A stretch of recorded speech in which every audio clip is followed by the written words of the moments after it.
Walden, and On the Duty of Civil Disobedience by Henry David Thoreau. Walden. Economy.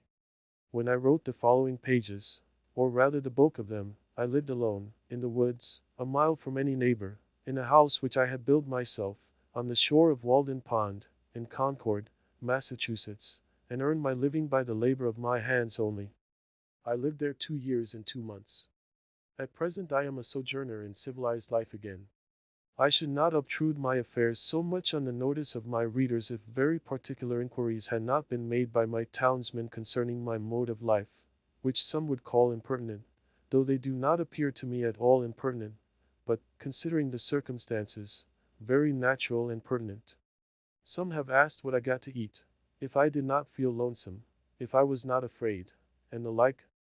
Others have been curious to learn what portion of my income one devoted to charitable purposes, and some, who have large families, how many poor children I maintained. I will therefore ask those of my readers who feel no particular interest in me to pardon me if I undertake to answer some of these questions in this book. In most books, the I, or first person, is omitted. In this it will be retained. That, in respect to egotism, is the main difference. We commonly do not remember that it is, after all, always the first person that is speaking. I should not talk so much about myself if there were anybody else whom I knew as well. Unfortunately, I am confined to this theme by the narrowness of my experience. Moreover, I, on my side, require of every writer, first or last, a simple and sincere account of his own life, and not merely what he has heard of other men's lives, some such account as he would send to his kindred from a distant land. For if he has lived sincerely, it must have been in a distant land to me. Perhaps these pages are more particularly addressed to poor students. As for the rest of my readers, they will accept such portions as apply to them. I trust that none will stretch the seams in putting on the coat, for it may do good service to him whom it fits. I would fain say something, not so much concerning the Chinese and Sandwich Islanders as you who read these pages, who are said to live in New England, something about your condition, especially your outward condition or circumstances in this world, in this town, what it is, whether it is necessary that it be as bad as it is, whether it cannot be improved as well as not. I have traveled a good deal in Concord, and everywhere, in shops, and offices, and fields, the inhabitants have appeared to me to be doing penance in 1,000 remarkable ways. What I have heard of Brahmins sitting exposed to 4 fires and looking in the face of the sun, or hanging suspended, with their heads downward, over flames, or looking at the heavens over their shoulders, until it becomes impossible for them to resume their natural position, while from the twist of the neck nothing but liquids can pass into the stomach. Or dwelling, chained for life, at the foot of a tree, or measuring with their bodies, like caterpillars, the breadth of vast empires. Or standing on one leg on the tops of pillars. Even these forms of conscious penance are hardly more incredible and astonishing than the scenes which I daily witness. The 12 labors of Hercules were trifling in comparison with those which my neighbors have undertaken, for they were only 12, and had an end. But I could never see that these men slew or captured any monster or finished any labor. They have no freniolas to burn with a hot iron the root of the hydra's head, but as soon as one head is crushed, 2 spring up. I see young men, my townsmen, whose misfortune it is to have inherited farms, houses, barns, cattle, and farming tools, for these are more easily acquired than got rid of. Better if they had been born in the open pasture and suckled by a wolf, that they might have seen with clearer eyes what field they were called to labor in. Who made them serfs of the soil? Why should they eat their 60 acres, when man is condemned to eat only his peck of dirt? Why should they begin digging their graves as soon as they are born? They have got to live a man's life, pushing all these things before them, and get on as well as they can.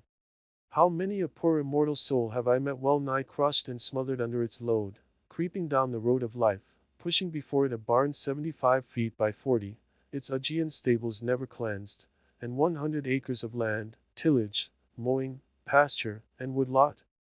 The portionless, who struggle with no such unnecessary inherited encumbrances, find it labor enough to subdue and cultivate a few cubic feet of flesh. But men labor under a mistake.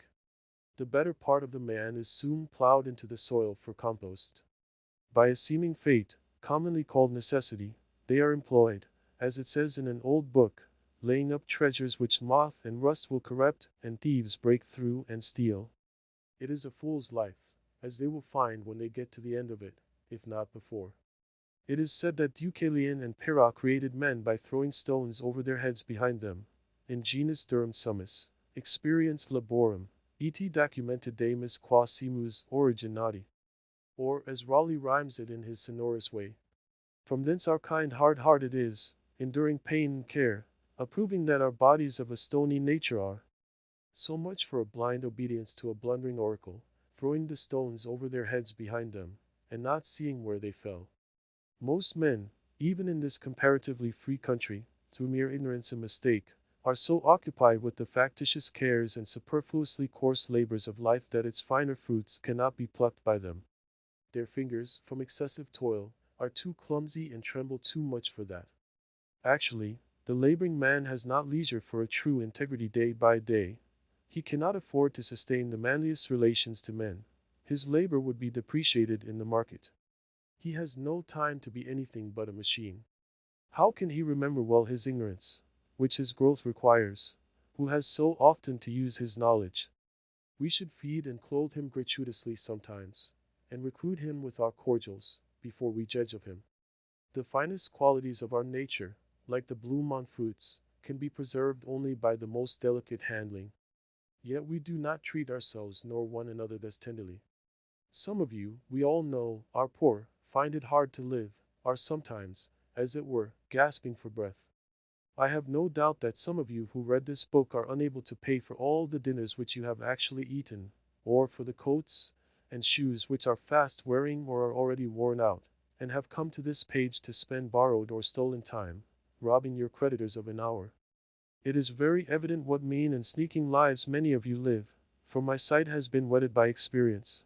Always on the limits, trying to get into business and trying to get out of debt, a very ancient slough, called by the Latins aes alinum, another's brass, for some of their coins were made of brass, still living, and dying, and buried by this other's brass, always promising to pay, tomorrow, and dying today, insolvent, seeking to curry favor, to get custom, by how many modes, only not state prison offenses, lying, flattering, voting, contracting yourselves into a nutshell of civility or dilating into an atmosphere of thin and vaporous generosity, that you may persuade your neighbor to let you make his shoes, or his hat, or his coat, or his carriage, or import his groceries for him, making yourselves sick, that you may lay up something against a sick day, something to be tucked away in an old chest, or in a stocking behind the plastering, or, more safely, in the brick bank, no matter where, no matter how much or how little.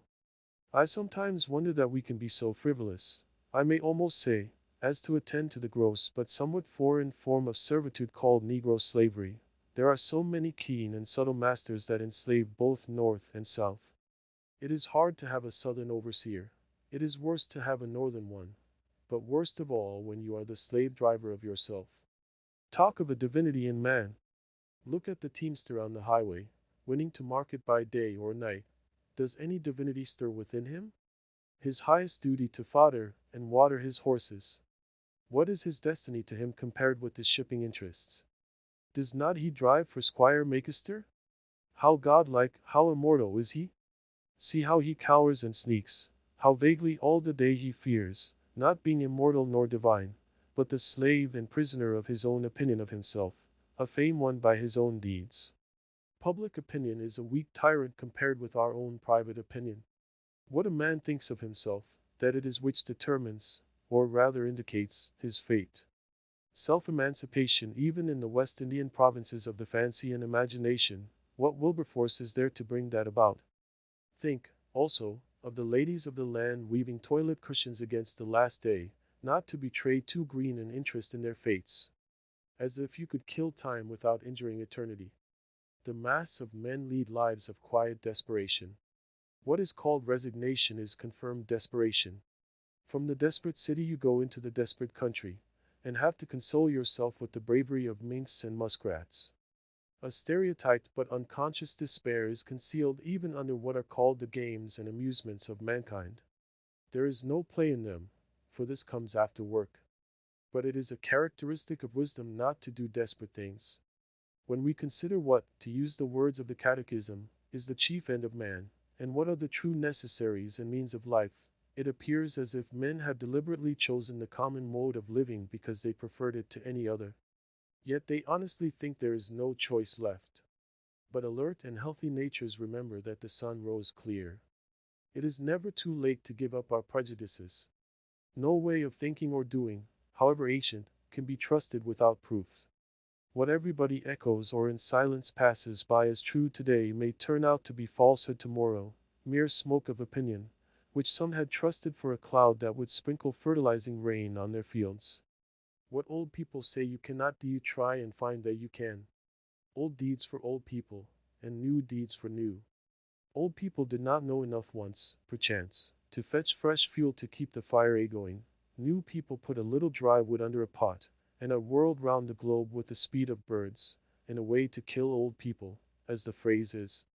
Age is no better, hardly so well, qualified for an instructor as youth, for it has not profited so much as it has lost. One may almost doubt if the wisest man has learned anything of absolute value by living. Practically, the old have no very important advice to give the young. Their own experience has been so partial, and their lives have been such miserable failures, for private reasons, as they must believe, and it may be that they have some faith left which belies that experience, and they are only less young than they were. I have lived some 30 years on this planet, and I have yet to hear the first syllable of valuable, or even earnest advice from my seniors. They have told me nothing, and probably cannot tell me anything to the purpose. Here is life, an experiment to a great extent untried by me, but it does not avail me that they have tried it. If I have any experience which I think valuable, I am sure to reflect that this my mentors said nothing about. One farmer says to me, "You cannot live on vegetable food solely, for it furnishes nothing to make bones with."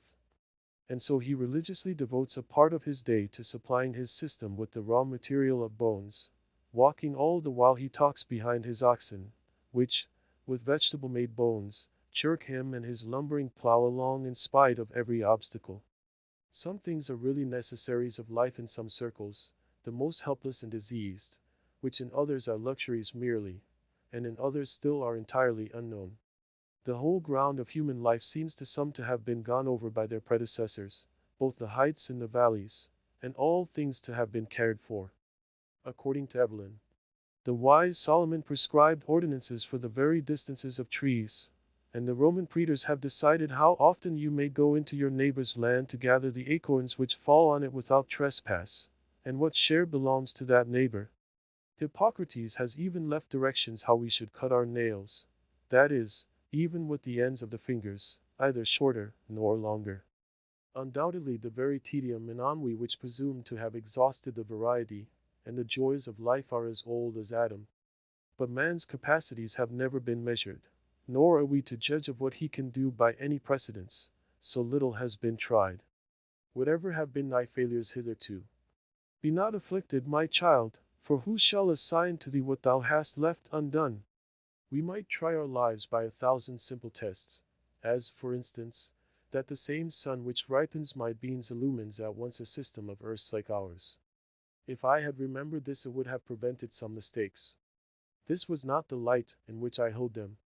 The stars are the apexes of what wonderful triangles! What distant and different beings in the various mansions of the universe are contemplating the same one at the same moment. Nature and human life are as various as our several constitutions. Who shall say what prospect life offers to another?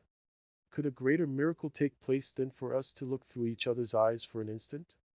We should live in all the ages of the world in an hour, aye, in all the worlds of the ages. History, poetry, mythology. I know of no reading of another's experience so startling and informing as this would be. The greater part of what my neighbors call good I believe in my soul to be bad, and if I repent of anything, it is very likely to be my good behavior.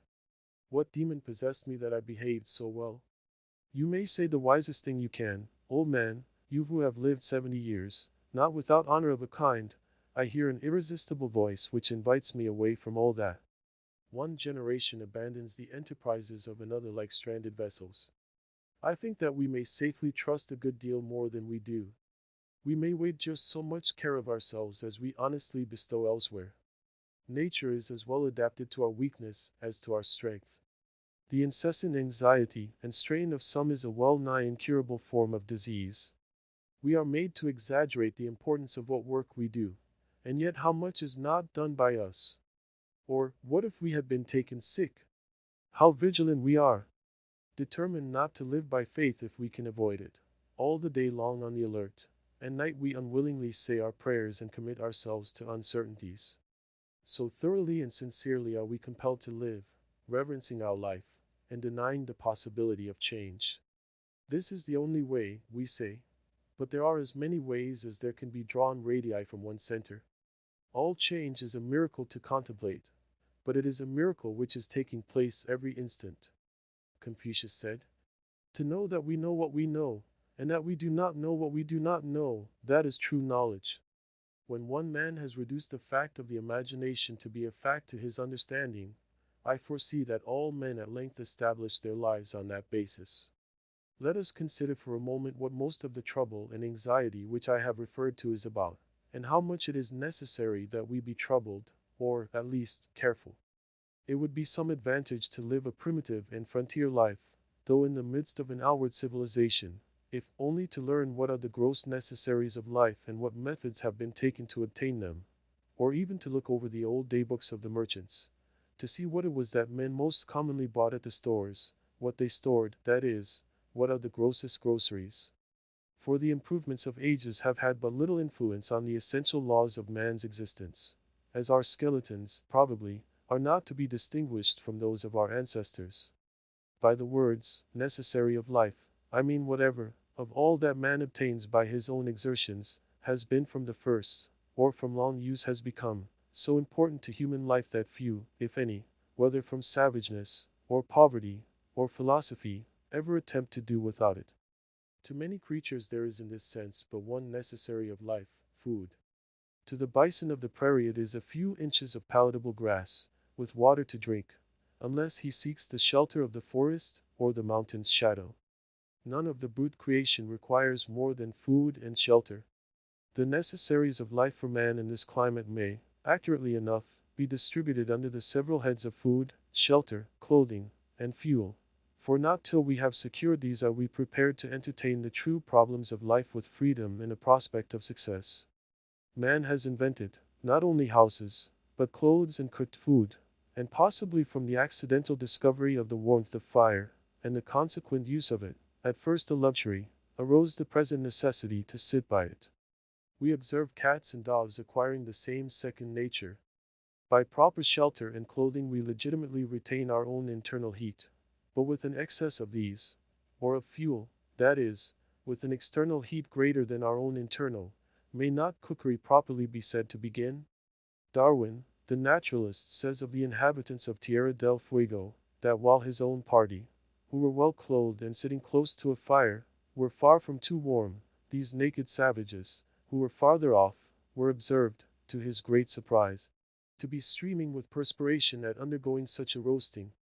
So, we are told, the New Hollander goes naked with impunity, while the European shivers in his clothes.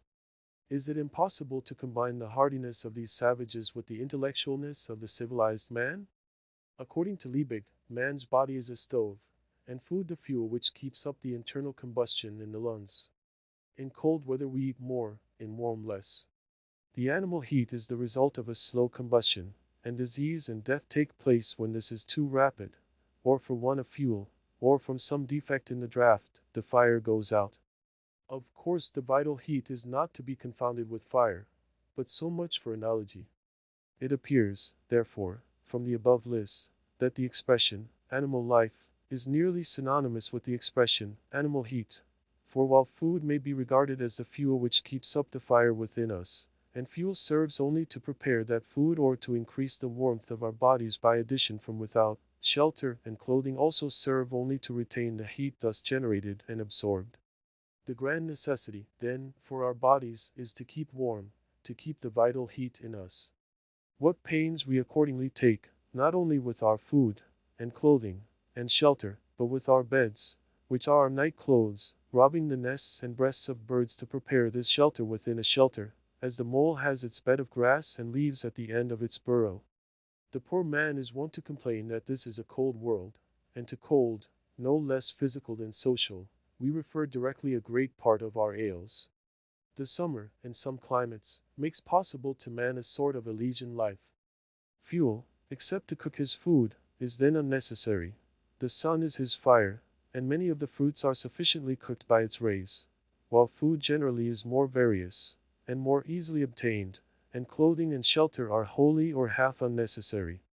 At the present day, and in this country, as I find by my own experience, a few implements, a knife, an axe, a spade, a wheelbarrow, and for the studious, lamplight, stationery, and access to a few books, rank next to necessaries, and can all be obtained at a trifling cost. Yet some, not wise, go to the other side of the globe, to barbarous and unhealthy regions, and devote themselves to trade for 10 or 20 years, in order that they may live, that is, keep comfortably warm, and die in New England at last. The luxuriously rich are not simply kept comfortably warm, but unnaturally hot. As I implied before, they are cooked, of course a la mode.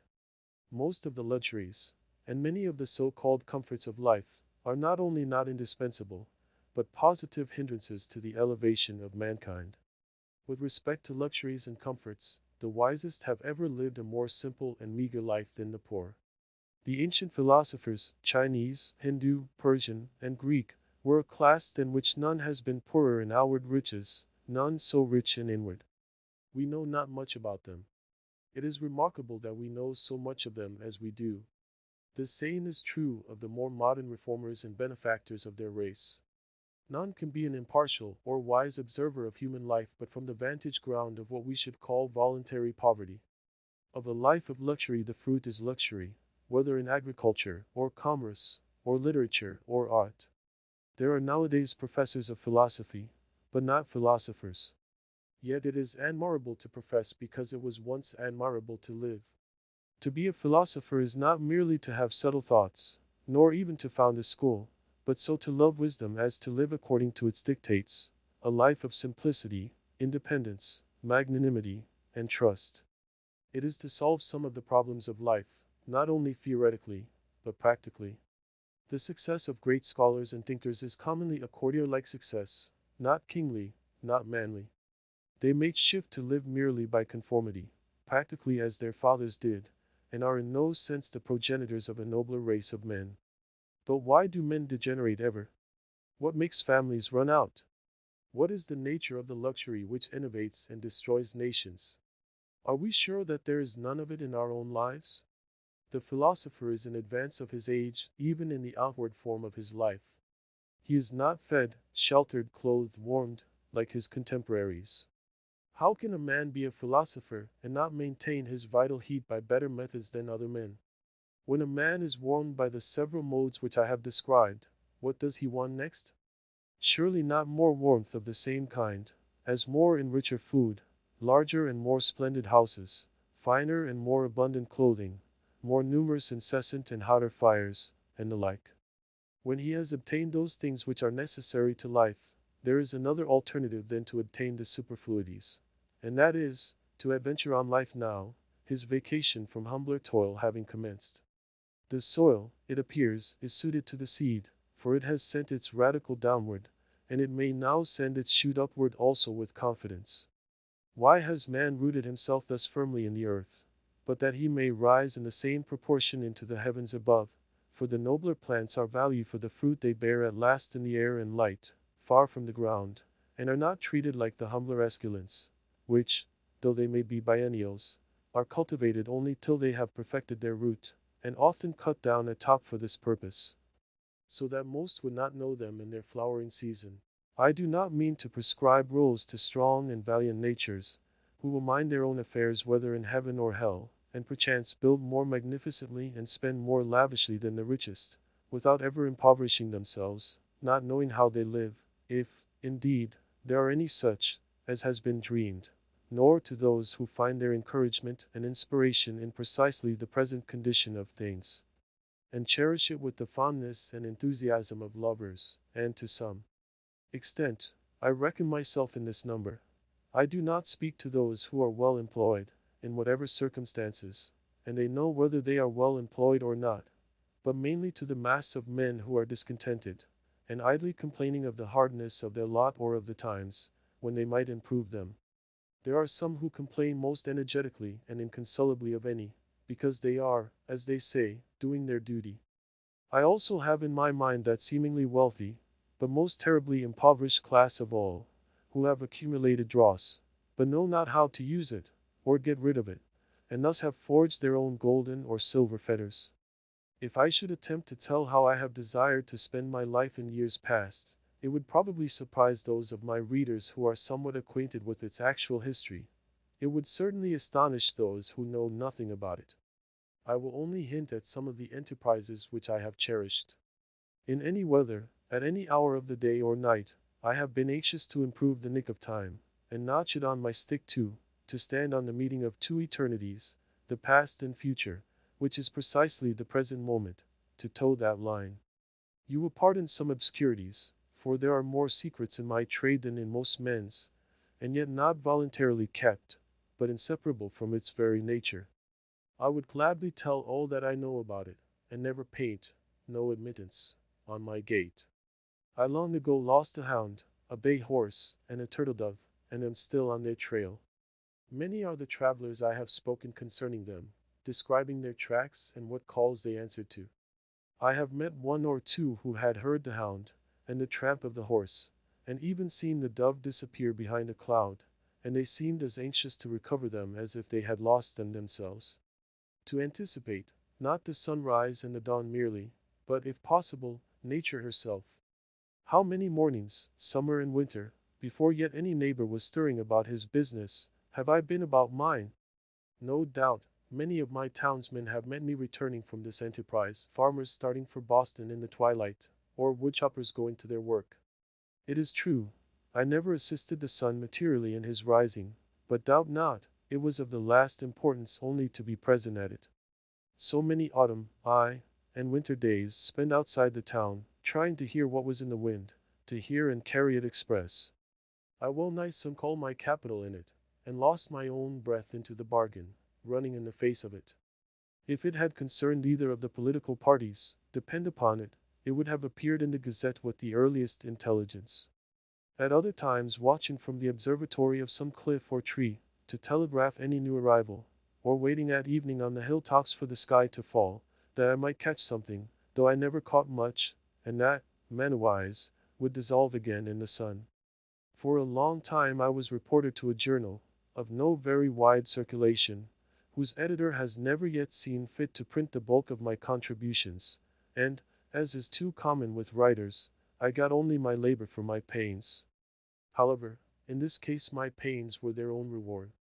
For many years I was self-appointed inspector of snowstorms and rainstorms, and did my duty faithfully, surveyor, if not of highways, then of forest paths and all across lot routes, keeping them open, and ravines bridged and passable at all seasons, where the public heel had testified to their utility.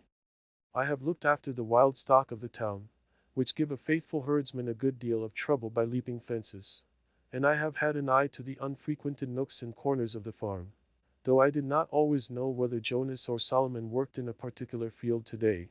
That was none of my business. I have watered the red huckleberry, the sand cherry and the nettle tree, the red pine and the black ash, the white grape and the yellow violet, which might have withered else in dry seasons. In short, I went on thus for a long time, I may say it without boasting, faithfully minding my business, till it became more and more evident that my townsmen would not after all admit me into the list of town officers, nor make my place a sinecure with a moderate allowance. My accounts, which I can swear to have kept faithfully, I have, indeed, never got audited, still less accepted, still less paid and settled. However, I have not set my heart on that. Not long since, a strolling Indian went to sell baskets at the house of a well-known lawyer in my neighborhood. "Do you wish to buy any baskets?" he asked. "No, we do not want any," was the reply. "What?" exclaimed the Indian as he went out the gate. "Do you mean to starve us?" Having seen his industrious white neighbors so well off, that the lawyer had only to weave arguments, and by some magic, wealth and standing followed, he had said to himself, I will go into business. I will weave baskets. It is a thing which I can do. Thinking that when he had made the baskets he would have done his part, and then it would be the white man's to buy them. He had not discovered that it was necessary for him to make it worth the other's while to buy them, or at least make him think that it was so, or to make something else which it would be worth his while to buy.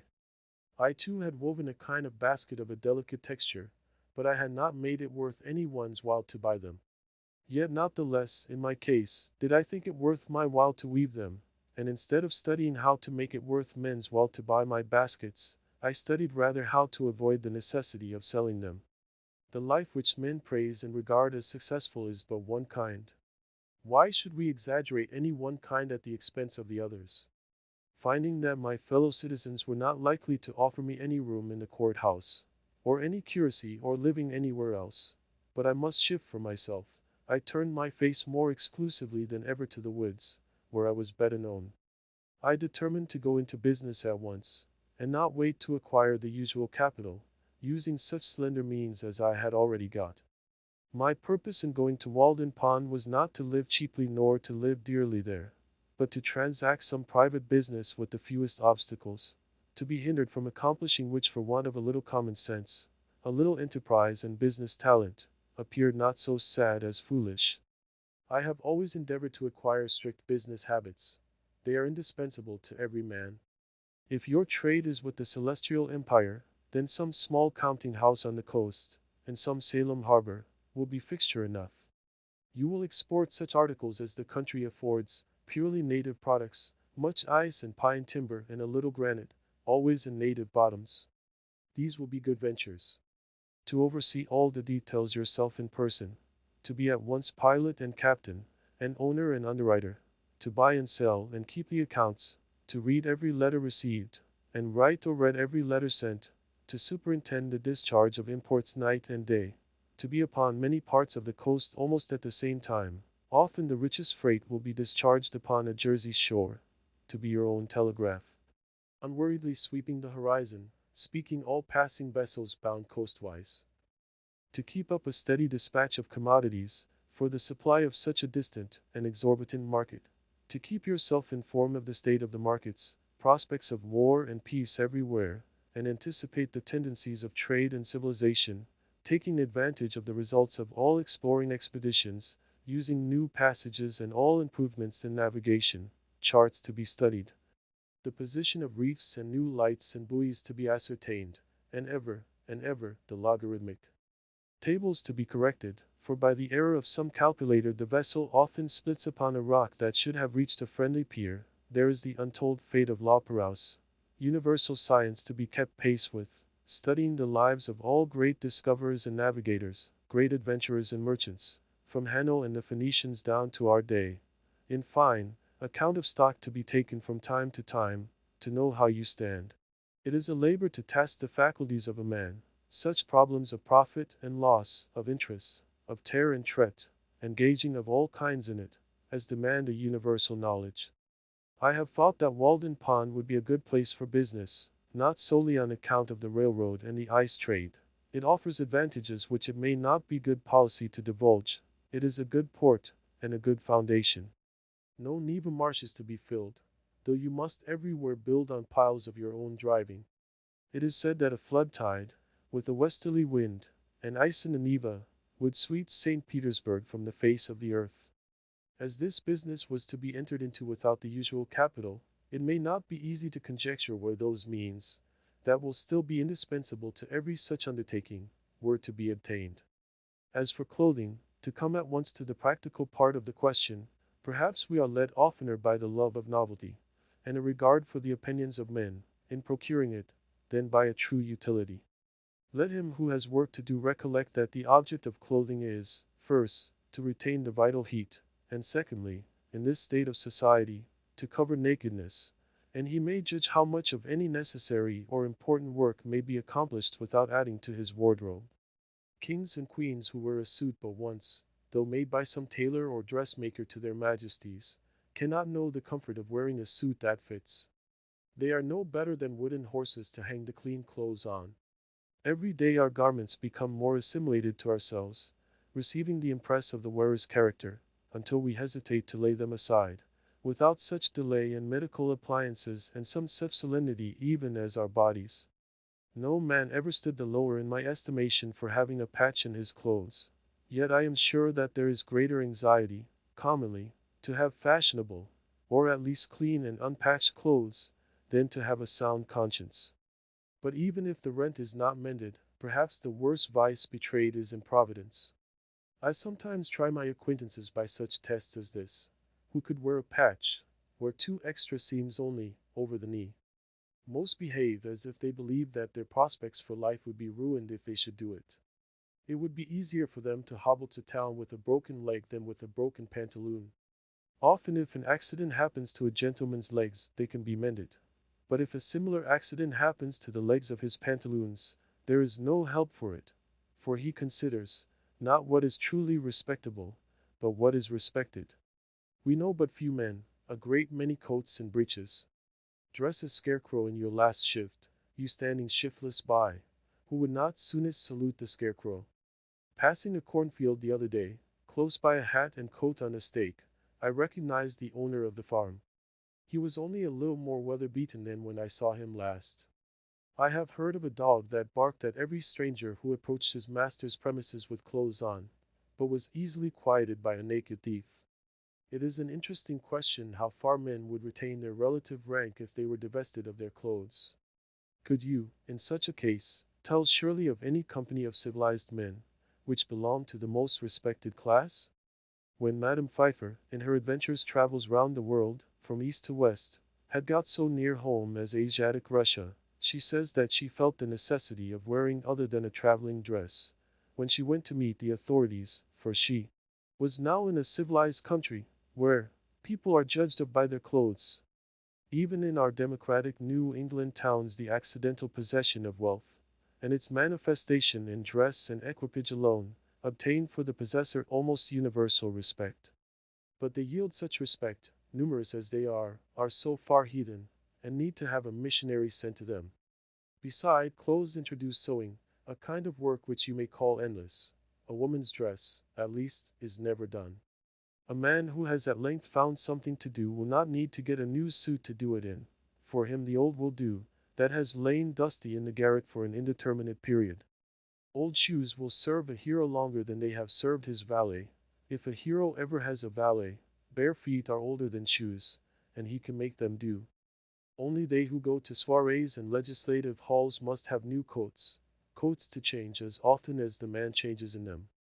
But if my jacket and trousers, my hat and shoes, are fit to worship God in, they will do, will they not?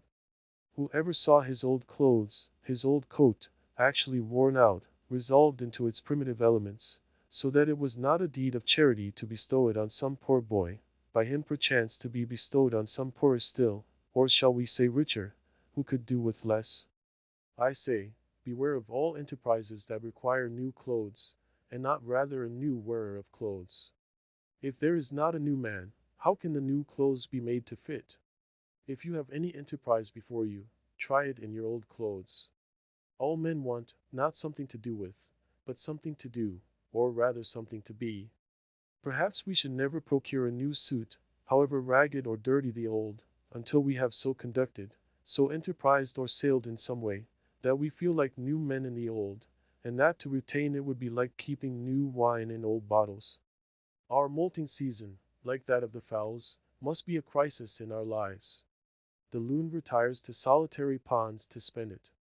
Thus also the snake casts its slough, and the caterpillar its wormy coat, by an internal industry and expansion, for clothes are but our outmost cuticle and mortal coil. Otherwise we shall be found sailing under false colors, and be inevitably cashiered at last by our own opinion, as well as that of mankind. We don garment after garment, as if we grew like exogenous plants by addition without.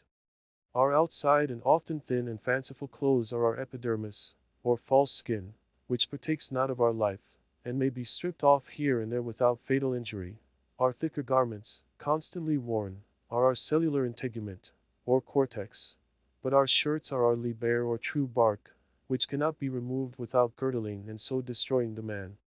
I believe that all races at some seasons wear something equivalent to the shirt. It is desirable that a man be clad so simply that he can lay his hands on himself in the dark, and that he live in all respects so compactly and preparedly, that, if an enemy take the town, he can, like the old philosopher, walk out the gate empty-handed without anxiety. While one thick garment is, for most purposes, as good as three thin ones, and cheap clothing can be obtained at prices really to suit customers, while a thick coat can be bought for $5, which will last as many years, thick pantaloons for $2, cowhide boots for $1.50 a pair, a summer hat for $0.25, and a winter cap for 62.5 cents. Or better be made at home at a nominal cost, where is he so poor that, clad in such a suit of his own earning, there will not be found wise men to do him reverence. When I ask for a garment of a particular form, my tailoress tells me gravely, "They do not make them so now," not emphasizing the "they" at all, as if she quoted an authority as impersonal as the fates, and I find it difficult to get made what I want, simply because she cannot believe that I mean what I say, that I am so rash. When I hear this oracular sentence, I am for a moment absorbed in thought, emphasizing to myself each word separately that I may come at the meaning of it, that I may find out by what degree of consanguinity they are related to me, and what authority they may have in an affair which affects me so nearly. And finally, I am inclined to answer her with equal mystery, and without any more emphasis of the they. It is true, they did not make them so recently, but they do now. Of what use this measuring of me if she does not measure my character, but only the breadth of my shoulders, as it were a peg to hang the coat on? We worship not the Graces, nor the Parsi, but fashion. She spins and weaves and cuts with full authority. The head monkey at Paris puts on a traveler's cap, and all the monkeys in America do the same. I sometimes despair of getting anything quite simple and honest done in this world by the help of men. They would have to be passed through a powerful press first, to squeeze their old notions out of them, so that they would not soon get upon their legs again, and then there would be someone in the company with a maggot in his head, hatched from an egg deposited there nobody knows when, for not even fire kills these things, and you would have lost your labor. Nevertheless, we will not forget that some Egyptian wheat was handed down to us by a mummy. On the whole, I think that it cannot be maintained that dressing has in this or any country risen to the dignity of an art. At present men make shift to wear what they can get. Like shipwreck sailors, they put on what they can find on the beach, and at a little distance, whether of space or time, laugh at each other's masquerade. Every generation laughs at the old fashions, but follows religiously the new. We are amused at beholding the costume of Henry VIII, or Queen Elizabeth, as much as if it was that of the king and queen of the Cannibal Islands. All costume off a man is pitiful, or grotesque. It is only the serious eye peering from and the sincere life passed within it, which restrain laughter and consecrate the costume of any people. Let Harlequin be taken with a fit of the colic and his trappings will have to serve that mood too. When the soldier is hit by a cannon ball, rags are as becoming as purple. The childish and savage taste of men and women for new patterns keeps how many shaking and squinting through kaleidoscopes that they may discover the particular figure which this generation requires today. The manufacturers have learned that this taste is merely whimsical. Of two patterns which differ only by a few threads more or less of a particular color, the one will be sold readily, the other lie on the shelf, though it frequently happens that after the lapse of a season the latter becomes the most fashionable. Comparatively, tattooing is not the hideous custom which it is called. It is not barbarous merely because the printing is skin deep and unalterable. I cannot believe that our factory system is the best mode by which men may get clothing. The condition of the operatives is becoming every day more like that of the English, and it cannot be wondered at, since, as far as I have heard or observed, the principal object is, not that mankind may be well and honestly clad, but, unquestionably, that corporations may be enriched. In the long run men hit only what they aim at. Therefore, though they should fail immediately, they had better aim at something high. As for a shelter, I will not deny that this is now a necessary of life, though there are instances of men having done without it for long periods in colder countries than this. Samuel Lane says that the Laplander in his skin dress, and in a skin bag which he puts over his head and shoulders, will sleep night after night on the snow, in a degree of cold which would extinguish the life of one exposed to it in any woolen clothing. He had seen them asleep thus. Yet he adds, they are not hardier than other people.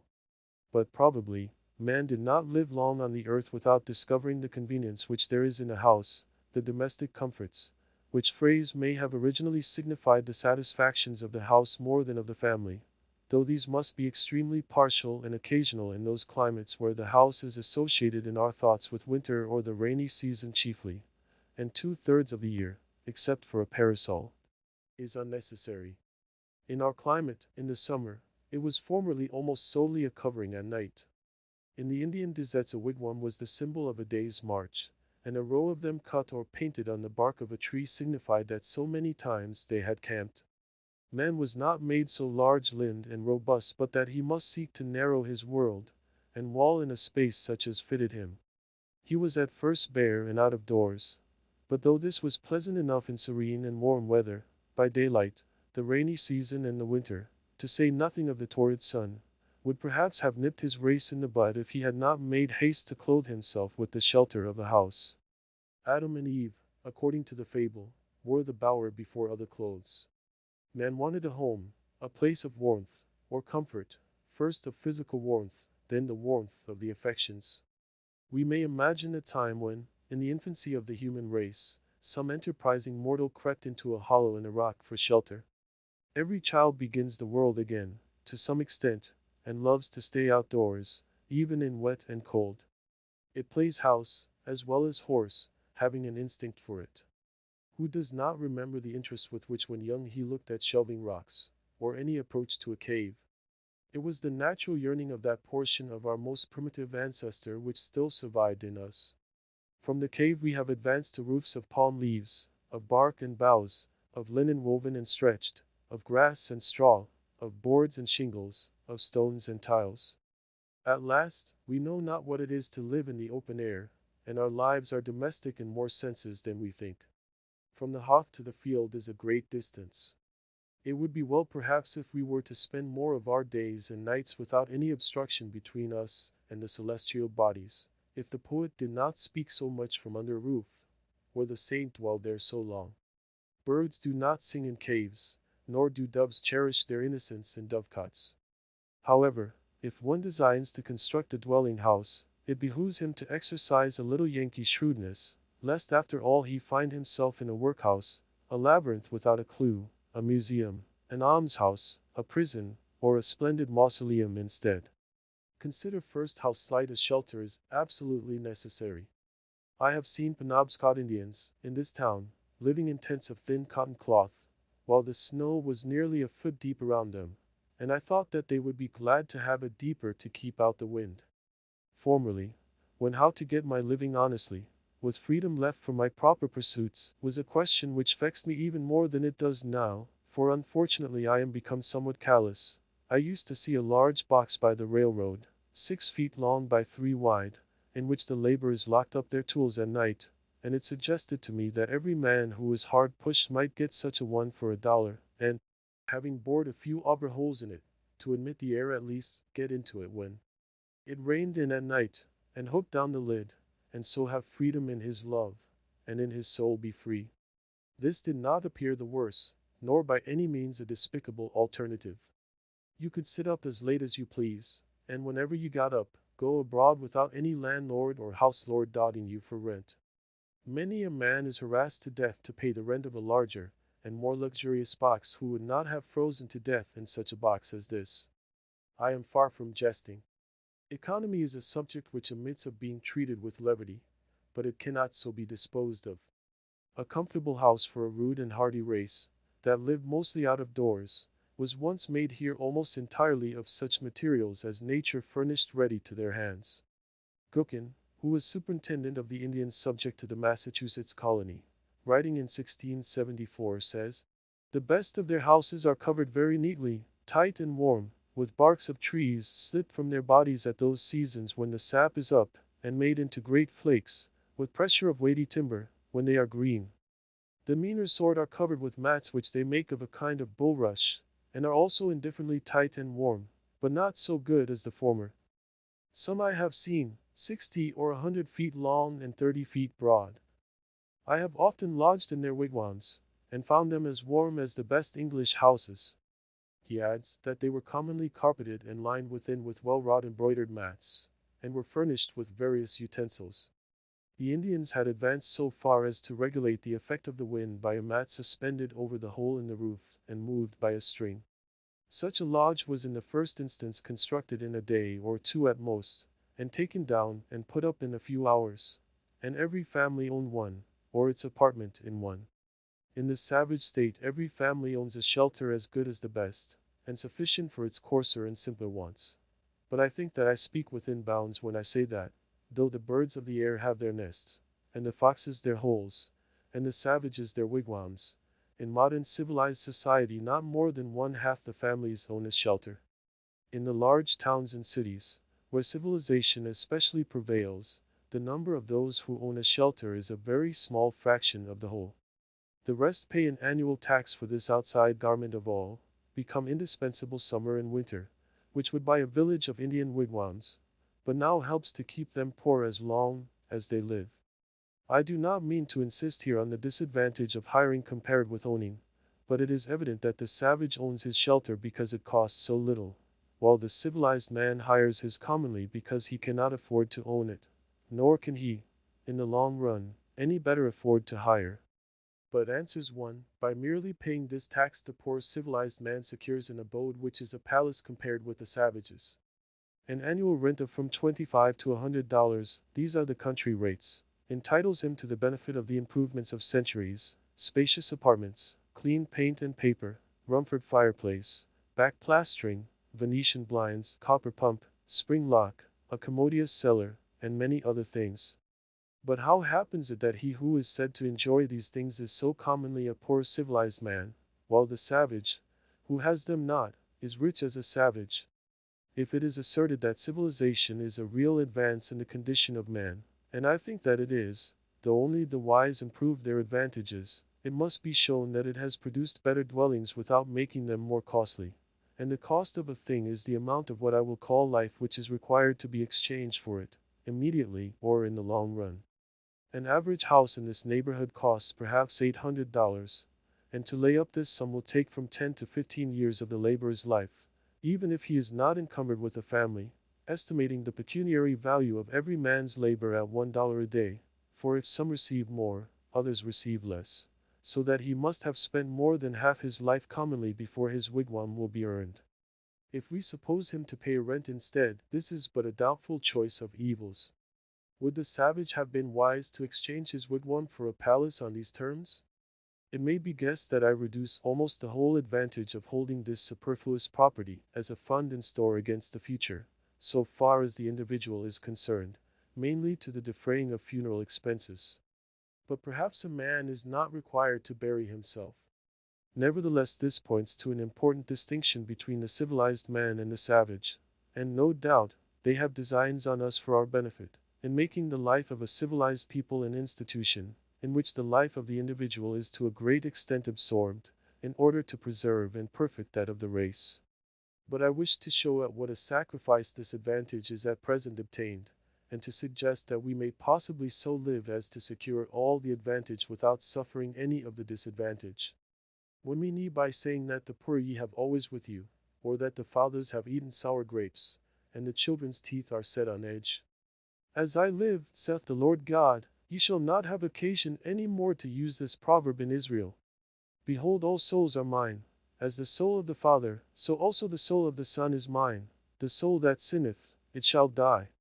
When I consider my neighbors, the farmers of Concord, who are at least as well off as the other classes, I find that for the most part they have been toiling 20, 30, or 40 years, that they may become the real owners of their farms, which commonly they have inherited with encumbrances, or else bought with hired money, and we may regard 1/3 of that toil as the cost of their houses, but commonly they have not paid for them yet. It is true, the encumbrances sometimes outweigh the value of the farm, so that the farm itself becomes one great encumbrance, and still a man is found to inherit it, being well acquainted with it, as he says. On applying to the assessors, I am surprised to learn that they cannot at once name a dozen in the town who own their farms free and clear. If you would know the history of these homesteads, inquire at the bank where they are mortgaged. The man who has actually paid for his farm with labor on it is so rare that every neighbor can point to him. I doubt if there are three such men in Concord. What has been said of the merchants, that a very large majority, even 97 in 100, are sure to fail, is equally true of the farmers. With regard to the merchants, however, one of them says pertinently that a great part of their failures are not genuine pecuniary failures, but merely failures to fulfill their engagements, because it is inconvenient. That is, it is the moral character that breaks down. But this puts an infinitely worse face on the matter, and suggests, beside, that probably not even the other three succeed in saving their souls, but are perchance bankrupt in a worse sense than they who fail honestly. Bankruptcy and repudiation are the springboards from which much of our civilization vaults and turns its somersets, but the savage stands on the unelastic plank of famine. Yet the Middlesex cattle show goes off here with a claw annually, as if all the joints of the agricultural machine were soot. The farmer is endeavoring to solve the problem of a livelihood by a formula more complicated than the problem itself. To get his shoestrings he speculates in herds of cattle. With consummate skill he has set his trap with a hare's spring to catch comfort and independence, and then, as he turned away, got his own leg into it. This is the reason he is poor, and for a similar reason we are all poor in respect to 1,000 savage comforts, though surrounded by luxuries. As Chapman sings, the false society of men, for earthly greatness all heavenly comforts rarefies to air.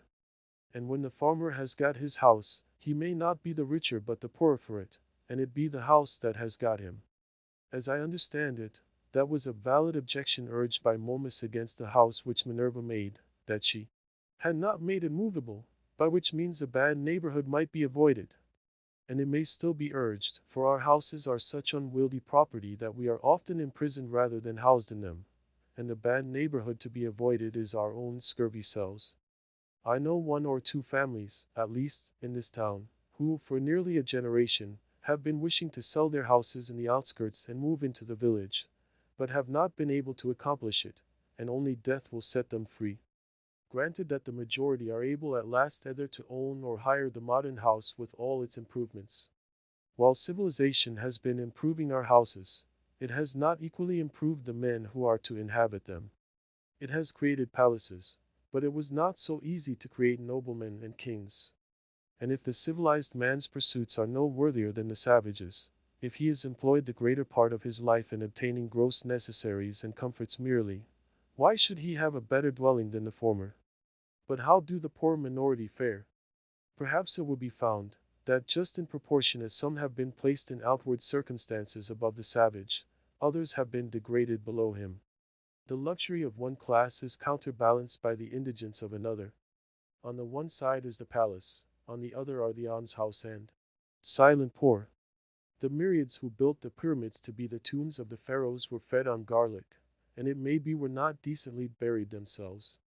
The mason who finishes the cornice of the palace returns at night perchance to a hut not so good as a wigwam. It is a mistake to suppose that, in a country where the usual evidences of civilization exist, the condition of a very large body of the inhabitants may not be as degraded as that of savages. I refer to the degraded poor, not now to the degraded rich. To know this I should not need to look farther than to the shanties which everywhere border our railroads, that last improvement in civilization, where I see in my daily walks human beings living in sties, and all winter with an open door, for the sake of light, without any visible, often imaginable, wood pile, and the forms of both old and young are permanently contracted by the long habit of shrinking from cold and misery, and the development of all their limbs and faculties is checked. It certainly is fair to look at that class by whose labor the works which distinguish this generation are accomplished. Such, too, to a greater or less extent, is the condition of the operatives of every denomination in England, which is the great workhouse of the world. Or I could refer you to Ireland, which is marked as one of the white or enlightened spots on the map. Contrast the physical condition of the Irish with that of the North American Indian, or the South Sea Islander, or any other savage race before it was degraded by contact with the civilized man. Yet I have no doubt that people's rulers are as wise as the average of civilized rulers. Their condition only proves what squalidness may consist with civilization.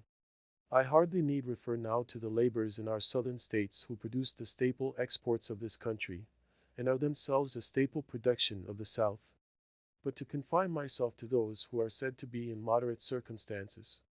Most men appear never to have considered what a house is, and are actually, though needlessly poor all their lives, because they think that they must have such a one as their neighbors have. As if one were to wear any sort of coat which the tailor might cut out for him, or, gradually leaving off palm-leaf hat or cap of woodchuck skin, complain of hard times because he could not afford to buy him a crown. It is possible to invent a house still more convenient and luxurious than we have, which yet all would admit that man could not afford to pay for. Shall we always study to obtain more of these things, and not sometimes to be content with less? Shall the respectable citizen thus gravely teach, by precept and example, the necessity of the young man's providing a certain number of superfluous shoes, and umbrellas, and empty guest chambers for empty guests, before he dies? Why should not our furniture be as simple as the Arabs or the Indians? When I think of the benefactors of the race, whom we have apotheosized as messengers from heaven, bearers of divine gifts to man, I do not see in my mind any retinue at their heels, any carload of fashionable furniture. Or what if I were to allow, would it not be a singular allowance, that our furniture should be more complex than the Arabs, in proportion as we are morally and intellectually his superiors? At present our houses are cluttered and defiled with it, and a good housewife would sweep out the greater part into the dust hole, and not leave her morning's work undone. Morning work! By the blushes of Aurora and the music of Memnon, what should be man's morning work in this world? I had 3 pieces of limestone on my desk, but I was terrified to find that they required to be dusted daily, when the furniture of my mind was all undusted still, and I threw them out the window in disgust. How, then, could I have a furnished house? I would rather sit in the open air, for no dust gathers on the grass, unless where man has broken ground. It is the luxurious and dissipated who set the fashions which the herd so diligently follow. The traveler who stops at the best houses, so called, soon discovers this, for the publicans presume him to be a Sardanapalus, and if he resigned himself to their tender mercies he would soon be completely emasculated. I think that in the railroad car we are inclined to spend more on luxury than on safety and convenience, and it threatens without attaining these to become no better than a modern drawing room, with its divans, and ottomans, and sunshades, and 100 other oriental things, which we are taking west with us, invented for the ladies of the harem and the effeminate natives of the celestial empire, which Jonathan should be ashamed to know the names of. I would rather sit on a pumpkin and have it all to myself than be crowded on a velvet cushion. I would rather ride on earth in an ox cart with a free circulation, than go to heaven in the fancy car of an excursion train and breathe a malaria all the way. The very simplicity and nakedness of man's life in the primitive ages imply this advantage at least, that they left him still but a sojourner in nature. When he was refreshed with food and sleep he contemplated his journey again. He dwelt, as it were, in a tent in this world, and was either threading the valleys, or crossing the plains, or climbing the mountain tops. But lo! Men have become the tools of their tools. The man who independently plucked the fruits when he was hungry is become a farmer, and he who stood under a tree for shelter, a housekeeper. We now no longer campus for a night, but have settled down on earth and forgotten heaven. We have adopted Christianity merely as an improved method of agriculture. We have built for this world a family mansion, and for the next a family tomb.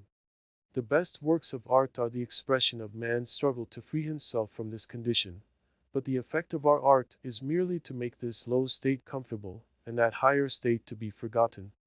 There is actually no place in this village for a work of fine art, if any had come down to us, to stand, for our lives, our houses and streets, furnish no proper pedestal for it. There is not a nail to hang a picture on, nor a shelf to receive the bust of a hero or a saint. When I consider how our houses are built and paid for, or not paid for, and their internal economy managed and sustained, I wonder that the floor does not give way under the visitor while he is admiring the gewgaws upon the mantelpiece, and let him through into the cellar, to some solid and honest though earthly foundation. I cannot but perceive that this so-called rich and refined life is a thing jumped at, and I do not get on in the enjoyment of the fine arts which adorn it, my attention being wholly occupied with the jump, for I remember that the greatest genuine leap, due to human muscles alone, on record, is that of certain wandering Arabs, who are said to have cleared 25 feet on level ground. Without factitious support, man is sure to come to earth again beyond that distance. The first question which I am tempted to put to the proprietor of such great impropriety is, who boasts you? Are you one of the 97 who fail, or of the 3 who succeed? Answer me these questions, and then perhaps I may look at your baubles and find them ornamental. The cart before the horse is either beautiful nor useful. Before we can adorn our houses with beautiful objects, the walls must be stripped, and our lives must be stripped, and beautiful housekeeping and beautiful living be laid for a foundation. Now, a taste for the beautiful is most cultivated out of doors, where there is no house and no housekeeper. Old Johnson, in his Wonder-working Providence, speaking of the first settlers of this town, with whom he was contemporary, tells us that they burrow themselves in the earth for their first shelter under some hillside, and casting the soil aloft upon timber, they make a smoky fire against the earth, at the highest side. They did not divide them houses, says he. To the earth, by the Lord's blessing, brought forth bread to feed them. And the first year's crop was so light that they were forced to cut their bread very thin for a long season. The secretary of the province of New Netherland, writing in Dutch, in 1650, for the information of those who wished to take up land there, states more particularly that those in New Netherland, and especially in New England, who have no means to build farmhouses at first according to their wishes, dig a square pit in the ground, cellar fashion, 6 or 7 feet deep, as long and as broad as they think proper, case the earth inside with wood all round the wall, and line the wood with the bark of trees or something else to prevent the caving in of the earth, floor the cellar with plank, and wainscot it overhead for a ceiling, raise a roof of spars clear up, and cover the spars with bark or green sods, so that they can live dry and warm in these houses with their entire families for 2, 3, and 4 years, it being understood that partitions are run through those cellars which are adapted to the size of the family. The wealthy and principal men in New England, in the beginning of the colonies, commenced their first dwelling houses in this fashion for 2 reasons. Firstly, in order not to waste time in building, and not to want food the next season. Secondly, in order not to discourage poor laboring people whom they brought over in numbers from fatherland. In the course of 3 or 4 years, when the country became adapted to agriculture, they built themselves handsome houses, spending on them several thousands.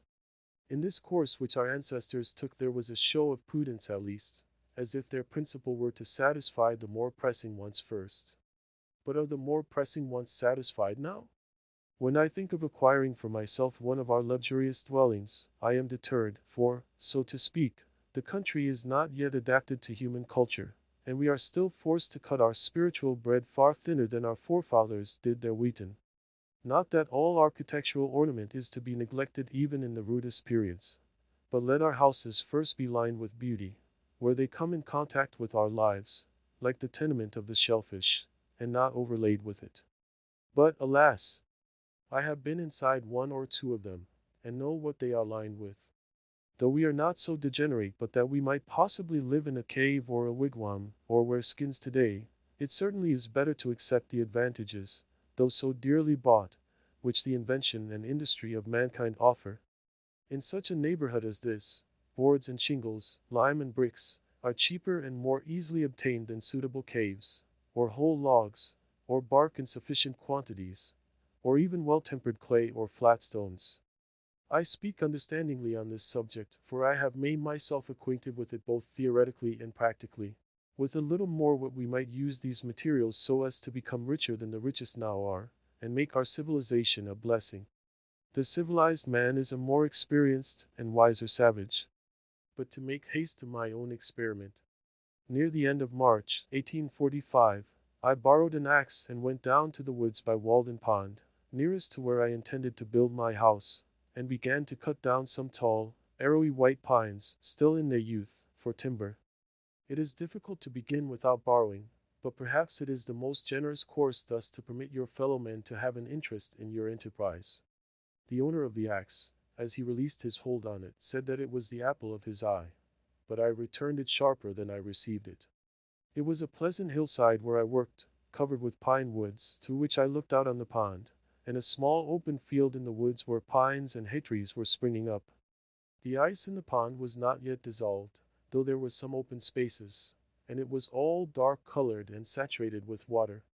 There was some slight flurries of snow during the days that I worked there, but for the most part when I came out onto the railroad, on my way home, its yellow sand heaps stretched away gleaming in the hazy atmosphere, and the rails shone in the spring sun, and I heard the lark and pewee and other birds already come to commence another year with us.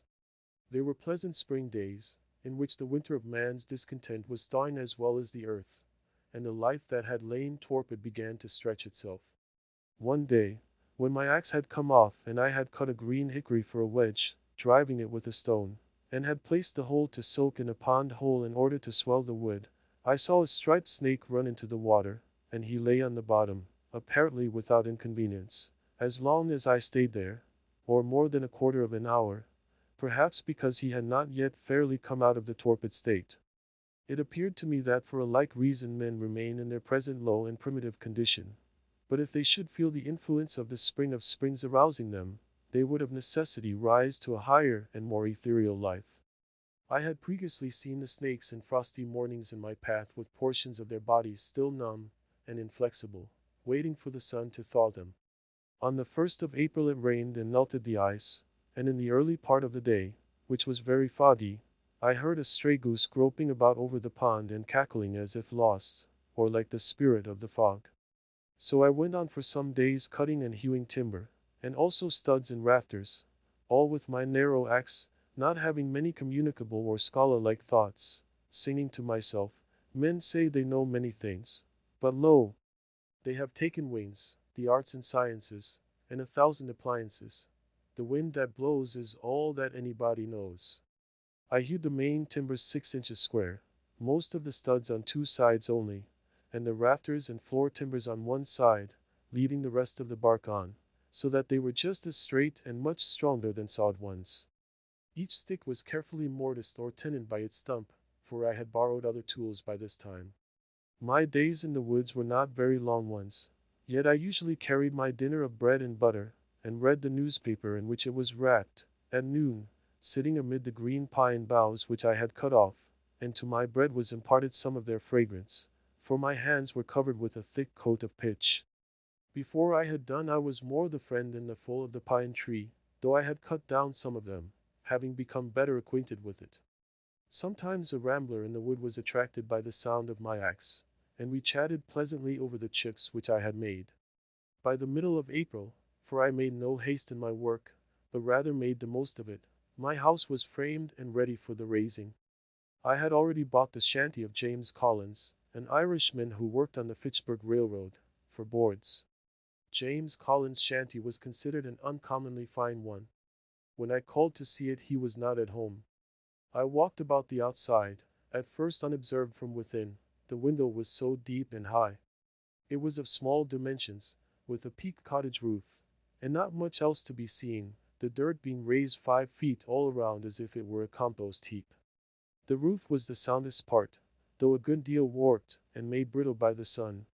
Doors so there was none, but a perennial passage for the hens under the door board. Mrs. C. came to the door and asked me to view it from the inside. The hens were driven in by my approach. It was dark, and had a dirt floor for the most part, dank, clammy, and aguish, only here a board and there a board which would not bear removal.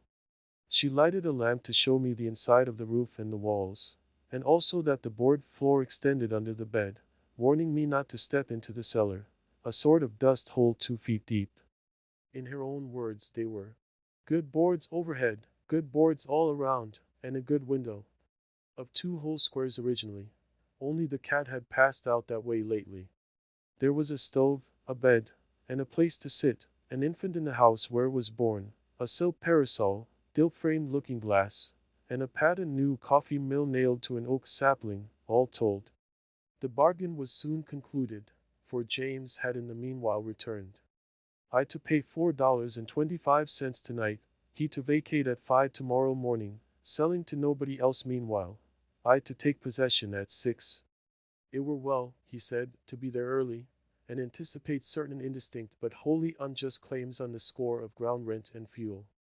This he assured me was the only encumbrance. At 6 I passed him and his family on the road.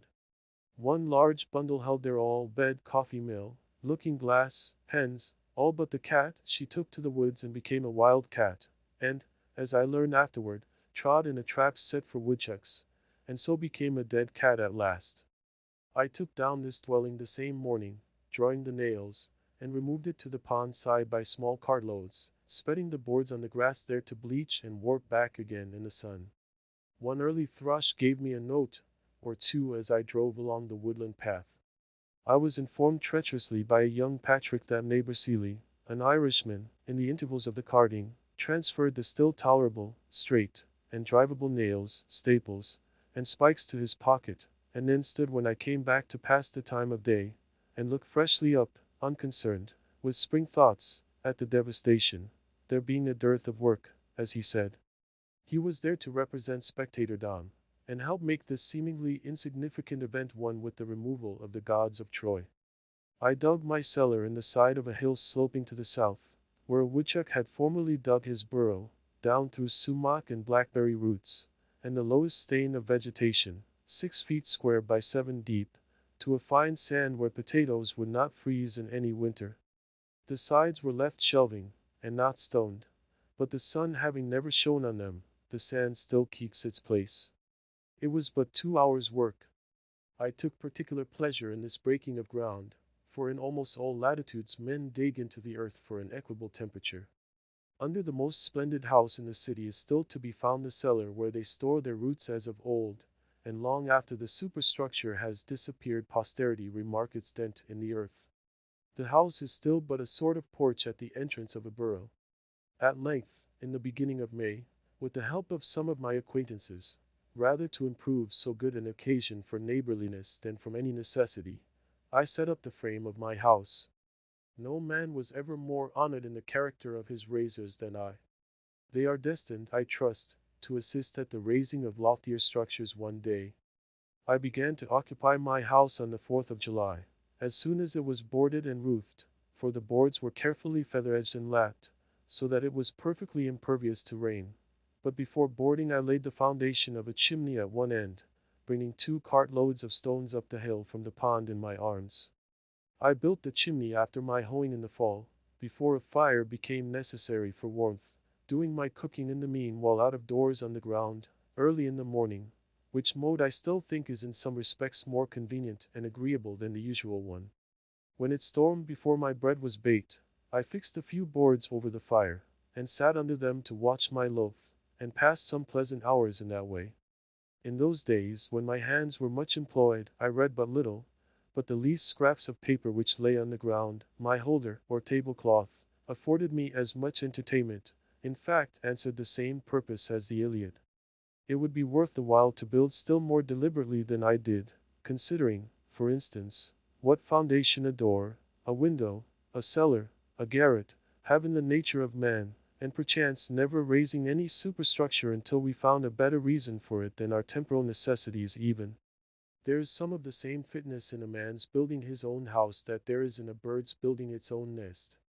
Who knows but if men constructed their dwellings with their own hands, and provided food for themselves and families simply and honestly enough, the poetic faculty would be universally developed, as birds universally sing when they are so engaged.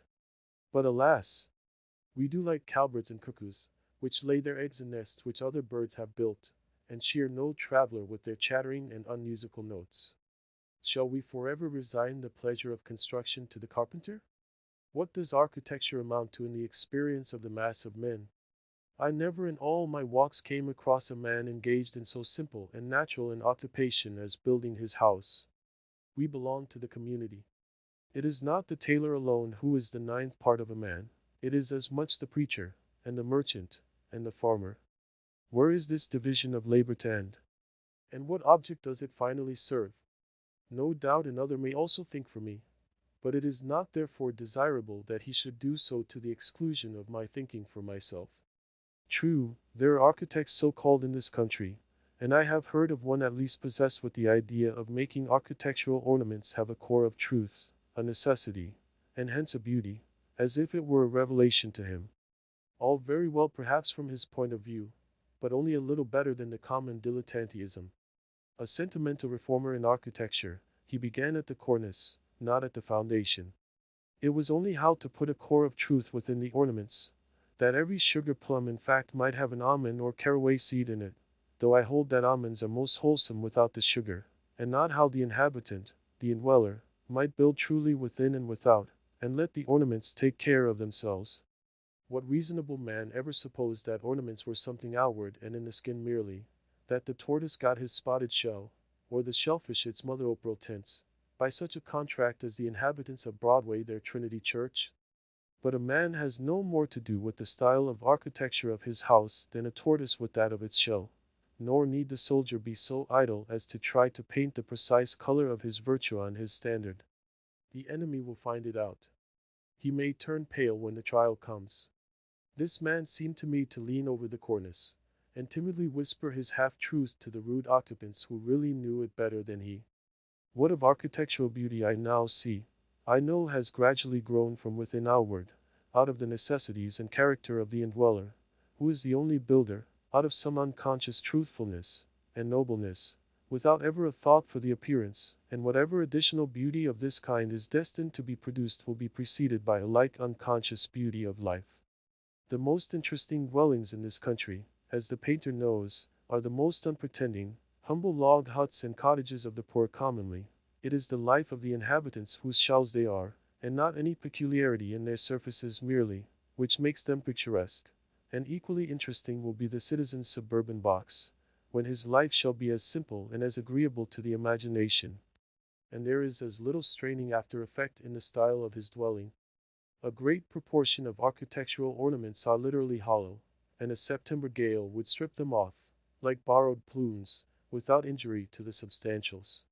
They can do without architecture who have no olives nor wines in the cellar.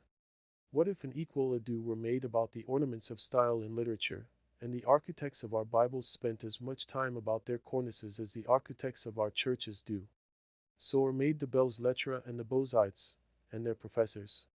Much it concerns a man, forsooth, how a few sticks are slanted over him or under him, and what colors are daubed upon his box. It would signify somewhat, if, in any earnest sense, he slanted them and daubed it. But the spirit having departed out of the tenant, it is of a piece with constructing his own coffin. The architecture of the grave, and carpenter, is but another name for coffin maker. One man says, in his despair or indifference to life, take up a handful of the earth at your feet, and paint your house that color. Is he thinking of his last and narrow house? Toss up a copper for it as well. What an abundance of leisure he must have! Why do you take up a handful of dirt? Better paint your house your own complexion. Let it turn pale or blush for you. An enterprise to improve the style of cottage architecture. When you have got my ornaments ready I will wear them. Before winter I built a chimney, and shingled the sides of my house, which were already impervious to rain, with imperfect and sappy shingles made of the first slice of the log, whose edges I was obliged to straighten with a plane. I have thus a tight shingled and plastered house, 10 feet wide by 15 long, and 8 feet posts, with a garret and a closet, a large window on each side, 2 trap doors, 1 door at the end, and a brick fireplace opposite. The exact cost of my house, paying the usual price for such materials as I used, but not counting the work, all of which was done by myself, was as follows, and I give the details because very few are able to tell exactly what their houses cost, and fewer still, if any, the separate cost of the various materials which compose them. Boards, $8.03 mostly shanty boards. Profuse shingles for roof sides, $4 lads. $1.25 2 second-hand windows with glass, $2.43 1,000 old brick, $4 2 casks of lime, $2.40 that was high. Hair, 31 cents more than I needed. Manteltree iron, 15 cents nails, $3.90 hinges and screws, 14 cents latch, 10 cents chalk, 1 cent transportation, $1.40 I carried a good part on my back. In all, $28.12 these are all the materials excepting the timber stones and sand, which I claimed by squatter's right. I have also a small woodshed adjoining, made chiefly of the stuff which was left after building the house. I intend to build me a house which will surpass any on the main street in Concord in grandeur and luxury, as soon as it pleases me as much, and will cost me no more than my present one.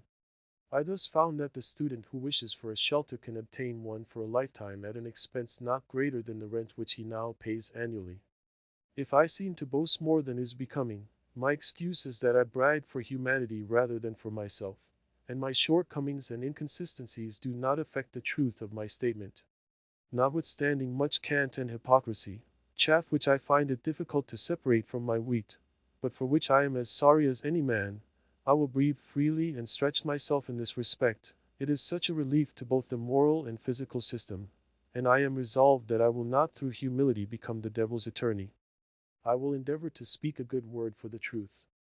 At Cambridge College the mere rent of a student's room, which is only a little larger than my own, is $30 each year, though the corporation had the advantage of building 32 side by side and under one roof, and the occupant suffers the inconvenience of many and noisy neighbors, and perhaps a residence in the fourth story. I cannot but think that if we had more true wisdom in these respects, not only less education would be needed, because, forsooth, more would already have been acquired, but the pecuniary expense of getting an education would in a great measure vanish. Those conveniences which the student requires at Cambridge or elsewhere cost him or somebody else 10 times as great a sacrifice of life as they would with proper management on both sides. Those things for which the most money is demanded are never the things which the student most wants. Tuition, for instance, is an important item in the term bill, while for the far more valuable education which he gets by associating with the most cultivated of his contemporaries no charge is made. The mode of founding a college is, commonly, to get up a subscription of dollars and cents, and then, following blindly the principles of a division of labor to its extreme, a principle which should never be followed but with circumspection, to call in a contractor who makes this a subject of speculation, and he employs Irishmen or other operatives actually to lay the foundations, while the students that are to be are said to be fitting themselves for it, and for these oversights successive generations have to pay. I think that it would be better than this, for the students, or those who desire to be benefited by it, even to lay the foundation themselves. The student who secures his coveted leisure and retirement by systematically shirking any labor necessary to man obtains but an ignoble and unprofitable leisure, defrauding himself of the experience which alone can make leisure fruitful. By, says one, you do not mean that the students should go to work with their hands instead of their heads? I do not mean that exactly, but I mean something which he might think a good deal like that. I mean that they should not play life, or study it merely, while the community supports them at this expensive game, but earnestly live it from beginning to end. How could youths better learn to live than by at once trying the experiment of living? Methinks this would exercise their minds as much as mathematics. If I wished a boy to know something about the arts and sciences, for instance, I would not pursue the common course, which is merely to send him into the neighborhood of some professor, where anything is professed and practiced but the art of life, to survey the world through a telescope or a microscope, and never with his natural eye, to study chemistry, and not learn how his bread is made, or mechanics, and not learn how it is earned, to discover new satellites to Neptune, and not detect the motes in his eyes, or to what vagabond he is a satellite himself, or to be devoured by the monsters that swarm all around him, while contemplating the monsters in a drop of vinegar, which would have advanced the most at the end of a month, the boy who had made his own jackknife from the ore which he had dug and smelted, reading as much as would be necessary for this, or the boy who had attended the lectures on metallurgy at the Institute in the meanwhile, and had received a Rogers penknife from his father? Which would be most likely to cut his fingers? To my astonishment I was informed on leaving college that I had studied navigation. Why, if I had taken one turn down the harbor I should have known more about it. Even the poor student studies and is taught only political economy, while that economy of living which is synonymous with philosophy is not even sincerely professed in our colleges. The consequence is, that while he is reading Adam Smith, Ricardo, and Say, he runs his father in debt irretrievably. As with our colleges, so with 100 modern improvements, there is an illusion about them. There is not always a positive advance. The devil goes on exacting compound interest to the last for his early share and numerous succeeding investments in them. Our inventions are wont to be pretty toys, which distract our attention from serious things. They are but improved means to an unimproved end, an end which it was already but too easy to arrive at, as railroads lead to Boston or New York. We are in great haste to construct a magnetic telegraph from Maine to Texas. But Maine and Texas, it may be, have nothing important to communicate.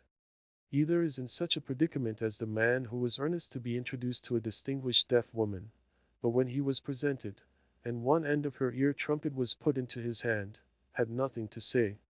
As if the main object were to talk fast, and not to talk sensibly. We are eager to tunnel under the Atlantic and bring the old world some weeks nearer to the new. But perchance the first news that will leak through into the broad, flapping American ear will be that the Princess Adelaide has the whooping cough.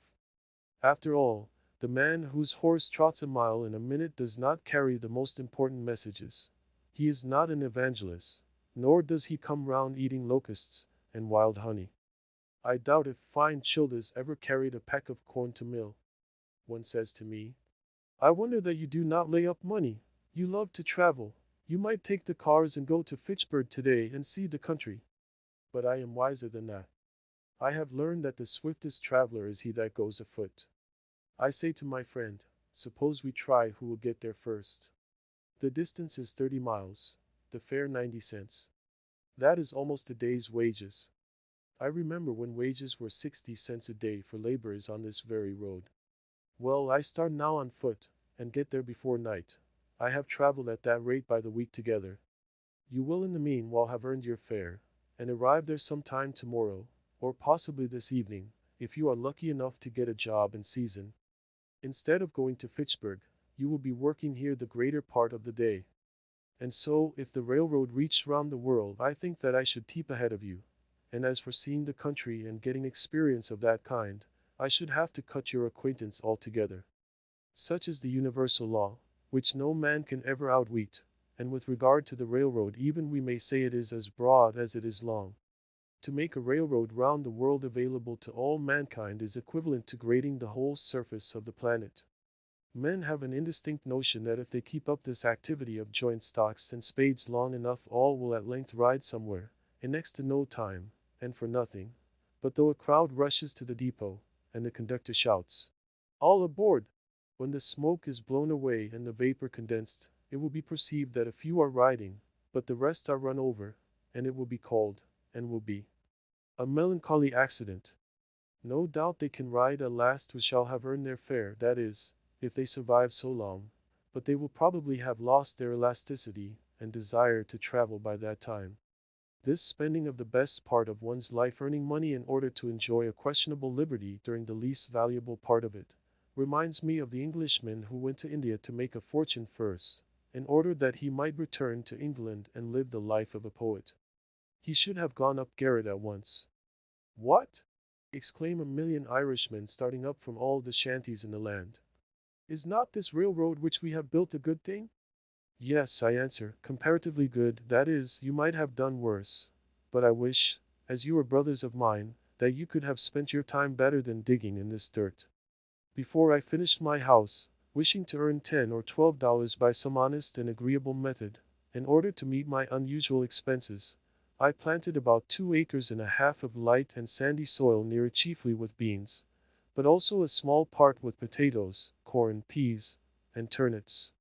The whole lot contains 11 acres, mostly growing up to pines and hickories, and was sold the preceding season for $8.08 an acre. One farmer said that it was good for nothing but to raise cheeping squirrels on. I put no manure whatever on this land, not being the owner, but merely a squatter, and not expecting to cultivate so much again, and I did not quite hoe it all once. I got out several cords of stumps in plowing, which supplied me with fuel for a long time, and left small circles of virgin mold, easily distinguishable through the summer by the greater luxuriance of the beans there. The dead and for the most part unmerchantable wood behind my house, and the driftwood from the pond, have supplied the remainder of my fuel. I was obliged to hire a team and a man for the plowing, though I held the plow myself. My farm outgoes for the first season were, for implements, seed, work, and c. $14.72 1/2. The seed corn was given me. This never costs anything to speak of, unless you plant more than enough. I get 12 bushels of beans, and 18 bushels of potatoes, besides some peas and sweet corn. The yellow corn and turnips were too late to come to anything. My whole income from the farm was $23.44 deducting the outgoes. $14.72 1/2 there are left. $8.71 1/2. Beside produce consumed and on hand at the time this estimate was made of the value of $4.50, the amount on hand much more than balancing a little grass which I did not raise. All things considered, that is, considering the importance of a man's soul and of today, notwithstanding the short time occupied by my experiment, nay, partly even because of its transient character, I believe that was doing better than any farmer in Concord did that year.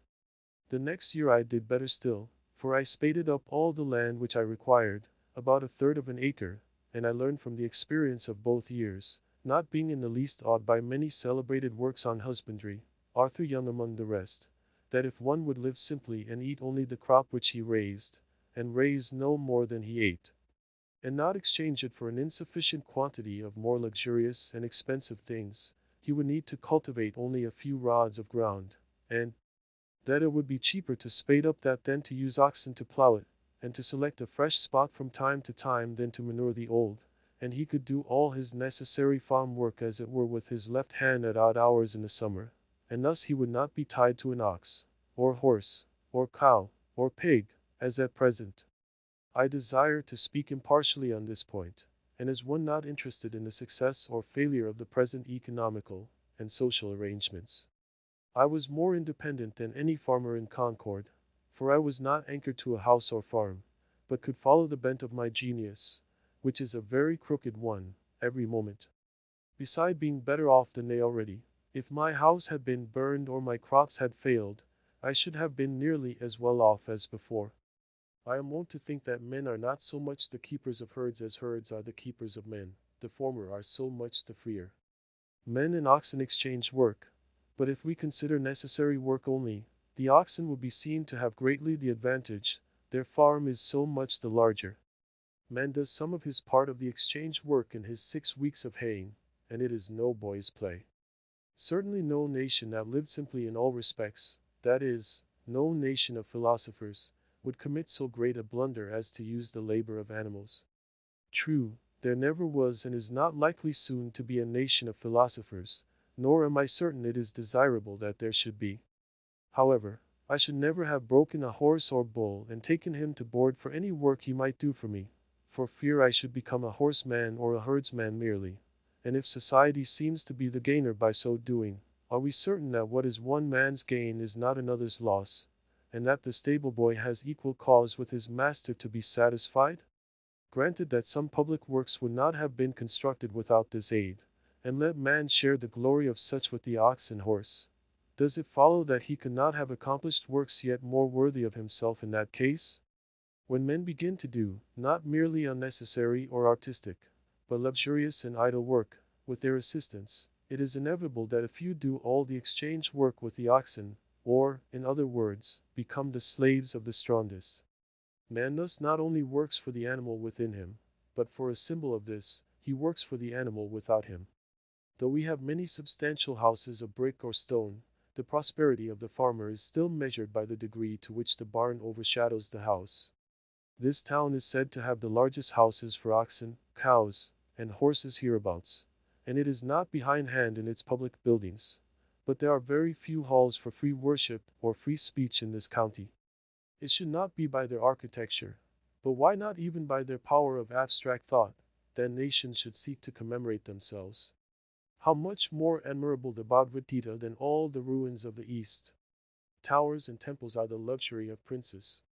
A simple and independent mind does not toil at the bidding of any prince. Genius is not a retainer to any emperor, nor is its material silver, or gold, or marble, except to a trifling extent. To what end, pray, is so much stone hammered?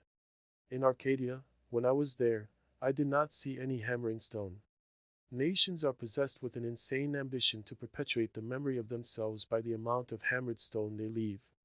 What if equal pains were taken to smooth and polish their manners? One piece of good sense would be more memorable than a monument as high as the moon. I love better to see stones in place. The grandeur of Thebes was a vulgar grandeur. More sensible is a rod of stone wall that bounds an honest man's field than 100 gated Thebes that has wandered farther from the true end of life. The religion and civilization which are barbaric and heathenish build splendid temples, but what you might call Christianity does not. Most of the stone a nation hammers goes toward its tomb only. It buries itself alive. As for the pyramids, there is nothing to wonder at in them so much as the fact that so many men could be found degraded enough to spend their lives constructing a tomb for some ambitious booby, whom it would have been wiser and manlier to have drowned in the Nile, and then given his body to the dogs. I might possibly invent some excuse for them in him, but I have no time for it. As for the religion and love of art of the builders, it is much the same all the world over, whether the building be an Egyptian temple or the United States Bank. It costs more than it comes to. The mainspring is vanity, assisted by the love of garlic and bread and butter. Mr. Balcom, a promising young architect, designs it on the back of his Vitruvius, with hard pencil and ruler, and the job is let out to Dobson and Sons, stonecutters. When the 30 centuries begin to look down on it, mankind begin to look up at it. As for your high towers and monuments, there was a crazy fellow once in this town who undertook to dig through to China, and he got so far that, as he said, he heard the Chinese pots and kettles rattle. But I think that I shall not go out of my way to admire the hole which he made. Many are concerned about the monuments of the West and the East, to know who built them. For my part, I should like to know who in those days did not build them, who were above such trifling. But to proceed with my statistics. By surveying, carpentry, and day labor of various other kinds in the village in the meanwhile, for I have as many trades as fingers, I had earned $13.34.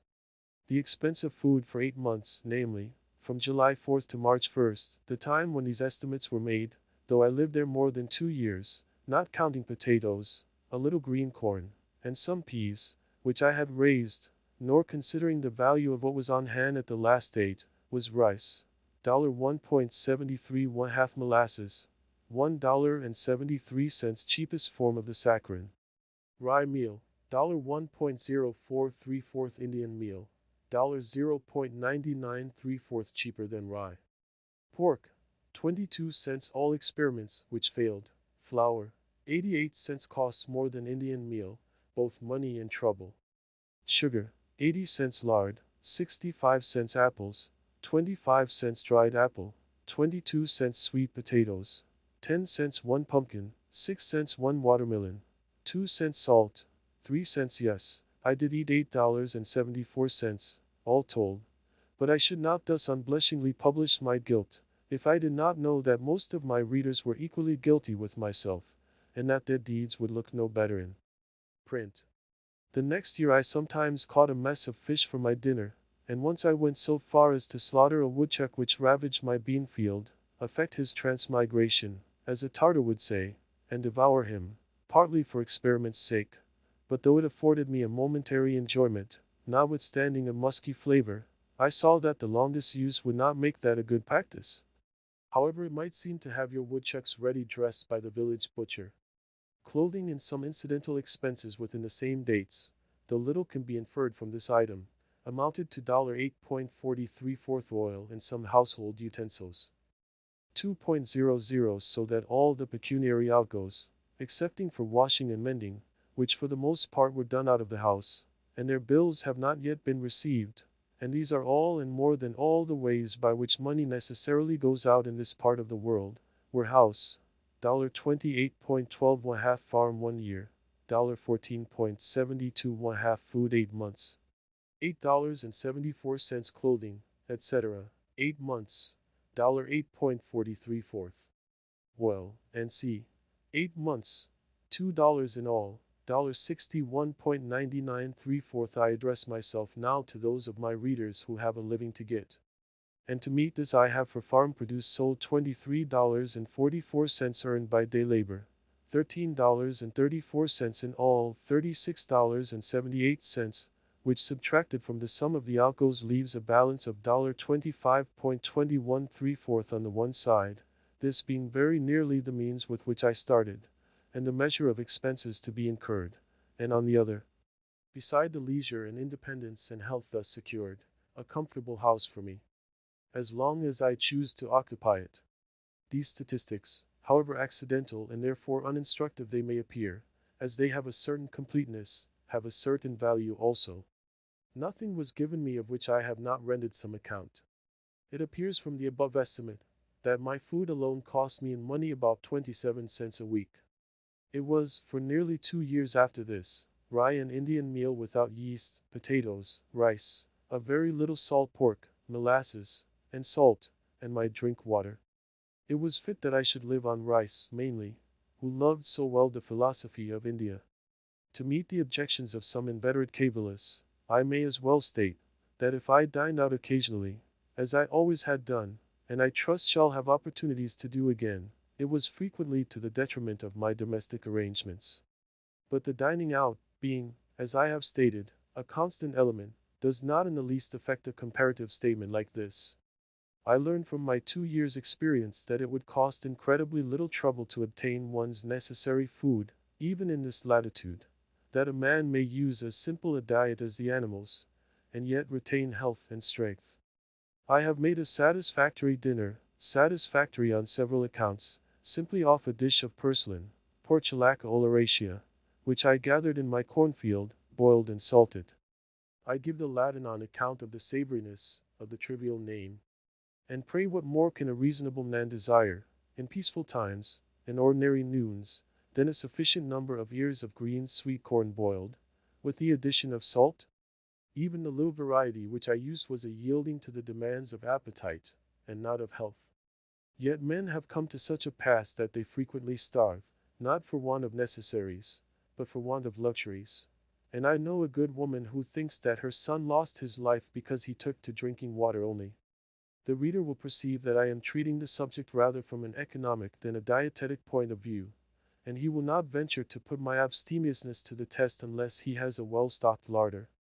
Bread I at first made of pure Indian meal and salt, genuine hoe cakes, which I baked before my fire out of doors on a shingle, or the end of a stick of timber sawed off in building my house, but it was wont to get smoked and to have a piney flavor. I tried flour also, but have at last found a mixture of rye and Indian meal most convenient and agreeable. In cold weather it was no little amusement to bake several small loaves of this in succession, tending and turning them as carefully as an Egyptian his hatching eggs. They were real cereal fruit which I ripened, and they had to my senses a fragrance like that of other noble fruits, which I kept in as long as possible by wrapping them in cloths. I made a study of the ancient and indispensable art of bread making, consulting such authorities as offered, going back to the primitive days and first invention of the unleavened kind, when from the wildness of nuts and meats men first reached the mildness and refinement of this diet, and traveling gradually down in my studies through that accidental souring of the dough which, it is supposed, taught the leavening process, and to the various fermentations thereafter, till I came to the sweet, wholesome bread, the staff of life. Leaven, which some deem the soul of bread, the spiritus which fills its cellular tissue, which is religiously preserved like the vestal fire, some precious bottleful, I suppose, first brought over in the Mayflower, did the business for America, and its influence is still rising, swelling, spreading, in cerealian billows over the land. This seed I regularly and faithfully procured from the village, till at length one morning I forgot the rolls, and scalded my yeast, by which accident I discovered that even this was not indispensable, for my discoveries were not by the synthetic but analytic process, and I have gladly omitted it since, though most housewives earnestly assured me that safe and wholesome bread without yeast might not be, and elderly people prophesied a speedy decay of the vital forces. Yet I find it not to be an essential ingredient, and after going without it for a year I'm still in the land of the living, and I am glad to escape the trivialness of carrying a bottleful in my pocket, which would sometimes pop and discharge its contents to my discomfiture. It is simpler and more respectable to omit it. Man is an animal who more than any other can adapt himself to all climates and circumstances. Neither did I put any sal soda, or other acid or alkali, into my bread. It would seem that I made it according to the recipe which Marcus Porcius Cato gave about 2 centuries before Christ. Panem depstitium sic facido, manus mortariumque bene levato, farinam in mortarium indito, aqui politum addito, subigitoque pulcher, ubi bene subegeris, defingito, cocitoque sub testa, which I take to mean, make kneaded bread thus. Wash your hands in trough well. Put the meal into the trough, add water gradually, and knead it thoroughly. When you have kneaded it well, mold it, and bake it under a cover, that is, in a baking kettle. Not a word about leaven. But I did not always use this staff of life.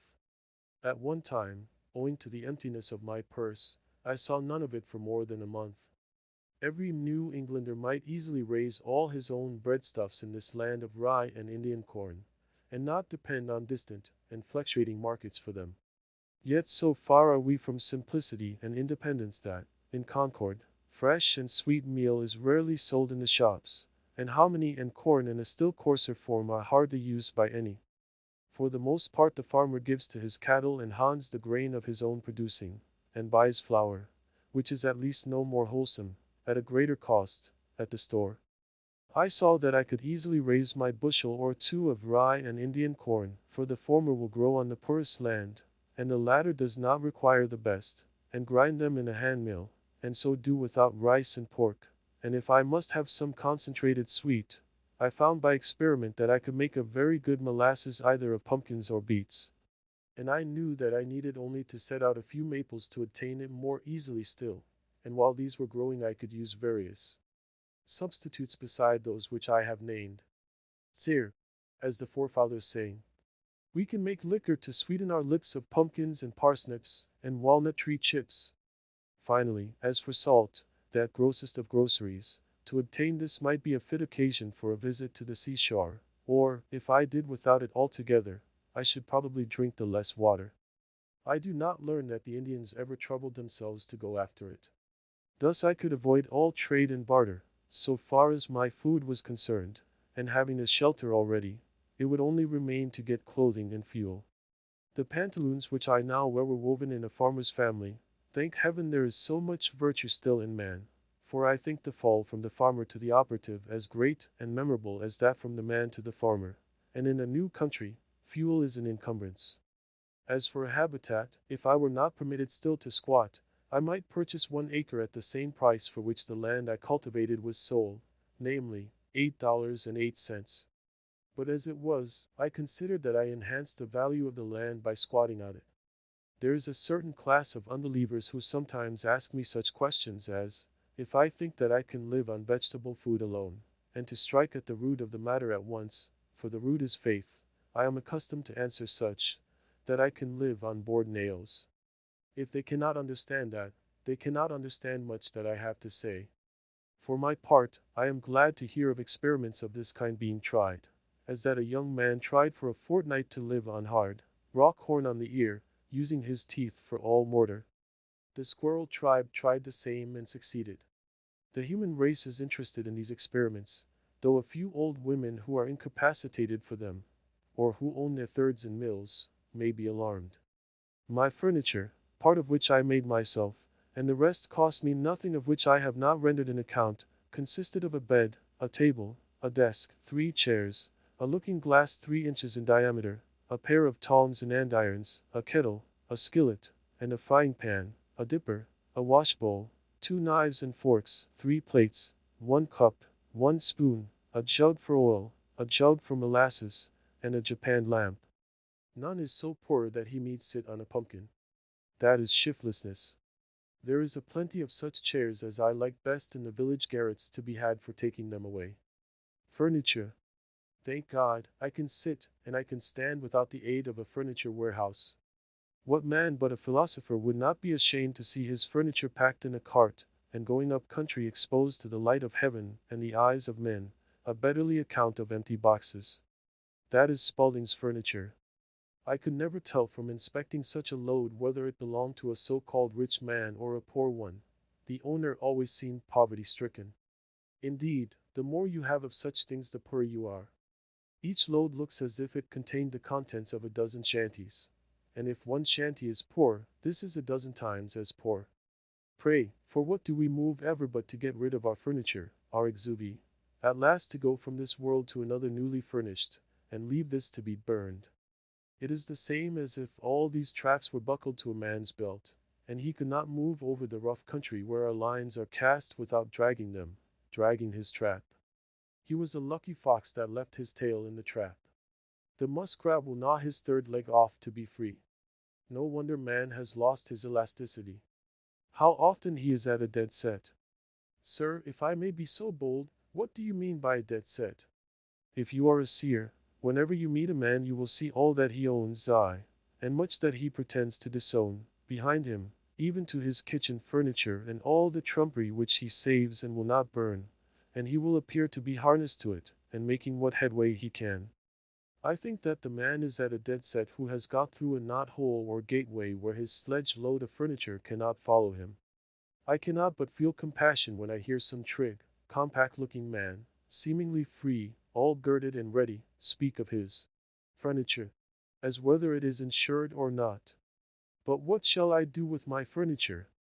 My gay butterfly is entangled in a spider's web then.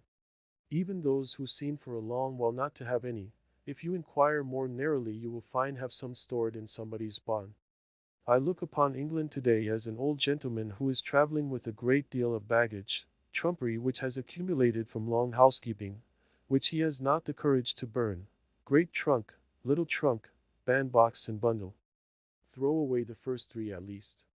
It would surpass the powers of a well man nowadays to take up his bed and walk, and I should certainly advise a sick one to lay down his bed and run.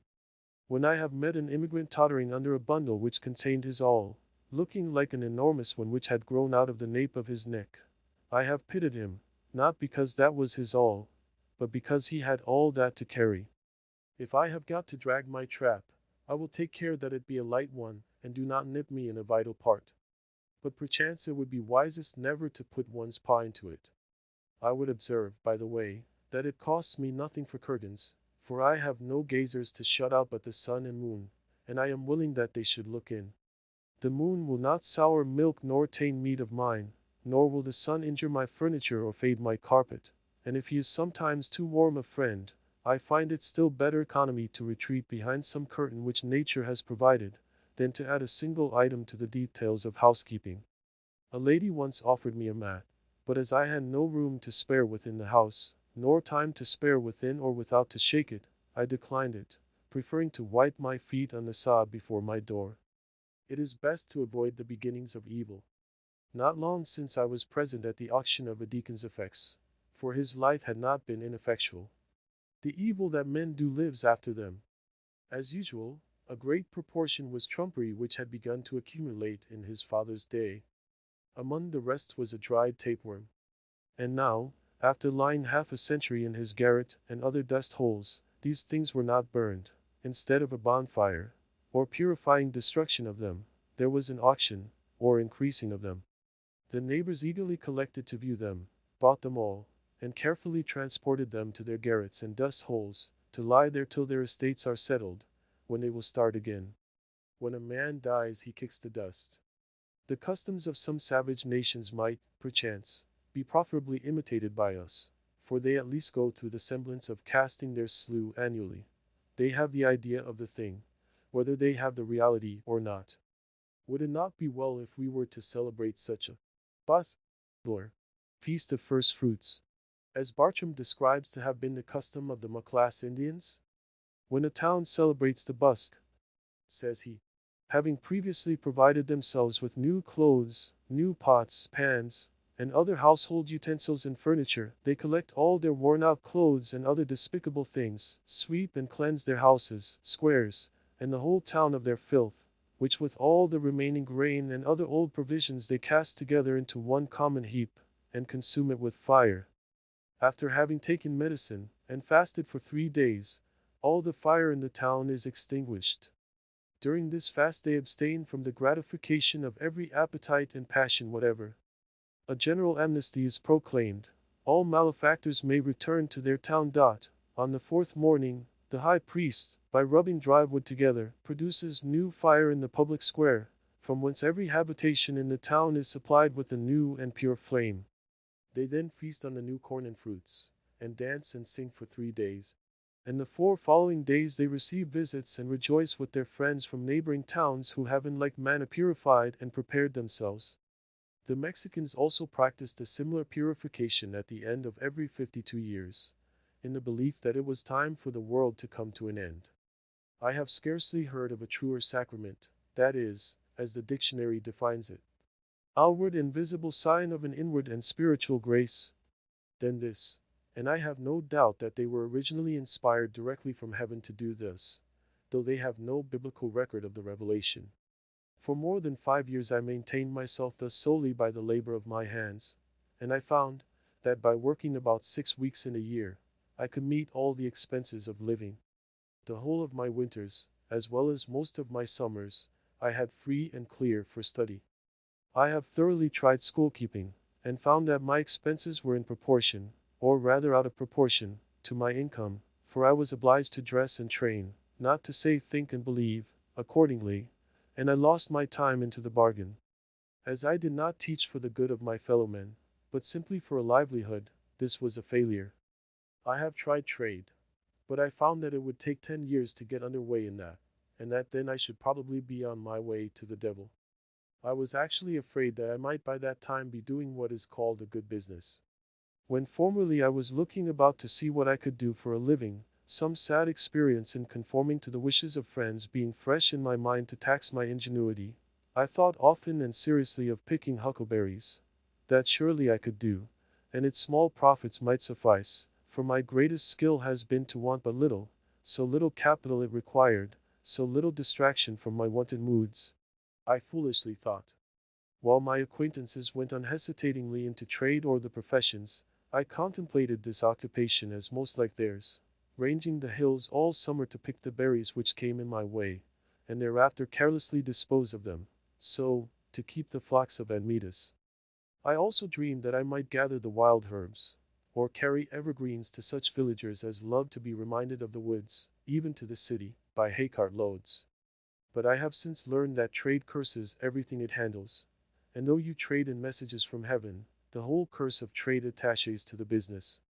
As I preferred some things to others, and especially valued my freedom, as I could fare hard and yet succeed well, I did not wish to spend my time in earning rich carpets or other fine furniture, or delicate cookery, or a house in the Grecian or the Gothic style just yet. If there are any to whom it is no indirection to acquire these things, and who know how to use them when acquired, I relinquish to them the pursuit. Some are industrious, and appear to love labor for its own sake, or perhaps because it keeps them out of worse mischief. To such I have at present nothing to say. Those who would not know what to do with more leisure than they now enjoy, I might advise to work twice as hard as they do, work till they pay for themselves, and get their free papers. For myself I found that the occupation of a day laborer was the most independent of any, especially as it required only 30 or 40 days in a year to support one. The laborer's day ends with the going down of the sun, and he is then free to devote himself to his chosen pursuit, independent of his labor. But his employer, who speculates from month to month, has no respite from one end of the year to the other. In short, I am convinced, both by faith and experience, that to maintain oneself on this earth is not a hardship but a pastime, if we will live simply and wisely, as the pursuits of the simpler nations are still the sports of the more artificial. It is not necessary that a man should earn his living by the sweat of his brow, unless he sweats easier than I do. One young man of my acquaintance, who has inherited some acres, told me that he thought he should live as I did, if he had the means. I would not have any one adopt my mode of living on any account, for, beside that before he has fairly learned it I may have found out another for myself, I desire that there may be as many different persons in the world as possible, but I would have each one be very careful to find out and pursue his own way, and not his father's or his mother's or his neighbor's instead. The youth may build or plant or sail, only let him not be hindered from doing that which he tells me he would like to do. It is by a mathematical point only that we are wise, as the sailor or the fugitive slave keeps the pole-star in his eye, but that is sufficient guidance for all our life. We may not arrive at our port within a calculable period, but we would preserve the true course. Undoubtedly, in this case, what is true for one is truer still for 1,000, as a large house is not proportionally more expensive than a small one, since one roof may cover, one cellar underlie, and one wall separate several apartments. But for my part, I preferred the solitary dwelling.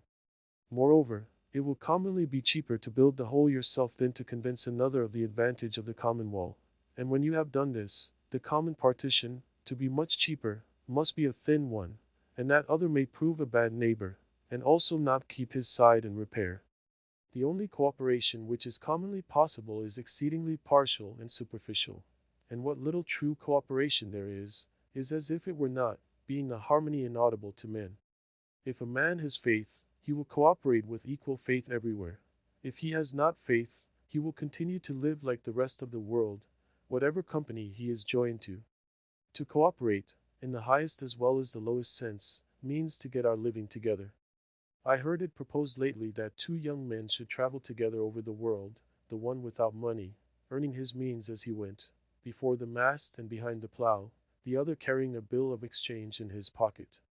It was easy to see that they could not long be companions or cooperate, since one would not operate at all.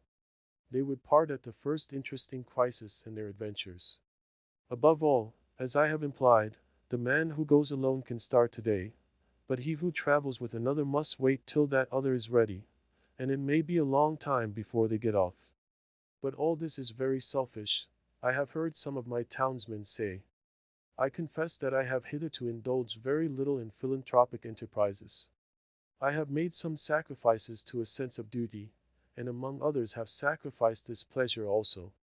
There are those who have used all their arts to persuade me to undertake the support of some poor family in the town, and if I had nothing to do, for the devil finds employment for the idle, I might try my hand at some such pastime as that.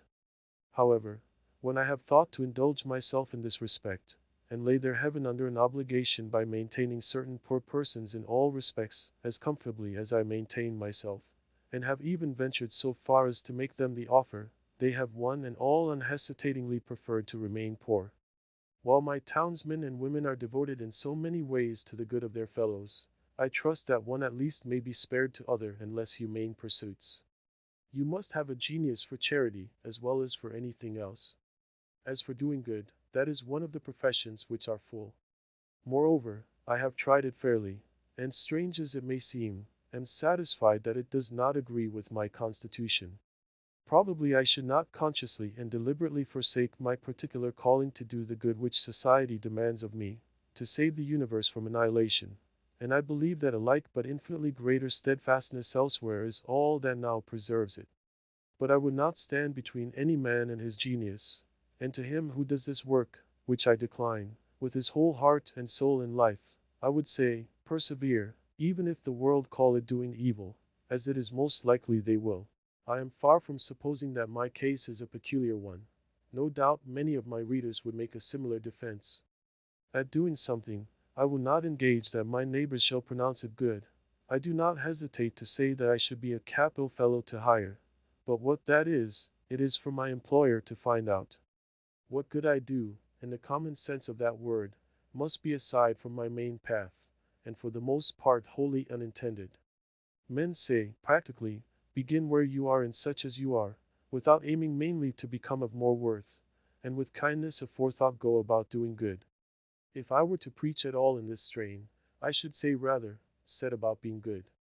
As if the sun should stop when he had kindled his fires up to the splendor of a moon or a star of the sixth magnitude, and go about like a Robin Goodfellow, peeping in at every cottage window, inspiring lunatics, and tainting meats, and making darkness visible, instead of steadily increasing his genial heat and beneficence till he is of such brightness that no mortal can look him in the face, and then, and in the meanwhile too, going about the world in his own orbit, doing it good, or rather, as the truer philosophy has discovered, the world going about him getting good.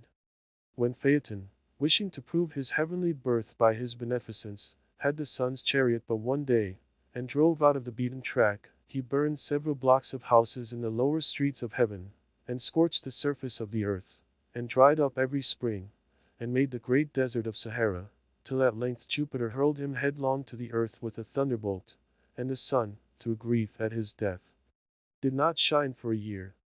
There is no odor so bad as that which arises from goodness tainted. It is human, it is divine carrion. If I knew for a certainty that a man was coming to my house with the conscious design of doing me good, I should run for my life, as from that dry and parching wind of the African deserts called the simum, which fills the mouth and nose and ears and eyes with dust till you are suffocated, for fear that I should get some of his good done to me, some of its virus mingled with my blood. No, in this case I would rather suffer evil the natural way. A man is not a good man to me because he will feed me if I should be starving, or warm me if I should be freezing, or pull me out of a ditch if I should ever fall into one. I can find you a Newfoundland dog that will do as much. Philanthropy is not love for one's fellow man in the broadest sense. Howard was no doubt an exceedingly kind and worthy man in his way, and has his reward. But, comparatively speaking, what are 100 Howards to us, if their philanthropy do not help us in our best estate, when we are most worthy to be helped? I never heard of a philanthropic meeting in which it was sincerely proposed to do any good to me, or the like of me. The Jesuits were quite balked by those Indians who, being burned at the stake, suggested new modes of torture to their tormentors. Being superior to physical suffering, it sometimes chanced that they were superior to any consolation which the missionaries could offer, and the law to do as you would be done by fell with less persuasiveness on the ears of those who, for their part, did not care how they were done by, who loved their enemies after a new fashion, and came very near freely forgiving them all they did. Be sure that you give the poor the aid they most need, though it be your example which leaves them far behind. If you give money, spend yourself with it, and do not merely abandon it to them. We make curious mistakes sometimes. Often the poor man is not so cold and hungry as he is dirty and ragged and gross. It is partly his taste, and not merely his misfortune. If you give him money, he will perhaps buy more rags with it. I was wont to pity the clumsy Irish labourers who cut ice on the pond, in such mean and ragged clothes, while I shivered in my more tidy and somewhat more fashionable garments, till, one bitter cold day, one who had slipped into the water came to my house to warm him, and I saw him strip off 3 pairs of pants and 2 pairs of stockings ere he got down to the skin, though they were dirty and ragged enough, it is true, and that he could afford to refuse the extra garments which I offered him. He had so many incher ones. This ducking was the very thing he needed. Then I began to pity myself, and I saw that it would be a greater charity to bestow on me a flannel shirt than a whole stock shop on him. There are 1,000 hacking at the branches of evil to one who is striking at the root, and it may be that he who bestows the largest amount of time and money on the needy is doing the most by his mode of life to produce that misery which he strives in vain to relieve. It is the pious slave breeder devoting the proceeds of every 10th slave to buy a Sunday's liberty for the rest. Some show their kindness to the poor by employing them in their kitchens. Would they not be kinder if they employed themselves there? You boast of spending a 10th part of your income in charity. Maybe you should spend the 9/10 so, and done with it. Society recovers only a 10th part of the property then. Is this owing to the generosity of him in whose possession it is found, or to the remissness of the officers of justice? Philanthropy is almost the only virtue which is sufficiently appreciated by mankind. Nay, it is greatly overrated, and it is our selfishness which overrates it.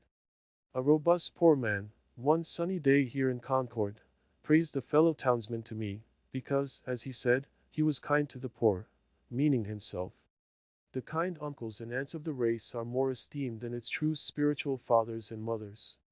I once heard a reverend lecturer on England, a man of learning and intelligence, after enumerating her scientific, literary, and political worthies, Shakespeare, Bacon, Cromwell, Milton, Newton, and others, speak next of her Christian heroes, whom, as if his profession required it of him, he elevated to a place far above all the rest, as the greatest of the great. They were Penn, Howard, and Mrs. Fry. Every one must feel the falsehood and cant of this. The last were not England's best men and women, only, perhaps, her best philanthropists. I would not subtract anything from the praise that is due to philanthropy, but merely demand justice for all who by their lives and works are a blessing to mankind. I do not value chiefly a man's uprightness and benevolence, which are, as it were, his stem and leaves. Those plants of whose greenness wither we make herb tea for the sick, serve but a humble use, and are most employed by quacks. I want the flower and fruit of a man, that some fragrance be wafted over from him to me, and some ripeness flavor our intercourse.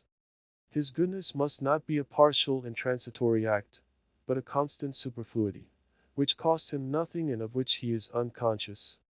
This is a charity that hides a multitude of sins. The philanthropist too often surrounds mankind with the remembrance of his own cast-off griefs as an atmosphere, and calls it sympathy. We should impart our courage, and not our despair, our health and ease, and not our disease, and take care that this does not spread by contagion. From what southern plains comes up the voice of wailing? Under what latitudes reside the heathen to whom we would send light? Who is that intemperate and brutal man whom we would redeem? If anything ail a man, so that he does not perform his functions, if he have a pain in his bowels even, for that is the seat of sympathy, he forthwith sets about reforming the world.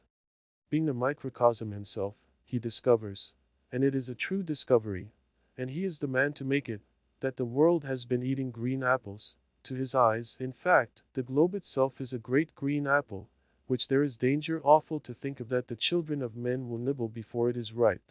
And straightway his drastic philanthropy seeks out the Eskimo and the Patagonian, and embraces the populous Indian and Chinese villages. And thus, by a few years of philanthropic activity, the powers in the meanwhile using him for their own ends, no doubt, he cures himself of his dyspepsia.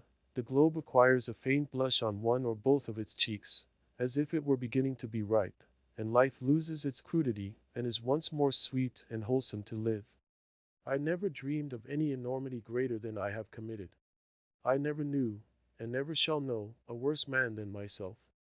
I believe that what so saddens the reformer is not his sympathy with his fellows in distress, but, though he be the holiest Son of God, is his private ail. Let this be righted. Let the spring come to him, the morning rise over his couch, and he will forsake his generous companions without apology. My excuse for not lecturing against the use of tobacco is, that I never chewed it. That is a penalty which reformed tobacco chewers have to pay, though there are things enough I have chewed, which I could lecture against. If you should ever be betrayed into any of these philanthropies, do not let your left hand know what your right hand does, for it is not worth knowing. Rescue the drowning and tie your shoestrings. Take your time, and set about some free labor. Our manners have been corrupted by communication with the saints. Our hymn books resound with a melodious cursing of God and enduring him forever. One would say that even the prophets and redeemers had rather consoled the fears than confirmed the hopes of man. There is nowhere recorded a simple and irrepressible satisfaction with the gift of life, any memorable praise of God. All health and success does me good, however far off and withdrawn it may appear. All disease and failure helps to make me sad and does me evil, however much sympathy it may have with me or I with it. If then, we would indeed restore mankind by truly Indian, botanic, magnetic, or natural means, let us first be as simple and well as nature ourselves, dispel the clouds which hang over our own brows, and take up a little life into our pores. Do not stay to be an overseer of the poor, but endeavor to become one of the worthies of the world. I read in the Gulistan, or flower garden, of Sheikh Sudi of Shiraz that they asked a wise man, saying, of the many celebrated trees which the Most High God has created lofty and umbrageous, they call none azad, or free, excepting the cypress, which bears no fruit. What mystery is there in this? He replied, each has its appropriate produce, an appointed season, during the continuance of which it is fresh and blooming, and during their absence dry and withered. To either of which states is the cypress exposed, being always flourishing, and of this nature are the azads, or religious independence. Fix not thy heart on that which is transitory, for the Dijla, or Tigris, will continue to flow through Baghdad after the race of caliphs is extinct. If thy hand has plenty, be liberal as the date tree. But if it affords nothing to give away, be an Azad, or free man, like the cypress. Complemental verses: the pretensions of poverty. Thou dost presume too much, poor needy wretch, to claim a station in the firmament because thy humble cottage, or thy tub, nurses some lazy or pedantic virtue in the cheap sunshine or by shady springs, with roots and potherbs, where thy right hand, tearing those humane passions from the mind, upon whose stocks fair blooming virtues flourish, degradeth nature, and benumbs sense, and, Gorgon-like, turns active men to stone. We not require the dull society of your necessitated temperance, or that unnatural stupidity that knows nor joy nor sorrow, nor your forked falsely exalted passive fortitude above the active. This low abject brood, that fix their seats in mediocrity, become your servile minds. But we advance such virtues only as amid excess, brave, bounteous acts, regal magnificence, all-seeing prudence, magnanimity that knows no bound, and that heroic virtue for which antiquity hath left no name, but patents only, such as Hercules, Achilles, Theseus. Back to thy low cell, and when thou sayest the new enlightened sphere, study to know but what those worthies were. Kuru, where I lived, and what I lived for. At a certain season of our life we are accustomed to consider every spot as the possible site of a house. I have thus surveyed the country on every side within a dozen miles of where I live. In imagination I have bought all the farms in succession, for all were to be bought, and I knew their price. I walked over each farmer's premises, tasted his wild apples, discoursed on husbandry with him, took his farm at his price, at any price, mortgaging it to him in my mind, even put a higher price on it, took everything but a deed of it, took his word for his deed, for I dearly loved to talk, cultivated it, and him too to some extent, I trust, and withdrew when I had enjoyed it long enough, leaving him to carry it on. This experience entitled me to be regarded as a sort of real estate broker by my friends. Wherever I sat, there I might live, and the landscape radiated from me accordingly. What is a house but a seat, better if a country seat?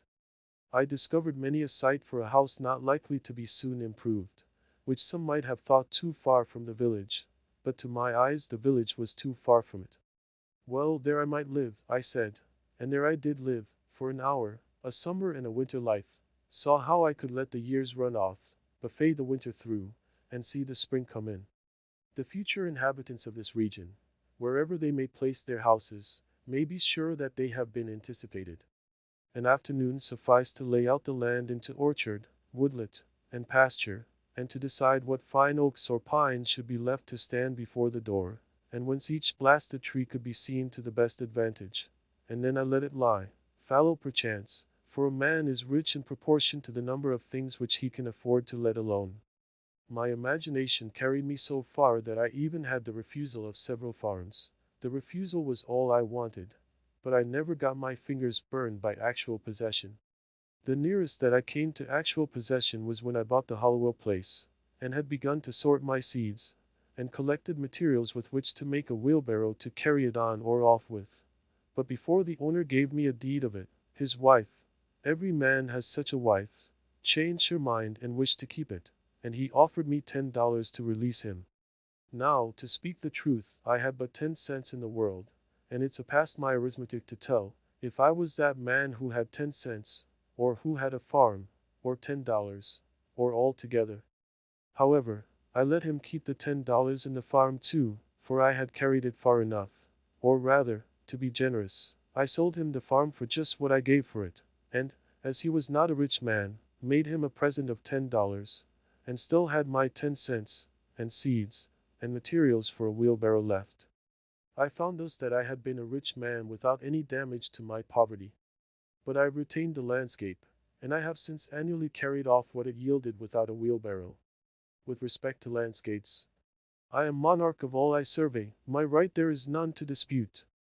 I have frequently seen a poet withdraw, having enjoyed the most valuable part of a farm, while the crusty farmer supposed that he had got a few wild apples only. Why, the owner does not know it for many years when a poet has put his farm in rhyme, the most admirable kind of invisible fence, has fairly impounded it, milked it, skinned it, and got all the cream, and left the farmer only the skimmed milk. The real attractions of the Hollowell farm, to me, were its complete retirement, being about 2 miles from the village, half a mile from the nearest neighbor, and separated from the highway by a broad field, its bounding on the river, which the owner said protected it by its fogs from frosts in the spring, though that was nothing to me. The gray color and ruinous state of the house and barn, and the dilapidated fences, which put such an interval between me and the last occupant, the hollow, and lichen-covered apple trees, gnawed by rabbits, showing what kind of neighbors I should have. But above all, the recollection I had of it from my earliest voyages up the river, when the house was concealed behind a dense grove of red maples, through which I heard the house dog bark. I was in haste to buy it, before the proprietor finished getting out some rocks, cutting down the hollow apple trees, and grubbing up some young birches which had sprung up in the pasture, or, in short, had made any more of his improvements. To enjoy these advantages I was ready to carry it on, like Atlas, to take the world on my shoulders. I never heard what compensation he received for that, and do all those things which had no other motive or excuse but that I might pay for it, and be unmolested in my possession of it. For I knew all the while that it would yield the most abundant crop of the kind I wanted if I could only afford to let it alone. But it turned out as I have said. All that I could say, then, with respect to farming on a large scale, I have always cultivated a garden, was, that I had had my seeds ready. Many think that seeds improve with age. I have no doubt that time discriminates between the good and the bad, and when at last I shall plant, I shall be less likely to be disappointed. But I would say to my fellows, once for all, as long as possible live free and uncommitted. It makes but little difference whether you are committed to a farm or the county jail. Old Cato, whose De Re Rustica is my cultivator, says, and the only translation I have seen makes sheer nonsense of the passage. When you think of getting a farm, turn it thus in your mind, not to buy greedily, nor spare your pains to look at it, and do not think it enough to go round it once. The oftener you go there the more it will please you, if it is good. I think I shall not buy greedily, but go round and round it as long as I live, and be buried in it first, that it may please me the more at last. The present was my next experiment of this kind, which I purpose to describe more at length, for convenience, putting the experience of 2 years into one. As I have said, I do not propose to write an ode to dejection, but to brag as lustily as Chanticleer in the morning, standing on his roost, if only to wake my neighbors up. When first I took up my abode in the woods, that is, began to spend my nights as well as days there, which, by accident, was on Independence Day, or the 4th of July, 1845, my house was not finished for winter, but was merely a defense against the rain, without plastering or chimney, the walls being of rough, weather-stained boards, with wide chinks, which made it cool at night.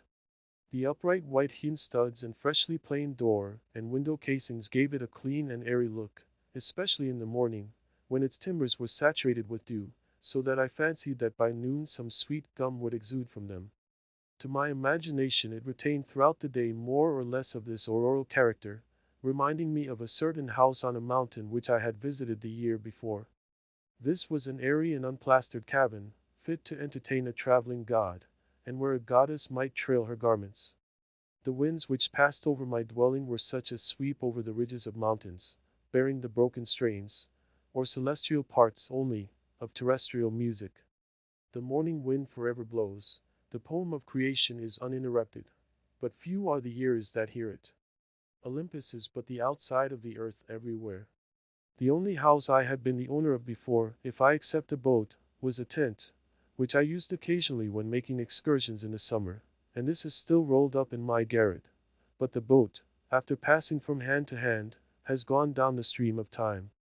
With this more substantial shelter about me, I had made some progress toward settling in the world. This frame, so slightly clad, was a sort of crystallization around me, and reacted on the builder. It was suggestive somewhat as a picture in outlines. I did not need to go outdoors to take the air, for the atmosphere within had lost none of its freshness.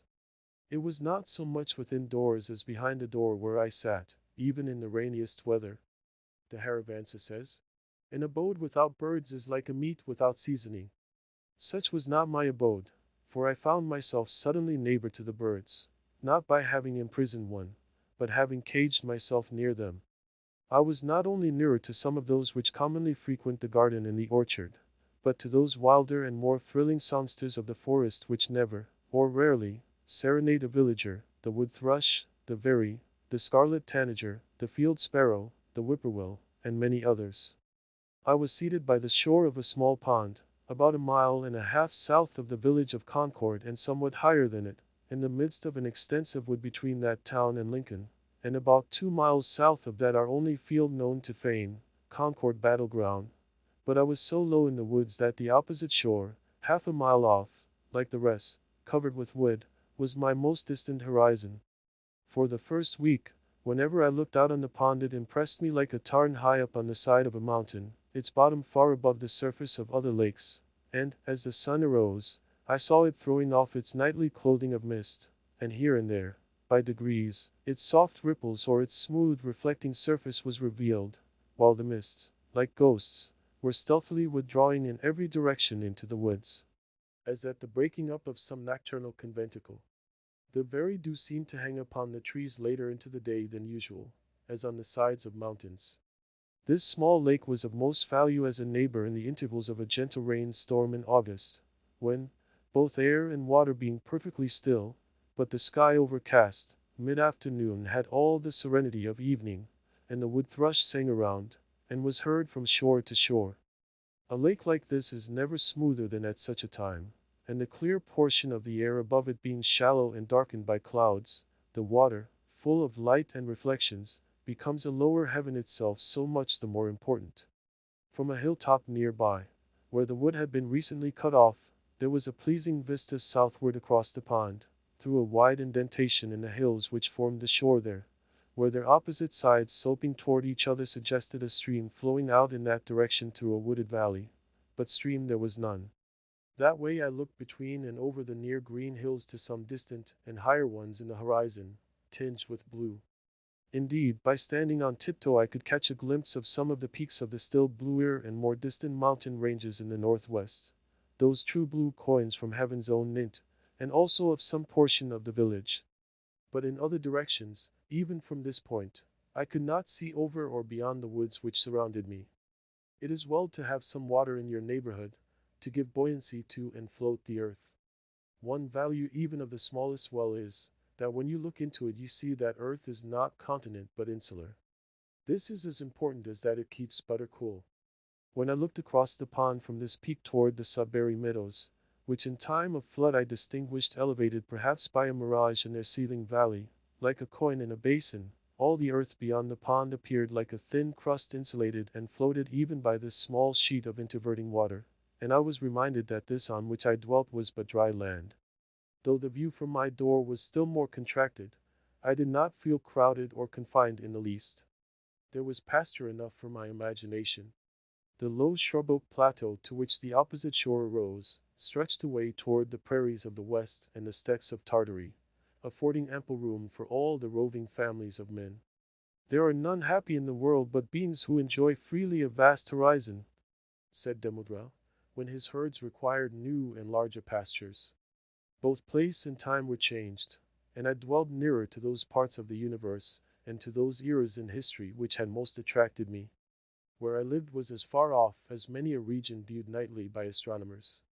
We are wont to imagine rare and delectable places in some remote and more celestial corner of the system, behind the constellation of Cassiopeia's chair, far from noise and disturbance. I discovered that my house actually had its site in such a withdrawn, but forever new and unprofaned, part of the universe.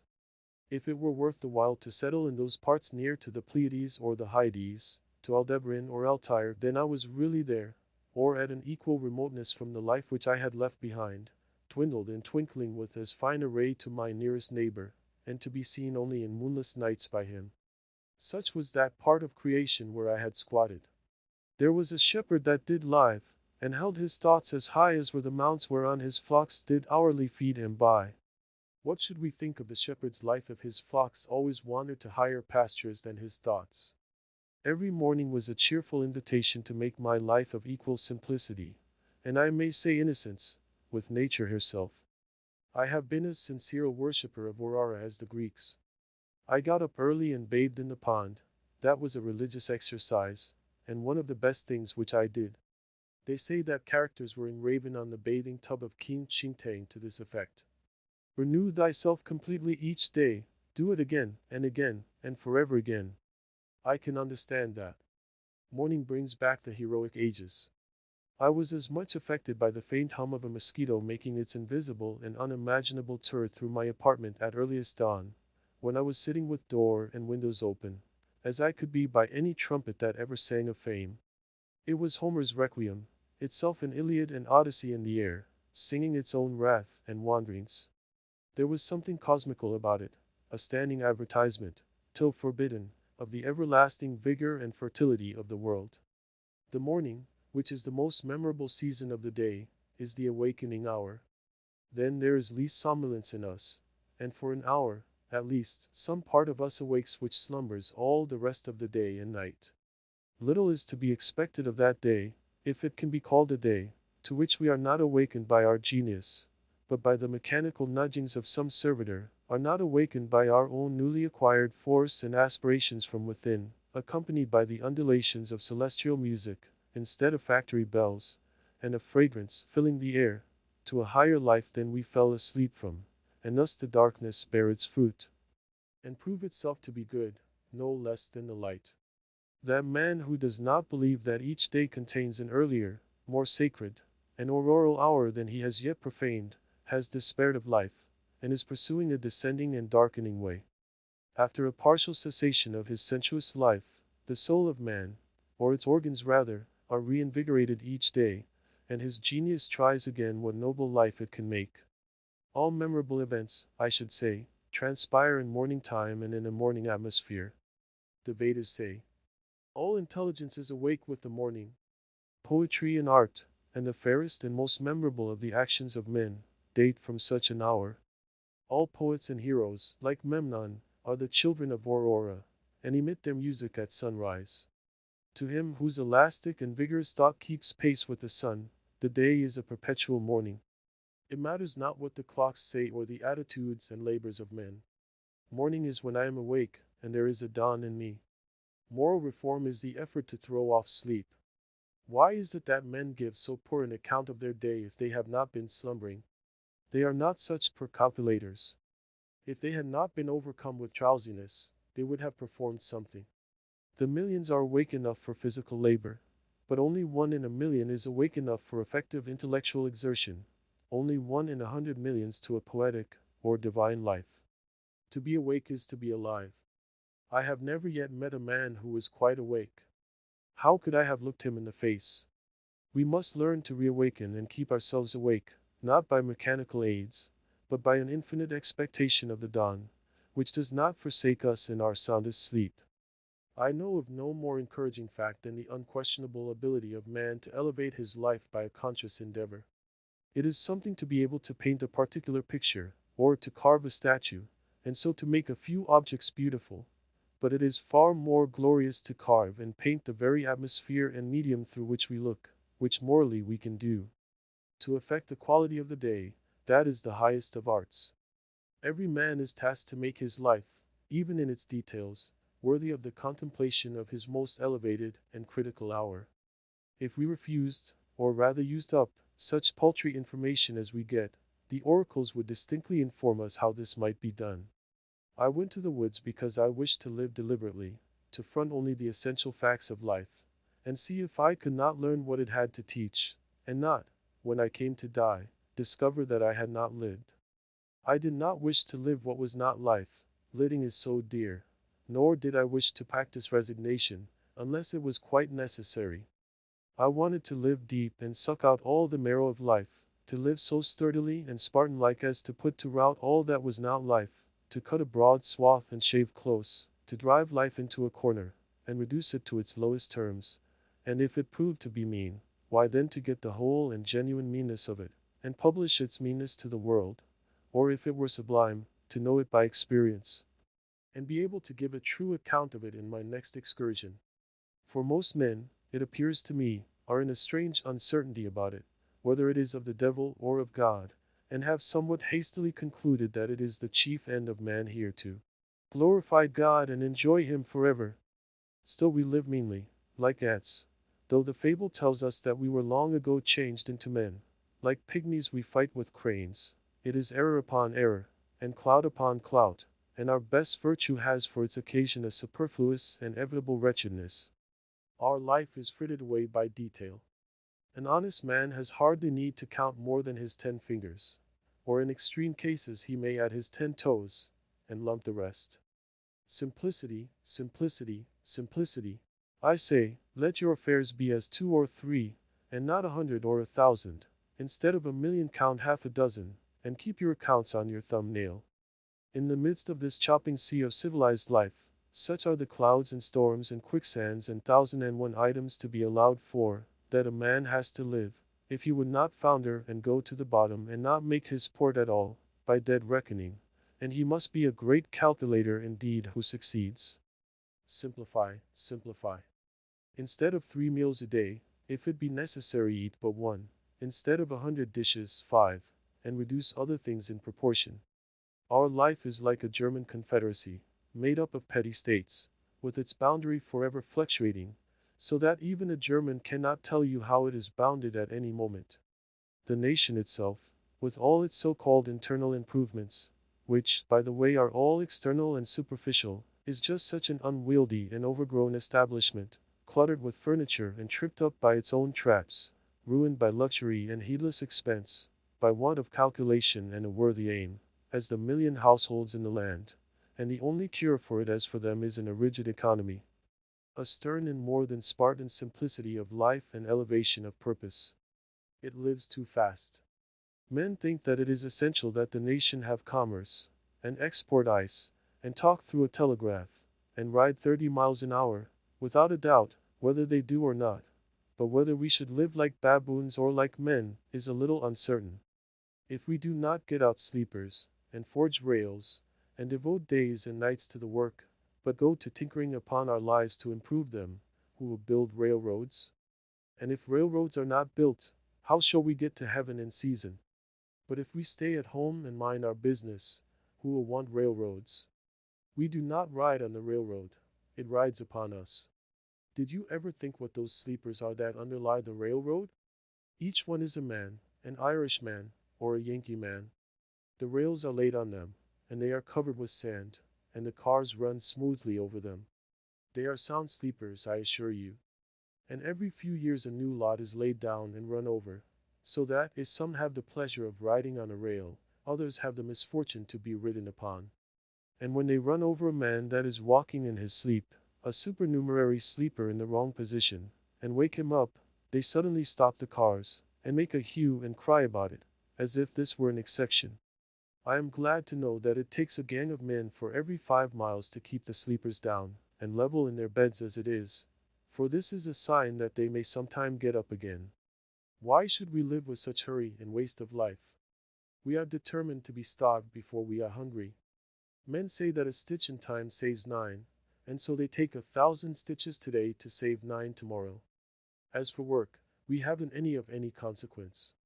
We have the St. Vitus dance, and cannot possibly keep our heads still. If I should only give a few pulls at the parish bell rope, as for a fire, that is, without setting the bell, there is hardly a man on his farm in the outskirts of Concord, notwithstanding that press of engagements which was his excuse so many times this morning, nor a boy, nor a woman, I might almost say, but would forsake all and follow that sound, not mainly to save property from the flames, but if we will confess the truth, much more to see it burn, since burn it must, and we be it known. Did not set it on fire, or to see it put out, and have a hand in it, if that is done as handsomely, yes, even if it were the parish church itself. Hardly a man takes a half-hour's nap after dinner, but when he wakes he holds up his head and asks, "What's the news?" as if the rest of mankind had stood his sentinels. Some give directions to be waked every half-hour, doubtless for no other purpose, and then, to pay for it, they tell what they have dreamed. After a night's sleep the news is as indispensable as the breakfast. Pray tell me anything new that has happened to a man anywhere on this globe. and he reads it over his coffee and rolls, that a man has had his eyes gouged out this morning on the Wachito River, never dreaming the while that he lives in the dark unfathomed mammoth cave of this world, and has but the rudiment of an eye himself. For my part, I could easily do without the post office. I think that there are very few important communications made to it. To speak critically, I never received more than 1 or 2 letters in my life. I wrote this some years ago, that were worth the postage. The penny post is, commonly, an institution to which you seriously offer a man that penny for his thoughts which is so often safely offered in jest. And I am sure that I never read any memorable news in a newspaper. If we read of one man robbed, or murdered, or killed by accident, or one house burned, or one vessel wrecked, or one steamboat blown up, or one cow run over on the Western Railroad, or one mad dog killed, or one lot of grasshoppers in the winter, we never need read of another. One is enough. If you are acquainted with the principle, what do you care for a myriad instances and applications? To a philosopher all news, as it is called, is gossip, and they who edit and read it are old women over their tea. Yet not a few are greedy after this gossip. There was such a rush, as I hear, the other day at one of the offices to learn the foreign news by the last arrival, that several large squares of plate glass belonging to the establishment were broken by the pressure, news which I seriously think a ready wit might write a 12-month, or 12 years, beforehand with sufficient accuracy. As for Spain, for instance, if you know how to throw in Don Carlos and the Infanta, and Don Pedro and Seville and Granada, from time to time in the right proportions, they may have changed the names a little since I saw the papers, and serve up a bullfight when other entertainments fail, it will be true to the letter, and give us as good an idea of the exact state or ruin of things in Spain as the most succinct and lucid reports under this head in the newspapers. And as for England, almost the last significant scrap of news from that quarter was the Revolution of 1649, and if you have learned the history of her crops for an average year, you never need attend to that thing again, unless your speculations are of a merely pecuniary character. If one may judge who rarely looks into the newspapers, nothing new does ever happen in foreign parts, a French Revolution not excepted. What news! How much more important to know what that is which was never old. Qiu, great dignitary of the state of Wei, sent a man to Kunze to know his news. Kunze caused a messenger to be seated near him, and questioned him in these terms: "What is your master doing?" The messenger answered with respect: "My master desires to diminish the number of his faults, but he cannot come to the end of them." The messenger being Don, the philosopher remarked: "What a worthy messenger! What a worthy messenger!" The preacher, instead of vexing the ears of drowsy farmers on their day of rest at the end of the week, for Sunday is the fit conclusion of an ill-spent week, and not the fresh and brave beginning of a new one, with this one other draggle-tail of a sermon, should shout with thundering voice: "Pause! Avast! Why so seeming fast, but deadly slow? Shams and delusions are esteemed for soundest truths, while reality is fabulous. If men would steadily observe realities only, and not allow themselves to be deluded, life, to compare it with such things as we know, would be like a fairy tale and the Arabian Nights entertainments. If we respected only what is inevitable and has a right to be, music and poetry would resound along the streets. When we are unhurried and wise, we perceive that only great and worthy things have any permanent and absolute existence, that petty fears and petty pleasures are but the shadow of the reality. This is always exhilarating and sublime. By closing the eyes and slumbering, and consenting to be deceived by shows, men establish and confirm their daily life of routine and habit everywhere, which still is built on purely illusory foundations. Children, who play life, discern its true law and relations more clearly than men, who fail to live it worthily, but who think that they are wiser by experience, that is, by failure. I have read in a Hindu book that there was a king's son, who, being expelled in infancy from his native city, was brought up by a forester, and growing up to maturity in that state, imagined himself to belong to the barbarous race with which he lived. One of his father's ministers having discovered him, revealed to him what he was, and the misconception of his character was removed, and he knew himself to be a prince. So, continues the Hindu philosopher, from the circumstances in which it is placed, mistakes its own character, until the truth is revealed to it by some holy teacher, and then it knows itself to be brown. I perceive that we inhabitants of New England live this mean life that we do because our vision does not penetrate the surface of things. We think that that is which appears to be. If a man should walk through this town and see only the reality, where, think you, would the no damn go to? If he should give us an account of the realities he beheld there, we should not recognize the place in his description. Look at a meeting house, or a courthouse, or a jail, or a shop, or a dwelling house, and say what that thing really is before a true gaze, and they would all go to pieces in your account of them. Men esteem truths remote, in the outskirts of the system, behind the farthest star, before Adam and after the last man. In eternity there is indeed something true and sublime. But all these times and places and occasions are now and here. God himself culminates in the present moment, and will never be more divine in the lapse of all the ages. And we are enabled to apprehend at all what is sublime and noble only by the perpetual instilling and drenching of the reality that surrounds us. The universe constantly and obediently answers to our conceptions. Whether we travel fast or slow, the track is laid for us. Let us spend our lives in conceiving then. The poet or the artist never yet had so fair and noble a design, but some of his posterity at least could accomplish it. Let us spend one day as deliberately as nature, and not be thrown off the track by every nutshell and mosquito's wing that falls on the rails. Let us rise early and fast, or break fast, gently and without perturbation. Let company come and let company go, let the bells ring and the children cry, determined to make a day of it. Why should we knock under and go with the stream? Let us not be upset and overwhelmed in that terrible rapid and whirlpool called a dinner, situated in the meridian shallows. Weather this danger and you are safe, for the rest of the way is downhill. With unrelaxed nerves, with morning vigor, sail by it, looking another way, tied to the mast like Ulysses. If the engine whistles, let it whistle till it is hoarse for its pains. If the bell rings, why should we run? We will consider what kind of music they are like. Let us settle ourselves, and work and wedge our feet downward through the mud and slush of opinion, and prejudice, and tradition, and delusion, and appearance, that alluvion which covers the globe, through Paris and London, through New York and Boston and Concord, through church and state, through poetry and philosophy and religion, till we come to a hard bottom and rocks in place, which we can call reality, and say, this is, and no mistake.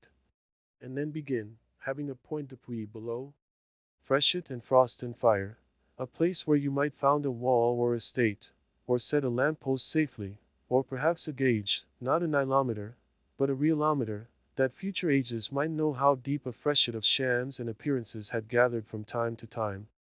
If you stand right fronting and face to face to a fact, you will see the sun glimmer on both its surfaces, as if it were a scimitar, and feel its sweet edge dividing you through the heart and marrow, and so you will happily conclude your mortal career. Be it life or death, we crave only reality. If we are really dying, let us hear the rattle in our throats, and feel cold in the extremities. If we are alive, let us go about our business. Time is but the stream I go a-fishing in. I drink at it. But while I drink I see the sandy bottom and detect how shallow it is. Its thin current slides away, but eternity remains. I would drink deeper, fish in the sky, whose bottom is pebbly with stars. I cannot count one. I know not the first letter of the alphabet. I have always been regretting that I was not as wise as the day I was born. The intellect is a cleaver. It discerns and rifts its way into the secret of things. I do not wish to be any more busy with my hands than is necessary. My head is hands and feet. I feel all my best faculties concentrated in it. My instinct tells me that my head is an organ for burrowing, as some creatures use their snout and forepaws, and with it I would mine and burrow my way through these hills.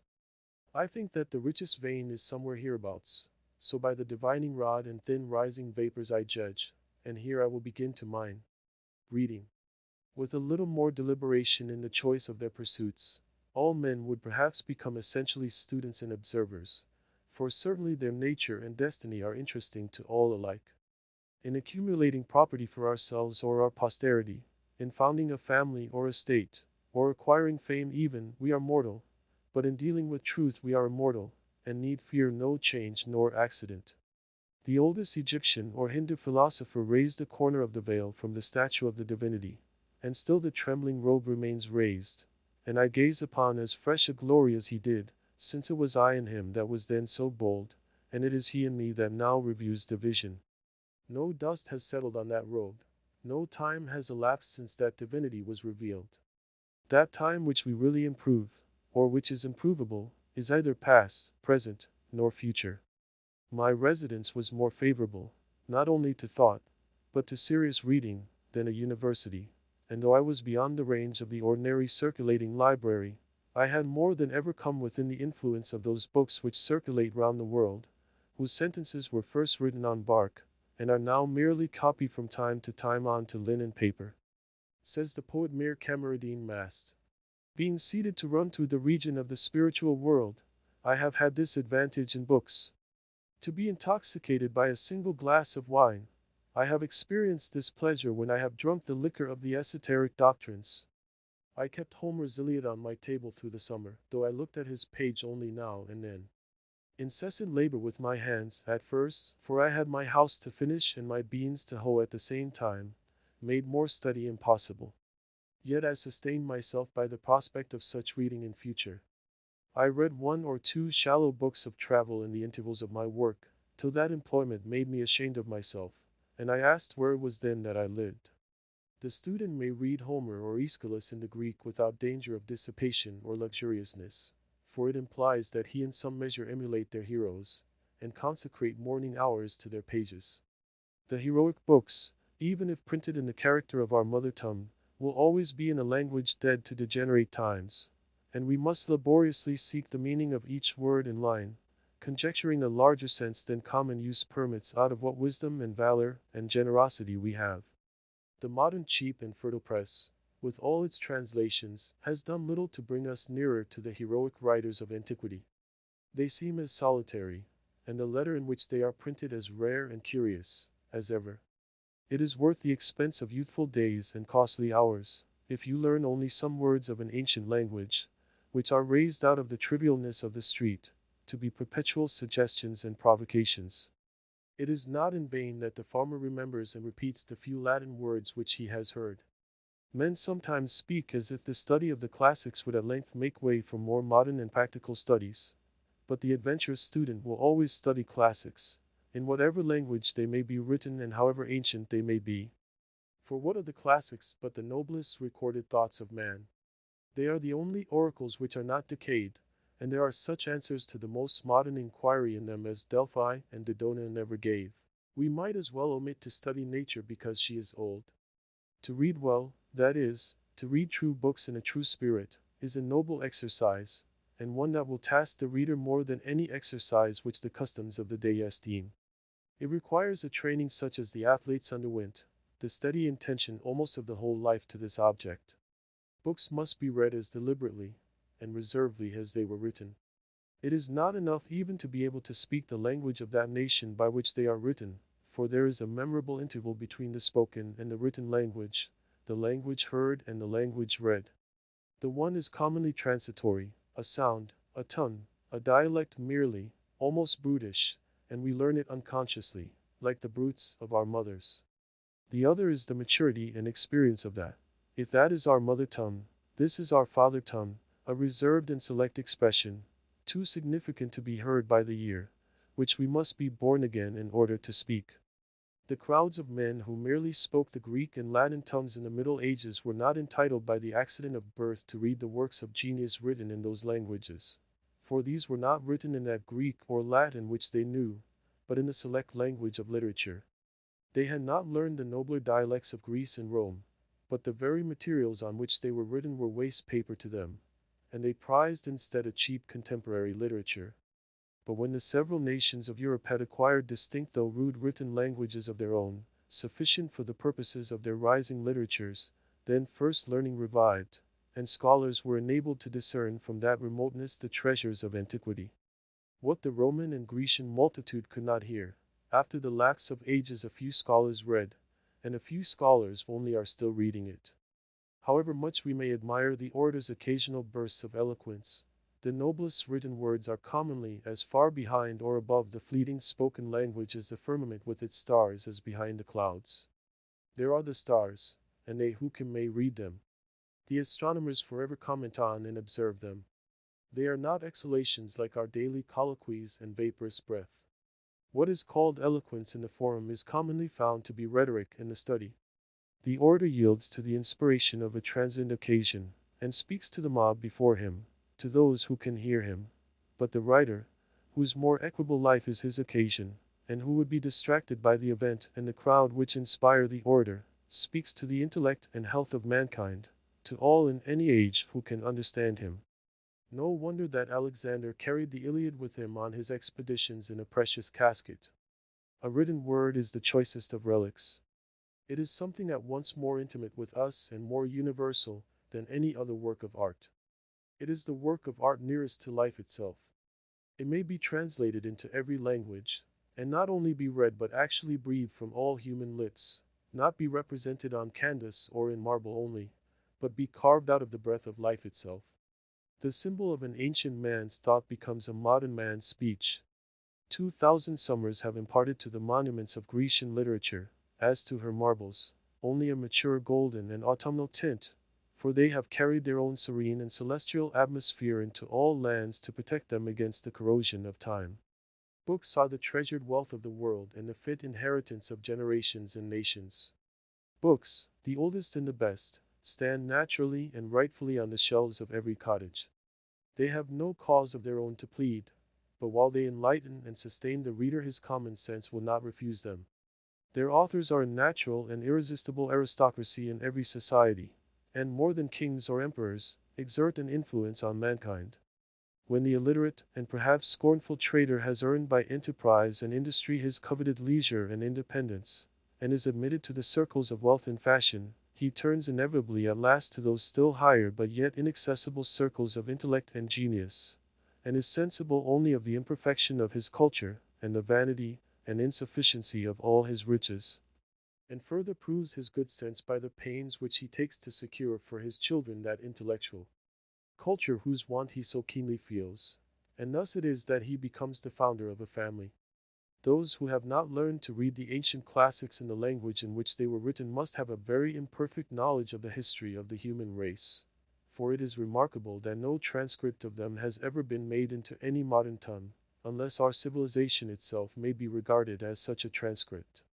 Homer has never yet been printed in English, nor Aeschylus, nor Virgil even, works as refined, as solidly done, and as beautiful almost as the morning itself, for later writers, say what we will of their genius, have rarely, if ever, equaled the elaborate beauty and finish and the lifelong and heroic literary labors of the ancients.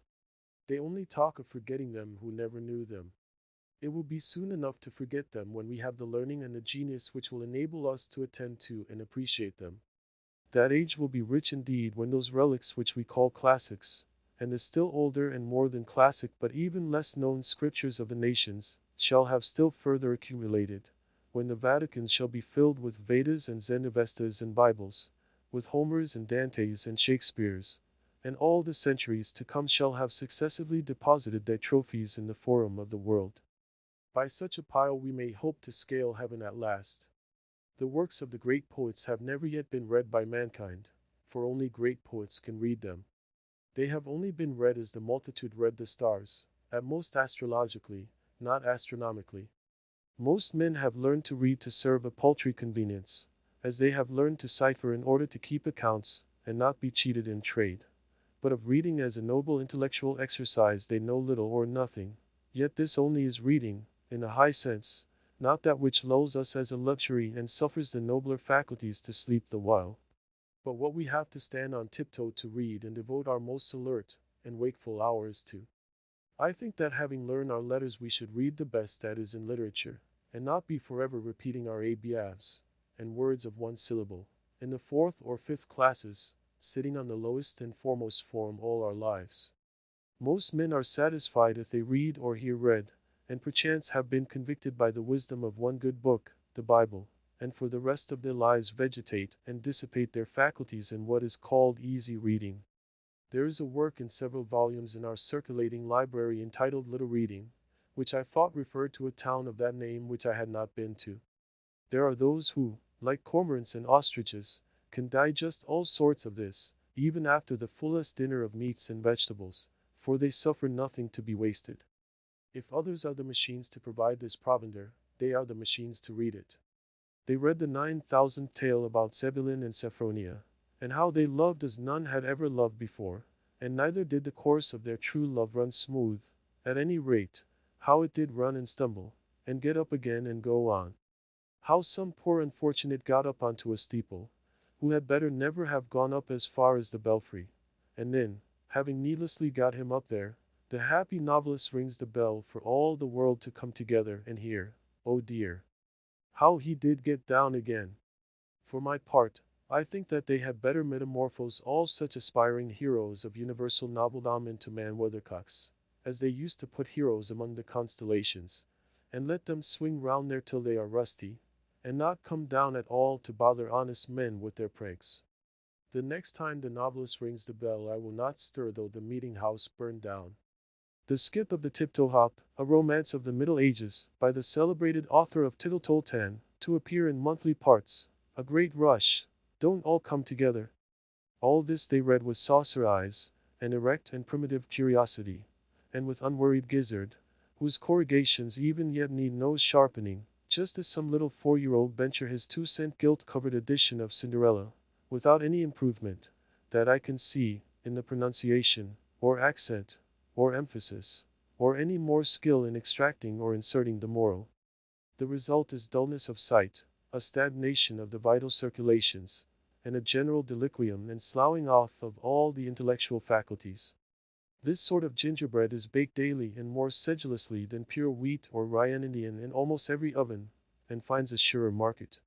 The best books are not read even by those who are called good readers. What does our Concord culture amount to?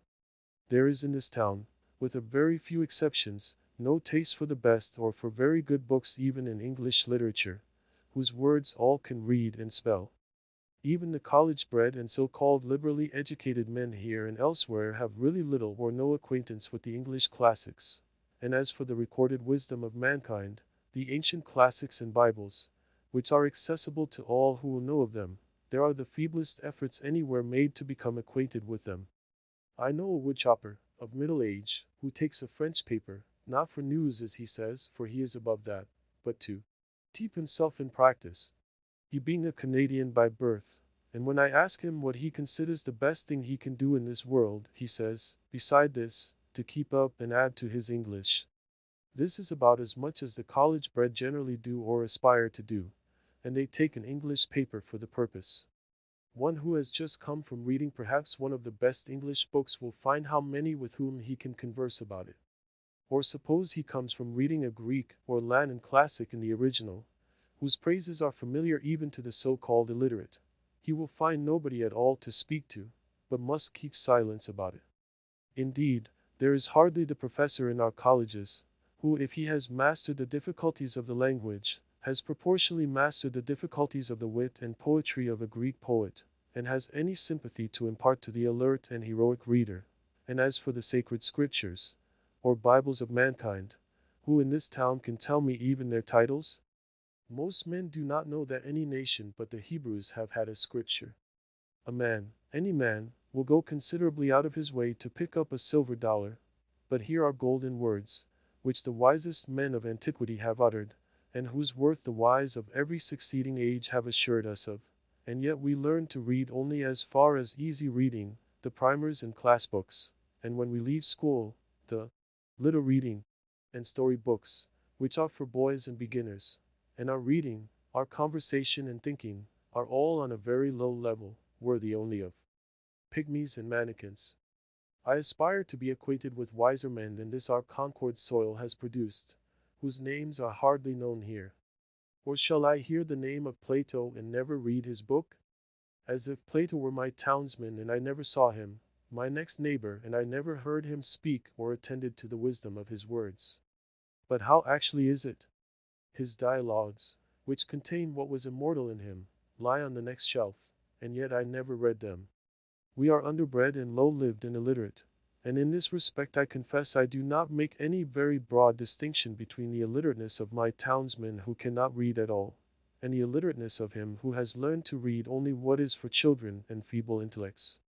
We should be as good as the worthies of antiquity, but partly by first knowing how good they were. We are a race of tid men, and soar but little higher in our intellectual flights than the columns of the daily paper. It is not all books that are as dull as their readers. There are probably words addressed to our condition exactly, which, if we could really hear and understand, would be more salutary than the morning or the spring to our lives, and possibly put a new aspect on the face of things for us. How many a man has dated a new era in his life from the reading of a book. The book exists for us perchance which will explain our miracles and reveal new ones. The at present unutterable things we may find somewhere uttered. These same questions that disturb and puzzle and confound us have in their turn occurred to all the wise men. Not one has been omitted, and each has answered them, according to his ability, by his words and his life. Moreover, with wisdom we shall learn liberality.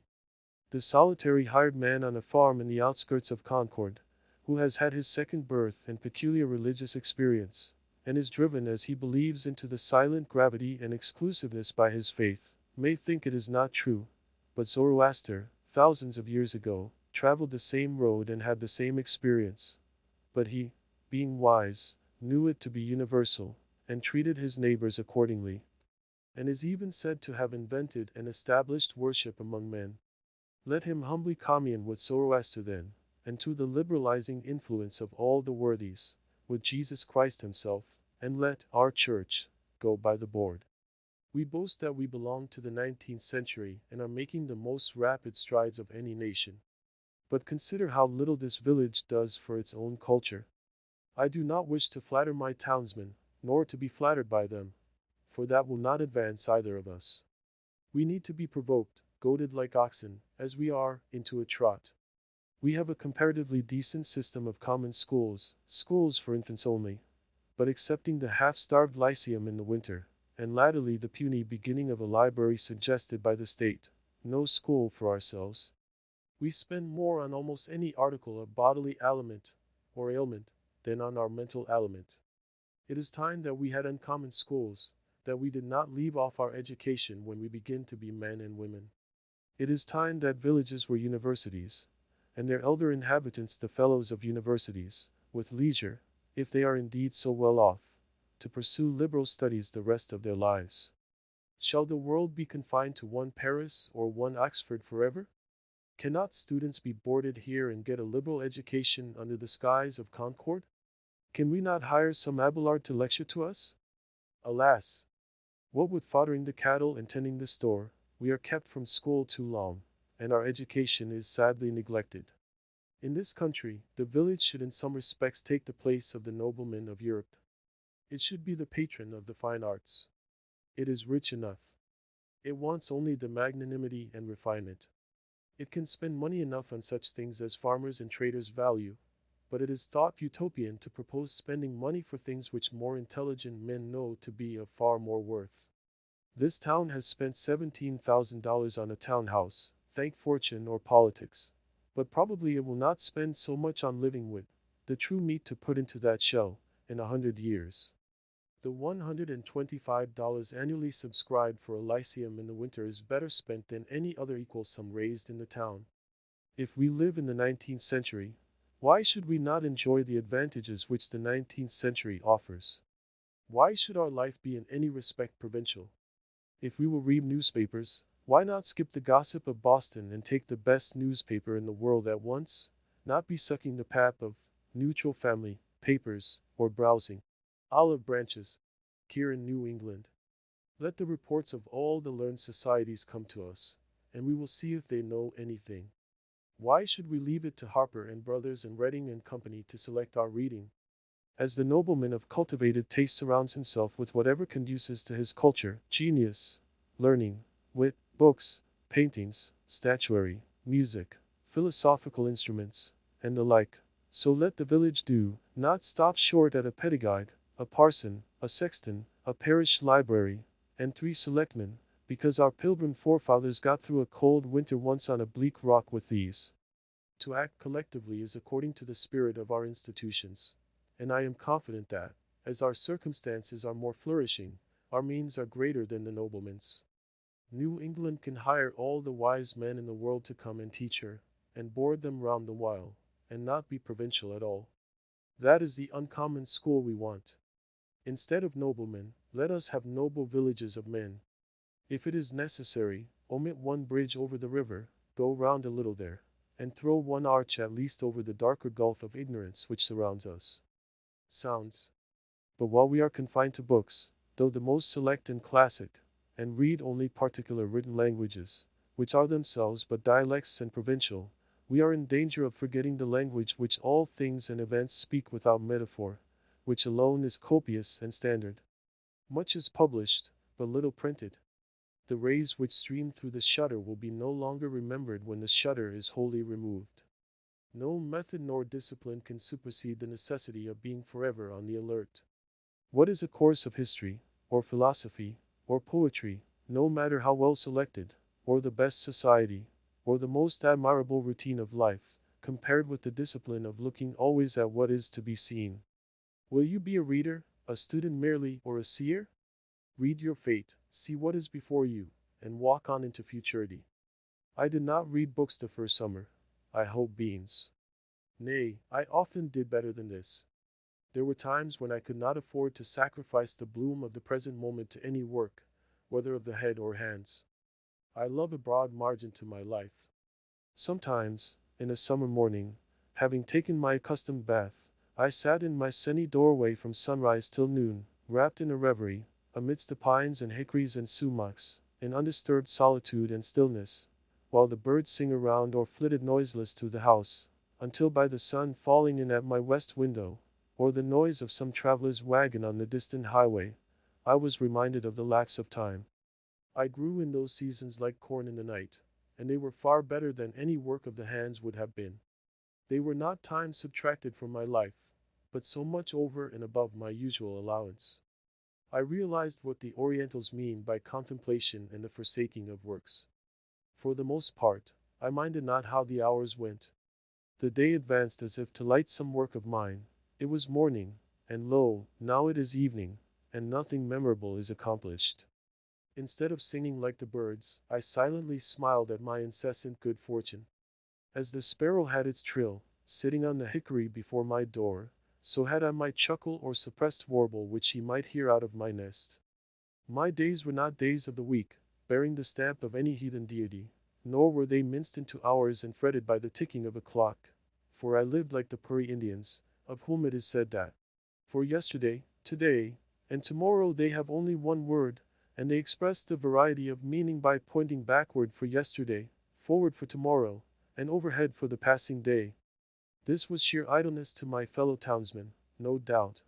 But if the birds and flowers had tried me by their standard, I should not have been found wanting. A man must find his occasions in himself, it is true.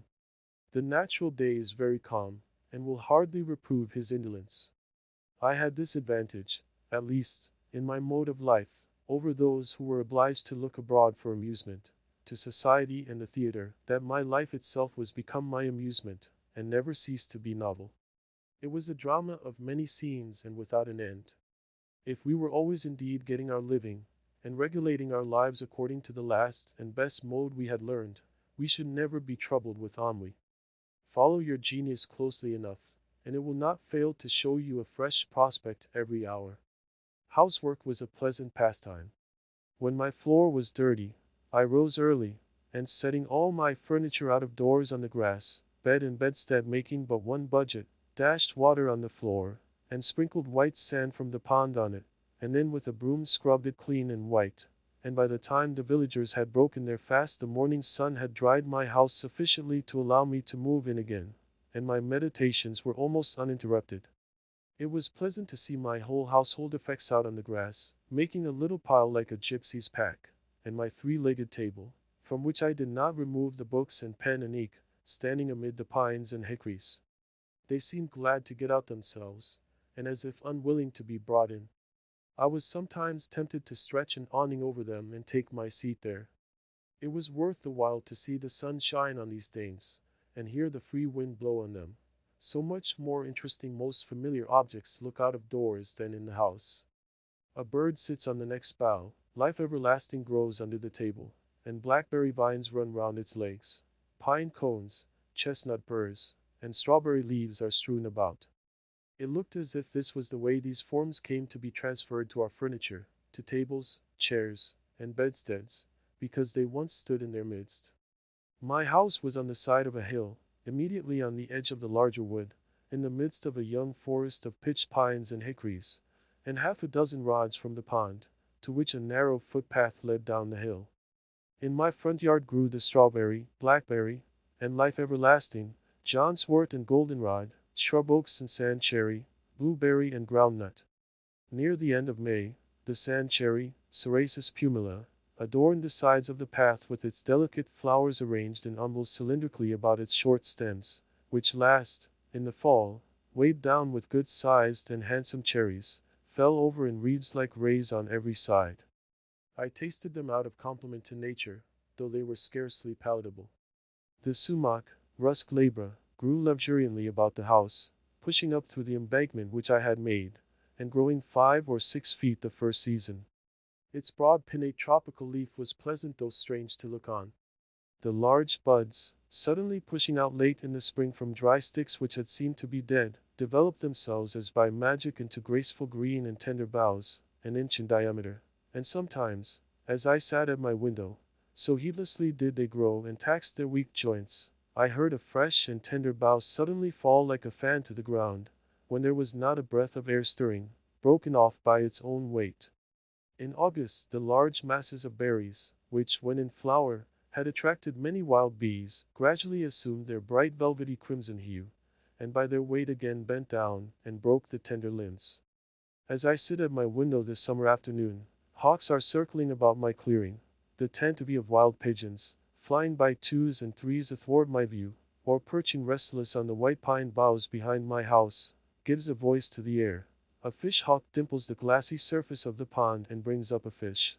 A mink steals out of the marsh before my door and seizes a frog by the shore. The sedge is bending under the weight of the reed birds flitting hither and thither, and for the last half hour I have heard the rattle of railroad cars, now dying away and then reviving like the beat of a partridge, conveying travelers from Boston to the country. For I did not live so out of the world as that boy who, as I hear, was put out to a farmer in the east part of the town, but ere long ran away and came home again, quite down at the heel and homesick. He had never seen such a dull and out-of-the-way place. The folks were all gone off. Why, you couldn't even hear the whistle. I doubt if there is such a place in Massachusetts now. In truth, our village has become but for one of those fleet railroad shafts, and over our peaceful plain its soothing sound is Concord. The Fitchburg Railroad touches the pond about 100 rods south of where I dwell. I usually go to the village along its causeway, and am, as it were, related to society by this link. The men on the freight trains, who go over the whole length of the road, bow to me as to an old acquaintance. They pass me so often, and apparently they take me for an employee, and so I am. I too would fain be a track repairer somewhere in the orbit of the earth. The whistle of the locomotive penetrates my wood summer and winter, sounding like the scream of a hawk sailing over some farmer's yard, informing me that many restless city merchants are arriving within the circle of the town, or adventurous country traders from the other side. As they come under one horizon, they shout their warning to get off the track to the other, heard sometimes through the circles of 2 towns. Here come your groceries, country, your rations, countrymen. Nor is there any man so independent on his farm that he can say them nay. And here's your pay for them, screams the countryman's whistle. Timber like long battering rams going 20 miles an hour against the city's walls, and chairs enough to seat all the weary and heavy laden that dwell within them. With such huge and lumbering civility the country hands a chair to the city. All the Indian huckleberry hills are stripped, all the cranberry meadows are raked into the city. Up comes the cotton, down goes the woven cloth, up comes the silk, down goes the woolen, up come the books, but down goes the wit that writes them. When I meet the engine with its train of cars moving off with planetary motion, or rather, like a comet, for the beholder knows not if with that velocity and with that direction it will ever revisit this system, since its orbit does not look like a returning curve, with its steam cloud like a banner streaming behind in golden and silver reeds, like many a downy cloud which I have seen, high in the heavens, unfolding its masses to the light, as if this traveling demigod, this cloud compeller, would ere long take the sunset sky for the livery of his train.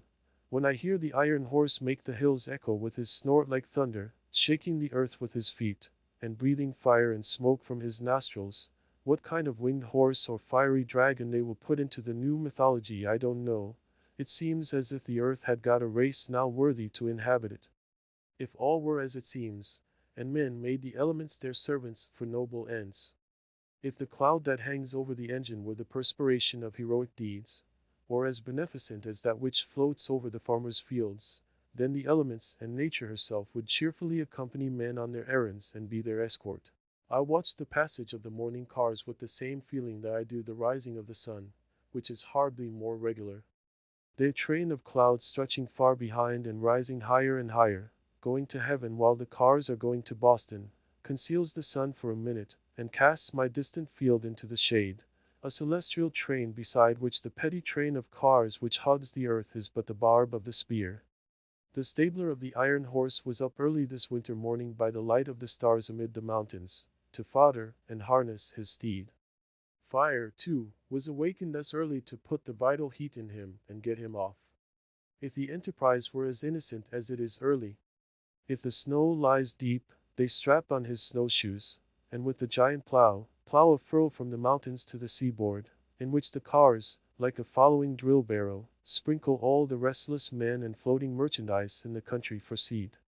All day the fire steed flies over the country, stopping only that his master may rest, and I am awakened by his tramp and defiant snort at midnight, when in some remote glen in the woods he fronts the elements encased in ice and snow, and he will reach his stall only with the morning star, to start once more on his travels without rest or slumber. Or perchance, at evening, I hear him in his stable blowing off the superfluous energy of the day, that he may calm his nerves and cool his liver and brain for a few hours of iron slumber. If the enterprise were as heroic and commanding as it is protracted and unwearied, far through unfrequented woods on the confines of towns, where once only the hunter penetrated by day, in the darkest night dart these bright saloons without the knowledge of their inhabitants, this moment stopping at some brilliant station house in town or city, where a social crowd is gathered, the next in the dismal swamp, scaring the owl and fox. The startings and arrivals of the cars are now the epochs in the village day.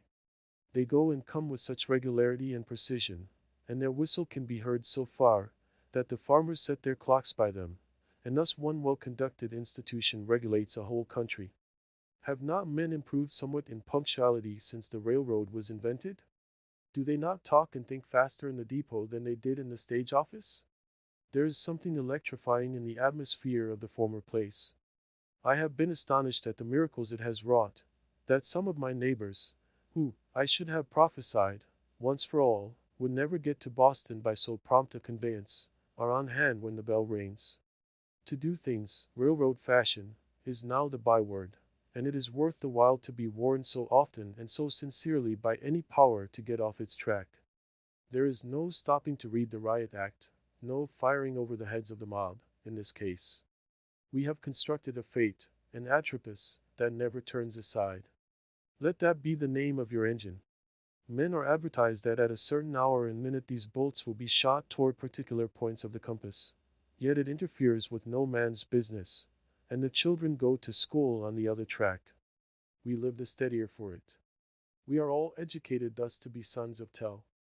The air is full of invisible bolts. Every path but your own is the path of fate. Keep on your own track then. What recommends commerce to me is its enterprise and bravery. It does not clasp its hands and pray to Jupiter. I see these men every day go about their business with more or less courage and content, doing more even than they suspect, and perchance better employed than they could have consciously devised. I am less affected by their heroism who stood up for half an hour in the front line at Buena Vista, than by the steady and cheerful valor of the men who inhabit the snowplow for their winter quarters, who have not merely the 3 o'clock in the morning courage, which Bonaparte thought was the rarest, but whose courage does not go to rest so early, who go to sleep only when the storm sleeps or the sinews of their iron steed are frozen. On this morning of the great snow, perchance, which is still raging and chilling men's blood, I hear the muffled tone of their engine bell from out the fog bank of their chill breath, which announces that the cars are coming, without long delay, notwithstanding the veto of a New England northeast snow storm, and I behold the ploughmen covered with snow and rime, their heads peering above the moldboard which is turning down other than daisies and the nests of field mice, like boulders of the Sierra Nevada, that occupy an outside place in the universe. Commerce is unexpectedly confident and serene, alert, adventurous, and unwearied. It is very natural in its methods withal, far more so than many fantastic enterprises and sentimental experiments, and hence its singular success. I am refreshed and expanded when the freight train rattles past me, and I smell the stores which go dispensing their odors all the way from Long Wharf to Lake Champlain, reminding me of foreign parts, of coral reefs, and Indian oceans, and tropical climes, and the extent of the globe. I feel more like a citizen of the world at the sight of the palm leaf which will cover so many flaxen New England heads the next summer, the manila hemp and coconut husks, the old junk, gunny bags, scrap iron, and rusty nails.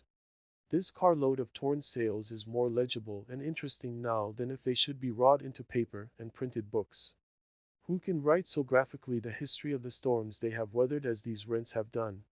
They are proof sheets which need no correction. Here goes lumber from the Maine woods, which did not go out to sea in the last freshet, risen $4 on the thousand because of what did go out or was split up.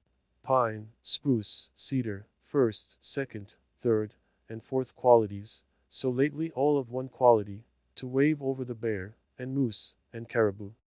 Next rolls Thomaston lime, a prime lot, which will get far among the hills before it gets slacked.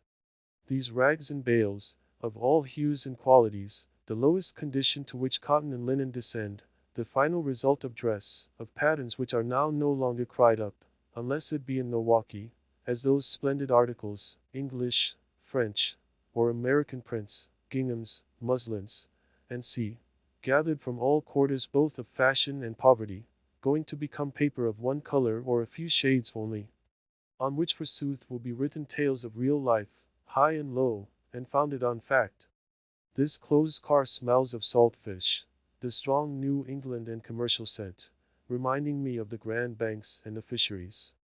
Who has not seen a salt fish, thoroughly cured for this world, so that nothing can spoil it, and putting the perseverance of the saints to the blush, with which you may sweep or pave the streets, and split your kindlings, and the teamster shelter himself and his lading against sun, wind, and rain behind it, and the trader, as a Concord trader once did, hang it up by his door for a sign when he commences business, until at last his oldest customer cannot tell surely whether it be animal, vegetable, or mineral, and yet it shall be as pure as a snowflake. And if it be put into a pot and boiled, will come out an excellent done fish for a Saturday's dinner. Next Spanish hides, with the tails still preserving their twist, and the angle of elevation they had when the oxen that wore them were careering over the pampas of the Spanish Main, a type of all obstinacy, and evincing how almost hopeless and incurable are all constitutional vices. I confess that practically speaking, when I have learned a man's real disposition, I have no hopes of changing it for the better or worse in this state of existence. As the Orientals say, a cur's tail may be warmed, and pressed, and bound round with ligatures, and after a 12 years' labor bestowed upon it, still it will retain its natural form. The only effectual cure for such inveteracies as these tails exhibit is to make glue of them, which I believe is what is usually done with them, and then they will stay put, and stick. Here is a hogshead of molasses or of brandy directed to John Smith, Cuttingsville, Vermont, some trader among the Green Mountains, who imports for the farmers near his clearing, and now perchance stands over his bulkhead and thinks of the last arrivals on the coast, how they may affect the price for him, telling his customers this moment, as he has told them 20 times before this morning, that he expects some by the next train of prime quality. It is advertised in the Cuttingsville Times. While these things go up, other things come down. Warned by the whizzing sound, I look up from my book and see some tall pine, hewn on far northern hills, which has winged its way over the Green Mountains and the Connecticut, shot like an arrow through the township within 10 minutes, and scarce another eye beholds it, going to be the mast of some great emerald. And hark! Here comes the cattle train bearing the cattle of 1,000 hills, sheepcots, stables, and cowyards in the air, drovers with their sticks, and shepherd boys in the midst of their flocks, all but the mountain pastures, whirled along like leaves blown from the mountains by the September gales. The air is filled with the bleating of calves and sheep, and the hustling of oxen, as if a pastoral valley were going by.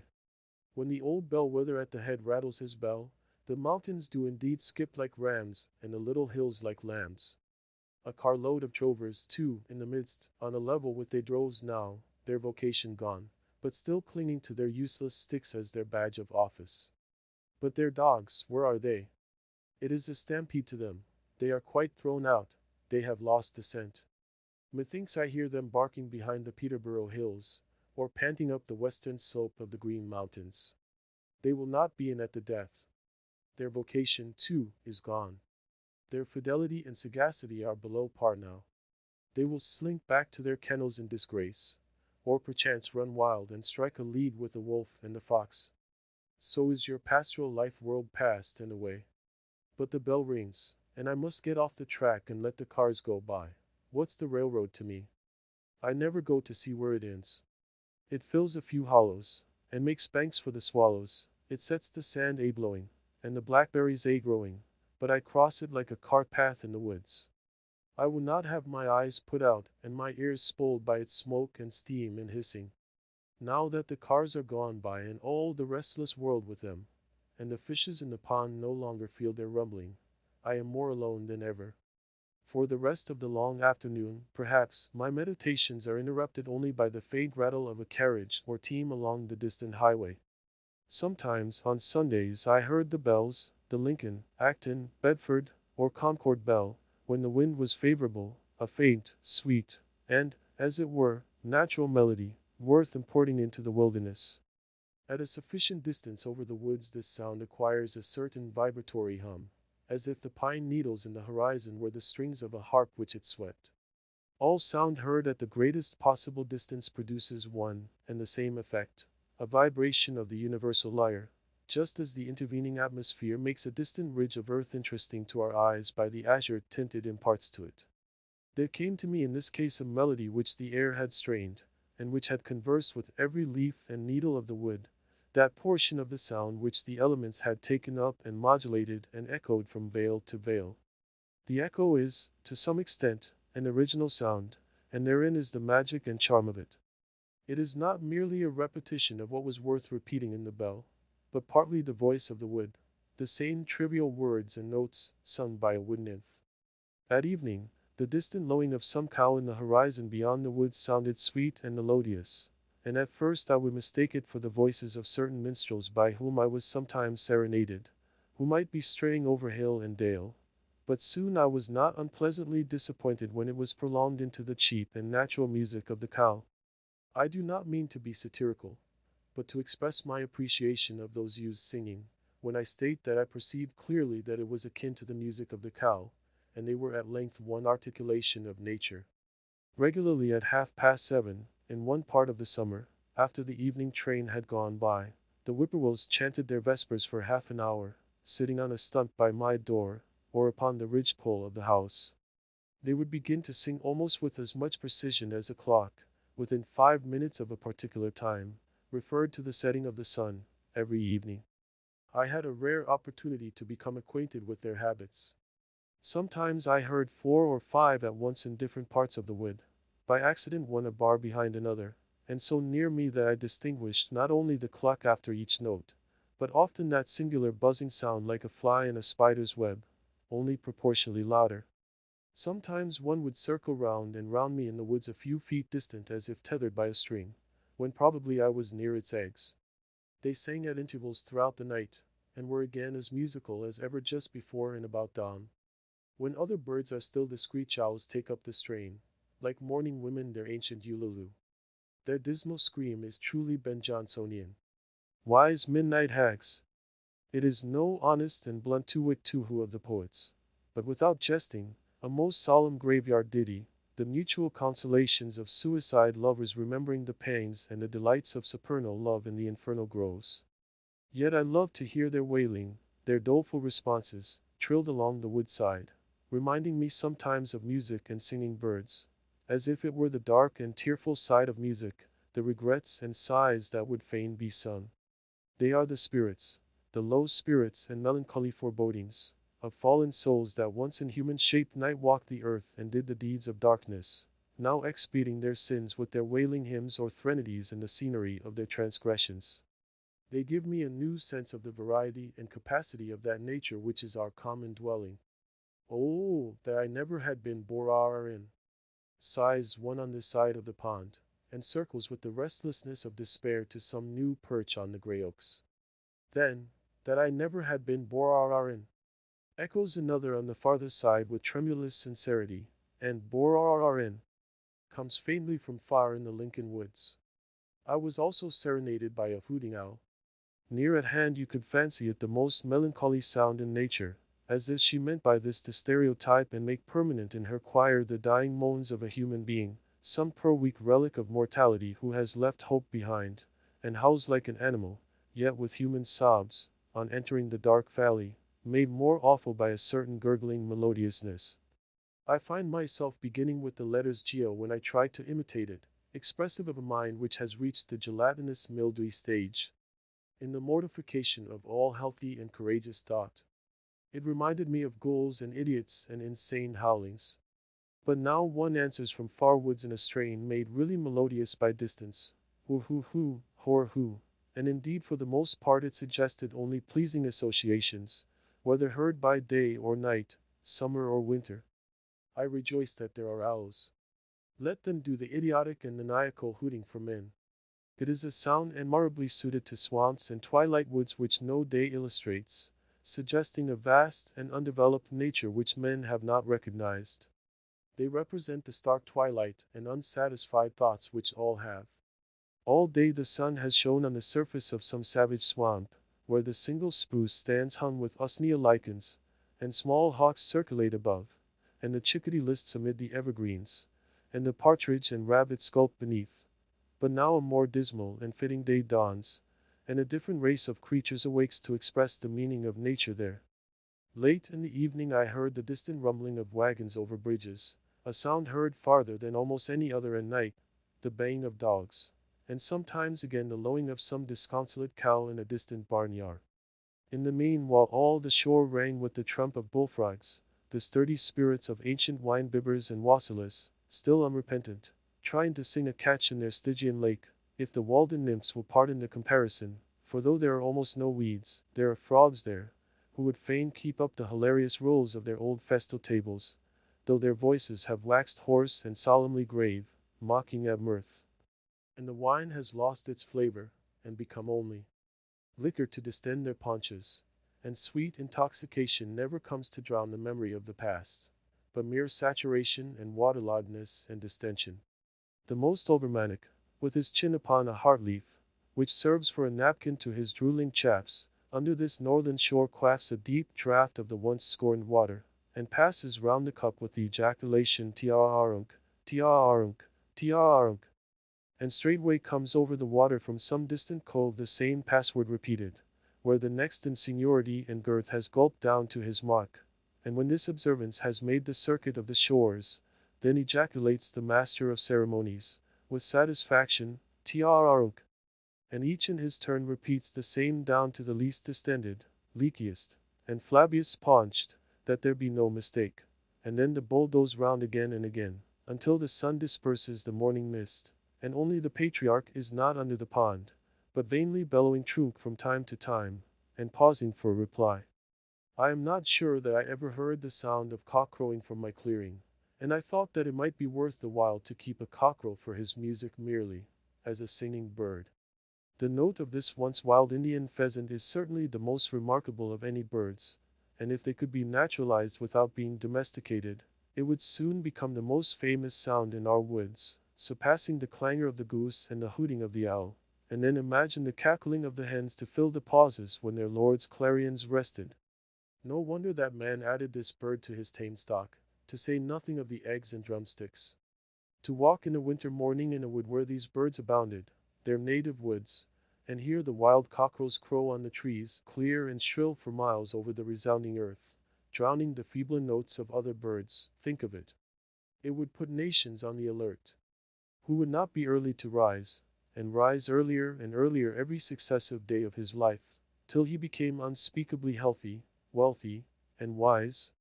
This foreign bird's note is celebrated by the poets of all countries along with the notes of their native songsters. All climates agree with brave Chanticleer. He is more indigenous even than the natives.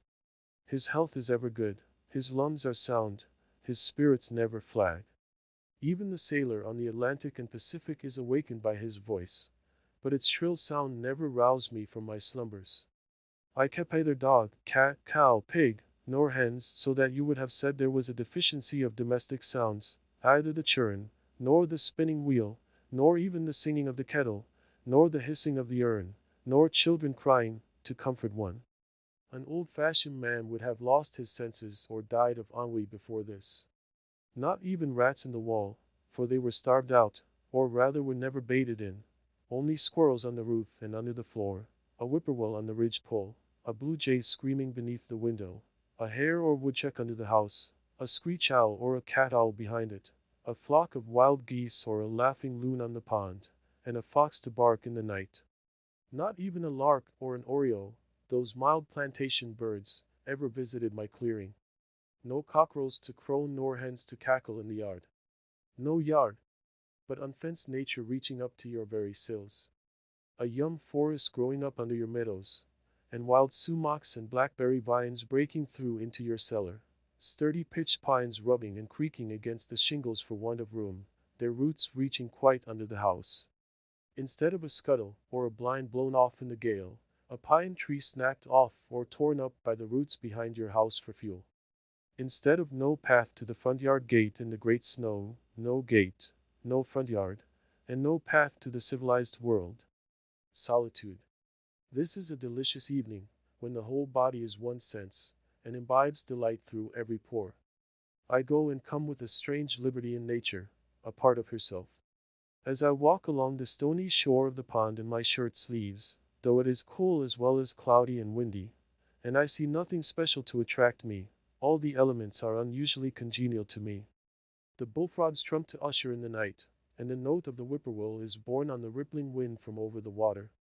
Sympathy with the fluttering alder and poplar leaves almost takes away my breath, yet, like the lake, my serenity is rippled but not ruffled.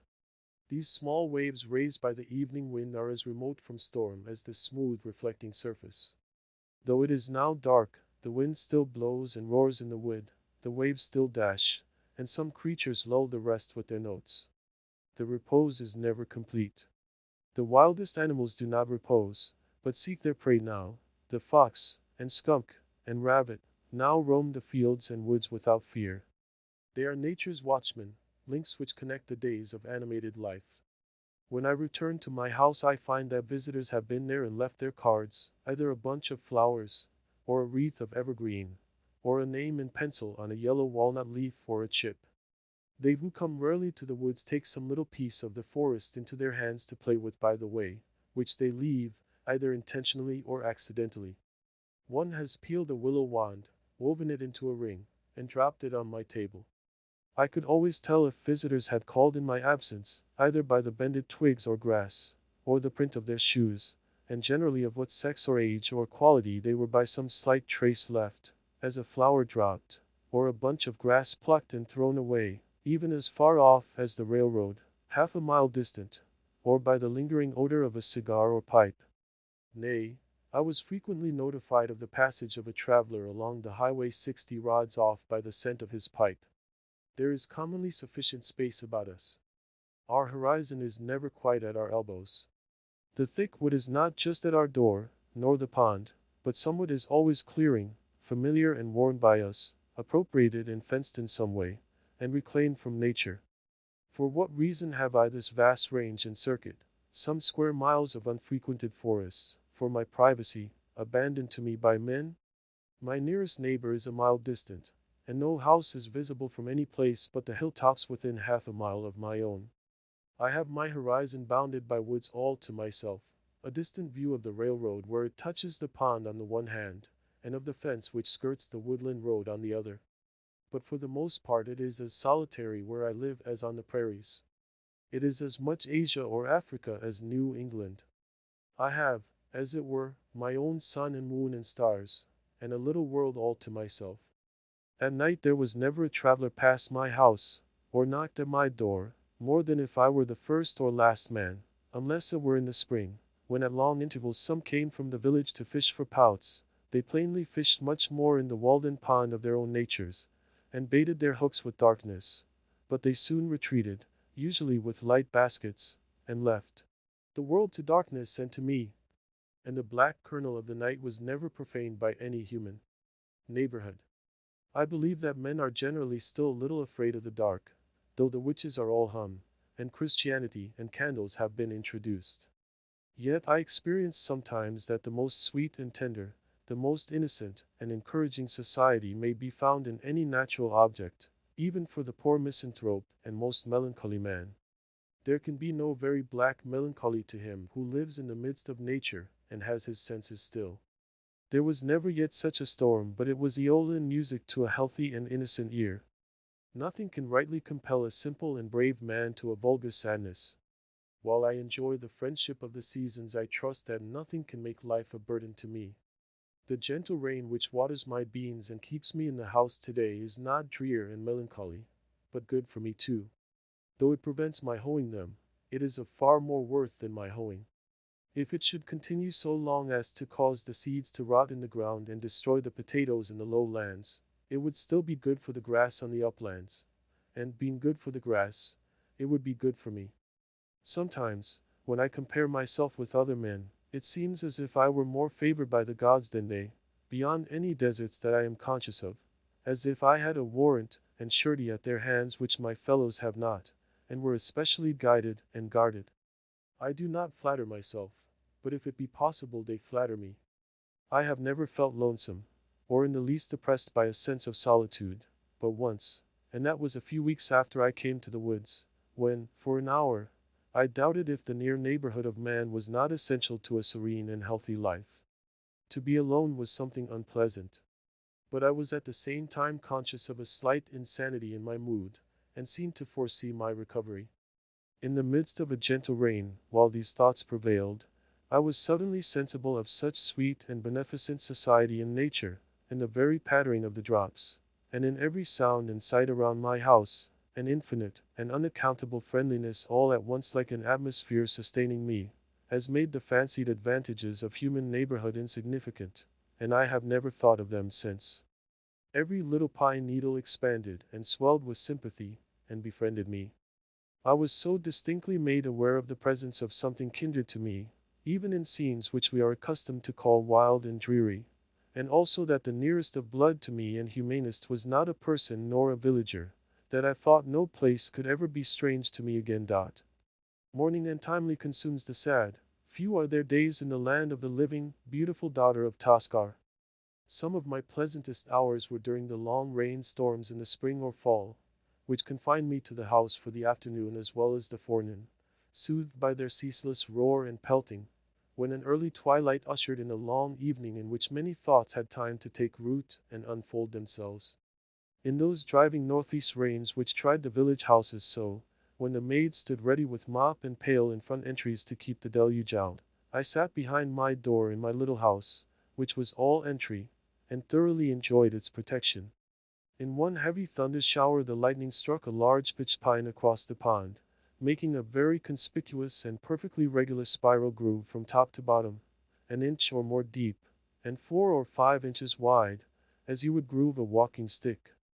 I passed it again the other day, and was struck with awe on looking up and beholding that mark, now more distinct than ever, where a terrific and resistless bolt came down out of the harmless sky 8 years ago. Men frequently say to me, "I should think you would feel lonesome down there, and want to be nearer to folks, rainy and snowy days and nights especially." I am tempted to reply to such, this whole earth which we inhabit is but a point in space. How far apart, think you, dwell the two most distant inhabitants of yonder star, the breadth of whose disk cannot be appreciated by our instruments? Why should I feel lonely? Is not our planet in the Milky Way? This which you put seems to me not to be the most important question. What sort of space is that which separates a man from his fellows and makes him solitary? I have found that no exertion of the legs can bring two minds much nearer to one another. What do we want most to dwell near to? Not to many men surely, the depot, the post office, the barroom, the meeting house, the schoolhouse, the grocery, Beacon Hill, or the 5 Points, where men most congregate, but to the perennial source of our life, whence in all our experience we have found that to issue, as the willow stands near the water and sends out its roots in that direction. This will vary with different natures, but this is the place where a wise man will dig his cellar. I one evening overtook one of my townsmen, who has accumulated what is called a handsome property, though I never got a fair view of it, on the Walden road, driving a pair of cattle to market, who inquired of me how I could bring my mind to give up so many of the comforts of life. I answered that I was very sure I liked it passably well. I was not joking. And so I went home to my bed, and left him to pick his way through the darkness and the mud to Brighton, or Brighttown, which place he would reach some time in the morning. Any prospect of awakening or coming to life to a dead man makes indifferent all times and places. The place where that may occur is always the same, and indescribably pleasant to all our senses. For the most part we allow only outlying and transient circumstances to make our occasions. They are, in fact, the cause of our distraction. Nearest to all things is that power which fashions their being. Next to us the grandest laws are continually being executed. Next to us is not the workman whom we have hired, with whom we love so well to talk, but the workman whose work we are. How vast and profound is the influence of the subtle powers of heaven and of earth! We seek to perceive them, and we do not see them. We seek to hear them, and we do not hear them. Identified with the substance of things, they cannot be separated from them. They cause that in all the universe men purify and sanctify their hearts, and clothe themselves in their holiday garments to offer sacrifices and oblations to their ancestors. It is an ocean of subtle intelligences. They are everywhere, above us, on our left, on our right. They environ us on all sides. We are the subjects of an experiment which is not a little interesting to me. Can we not do without the society of our gossips a little while under these circumstances, have our own thoughts to cheer us? Confucius says truly, virtue does not remain as an abandoned orphan. It must of necessity have neighbors. With thinking we may be beside ourselves in a sane sense. By a conscious effort of the mind we can stand aloof from actions and their consequences. And all things, good and bad, go by us like a torrent. We are not wholly involved in nature. I may be either the driftwood in the stream, or Indra in the sky looking down on it. I may be affected by a theatrical exhibition. On the other hand, I may not be affected by an actual event which appears to concern me much more. I only know myself as a human entity, the scene, so to speak, of thoughts and affections, and am sensible of a certain doubleness by which I can stand as remote from myself as from another. However intense my experience, I am conscious of the presence and criticism of a part of me, which, as it were, is not a part of me, but spectator, sharing no experience, but taking note of it, and that is no more I than it is you. When the play, it may be the tragedy, of life is over, the spectator goes his way. It was a kind of fiction, a work of the imagination only, so far as he was concerned. This doubleness may easily make us poor neighbors and friends sometimes. I find it wholesome to be alone the greater part of the time. To be in company, even with the best, is soon wearisome and dissipating. I love to be alone. I never found a companion that was so companionable as solitude. We are for the most part more lonely when we go abroad among men than when we stay in our chambers. A man thinking or working is always alone, let him be where he will. Solitude is not measured by the miles of space that intervene between a man and his fellows. The really diligent student in one of the crowded hives of Cambridge College is as solitary as a dervish in the desert.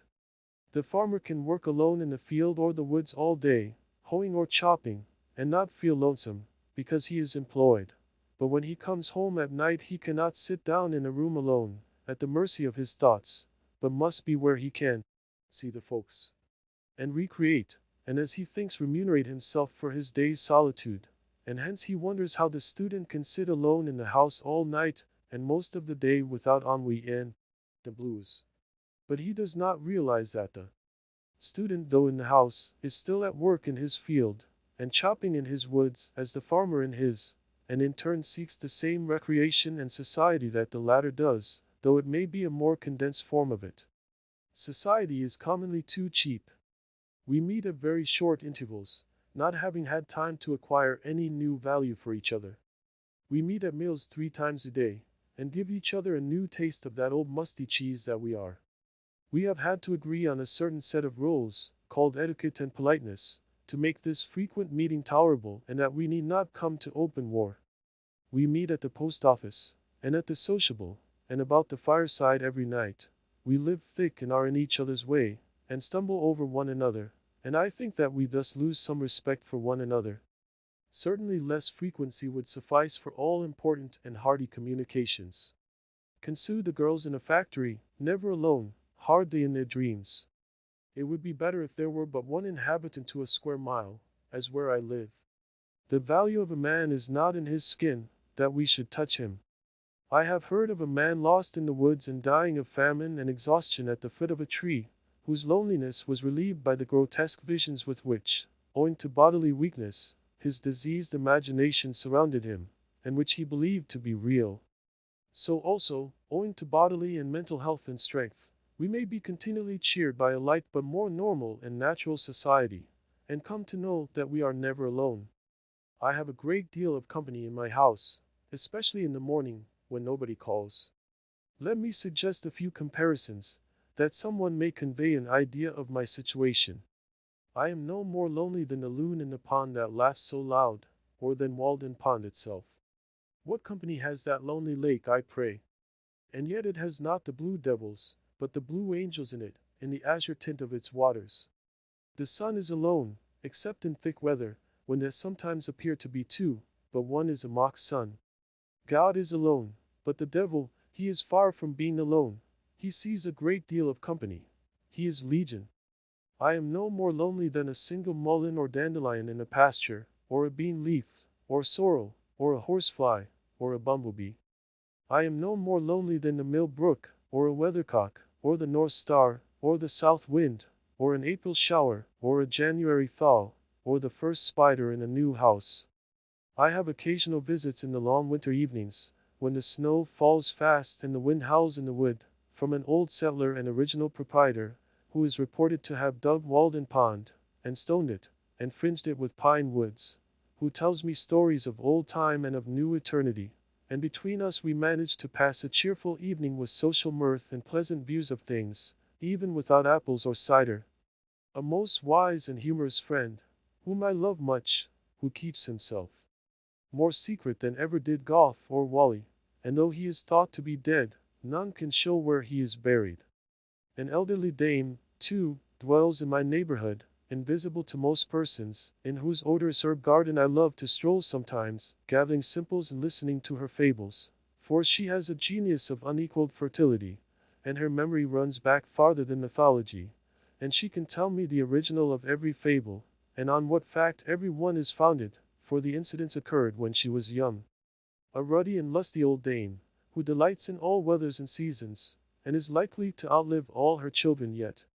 The indescribable innocence and beneficence of nature, of sun and wind and rain, of summer and winter, such health, such cheer, they afford forever.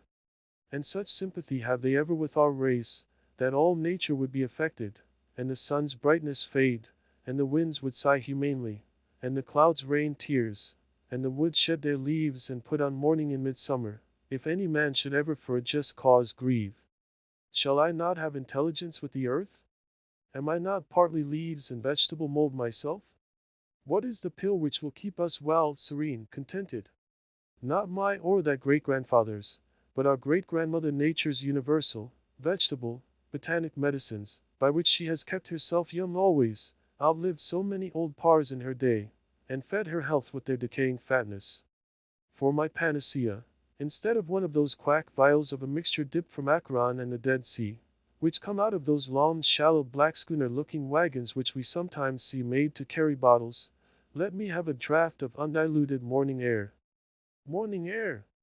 If men will not drink of this at the fountain-head of the day, why then, we must even bottle up some and sell it in the shops, for the benefit of those who have lost their subscription ticket to morning time in this world.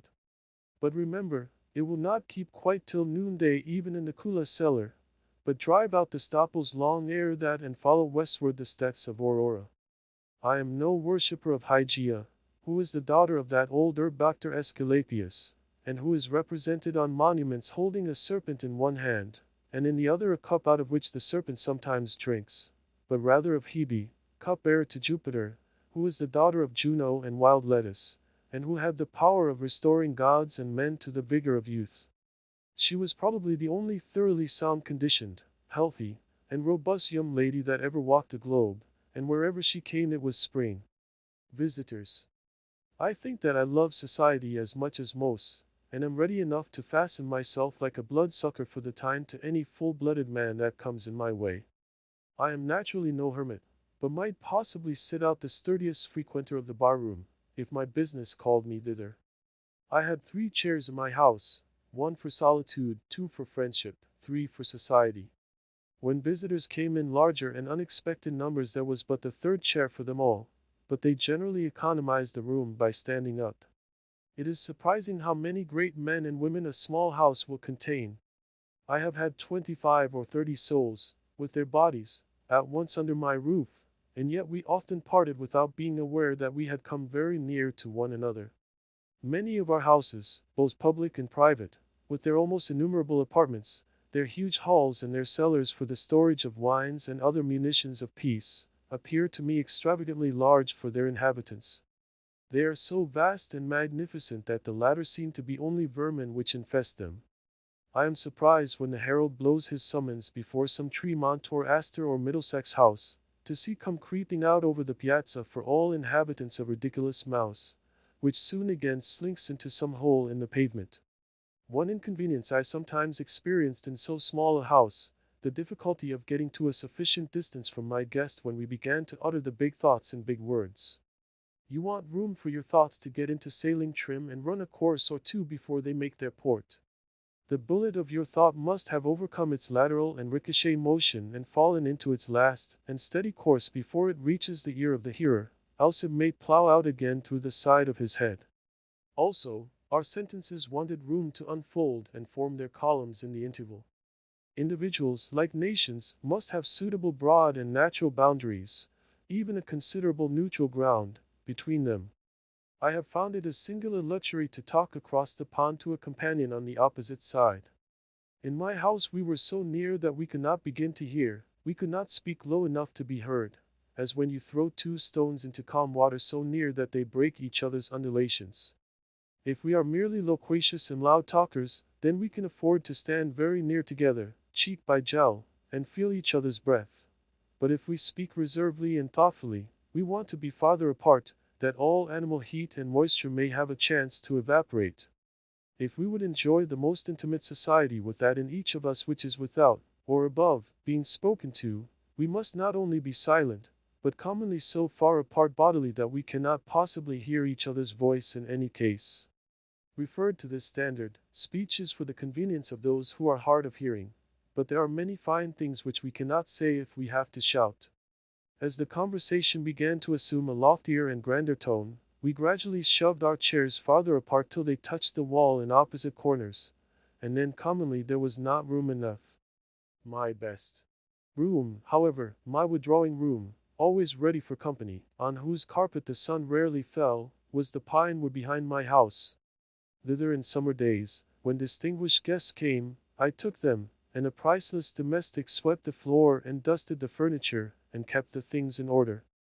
If one guest came he sometimes partook of my frugal meal, and it was no interruption to conversation to be stirring a hasty pudding, or watching the rising and maturing of a loaf of bread in the ashes, in the meanwhile.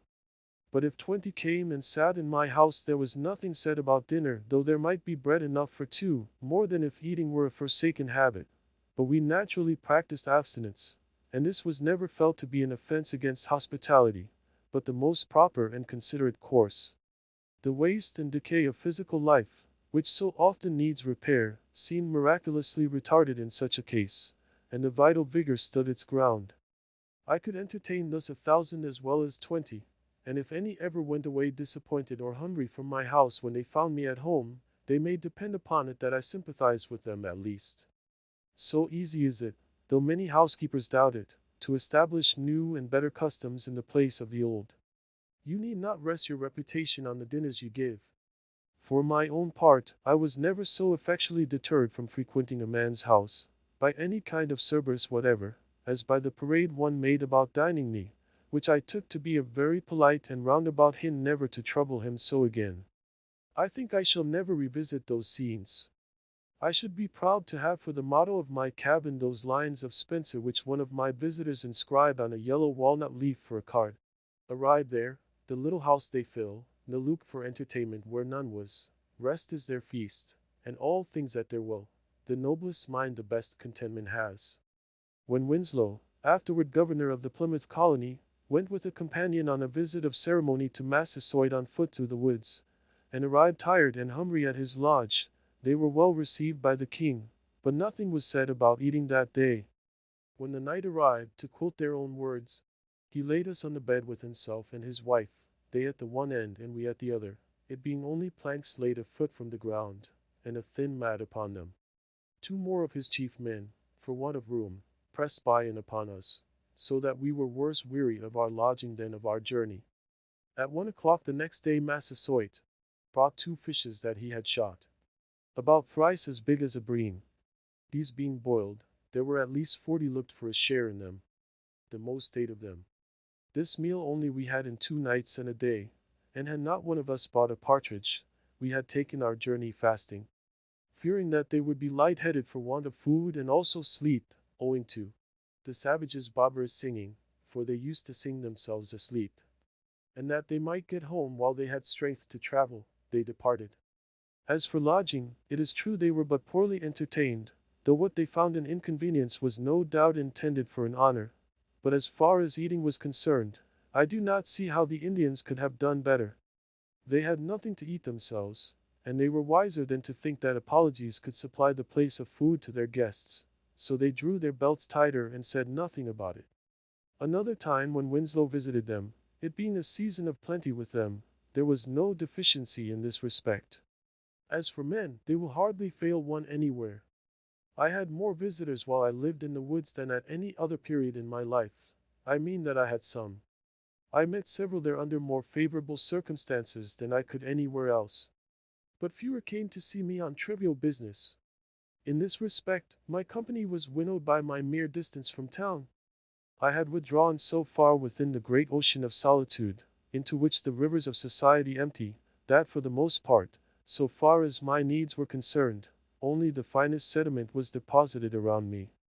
Beside, there were wafted to me evidences of unexplored and uncultivated continents on the other side. Who should come to my lodge this morning but a true Homeric or Paphlagonian man? He had so suitable and poetic a name that I am sorry I cannot print it here, a Canadian, a woodchopper and postmaker, who can hold 50 posts in a day, who made his last supper on a woodchuck which his dog caught.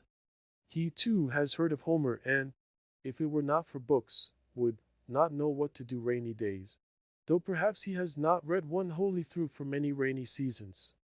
Some priest who could pronounce the Greek itself taught him to read his verse in the Testament in his native parish far away, and now I must translate to him, while he holds the book, Achilles' reproof to Patroclus for his sad countenance.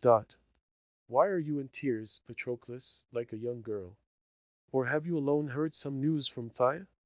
They say that Menoetius lives yet, son of Actor, and Peleus lives, son of Aeacus, among the Myrmidons, either of whom having died, we should greatly grieve. He says, that's good.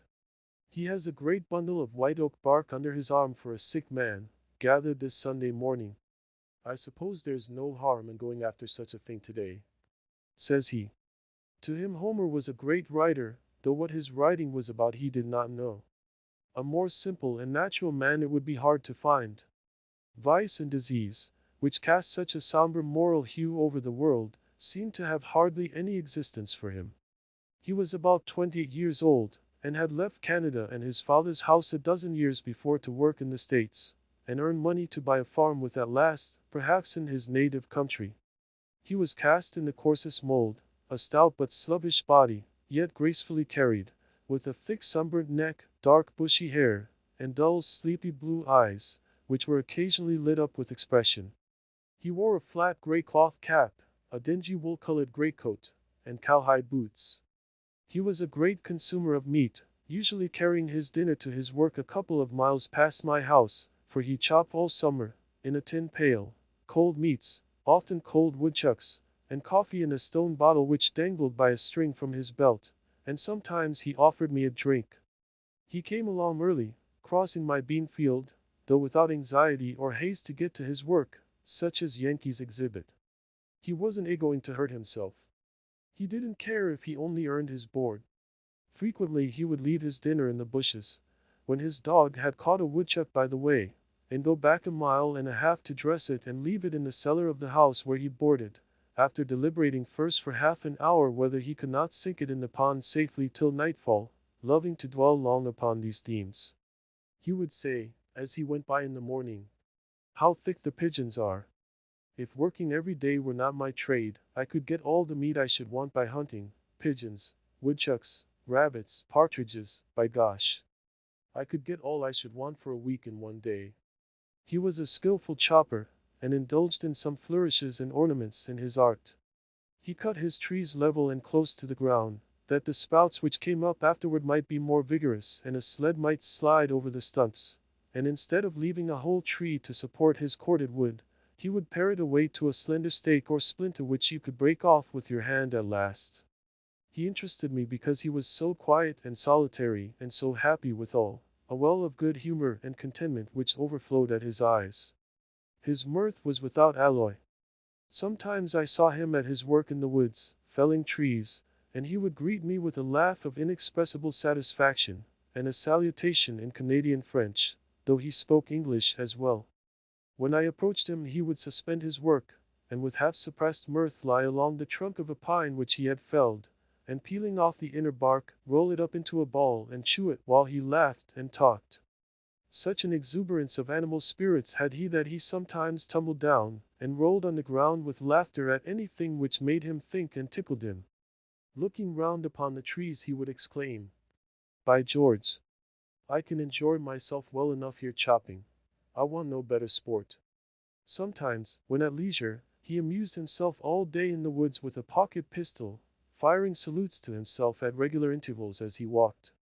In the winter he had a fire by which at noon he warmed his coffee in a kettle, and as he sat on a log to eat his dinner the chickadees would sometimes come round and alight on his arm and peck at the potato in his fingers, and he said that he liked to have the little fellows about him. In him the animal man chiefly was developed. In physical endurance and contentment he was cousin to the pine and the rock. I asked him once if he was not sometimes tired at night, after working all day, and he answered, with a sincere and serious look, "Garapit, I never was tired in my life." But the intellectual and what is called spiritual man in him were slumbering as in an infant.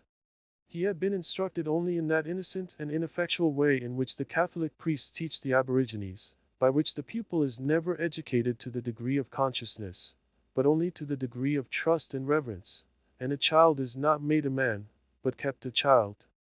When nature made him, she gave him a strong body and contentment for his portion, and propped him on every side with reverence and reliance, that he might live out his 60 years and 10 a child. He was so genuine and unsophisticated that no introduction would serve to introduce him, more than if you introduced a woodchuck to your neighbor. He had got to find him out as you did. He would not play any part. Men paid him wages for work, and so helped to feed and clothe him, but he never exchanged opinions with them. He was so simply and naturally humble, if he can be called humble who never aspires, that humility was no distinct quality in him, nor could he conceive of it. Wiser men were demigods to him. If you told him that such a one was coming, he did as if he thought that anything so grand would expect nothing of himself, but take all the responsibility on itself, and let him be forgotten still. He never heard the sound of praise. He particularly reverenced the writer and the preacher. Their performances were miracles. When I told him that I wrote considerably, he thought for a long time that it was merely the handwriting which I meant, for he could write a remarkably good hand himself. I sometimes found the name of his native parish handsomely written in the snow by the highway, with the proper French accent, and knew that he had passed. I asked him if he ever wished to write his thoughts. He said that he had read and written letters for those who could not, but he never tried to write thoughts. No, he could not. He could not tell what to put first, it would kill him, and then there was spelling to be attended to at the same time. I heard that a distinguished wise man and reformer asked him if he did not want the world to be changed, but he answered with a chuckle of surprise in his Canadian accent, not knowing that the question had ever been entertained before. No, I like it well enough.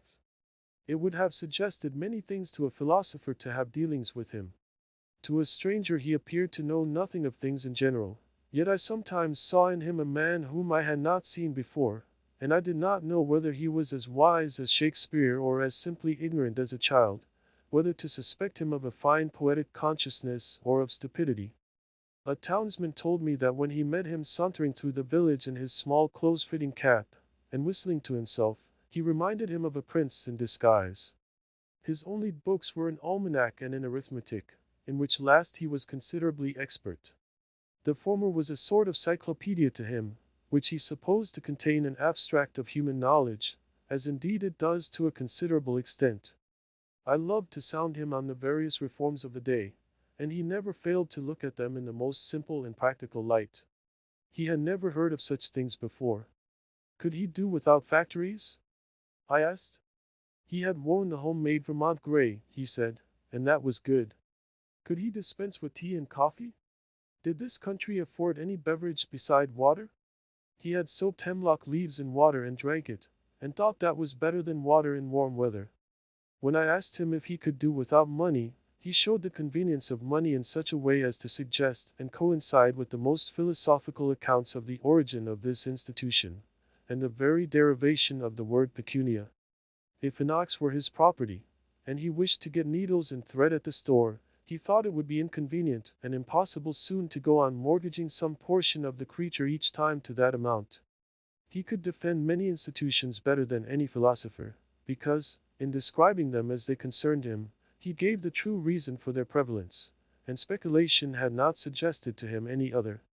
At another time, hearing Plato's definition of a man, a biped without feathers, and that one exhibited a cock plucked and called it Plato's man, he thought it an important difference that the knees bent the wrong way. He would sometimes exclaim, "How I love to talk! By George, I could talk all day." I asked him once, when I had not seen him for many months, if he had got a new idea this summer. "Good Lord," said he, "a man that has to work as I do, if he does not forget the ideas he has had, he will do well. Maybe the man you hold with is inclined to race. Then, by glory, your mind must be there. You think of weeds." He would sometimes ask me first on such occasions, if I had made any improvement. One winter day I asked him if he was always satisfied with himself, wishing to suggest a substitute within him for the priest without, and some higher motive for living. "Satisfied," said he. "Some men are satisfied with one thing, and some with another. One man, perhaps, if he has got enough, will be satisfied to sit all day with his back to the fire, and his belly to the table, by George. Yet I never, by any maneuvering, could get him to take the spiritual view of things. The highest that he appeared to conceive of was a simple expediency, such as you might expect an animal to appreciate, and this, practically, is true of most men. If I suggested any improvement in his mode of life, he merely answered, without expressing any regret, that it was too late. Yet he thoroughly believed in honesty and the like virtues. There was a certain positive originality, however slight, to be detected in him, and I occasionally observed that he was thinking for himself and expressing his own opinion, a phenomenon so rare that I would any day walk 10 miles to observe it, and it amounted to the reorigination of many of the institutions of society. Though he hesitated, and perhaps failed to express himself distinctly, he always had a presentable thought behind. Yet his thinking was so primitive and immersed in his animal life, that, though more promising than a merely learned man's, it rarely ripened to anything which can be reported. He suggested that there might be men of genius in the lowest grades of life, however permanently humble and illiterate, who take their own view always, or do not pretend to see at all, who are as bottomless even as Walden Pond was thought to be, though they may be dark and muddy. Many a traveler came out of his way to see me in the inside of my house, and, as an excuse for calling, asked for a glass of water. I told them that I drank at the pond, and pointed thither, offering to lend them a dipper. Far off as I lived, I was not exempted from the annual visitation which occurs, methinks, about the 1st of April, when every body is on the move, and I had my share of good luck, though there were some curious specimens among my visitors. Half-witted men from the almshouse and elsewhere came to see me, but I endeavored to make them exercise all the wit they had, and make their confessions to me, in such cases making wit the theme of our conversation, and so was compensated. Indeed, I found some of them to be wiser than the so-called overseers of the poor and selectmen of the town, and thought it was time that the tables were turned. With respect to wit, I learned that there was not much difference between the half and the whole. One day, in particular, an inoffensive, simple-minded pauper, whom with others I had often seen used as fencing stuff, standing or sitting on a bushel in the fields to keep cattle and himself from straying, visited me, and expressed a wish to live as I did. He told me, with the utmost simplicity and truth, quite superior, or rather inferior, to anything that is called humility, that he was deficient in intellect. These were his words. The Lord had made him so, yet he supposed the Lord cared as much for him as for another. I have always been so, said he. From my childhood, I never had much mind. I was not like other children. I am weak in the head. It was the Lord's will, I suppose. And there he was to prove the truth of his words. He was a metaphysical puzzle to me. I have rarely met a fellow man on such promising ground. It was so simple and sincere, and so true, all that he said. And true enough, in proportion as he appeared to humble himself was he exalted. I did not know at first, but it was the result of a wise policy. It seemed that from such a basis of truth and frankness as the poor weak-headed pauper had laid, our intercourse might go forward to something better than the intercourse of sages. I had some guests from those not reckoned commonly among the town's poor, but who should be, who are among the world's poor, at any rate, guests who appeal, not to your hospitality, but to your hospitality, who earnestly wish to be helped, and preface their appeal with the information that they are resolved, for one thing, never to help themselves. I require of a visitor that he be not actually starving, though he may have the very best appetite in the world, however he got it. Objects of charity are not guests. Men who did not know when their visit had terminated, though I went about my business again, answering them from greater and greater remoteness. Men of almost every degree of wit called on me in the migrating season. Some who had more wits than they knew what to do with, runaway slaves with plantation manners, who listened from time to time, like the fox in the fable, as if they heard the hounds baying on their track, and looked at me beseechingly, as much as to say, "Old Christian, will you send me back?" One real runaway slave, among the rest, whom I helped to forward toward the North Star. Men of one idea, like a hen with one chicken, and that a duckling, men of 1,000 ideas, and unkempt heads, like those hens which are made to take charge of 100 chickens, all in pursuit of one bug, a score of them lost in every morning's dew, and become frizzled and mangy in consequence. Men of ideas instead of legs, a sort of intellectual centipede that made you crawl all over. One man proposed a book in which visitors should write their names, as at the White Mountains, but alas! I have too good a memory to make that necessary. I could not but notice some of the peculiarities of my visitors. Girls and boys and young women generally seemed glad to be in the woods. They looked in the pond and at the flowers, and improved their time. Men of business, even farmers, thought only of solitude and employment, and of the great distance at which I dwelt from something or other, and though they said that they loved a ramble in the woods occasionally, it was obvious that they did not.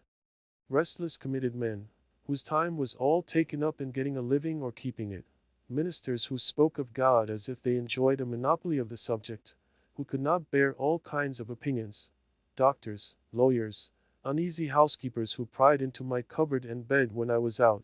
How came Mrs. to know that my sheets were not as clean as hers? Young men who had ceased to be young, and had concluded that it was safest to follow the beaten track of the professions. All these generally said that it was not possible to do so much good in my position. There was the rum. The old and infirm and the timid, of whatever age or sex, thought most of sickness, and sudden accident and death. To them life seemed full of danger. What danger is there if you don't think of any? And they thought that a prudent man would carefully select the safest position, where Dr. B might be on hand at a moment's warning. To them the village was literally a community, a league for mutual defense, and you would suppose that they would not go a huckleberrying without a medicine chest. The amount of it is, if a man is alive, there is always danger that he may die, though the danger must be allowed to be less in proportion as he is dead and alive to begin with. A man sits as many risks as he runs. Finally, there were the self-styled reformers, the greatest bores of all, who thought that I was forever singing, "This is the house that I built. This is the man that lives in the house that I built." But they did not know that the third line was, "These are the folks that worry the man that lives in the house that I built." I did not fear the hen harriers, for I kept no chickens, but I feared the men harriers rather. I had more cheering visitors than the last. Children come a-berrying, railroad men taking a Sunday morning walk in clean shirts, fishermen and hunters, poets and philosophers, in short, all honest pilgrims, who came out to the woods for freedom's sake, and really left the village behind. I was ready to greet with, "Welcome, Englishmen! Welcome, Englishmen!" For I had had communication with that race. The bean field. Meanwhile my beans, the length of whose rows, added together, was 7 miles already planted, were impatient to be hoed, for the earliest had grown considerably before the latest were in the ground. Indeed they were not easily to be put off. What was the meaning of this so steady and self-respecting, this small Herculean labor? I knew not. I came to love my rows, my beans, though so many more than I wanted. They attached me to the earth, and so I got strength like Antaeus. But why should I raise them? Only heaven knows. This was my curious labor all summer, to make this portion of the earth's surface, which had yielded only sinkful, blackberries, johnswort, and the like, before, sweet wild fruits and pleasant flowers, produce instead this pulse. What shall I learn of beans or beans of me? I cherish them, I hold them, early and late I have an eye to them, and this is my day's work. It is a fine broad leaf to look on. My auxiliaries are the dews and rains which water this dry soil, and what fertility is in the soil itself, which for the most part is lean and effete. My enemies are worms, cold days, and most of all woodchucks. The last have nibbled from me 1/4 of an acre clean. But what right had I to oust johnswort and the rest, and break up their ancient herb garden? Soon, however, the remaining beans will be too tough for them, and go forward to meet new foes. When I was 4 years old, as I well remember, I was brought from Boston to this my native town, through these very woods and this field, to the pond. It is one of the oldest scenes stamped on my memory. And now tonight my flute has waked the echoes over that very water. The pines still stand here older than I, or if some have fallen, I have cooked my supper with their stumps, and a new growth is rising all around, preparing another aspect for new infant eyes. Almost the same johnswort springs from the same perennial root in this pasture, and even I have at length helped to clothe that fabulous landscape of my infant dreams, and one of the results of my presence and influence is seen in these bean leaves, corn blades, and potato vines. I planted about 2 acres and a half of upland, and as it was only about 15 years since the land was cleared, and I myself had got out 2 or 3 cords of stumps, I did not give it any manure. But in the course of the summer it appeared by the arrowheads which I turned up in hoeing, that an extinct nation had anciently dwelt here and planted corn and beans ere white men came to clear the land, and so, to some extent, had exhausted the soil for this very crop. Before yet any woodchuck or squirrel had run across the road, where the sun had got above the shrub oaks, while all the dew was on, though the farmers warned me against it. I would advise you to do all your work if possible while the dew is on, I began to level the ranks of haughty weeds in my bean field and throw dust upon their heads. Early in the morning I worked barefooted, dabbling like a plastic artist in the dewy and crumbling sand, but later in the day the sun blistered my feet. There the sun lighted me to hoe beans, pacing slowly backward and forward over that yellow gravelly upland, between the long green rows, 15 rods, the one end terminating in a shrub oak copse where I could rest in the shade, the other in a blackberry field where the green berries deepened their tints by the time I had made another bout. Removing the weeds, putting fresh soil about the bean stems, and encouraging this weed which I had sown, making the yellow soil express its summer thought in bean leaves and blossoms rather than in wormwood and piper and millet grass, making the earth say beans instead of grass. This was my daily work. As I had little aid from horses or cattle, or hired men or boys, or improved implements of husbandry, I was much slower, and became much more intimate with my beans than usual. But labor of the hands, even when pursued to the verge of drudgery, is perhaps never the worst form of idleness. It has a constant and imperishable moral, and to the scholar it yields a classic result. A very agricola laboriosus was I to travelers bound westward through Lincoln and Wayland to nobody knows where, they sitting at their ease in gigs, with elbows on knees, and reins loosely hanging in festoons. I the home-staying, laborious native of the soil. But soon my homestead was out of their sight and thought. It was the only open and cultivated field for a great distance on either side of the road, so they made the most of it, and sometimes the man in the field heard more of travelers' gossip and comment than was meant for his ear. Being so late, peas so late, for I continued to plant when others had begun to hoe, the ministerial husbandman had not suspected it. Corn, my boy, for fodder, corn for fodder. Does he live there? Asks the black bonnet of the grey coat, and the hard-featured farmer reins up his grateful Dobbin to inquire what you are doing where he sees no manure in the furrow, and recommends a little chipped dirt, or any little waste stuff, or it may be ashes or plaster. But here with 2 acres and a half of furrows, and only a hole for cart, and 2 hands to draw it, there being an aversion to other carts and horses, and chipped dirt far away. Fellow travelers as they rattled by compared it aloud with the fields which they had passed, so that I came to know how I stood in the agricultural world. This was one field not in Mr. Coleman's report. And, by the way, who estimates the value of the crop which nature yields in the still wilder fields unimproved by man? The crop of English hay is carefully weighed, the moisture calculated, the silicates and the potash. But in all dells and pond holes in the woods and pastures and swamps grows a rich and various crop only unreaped by man. Mine was, as it were, the connecting link between wild and cultivated fields, as some states are civilized, and others half civilized, and others savage or barbarous, so my field was, though not in a bad sense, a half-cultivated field. They were beings cheerfully returning to their wild and primitive state that I cultivated, and my hope played the rands their vatches for them. Near at hand, upon the topmost spray of a birch, sings the brown thrasher, or red mavis, as some love to call him, all the morning, glad of your society, that would find out another farmer's field if yours were not here. While you are planting the seed, he cries, drop it, cover it up, pull it up, pull it up, pull it up. But this was not corn, and so it was safe from such enemies as he. You may wonder what his rigmarole, his amateur Paganini performances on 1 string or on 20, have to do with your planting, and yet prefer it to leached ashes or plaster. It was a cheap sort of top dressing in which I had entire faith. As I drew a still fresher soil about the rows with my hoe, I disturbed the ashes of unchronicled nations who in primeval years lived under these heavens, and their small implements of war and hunting were brought to the light of this modern day. They lay mingled with other natural stones, some of which bore the marks of having been burned by Indian fires, and some by the sun, and also bits of pottery and glass brought hither by the recent cultivators of the soil.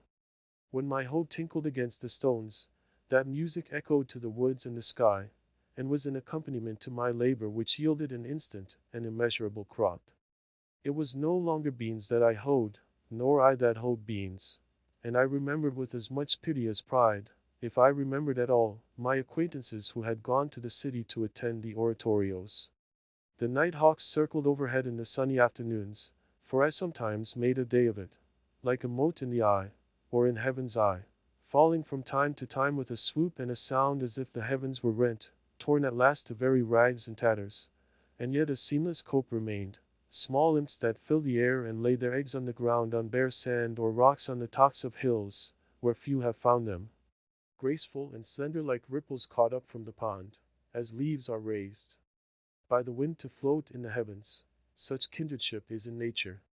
The hawk is aerial brother of the wave which he sails over and surveys, those his perfect air-inflated wings answering to the elemental unfledged pinions of the sea.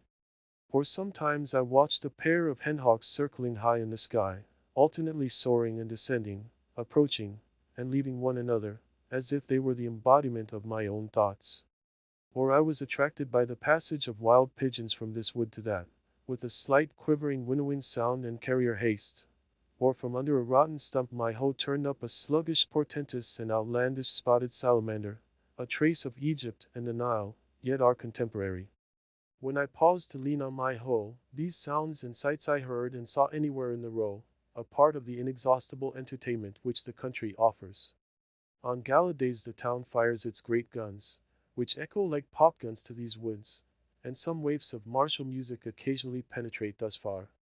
To me, away there in my bean field at the other end of the town, the big guns sounded as if a puffball had burst, and when there was a military turnout of which I was ignorant, I have sometimes had a vague sense all the day of some sort of itching and disease in the horizon, as if some eruption would break out there soon, either scarlatina or cankerash, until at length some more favorable puff of wind, making haste over the fields and up the Wayland road, brought me information of the trainers. It seemed by the distant hum as if somebody's bees had swarmed, and that the neighbors, according to Virgil's advice, by a faint tintinnabulum upon the most sonorous of their domestic utensils, were endeavoring to call them down into the hive again.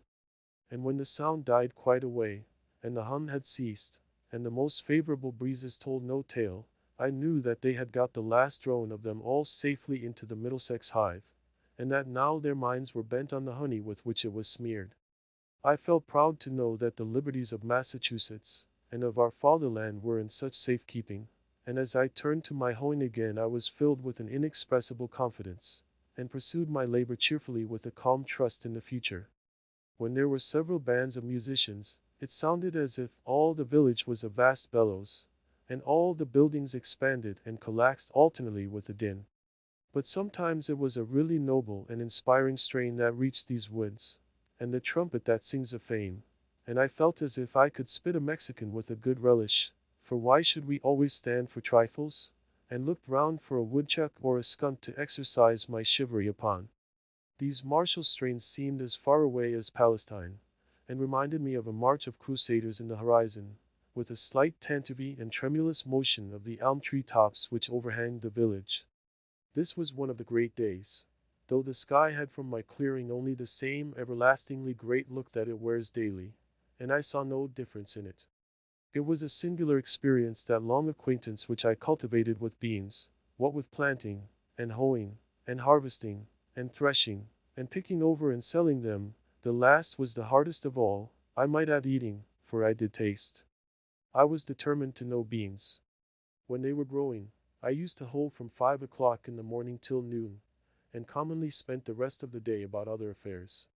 Consider the intimate and curious acquaintance one makes with various kinds of weeds. It will bear some iteration in the account, for there was no little iteration in the labor, disturbing their delicate organization so ruthlessly, and making such invidious distinctions with his hoe, leveling whole ranks of one species, and sedulously cultivating another. That's Roman wormwood, that's pigweed, that's sorrel, that's piper grass, have at him, chop him up, turn his roots upward to the sun, don't let him have a fiber in the shade. If you do he'll turn himself t'other side up and be as green as a leek in 2 days.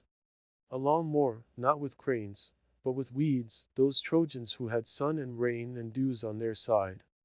Daily the beans saw me come to their rescue armed with a hoe, and thin the ranks of their enemies, filling up the trenches with weedy dead. Many a lusty crest-waving Hector, that towered a whole foot above his crowding comrades, fell before my weapon and rolled in the dust. Those summer days which some of my contemporaries devoted to the fine arts in Boston or Rome, and others to contemplation in India, and others to trade in London or New York. I thus, with the other farmers of New England, devoted to husbandry. Not that I wanted beans to eat, for I am by nature a Pythagorean, so far as beans are concerned, whether they mean porridge or voting, and exchange them for rice. But perchance, as some must work in fields if only for the sake of tropes and expression, to serve a parable maker one day. It was on the whole a rare amusement, which, continued too long, might have become a dissipation. Though I gave them no manure, and did not hold them all once, I hold them unusually well as far as I went, and was paid for it in the end. There being in truth, as Evelyn says, no compost or lactation whatsoever comparable to this continual motion, repastination, and turning of the mold with the spade. The earth, he adds elsewhere, especially if fresh, has a certain magnetism in it, by which it attracts the salt, power, or virtue, call it either, which gives it life, and is the logic of all the labor and stir we keep about it, to sustain us, all dummings and other sordid temperings being but the vicars succedaneous to this improvement. Moreover, this being one of those worn out and exhausted lay fields which enjoyed their Sabbath, had perchance, as Sir Kenelm Digby thinks likely, attracted vital spirits from the air. I harvested 12 bushels of beans. But to be more particular, for it is complained that Mr. Coleman has reported chiefly the expensive experiments of gentlemen farmers, my outgoes were, for a whole, 54 cents plowing, harrowing, and furrowing, $7.50 too much.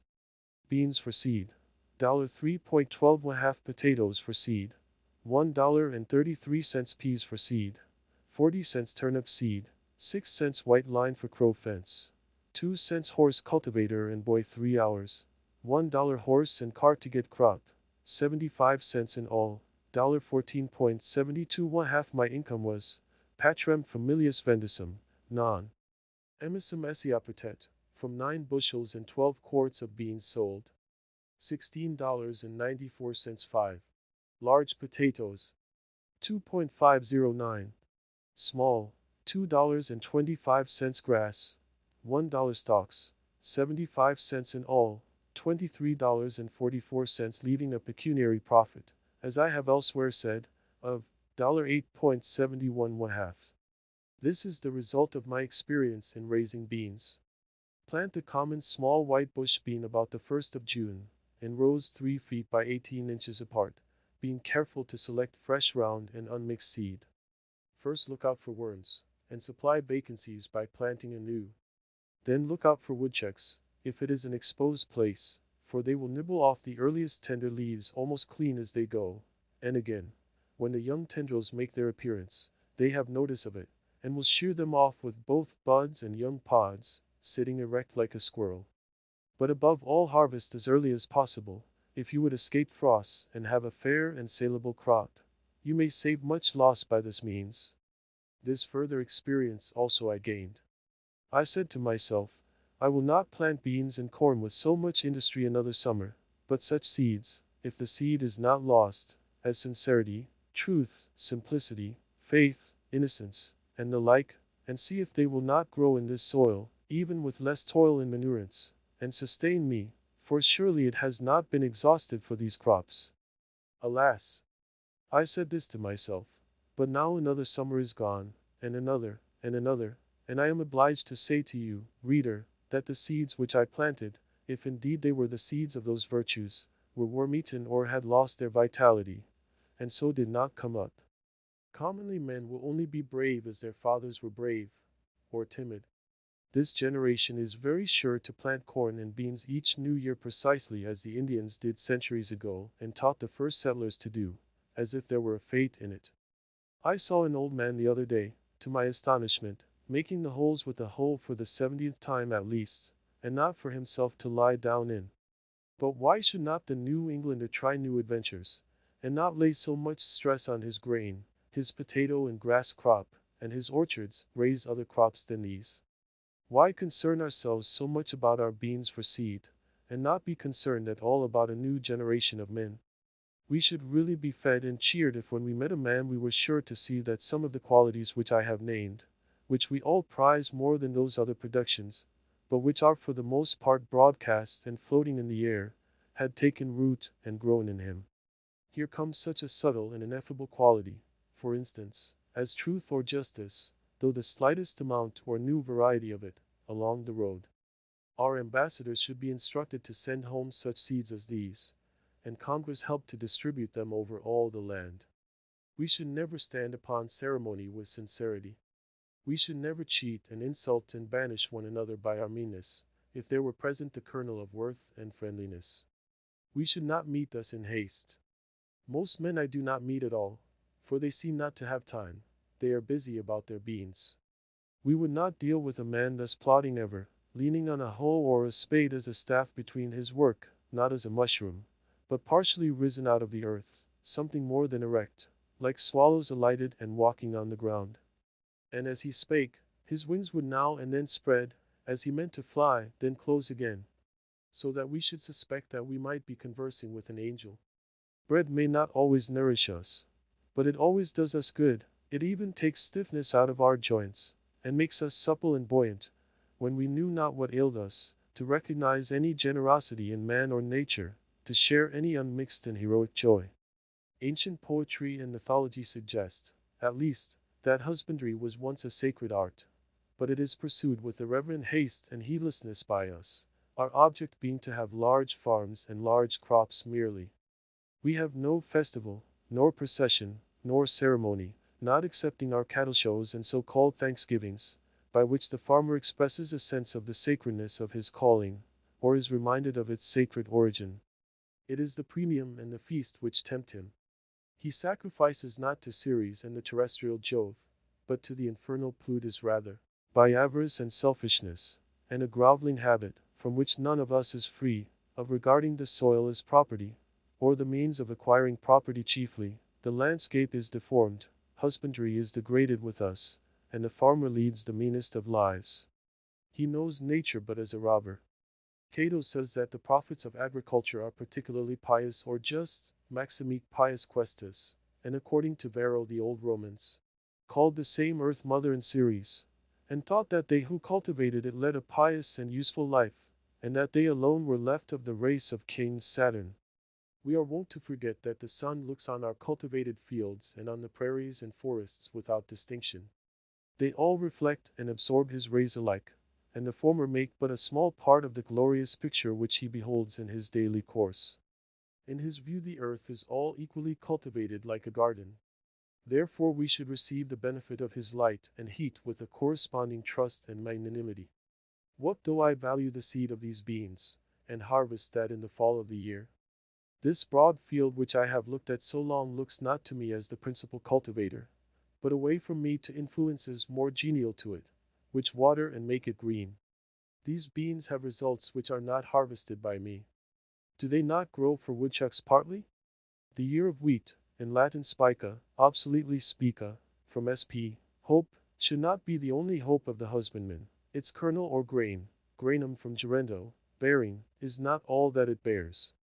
How, then, can our harvest fail? Shall I not rejoice also at the abundance of the weeds whose seeds are the granary of the birds? It matters little comparatively whether the fields fill the farmer's barns. The true husbandman will cease from anxiety, as the squirrels manifest no concern whether the woods will bear chestnuts this year or not, and finish his labor with every day, relinquishing all claim to the produce of his fields, and sacrificing in his mind not only his first but his last fruits also. The village. After hoeing, or perhaps reading and writing, in the forenoon, I usually bathed again in the pond, swimming across one of its coves for a stint, and washed the dust of labor from my person, or smoothed out the last wrinkle which study had made, and for the afternoon was absolutely free.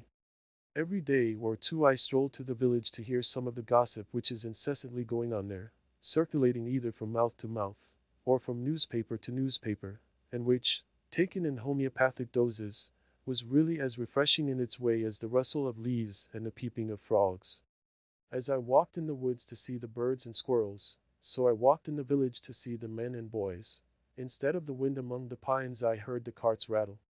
In one direction from my house there was a colony of muskrats in the river meadows. Under the grove of elms and buttonwoods in the other horizon was a village of busy men, as curious to me as if they had been prairie dogs, each sitting at the mouth of its burrow, or running over to a neighbor's to gossip. I went there frequently to observe their habits. The village appeared to me a great newsroom, and on one side, to support it, as once at Redding and Company's on State Street, they kept nuts and raisins, or salt and meal and other groceries. Some have such a vast appetite for the former commodity, that is, the news, and such sound digestive organs, that they can sit forever in public avenues without stirring, and let it simmer and whisper through them like the Etesian winds, or as if inhaling ether, it only producing numbness and insensibility to pain, otherwise it would often be painful to hear, without affecting the consciousness. I hardly ever failed, when I rambled through the village, to see a row of such worthies, either sitting on a ladder sunning themselves, with their bodies inclined forward and their eyes glancing along the line this way and that, from time to time, with a voluptuous expression, or else leaning against a barn with their hands in their pockets, like caryatids, as if to prop it up. They, being commonly out of doors, heard whatever was in the wind. These are the coarsest mills, in which all gossip is first rudely digested or cracked up before it is emptied into finer and more delicate hoppers within doors. I observed that the vitals of the village were the grocery, the bar-room, the post office, and the bank, and, as a necessary part of the machinery, they kept a bell, a big gun, and a fire engine, at convenient places, and the houses were so arranged as to make the most of mankind, in lanes and fronting one another, so that every traveler had to run the gauntlet, and every man, woman, and child might get a lick at him. Of course, those who were stationed nearest to the head of the line, where they could most see and be seen, and have the first blow at him, paid the highest prices for their places, and the few straggling inhabitants in the outskirts, where long gaps in the line began to occur, and the traveler could get over walls or turn aside into cow paths, and so escape, paid a very slight ground or window tax. Signs were hung out on all sides to allure him, some to catch him by the appetite, as the tavern and victualling cellar, some by the fancy, as the dry goods store and the jewelers, and others by the hair or the feet or the skirts, as the barber, the shoemaker, or the tailor. Besides, there was a still more terrible standing invitation to call at every one of these houses, and company expected about these times. For the most part one escaped wonderfully from these dangers, either by proceeding at once boldly and without deliberation to the goal, as is recommended to those who run the gauntlet, or by keeping my thoughts on high things, like Orpheus, who, loudly singing the praises of the gods to his lyre, drowned the voices of the sirens, and kept out of danger. Sometimes I bolted suddenly, and nobody could tell my whereabouts, for I did not stand much about gracefulness, and never hesitated at a gap in a fence. I was even accustomed to make an irruption into some houses, where I was well entertained, and after learning the colonel's and very last sieve-full of news, what had subsided, the prospects of war and peace, and whether the world was likely to hold together much longer, I was let out through the rear avenues, and so escaped to the woods again. It was very pleasant, when I stayed late in town, to launch myself into the night, especially if it was dark and tempestuous, and set sail from some bright village parlor or lecture room, with a bag of rye or Indian meal upon my shoulder, for my snug harbor in the woods, having made all tight without and withdrawn under hatches with a merry crew of thoughts, leaving only my outer man at the helm, or even tying up the helm when it was plain sailing. I had many a genial thought by the cabin fire, as I sailed. I was never cast away nor distressed in any weather, though I encountered some severe storms. It is darker in the woods, even in common nights, than most suppose. I frequently had to look up at the opening between the trees above the path in order to learn my route, and where there was no cart path, to feel with my feet the faint track which I had worn, or steer by the known relation of particular trees which I felt with my hands, passing between two pines for instance, not more than 18 inches apart, in the midst of the woods, invariably, in the darkest night. Sometimes, after coming home thus late in a dark and muggy night, when my feet felt the path which my eyes could not see, dreaming and absent-minded all the way, until I was aroused by having to raise my hand to lift the latch, I have not been able to recall a single step of my walk, and I have thought that perhaps my body would find its way home if its master should forsake it, as the hand finds its way to the mouth without assistance. Several times, when a visitor chanced to stay into evening, and it proved a dark night, I was obliged to conduct him to the cart path in the rear of the house, and then point out to him the direction he was to pursue, and in keeping which he was to be guided rather by his feet than his eyes. One very dark night I directed thus on their way two young men who had been fishing in the pond. They lived about a mile off through the woods, and were quite used to the route. A day or two after one of them told me that they wandered about the greater part of the night, close by their own premises, and did not get home till toward morning, by which time, as there had been several heavy showers in the meanwhile, and the leaves were very wet, they were drenched to their skins. I have heard of many going astray even in the village streets, when the darkness was so thick that you could cut it with a knife, as the saying is. Some who live in the outskirts, having come to town shopping in their wagons, have been obliged to put up for the night, and gentlemen and ladies making a call have gone half a mile out of their way, feeling the sidewalk only with their feet, and not knowing when they turned. It is a surprising and memorable, as well as valuable experience, to be lost in the woods any time. Often in a snowstorm, even by day, one will come out upon a well-known road and yet find it impossible to tell which way leads to the village. Though he knows that he has traveled it 1,000 times, he cannot recognize a feature in it, but it is as strange to him as if it were a road in Siberia. By night, of course, the perplexity is infinitely greater. In our most trivial walks, we are constantly, though unconsciously, steering like pilots by certain well-known beacons and headlands, and if we go beyond our usual course we still carry in our minds the bearing of some neighboring cape, and not till we are completely lost, or turned round, for a man needs only to be turned round once with his eyes shut in this world to be lost, do we appreciate the vastness and strangeness of nature. Every man has to learn the points of compass again as often as he awakes, whether from sleep or any abstraction. Not till we are lost, in other words not till we have lost the world, do we begin to find ourselves, and realize where we are and the infinite extent of our relations. One afternoon, near the end of the first summer, when I went to the village to get a shoe from the cobbler's, I was seized and put into jail, because, as I have elsewhere related, I did not pay a tax to, or recognize the authority of, the state which buys and sells men, women, and children, like cattle at the door of its Senate house. I had gone down to the woods for other purposes. But wherever a man goes, men will pursue and paw him with their dirty institutions, and if they can, constrain him to belong to their desperate oddfellow society. It is true, I might have resisted forcibly with more or less effect, might have run amok against society, but I preferred that society should run amok against me, it being the desperate party. However, I was released the next day, obtained my mended shoe, and returned to the woods in season to get my dinner of huckleberries on Fairhaven Hill. I was never molested by any person but those who represented the state. I had no lock nor bolt but for the desk which held my papers, not even a nail to put over my latch or windows. I never fastened my door night or day, though I was to be absent several days, not even when the next fall I spent a fortnight in the woods of Maine. And yet my house was more respected than if it had been surrounded by a file of soldiers. The tired rambler could rest and warm himself by my fire, the literary amuse himself with the few books on my table, or the curious, by opening my closet door, see what was left of my dinner, and what prospect I had of a supper. Yet, though many people of every class came this way to the pond, I suffered no serious inconvenience from these sources, and I never missed anything but one small book, a volume of Homer, which perhaps was improperly gilded, and this I trust the soldier of our camp has found by this time. I am convinced that if all men were to live as simply as I then did, thieving and robbery would be unknown. These take place only in communities where some have got more than is sufficient, while others have not enough. The Pope's Homers would soon get properly distributed. Nec bella furunt, vaginas astabat dum cyphus antidates.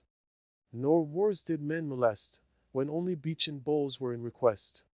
You who govern public affairs, what need have you to employ punishments? Love virtue, and the people will be virtuous. The virtues of a superior man are like the wind, the virtues of a common man are like the grass. The grass, when the wind passes over it, bends. The ponds.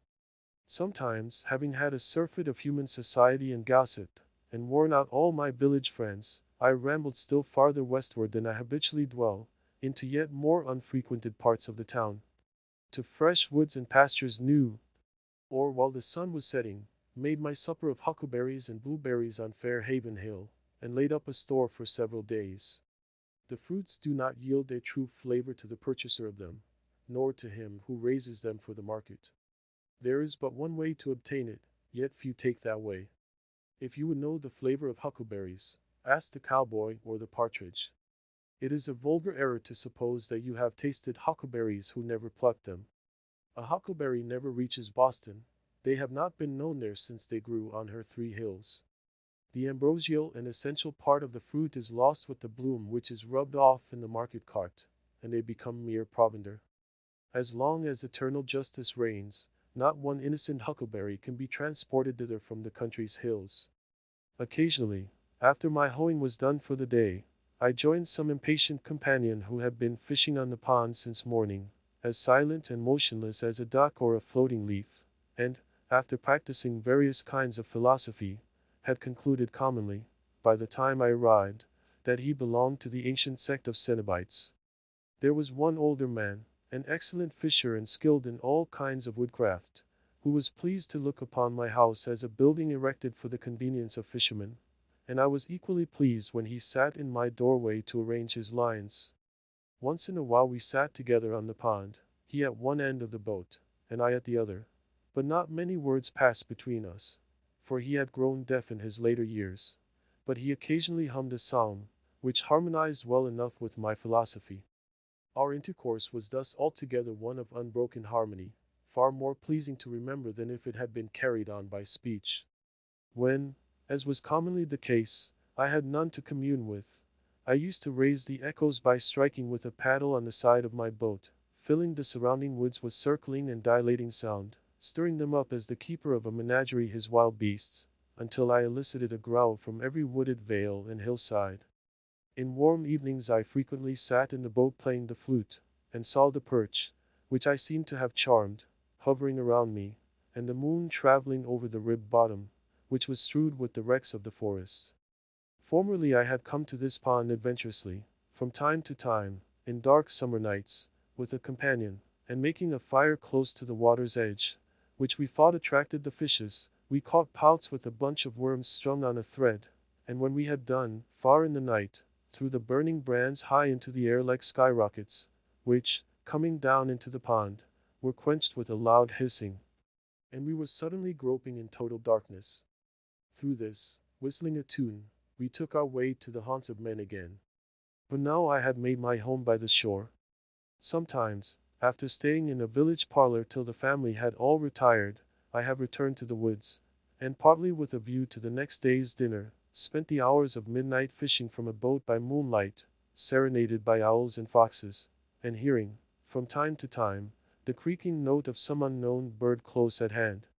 These experiences were very memorable and valuable to me, anchored in 40 feet of water, and 20 or 30 rods from the shore, surrounded sometimes by thousands of small perch and shiners, dimpling the surface with their tails in the moonlight, and communicating by a long flaxen line with mysterious nocturnal fishes which had their dwelling 40 feet below, or sometimes driving 60 feet of line about the pond as I drifted in the gentle night breeze, now and then feeling a slight vibration along it, indicative of some life prowling about its extremity, of dull, uncertain, blundering purpose there, and slow to make up its mind. At length you slowly raise, pulling hand over hand, some horned pout squeaking and squirming to the upper air. It was very queer, especially in dark nights, when your thoughts had wandered to vast and cosmogonal themes in other spheres, to feel this faint jerk, which came to interrupt your dreams and link you to nature again. It seemed as if I might next cast my line upward into the air, as well as downward into this element, which was scarcely more dense. Thus I caught 2 fishes as it were with one hook. The scenery of Walden is on a humble scale, and though very beautiful, does not approach to grandeur, nor can it much concern one who has not long frequented it or lived by its shore. Yet this pond is so remarkable for its depth and purity as to merit a particular description. It is a clear and deep green well, half a mile long and a mile and 3/4 in circumference, and contains about 61.5 acres, a perennial spring in the midst of pine and oak woods, without any visible inlet or outlet except by the clouds and evaporation. The surrounding hills rise abruptly from the water to the height of 40 to 80 feet, though on the southeast and east they attain to about 100 and 150 feet respectively, within a quarter and a third of a mile. They are exclusively woodland. All our Concord waters have two colors at least, one when viewed at a distance, and another, more proper, close at hand. The first depends more on the light, and follows the sky. In clear weather, in summer, they appear blue at a little distance, especially if agitated, and at a great distance all appear alike. In stormy weather they are sometimes of a dark slate color. The sea, however, is said to be blue one day and green another without any perceptible change in the atmosphere. I have seen our river, when, the landscape being covered with snow, both water and ice were almost as green as grass. Some consider blue to be the color of pure water, whether liquid or solid. But looking directly down into our waters from a boat, they are seen to be of very different colors. Walden is blue at one time and green at another, even from the same point of view. Lying between the earth and the heavens, it partakes of the color of both. Viewed from a hilltop it reflects the color of the sky, but near at hand it is of a yellowish tint next the shore where you can see the sand, then a light green, which gradually deepens to a uniform dark green in the body of the pond. In some lights, viewed even from a hilltop, it is of a vivid green next the shore. Some have referred this to the reflection of the verdure, but it is equally green there against the railroad sandbank, and in the spring, before the leaves are expanded, and it may be simply the result of the prevailing blue mixed with the yellow of the sand. Such is the color of its iris. This is that portion, also, where in the spring, the ice being warmed by the heat of the sun reflected from the bottom, and also transmitted to the earth, melts first and forms a narrow canal about the still frozen middle. Like the rest of our waters, when much agitated, in clear weather, so that the surface of the waves may reflect the sky at the right angle, or because there is more light mixed with it, it appears at a little distance of a darker blue than the sky itself, and at such a time, being on its surface, and looking with divided vision, so as to see the reflection, I have discerned a matchless and indescribable light blue, such as watered or changeable silks and sword blades suggest, more cerulean than the sky itself, alternating with the original dark green on the opposite sides of the waves, which last appeared but muddy in comparison. It is a vitreous greenish blue, as I remember it, like those patches of the winter sky seen through cloud vistas in the west before sundown.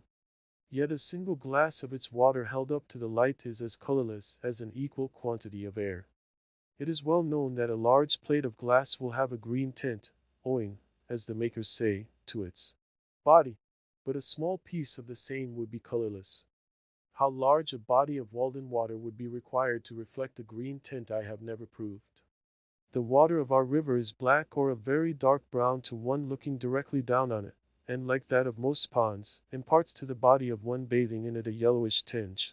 But this water is of such crystalline purity that the body of the bather appears of an alabaster whiteness, still more unnatural, which, as the limbs are magnified and distorted withal, produces a monstrous effect, making fit studies for a Michelangelo.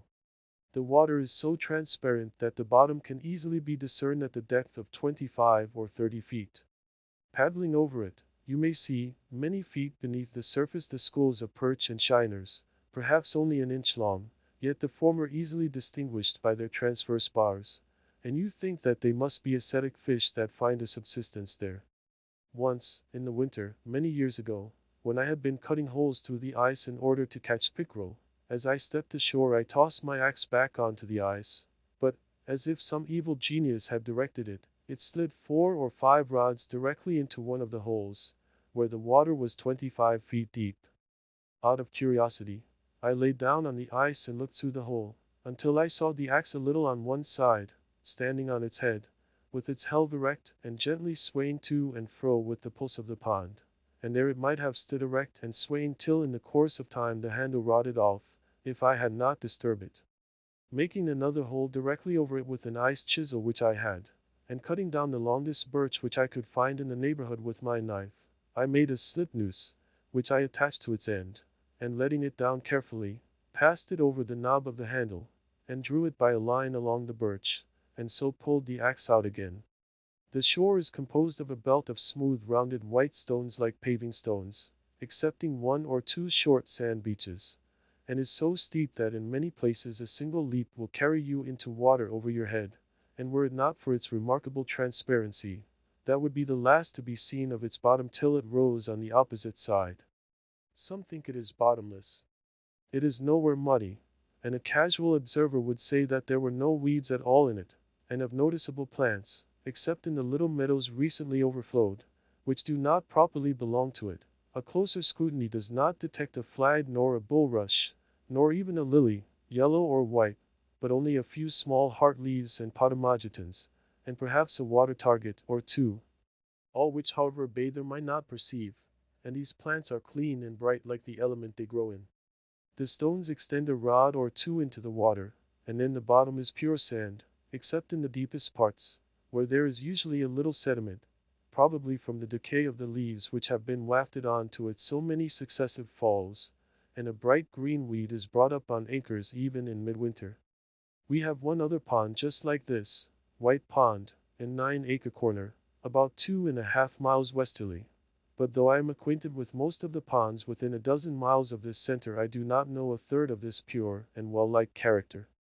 Successive nations perchance have drank at, admired, and fathomed it, and passed away, and still its water is green and pellucid as ever. Not an intermitting spring. Perhaps on that spring morning when Adam and Eve were driven out of Eden, Walden Pond was already in existence, and even then breaking up in a gentle spring rain accompanied with mist and a southerly wind, and covered with myriads of ducks and geese, which had not heard of the fall, when still such pure lakes sufficed them. Even then it had commenced to rise and fall, and had clarified its waters and colored them of the hue they now wear, and obtained a patent of heaven to be the only Walden Pond in the world and distiller of celestial dews. Who knows in how many unremembered nations' literatures this has been the Castalian fountain, or what nymphs presided over it in the Golden Age? It is a gem of the first water which Concord wears in her coronet. Yet perchance the first who came to this well have left some trace of their footsteps. I have been surprised to detect encircling the pond, even where a thick wood has just been cut down on the shore, a narrow shelf-like path in the steep hillside, alternately rising and falling, approaching and receding from the water's edge, as old probably as the race of man here, worn by the feet of aboriginal hunters, and still from time to time unwittingly trodden by the present occupants of the land. This is particularly distinct to one standing on the middle of the pond in winter, just after a light snow has fallen, appearing as a clear undulating white line, unobscured by weeds and twigs, and very obvious a quarter of a mile off in many places where in summer it is hardly distinguishable close at hand. The snow reprints it, as it were, in clear white type alto relievo. The ornamented grounds of villas which will one day be built here may still preserve some trace of this. The pond rises and falls, but whether regularly or not, and within what period, nobody knows, though, as usual, many pretend to know. It is commonly higher in the winter and lower in the summer, though not corresponding to the general wet and dryness. I can remember when it was a foot or two lower, and also when it was at least 5 feet higher, than when I lived by it.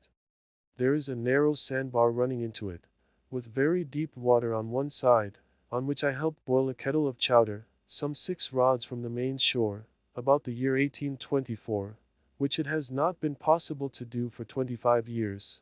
And on the other hand, my friends used to listen with incredulity when I told them that a few years later I was accustomed to fish from a boat in a secluded cove in the woods, 15 rods from the only shore they knew, which place was long since converted into a meadow. But the pond has risen steadily for 2 years, and now, in the summer of '52, is just 5 feet higher than when I lived there, or as high as it was 30 years ago, and fishing goes on again in the meadow. This makes a difference of level, at the outside, of 6 or 7 feet, and yet the water shed by the surrounding hills is insignificant in amount, and this overflow must be referred to causes which affect the deep springs. This same summer the pond has begun to fall again. It is remarkable that this fluctuation, whether periodical or not, appears thus to require many years for its accomplishment. I have observed one rise and a part of two falls, and I expect that a dozen or 15 years hence the water will again be as low as I have ever known it.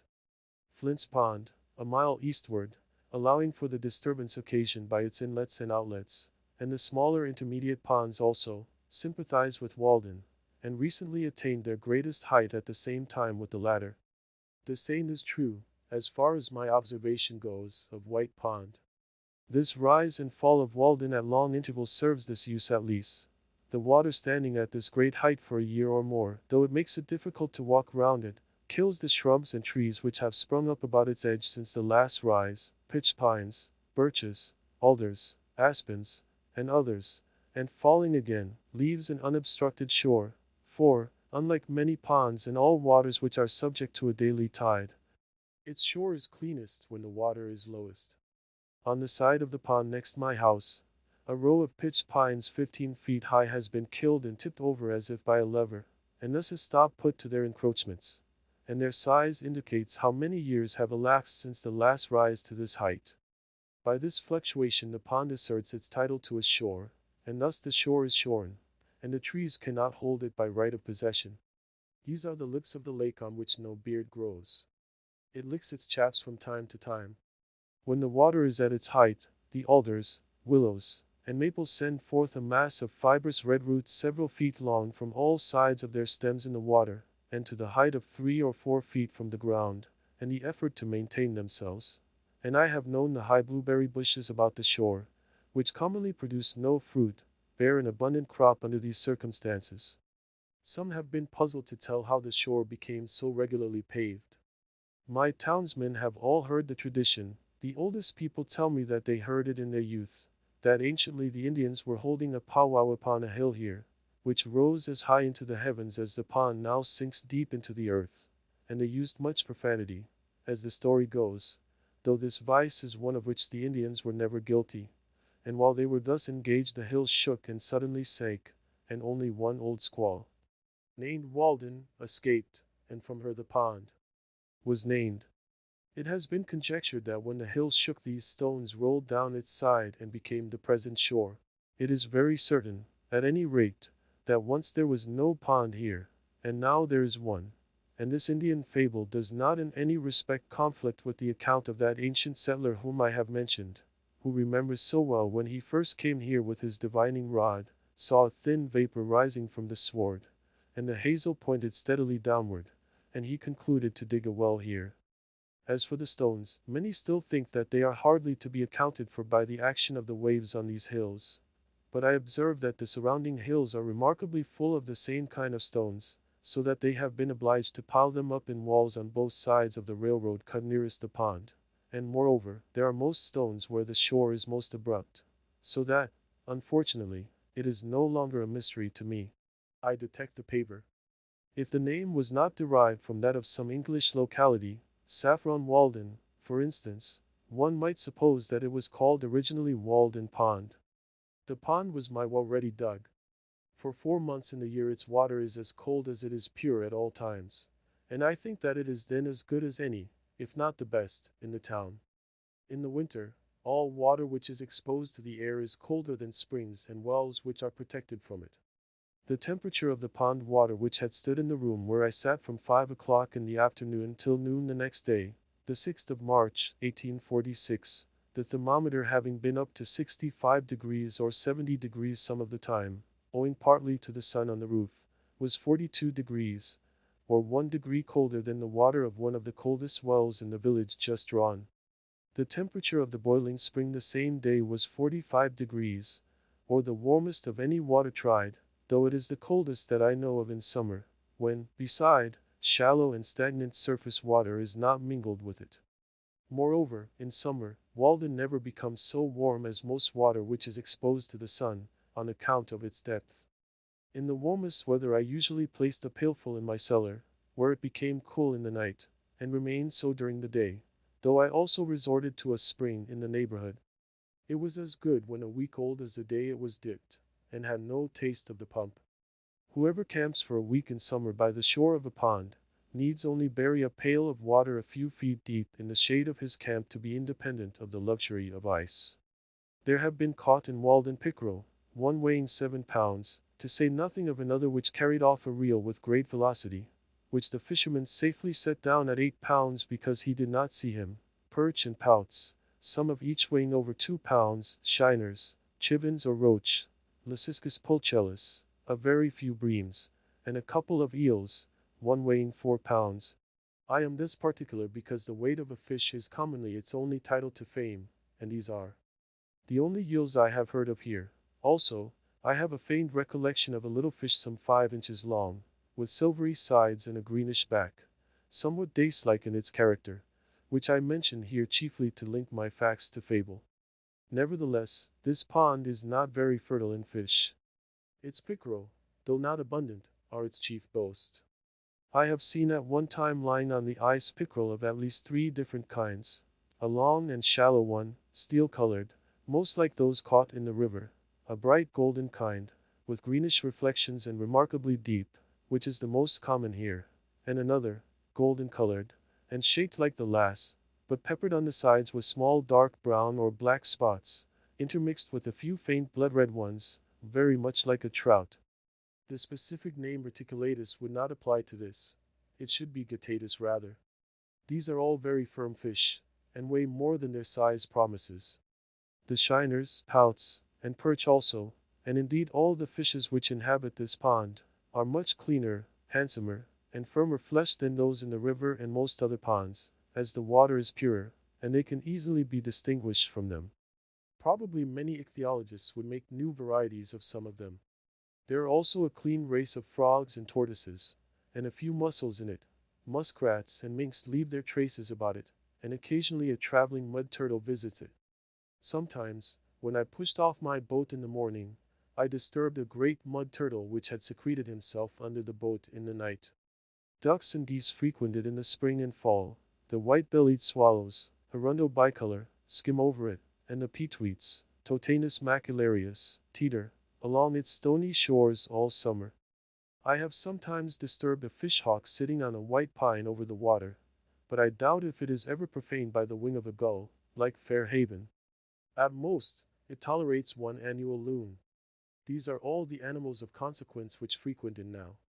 You may see from a boat, in calm weather, near the sandy eastern shore, where the water is 8 or 10 feet deep, and also in some other parts of the pond, some circular heaps half a dozen feet in diameter by a foot in height, consisting of small stones less than a hand's egg in size, where all around is bare sand. At first you wonder if the Indians could have formed them on the ice for any purpose, and so, when the ice melted, they sank to the bottom. But they are too regular, and some of them plainly too fresh for that. They are similar to those found in rivers. But as there are no suckers nor lampreys here, I know not by what fish they could be made. Perhaps they are the nests of the cheetah. These lend a pleasing mystery to the bottom. The shore is irregular enough not to be monotonous. I have in my mind's eye the western indented with deep bays, the bolder northern, and the beautifully scalloped southern shore, where successive capes overlap each other and suggest unexplored coves between. The forest has never so good a setting, nor is so distinctly beautiful, as when seen from the middle of a small lake amid hills which rise from the water's edge, for the water in which it is reflected not only makes the best foreground in such a case, but, with its winding shore, the most natural and agreeable boundary to it. There is no rawness nor imperfection in its edge there, as where the axe has cleared a part, or a cultivated field abuts on it. The trees have ample room to expand on the water side, and each sends forth its most vigorous branch in that direction. Their nature has woven a natural selvage, and the eye rises by just gradations from the low shrubs of the shore to the highest trees.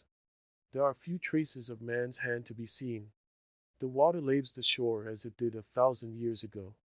A lake is the landscape's most beautiful and expressive feature. It is Earth's eye, looking into which the beholder measures the depth of his own nature. The fluviatile trees next the shore are the slender eyelashes which fringe it, and the wooded hills and cliffs around are its overhanging brows. Standing on the smooth sandy beach at the east end of the pond, in a calm September afternoon, when a slight haze makes the opposite shore line indistinct, I have seen whence came the expression, the glassy surface of a lake. When you invert your head, It looks like a thread of finest gossamer stretched across the valley, and gleaming against the distant pine woods, separating one stratum of the atmosphere from another. You would think that you could walk dry under it to the opposite hills, and that the swallows which skim over might perch on it. Indeed, they sometimes dive below this line, as it were by mistake, and are undeceived.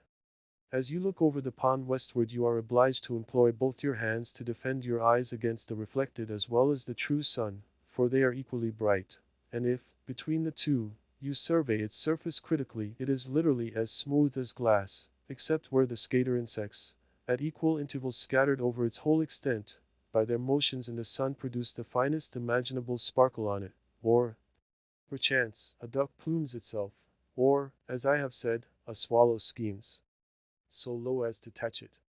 It may be that in the distance a fish describes an arc of 3 or 4 feet in the air, and there is one bright flash where it emerges, and another where it strikes the water.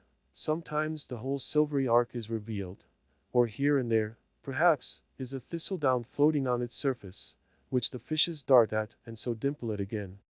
It is like molten glass cooled but not congealed, and the few motes in it are pure and beautiful like the imperfections in glass.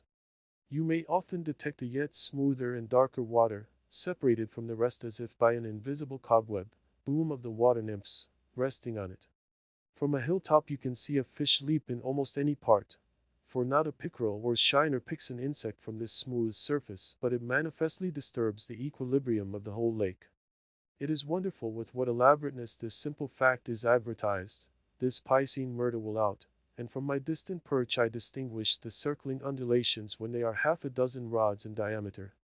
You can even detect a water bug, Gyrinus, ceaselessly progressing over the smooth surface a quarter of a mile off, for they furrow the water slightly, making a conspicuous ripple bounded by 2 diverging lines, but the skaters glide over it without rippling it perceptibly.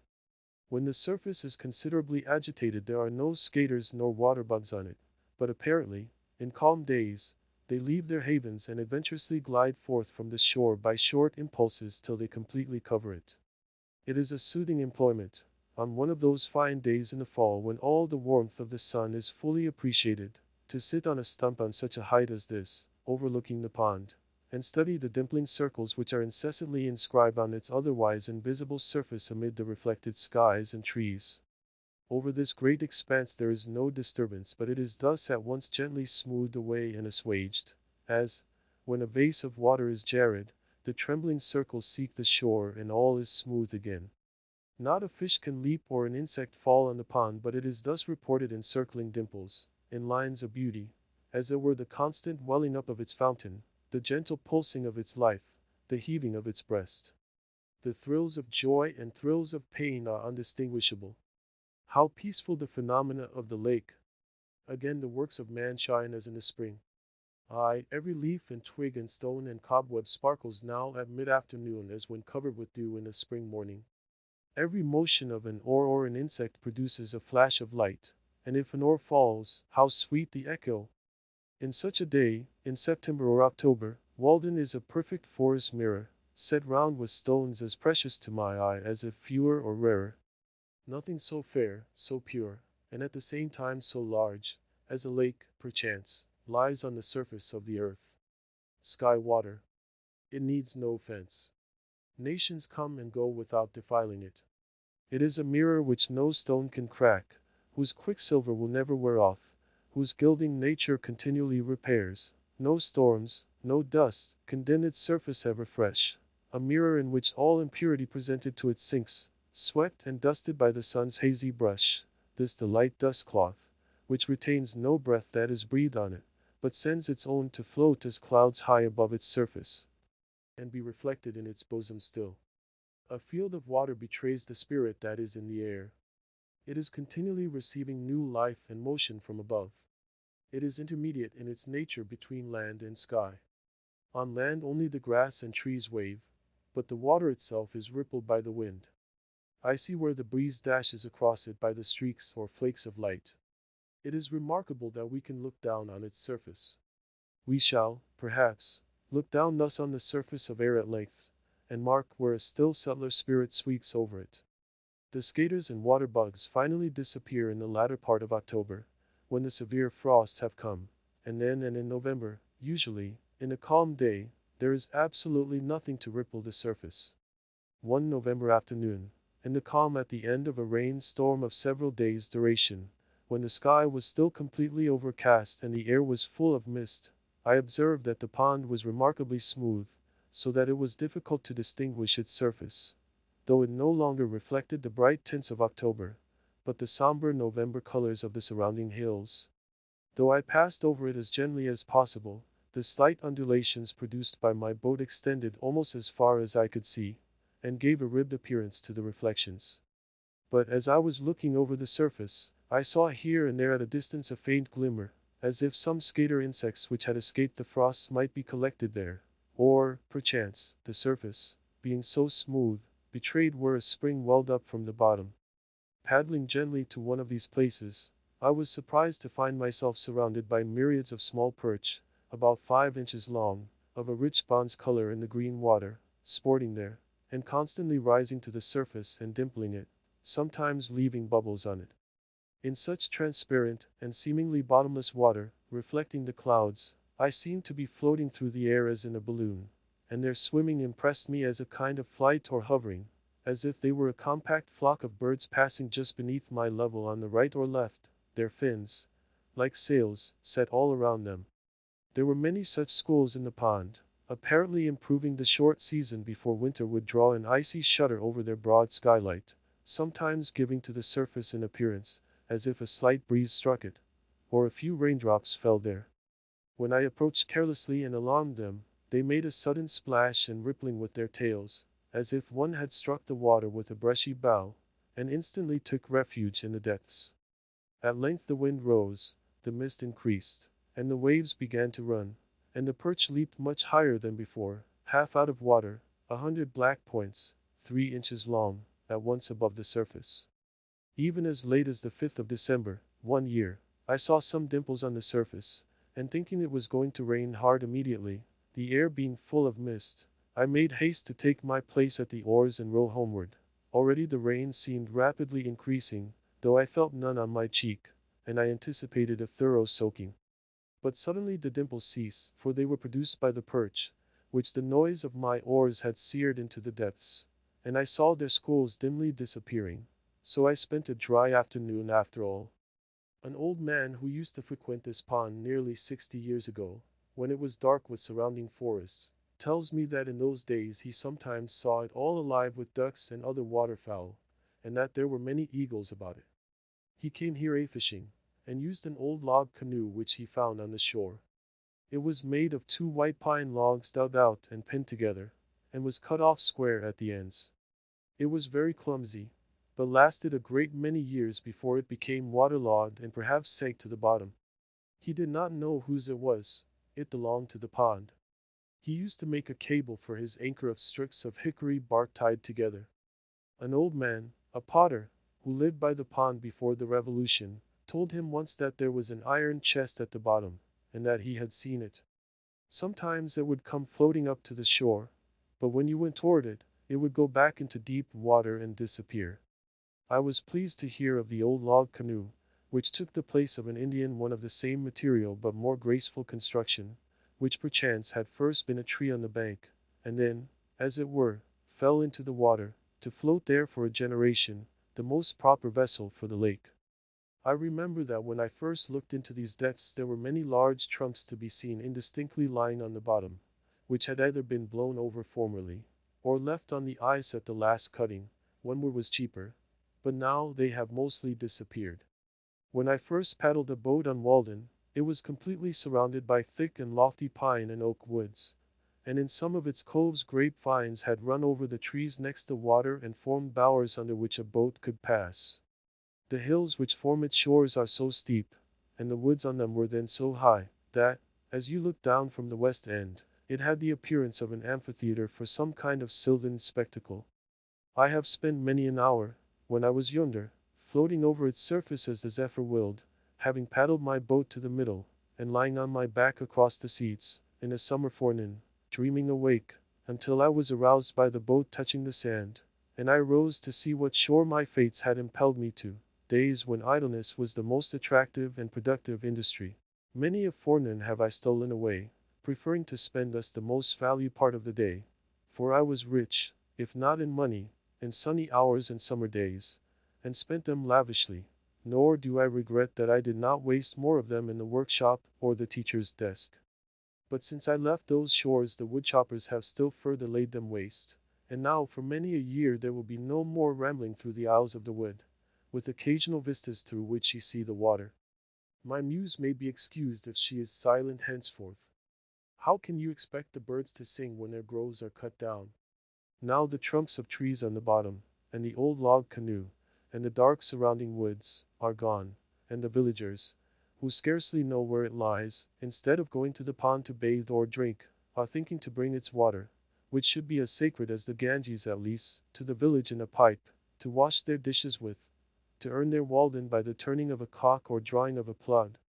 That devilish iron horse, whose ear-rending neigh is heard throughout the town, has muddied the boiling spring with his foot, and he it is that has browsed off all the woods on Walden's shore, that Trojan horse, with 1,000 men in his belly, introduced by mercenary Greeks.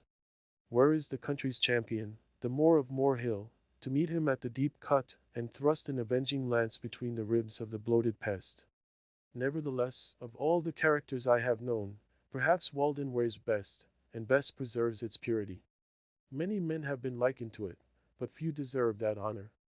Though the woodchoppers have laid bare first this shore and then that, and the Irish have built their sties by it, and the railroad has infringed on its border, and the icemen have skimmed it once, it is itself unchanged, the same water which my youthful eyes fell on. All the change is in me. It has not acquired one permanent wrinkle after all its ripples. It is perennially young, and I may stand and see a swallow dip apparently to pick an insect from its surface as of yore. It struck me again tonight, as if I had not seen it almost daily for more than 20 years. Why, here's Walden, the same woodland lake that I discovered so many years ago. Where a forest was cut down last winter another is springing up by its shore as lustily as ever. The same thought is welling up to its surface that was then. It is the same liquid joy and happiness to itself and its maker, aye, and it may be to me. It is the work of a brave man surely, in whom there was no guile. He rounded this water with his hand, deepened and clarified it in his thought, and in his will bequeathed it to Concord. I see by its face that it is visited by the same reflection, and I can almost say, Walden, is it you? It is no dream of mine, to ornament a line. I cannot come nearer to God and heaven than I live to Walden even. I am its stony shore, and the breeze that passes o'er. In the hollow of my hand are its water and its sand, and its deepest resort lies high in my thought. The cars never pause to look at it, yet I fancy that the engineers and firemen and brakemen, and those passengers who have a season ticket and see it often, are better men for the sight. The engineer does not forget a night, or his nature does not, that he has beheld this vision of serenity and purity once at least during the day. Though seen but once, it helps to wash out State Street and the engine soot. One proposes that it be called God's Drop. I have said that Walden has no visible inlet nor outlet, but it is on the one hand distantly and indirectly related to Flint's Pond, which is more elevated by a chain of small ponds coming from that quarter, and on the other directly and manifestly to Concord River, which is lower, by a similar chain of ponds through which in some other geological period it may have flowed, and by a little digging, which God forbid, it can be made to flow thither again. If by living thus reserved and austere, like a hermit in the woods, so long, it has acquired such wonderful purity, who would not regret that the comparatively impure waters of Flint's Pond should be mingled with it, or itself should ever go to waste its sweetness in the ocean wave? Flint's, or Sandy Pond, in Lincoln, our greatest lake and inland sea, lies about a mile east of Walden. It is much larger, being said to contain 197 acres, and is more fertile in fish, but it is comparatively shallow, and not remarkably pure. A walk through the woods thither was often my recreation. It was worth the while, if only to feel the wind blow on your cheek freely, and see the waves run, and remember the life of mariners. I went chestnutting there in the fall, on windy days, when the nuts were dropping into the water and were washed to my feet, and one day, as I crept along its sedgy shore, the fresh spray blowing in my face, I came upon the moldering wreck of a boat, the sides gone, and hardly more than the impression of its flat bottom left amid the rushes. Yet its model was sharply defined, as if it were a large decayed pad, with its veins. It was as impressive a wreck as one could imagine on the seashore, and had as good a moral. It is by this time mere vegetable mold and undistinguishable pond shore, through which rushes and flags have pushed up. I used to admire the ripple marks on the sandy bottom, at the north end of this pond, made firm and hard to the feet of the wader by the pressure of the water, and the rushes which grew in Indian file, in waving lines, corresponding to these marks, rank behind rank, as if the waves had planted them.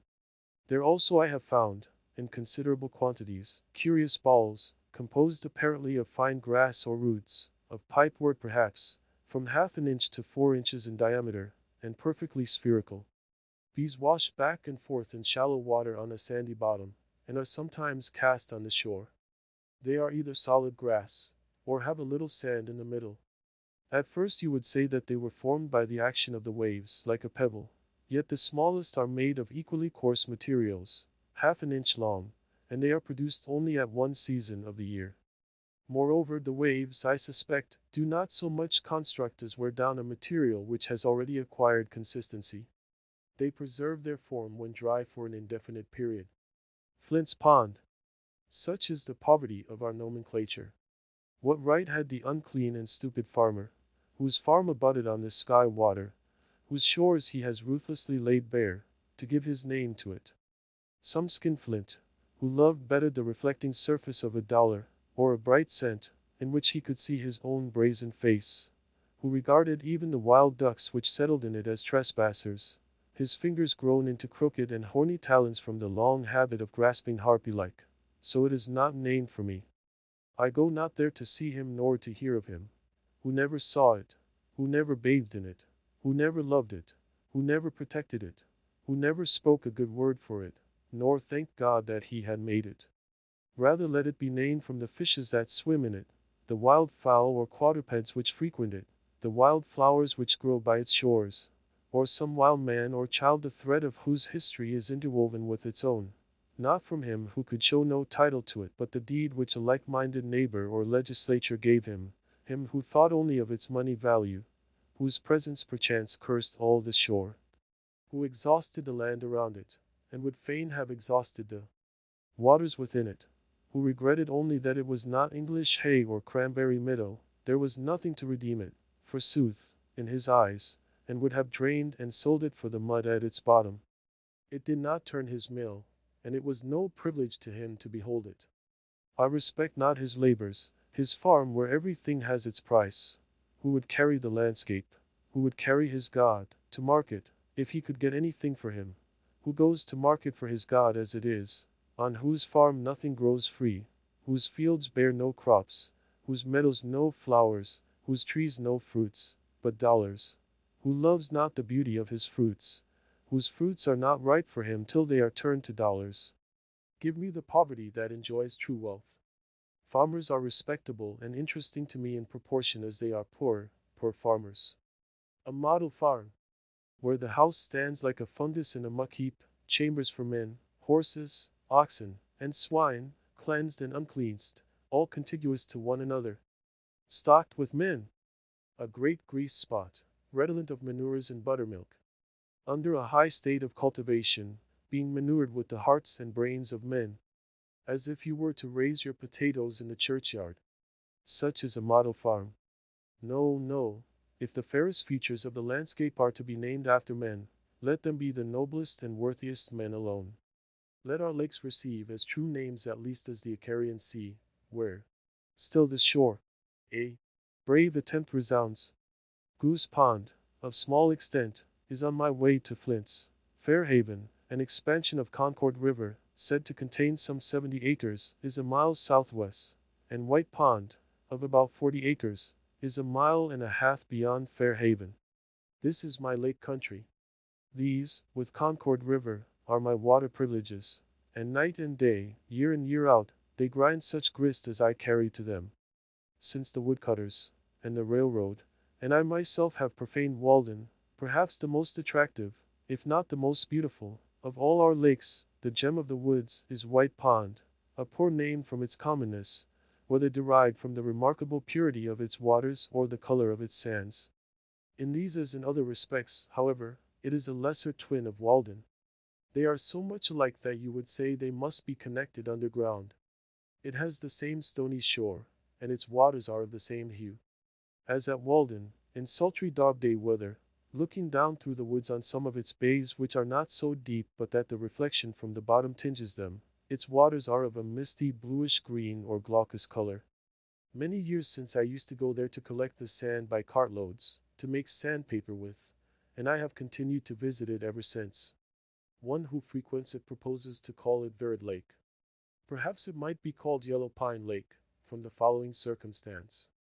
About 15 years ago you could see the top of a pitch pine, of the kind called yellow pine hereabouts, though it is not a distinct species, projecting above the surface in deep water, many rods from the shore. It was even supposed by some that the pond had sunk, and this was one of the primitive forests that formerly stood there. I find that even so long ago as 1792, in a topographical description of the town of Concord, by one of its citizens, in the collections of the Massachusetts Historical Society, the author, after speaking of Walden and White Ponds, adds, "In the middle of the latter may be seen, when the water is very low, a tree which appears as if it grew in the place where it now stands, although the roots are 50 feet below the surface of the water. The top of this tree is broken off, and at that place measures 14 inches in diameter." In the spring of '49 I talked with a man who lives nearest the pond in Sudbury, who told me that it was he who got out this tree 10 or 15 years before. As near as he could remember, it stood 12 or 15 rods from the shore, where the water was 30 or 40 feet deep. It was in the winter, and he had been getting out ice in the forenoon, and had resolved that in the afternoon, with the aid of his neighbors, he would take out the old yellow pine. He sawed a channel in the ice toward the shore, and hauled it over and along and out onto the ice with oxen. But before he had gone far in his work, he was surprised to find that it was wrong end upward, with the stumps of the branches pointing down, and the small end firmly fastened in the sandy bottom. It was about a foot in diameter at the big end, and he had expected to get a good saw log, but it was so rotten as to be fit only for fuel, if for that. He had some of it in his shed then. There were marks of an axe and of woodpeckers on the butt. He thought that it might have been a dead tree on the shore, but was finally blown over into the pond, and after the top had become waterlogged, while the butt end was still dry and light, had drifted out and sunk wrong end up. His father, 80 years old, could not remember when it was not there. Several pretty large logs may still be seen lying on the bottom, where, owing to the undulation of the surface, they look like huge water snakes in motion. This pond has rarely been profaned by a boat, for there is little in it to tempt a fisherman. Instead of the white lily, which requires mud, or the common sweet flag, the blue flag, Iris versicolor, grows thinly in the pure water, rising from the stony bottom all around the shore, where it is visited by humming birds in June, and the color both of its bluish blades and its flowers, and especially their reflections, are in singular harmony with the glaucous water. White Pond and Walden are great crystals on the surface of the earth, lakes of light. If they were permanently congealed, and small enough to be clutched, they would, perchance, be carried off by slaves, like precious stones, to adorn the heads of emperors. But being liquid, and ample, and secure to us and our successors forever, we disregard them, and run after the diamond of Kohinoor. They are too pure to have a market value. They contain no muck. How much more beautiful than our lives, how much more transparent than our characters, are they? We never learn meanness of them. How much fairer than the pool before the farmer's door, in which his ducks swim. Hither the clean wild ducks come. Nature has no human inhabitant who appreciates her. The birds with their plumage and their notes are in harmony with the flowers. But what youth or maiden conspires with the wild luxuriant beauty of nature? She flourishes most alone, far from the towns where they reside. Talk of heaven! Edith's Grace Earth. Baker Farm.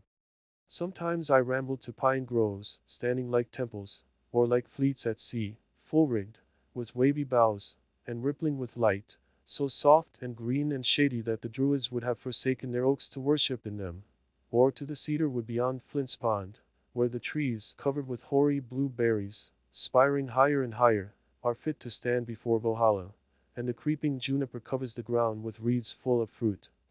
Or to swamps where the usnea lichen hangs in festoons from the white spruce trees, and toadstools, round tables of the swamp gods, cover the ground, and more beautiful fungi adorn the stumps, like butterflies or shells, vegetable winkles. Where the swamp pink and dogwood grow, the red alderberry glows like eyes of imps, the waxwork grooves and crushes the hardest woods in its folds, and the wild holly berries make the beholder forget his home with their beauty. And he is dazzled and tempted by nameless other wild forbidden fruits, too fair for mortal taste. Instead of calling on some scholar, I paid many a visit to particular trees, of kinds which are rare in this neighborhood, standing far away in the middle of some pasture, or in the depths of a wood or swamp, or on a hilltop, such as the black birch, of which we have some handsome specimens 2 feet in diameter, its cousin, the yellow birch, with its loose golden vest, perfumed like the firs, the beech, which has so neat a bole and beautifully lichen painted, perfect in all its details, of which, excepting scattered specimens, I know but one small grove of sizable trees left in the township, supposed by some to have been planted by the pigeons that were once baited with beech nuts nearby. It is worth the while to see the silver grain sparkle when you split this wood. The base, the hornbeam, the Celtis occidentalis, or false elm, of which we have but one well-grown, some taller mast of a pine, a shingle tree, or a more perfect hemlock than usual, standing like a pagoda in the midst of the woods, and many others I can mention. These were the shrines I visited both summer and winter. Once it chanced that I stood in the very abutment of a rainbow's arch, which filled the lower stratum of the atmosphere, tinging the grass and leaves around, and dazzling me as if I looked through colored crystal.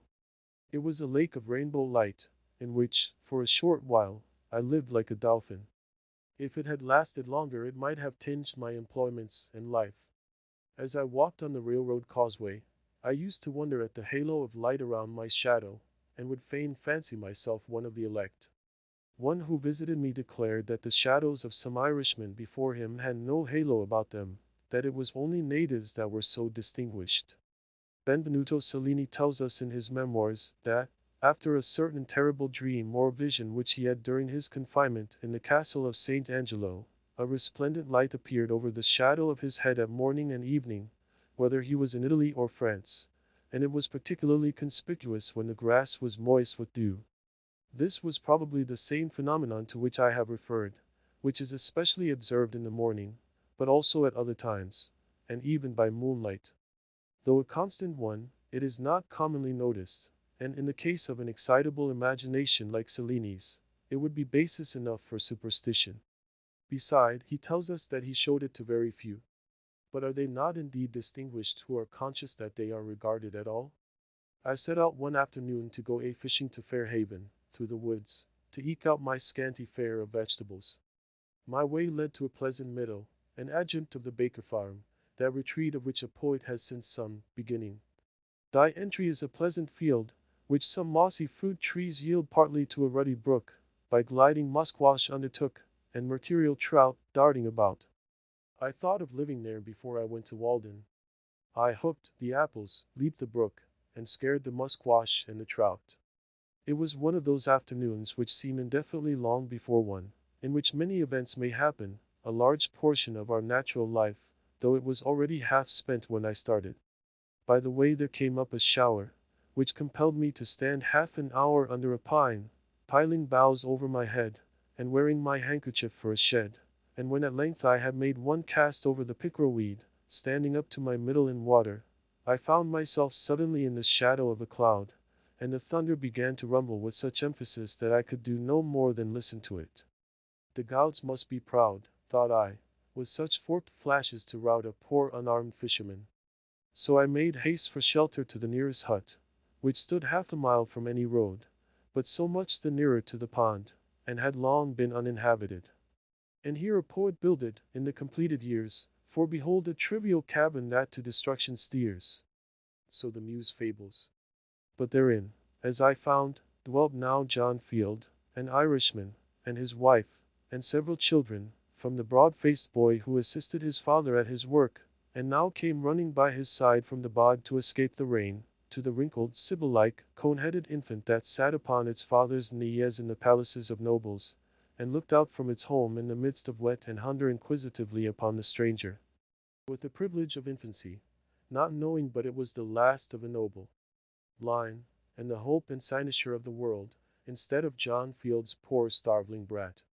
There we sat together under that part of the roof which leaked the least, while it showered and thundered without.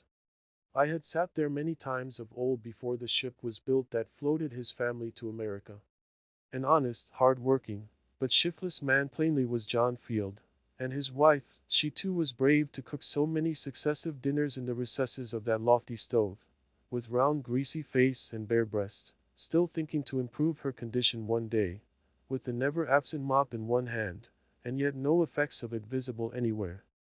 The chickens, which had also taken shelter here from the rain, stalked about the room like members of the family, too humanized methought to roast well. They stood and looked in my eye or pecked at my shoe significantly. Meanwhile my host told me his story, how hard he worked, bogging, for a neighboring farmer, turning up a meadow with a spade or bog hoe at the rate of $10 an acre and the use of the land with manure for 1 year, and his little broad-faced son worked cheerfully at his father's side the while, not knowing how poor a bargain the latter had made.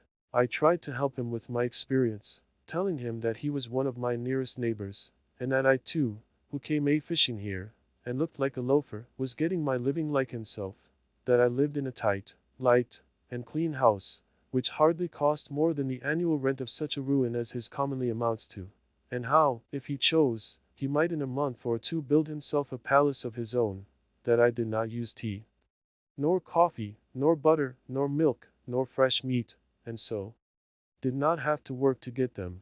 Again, as I did not work hard, I did not have to eat hard, and it cost me but a trifle for my food.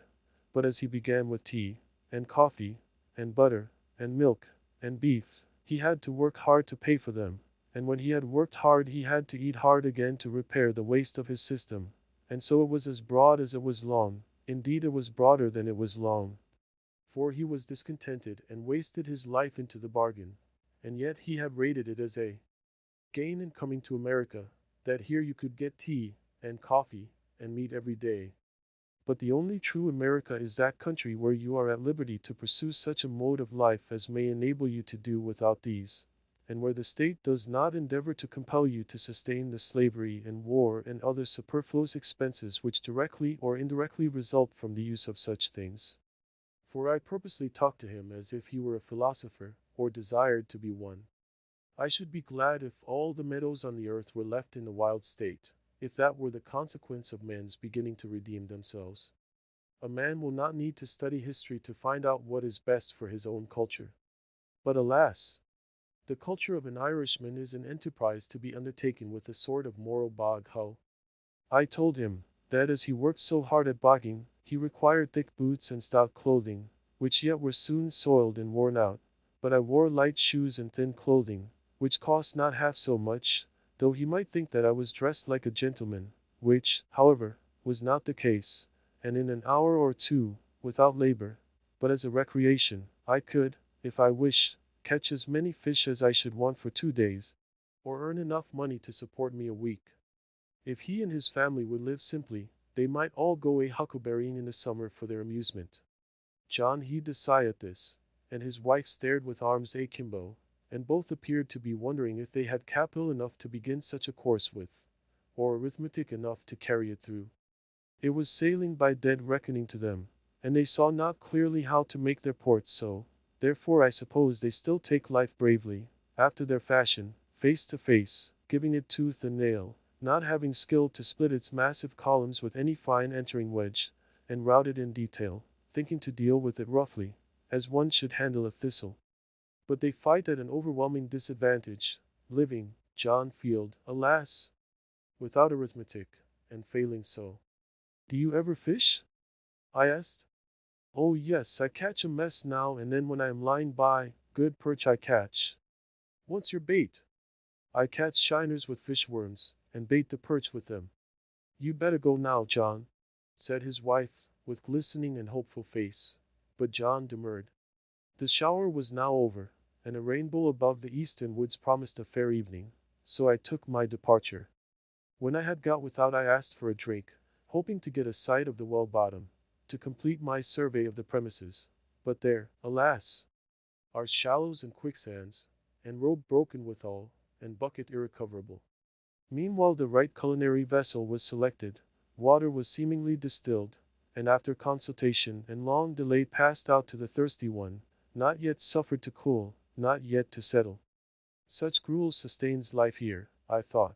So, shutting my eyes, and excluding the motes by a skillfully directed undercurrent, I drank to genuine hospitality the heartiest draught I could.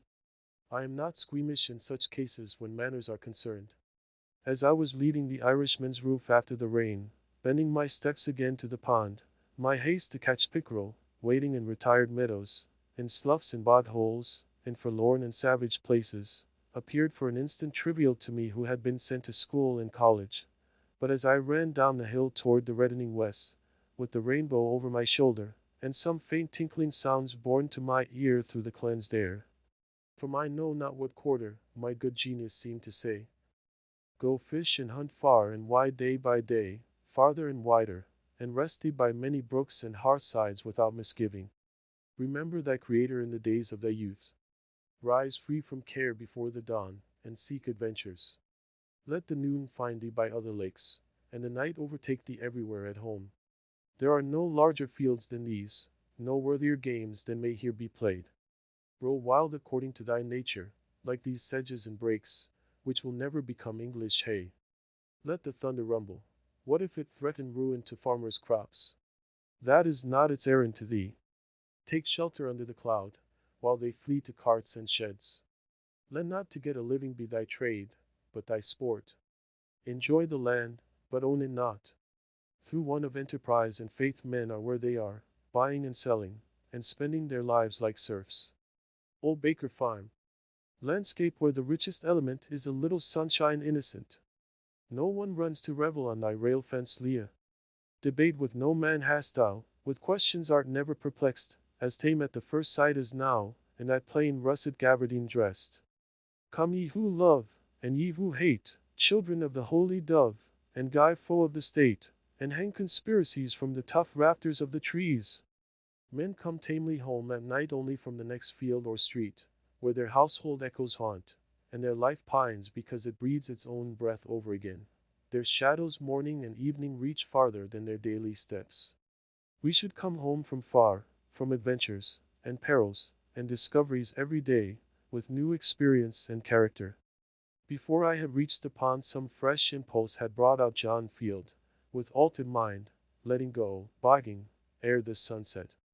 But he, poor man, disturbed only a couple of fins while I was catching a fair string, and he said it was his luck. But when we changed seats in the boat luck changed seats too. Poor John Field. I trust he does not read this, unless he will improve by it, thinking to live by some derivative old country mode in this primitive new country, to catch perch with shiners. It is good bait sometimes, I allow. With his horizon all his own, yet he a poor man, born to be poor, with his inherited Irish poverty or poor life, his Adam's grandmother and body ways, not to rise in this world, he nor his posterity, till their wading web bog-trotting feet get malaria to their heels. Higher laws. As I came home through the woods with my string of fish, trailing my pole, it being now quite dark, I caught a glimpse of a woodchuck stealing across my path, and felt a strange thrill of savage delight, and was strongly tempted to seize and devour him raw. Not that I was hungry then, except for that wildness which he represented. Once or twice, however, while I lived at the pond, I found myself ranging the woods, like a half-starved hound, with a strange abandonment, seeking some kind of venison which I might devour, and no morsel could have been too savage for me. The wildest scenes had become unaccountably familiar. I found in myself, and still find, an instinct toward a higher, or, as it is named, spiritual life, as do most men, and another toward a primitive rank and savage one, and I reverence them both. I love the wild not less than the good. The wildness and adventure that are in fishing still recommended it to me. I like sometimes to take rank hold on life and spend my day more as the animals do. Perhaps I have owed to this employment and to hunting, when quite young, my closest acquaintance with nature. They early introduce us to and detain us in scenery with which otherwise, at that age, we should have little acquaintance. Fishermen, hunters, woodchoppers, and others, spending their lives in the fields and woods, in a peculiar sense a part of nature themselves, are often in a more favorable mood for observing her, in the intervals of their pursuits, than philosophers or poets even, who approach her with expectation. She is not afraid to exhibit herself to them. The traveler on the prairie is naturally a hunter, on the head waters of the Missouri and Columbia a trapper, and at the falls of St. Mary a fisherman.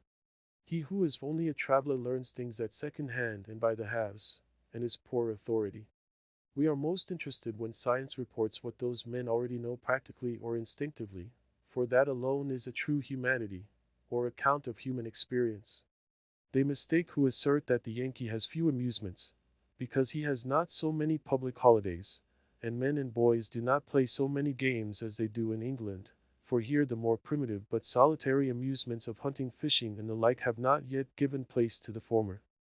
Almost every New England boy among my contemporaries shouldered a fowling piece between the ages of 10 and 14, and his hunting and fishing grounds were not limited, like the preserves of an English nobleman, but were more boundless even than those of a savage. No wonder, then, that he did not oftener stay to play on the common.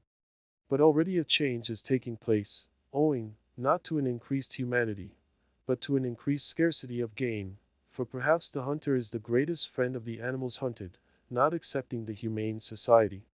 Moreover, when at the pond, I wish sometimes to add fish to my fare for variety. I have actually fished from the same kind of necessity that the first fishers did. Whatever humanity I might conjure up against it was all factitious, and concerned my philosophy more than my feelings. I speak of fishing only now, for I had long felt differently about fowling, and sold my gun before I went to the woods. Not that I am less humane than others, but I did not perceive that my feelings were much affected. I did not pity the fishes nor the worms. This was habit. As for fowling, during the last years that I carried a gun my excuse was that I was studying ornithology, and sought only new or rare birds. But I confess that I am now inclined to think that there is a finer way of studying ornithology than this. It requires so much closer attention to the habits of the birds, that, if for that reason only, I have been willing to omit the gun. Yet notwithstanding the objection on the score of humanity, I am compelled to doubt if equally valuable sports are ever substituted for these. And when some of my friends have asked me anxiously about their boys, whether they should let them hunt, I have answered yes, remembering that it was one of the best parts of my education, make them hunters, though sportsmen only at first, if possible, mighty hunters at last, so that they shall not find game large enough for them in this or any vegetable wilderness, hunters as well as fishers of men. Thus far I am of the opinion of Chaucer's nun, who gave not of the text a pulled hen that saith that hunters ben not holy men. There is a period in the history of the individual, as of the race, when the hunters are the best men, as the Algonquins called them. We cannot but pity the boy who has never fired a gun. He is no more humane, while his education has been sadly neglected. This was my answer with respect to those youths who were bent on this pursuit, trusting that they would soon outgrow it. No humane being, past the thoughtless age of boyhood, will wantonly murder any creature which holds its life by the same tenure that he does. The hare in its extremity cries like a child. I warn you, mothers, that my sympathies do not always make the usual philanthropic distinctions. Such is oftenest the young man's introduction to the forest, and the most original part of himself. He goes thither at first as a hunter and fisher, until at last, if he has the seeds of a better life in him, he distinguishes his proper objects, as a poet or naturalist it may be, and leaves the gun and fish pole behind. The mass of men are still and always young in this respect.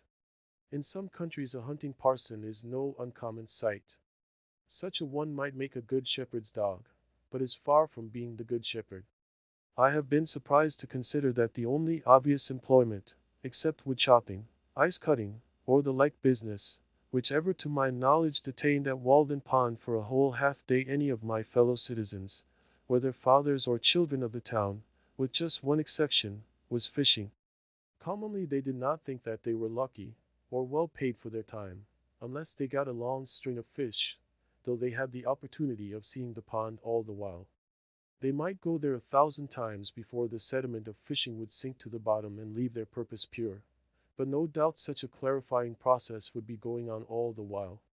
The governor and his council faintly remember the pond, for they went a-fishing there when they were boys.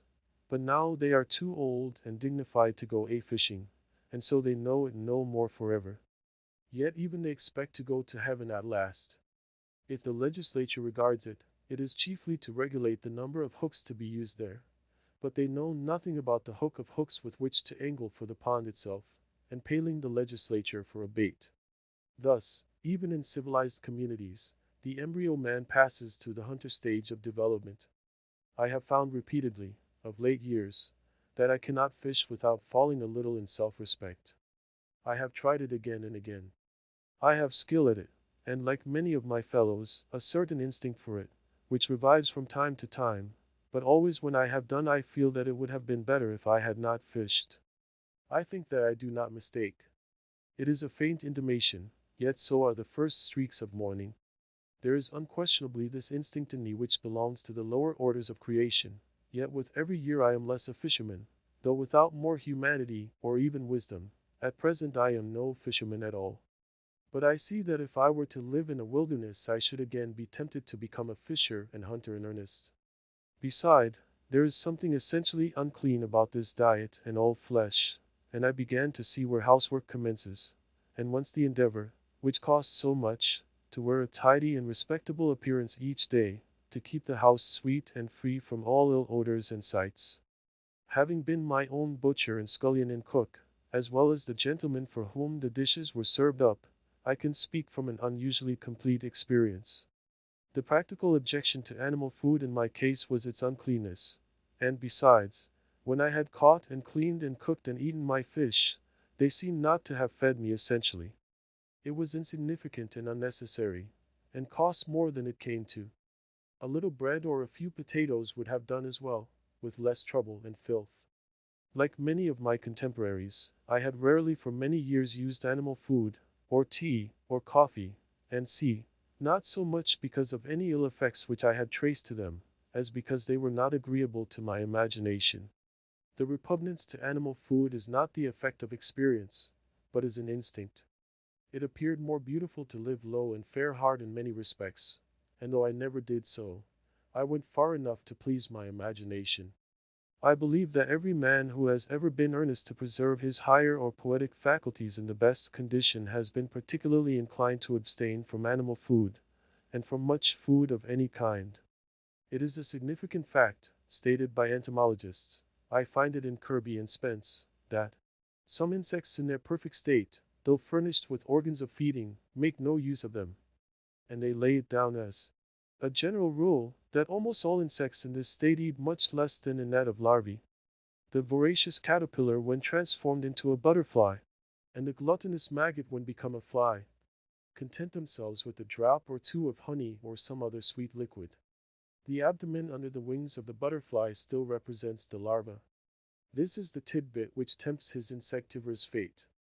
The gross feeder is a man in the larva state, and there are whole nations in that condition, nations without fancy or imagination, whose vast abdomens betray them. It is hard to provide and cook so simple and clean a diet as will not offend the imagination. But this, I think, is to be fed when we feed the body. They should both sit down at the same table. Yet perhaps this may be done. The fruits eaten temperately need not make us ashamed of our appetites, nor interrupt the worthiest pursuits. But put an extra condiment into your dish, and it will poison you. It is not worth the while to live by rich cookery. Most men would feel shame if caught preparing with their own hands precisely such a dinner, whether of animal or vegetable food, as is every day prepared for them by others.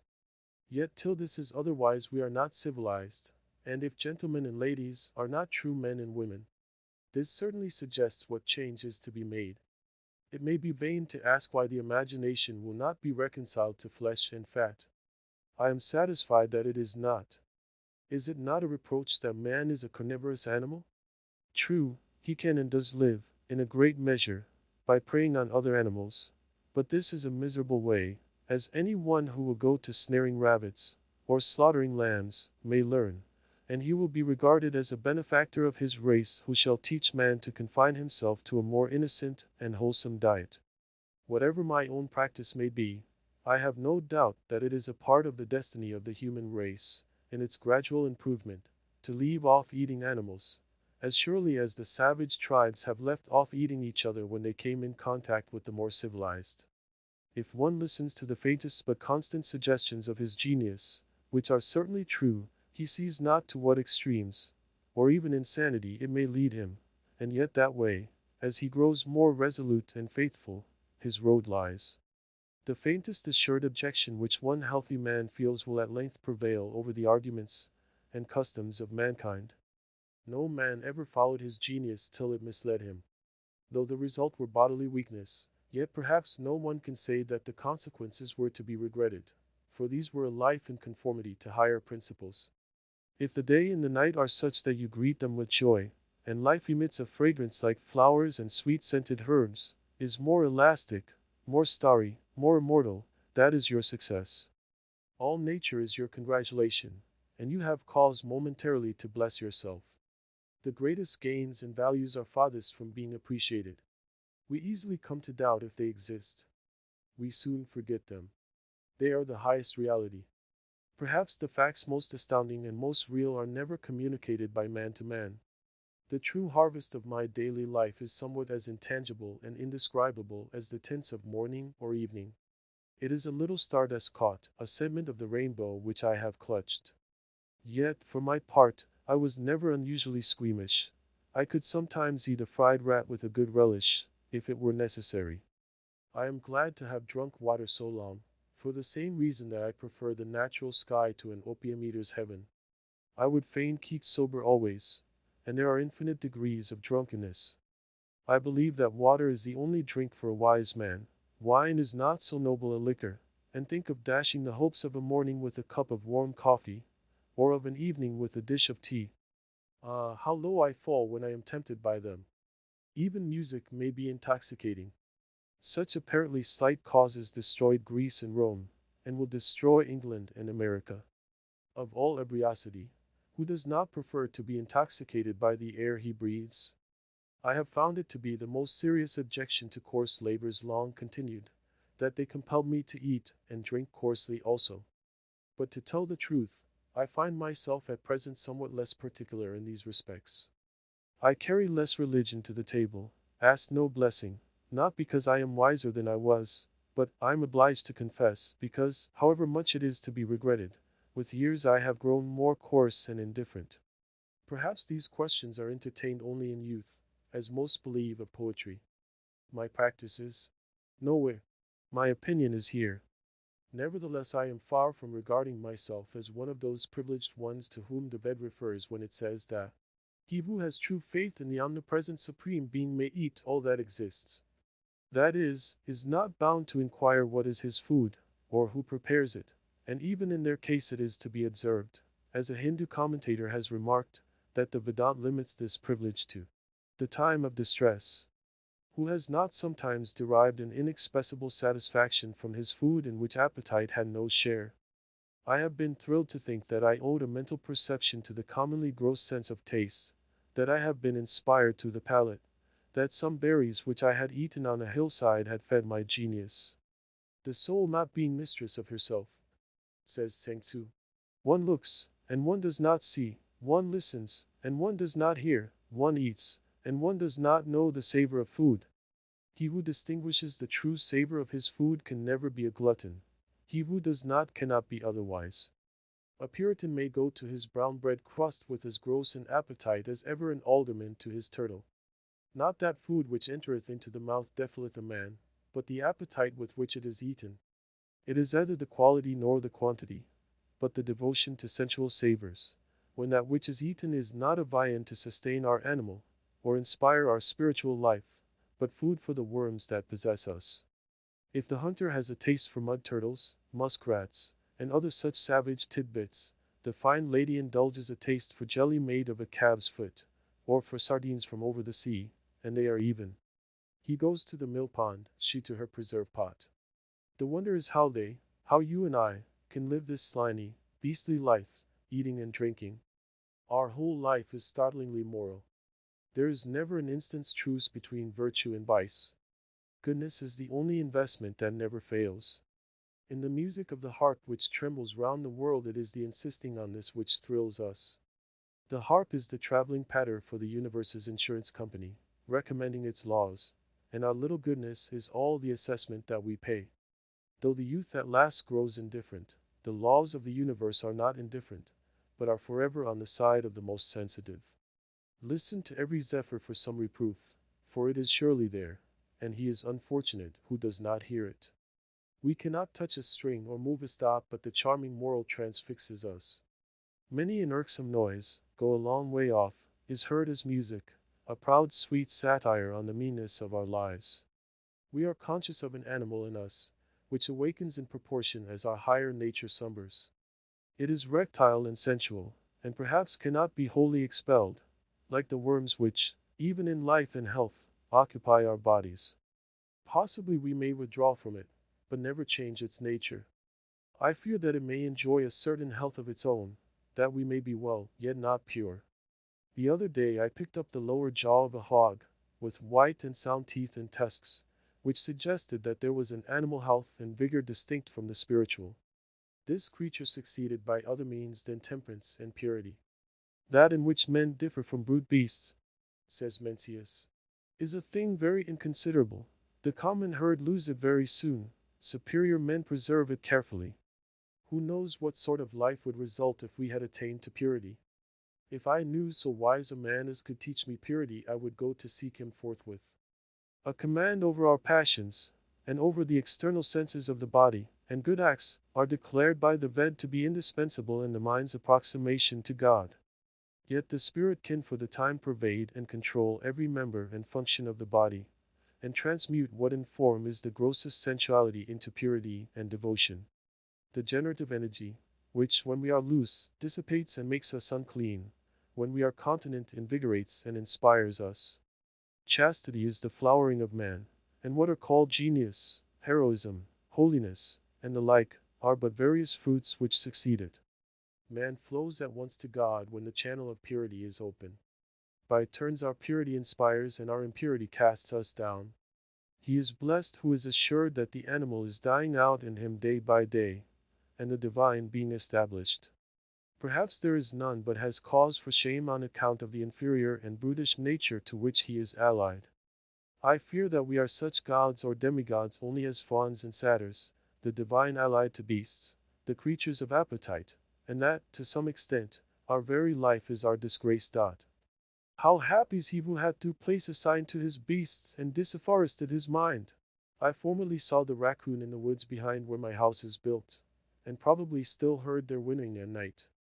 Commonly I rested an hour or two in the shade at noon, after planting, and ate my lunch, and read a little by a spring which was the source of a swamp and of a brook, oozing from under Brister's Hill, half a mile from my field. The approach to this was to a succession of descending grassy hollows, full of young pitch pines, into a larger wood about the swamp. There, in a very secluded and shaded spot, under a spreading white pine, there was yet a clean, firm sward to sit on. I had dug out the spring and made a well of clear grey water, where I could dip up a pailful without roiling it, and thither I went for this purpose almost every day in midsummer, when the pond was warmest. Thither, too, the woodcock led her brood, to probe the mud for worms, flying but a foot above them down the bank, while they ran in a troop beneath. But at last, spying me, she would leave her young and circle round and round me, nearer and nearer till within 4 or 5 feet, pretending broken wings and legs, to attract my attention, and get off her young, who would already have taken up their march, with faint wiry peep. Single file through the swamp, as she directed.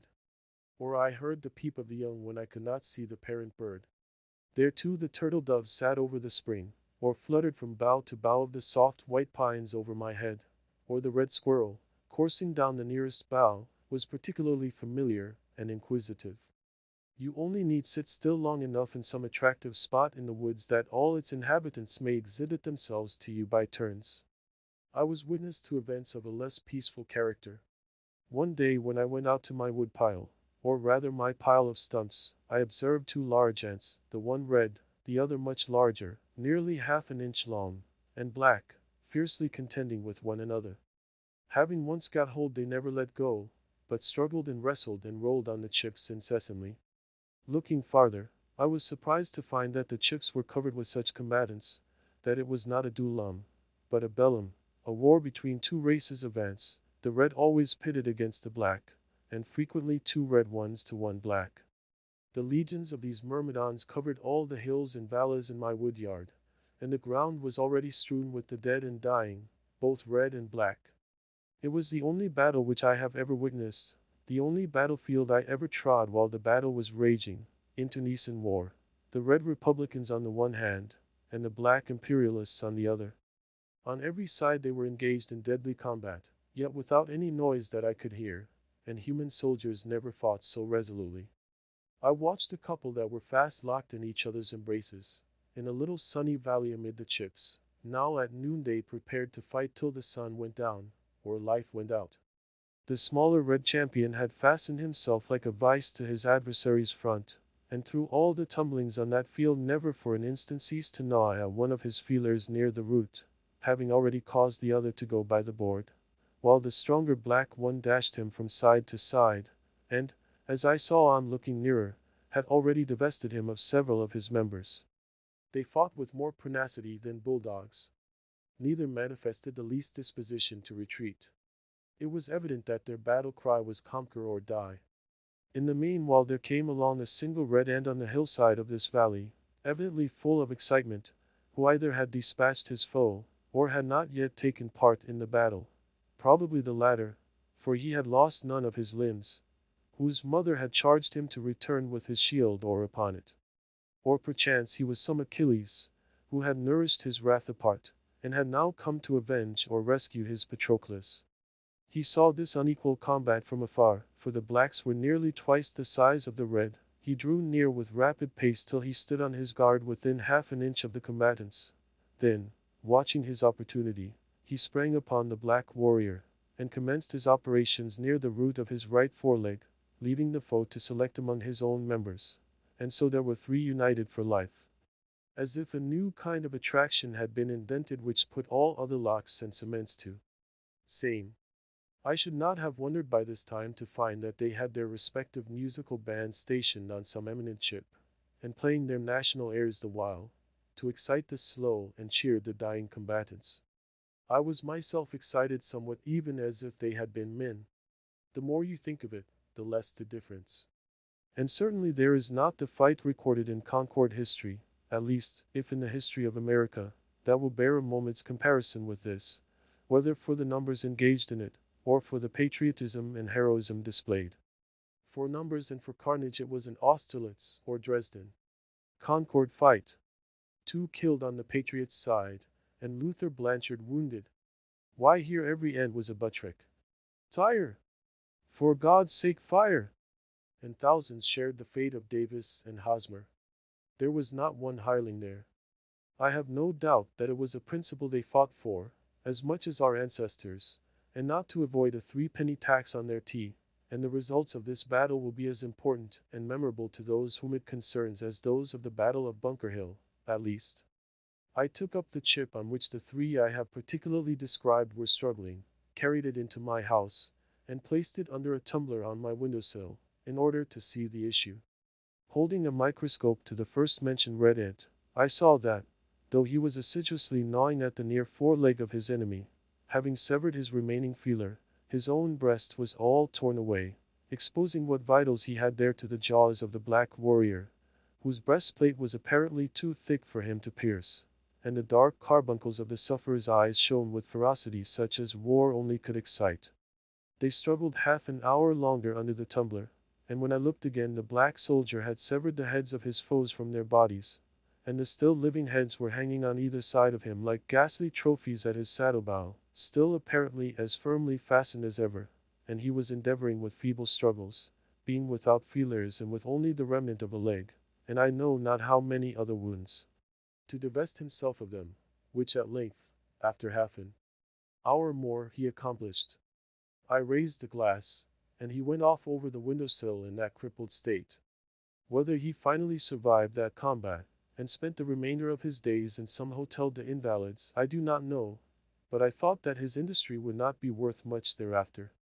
I never learned which party was victorious, nor the cause of the war, but I felt for the rest of that day as if I had had my feelings excited and harrowed by witnessing the struggle, the ferocity and carnage, of a human battle before my door.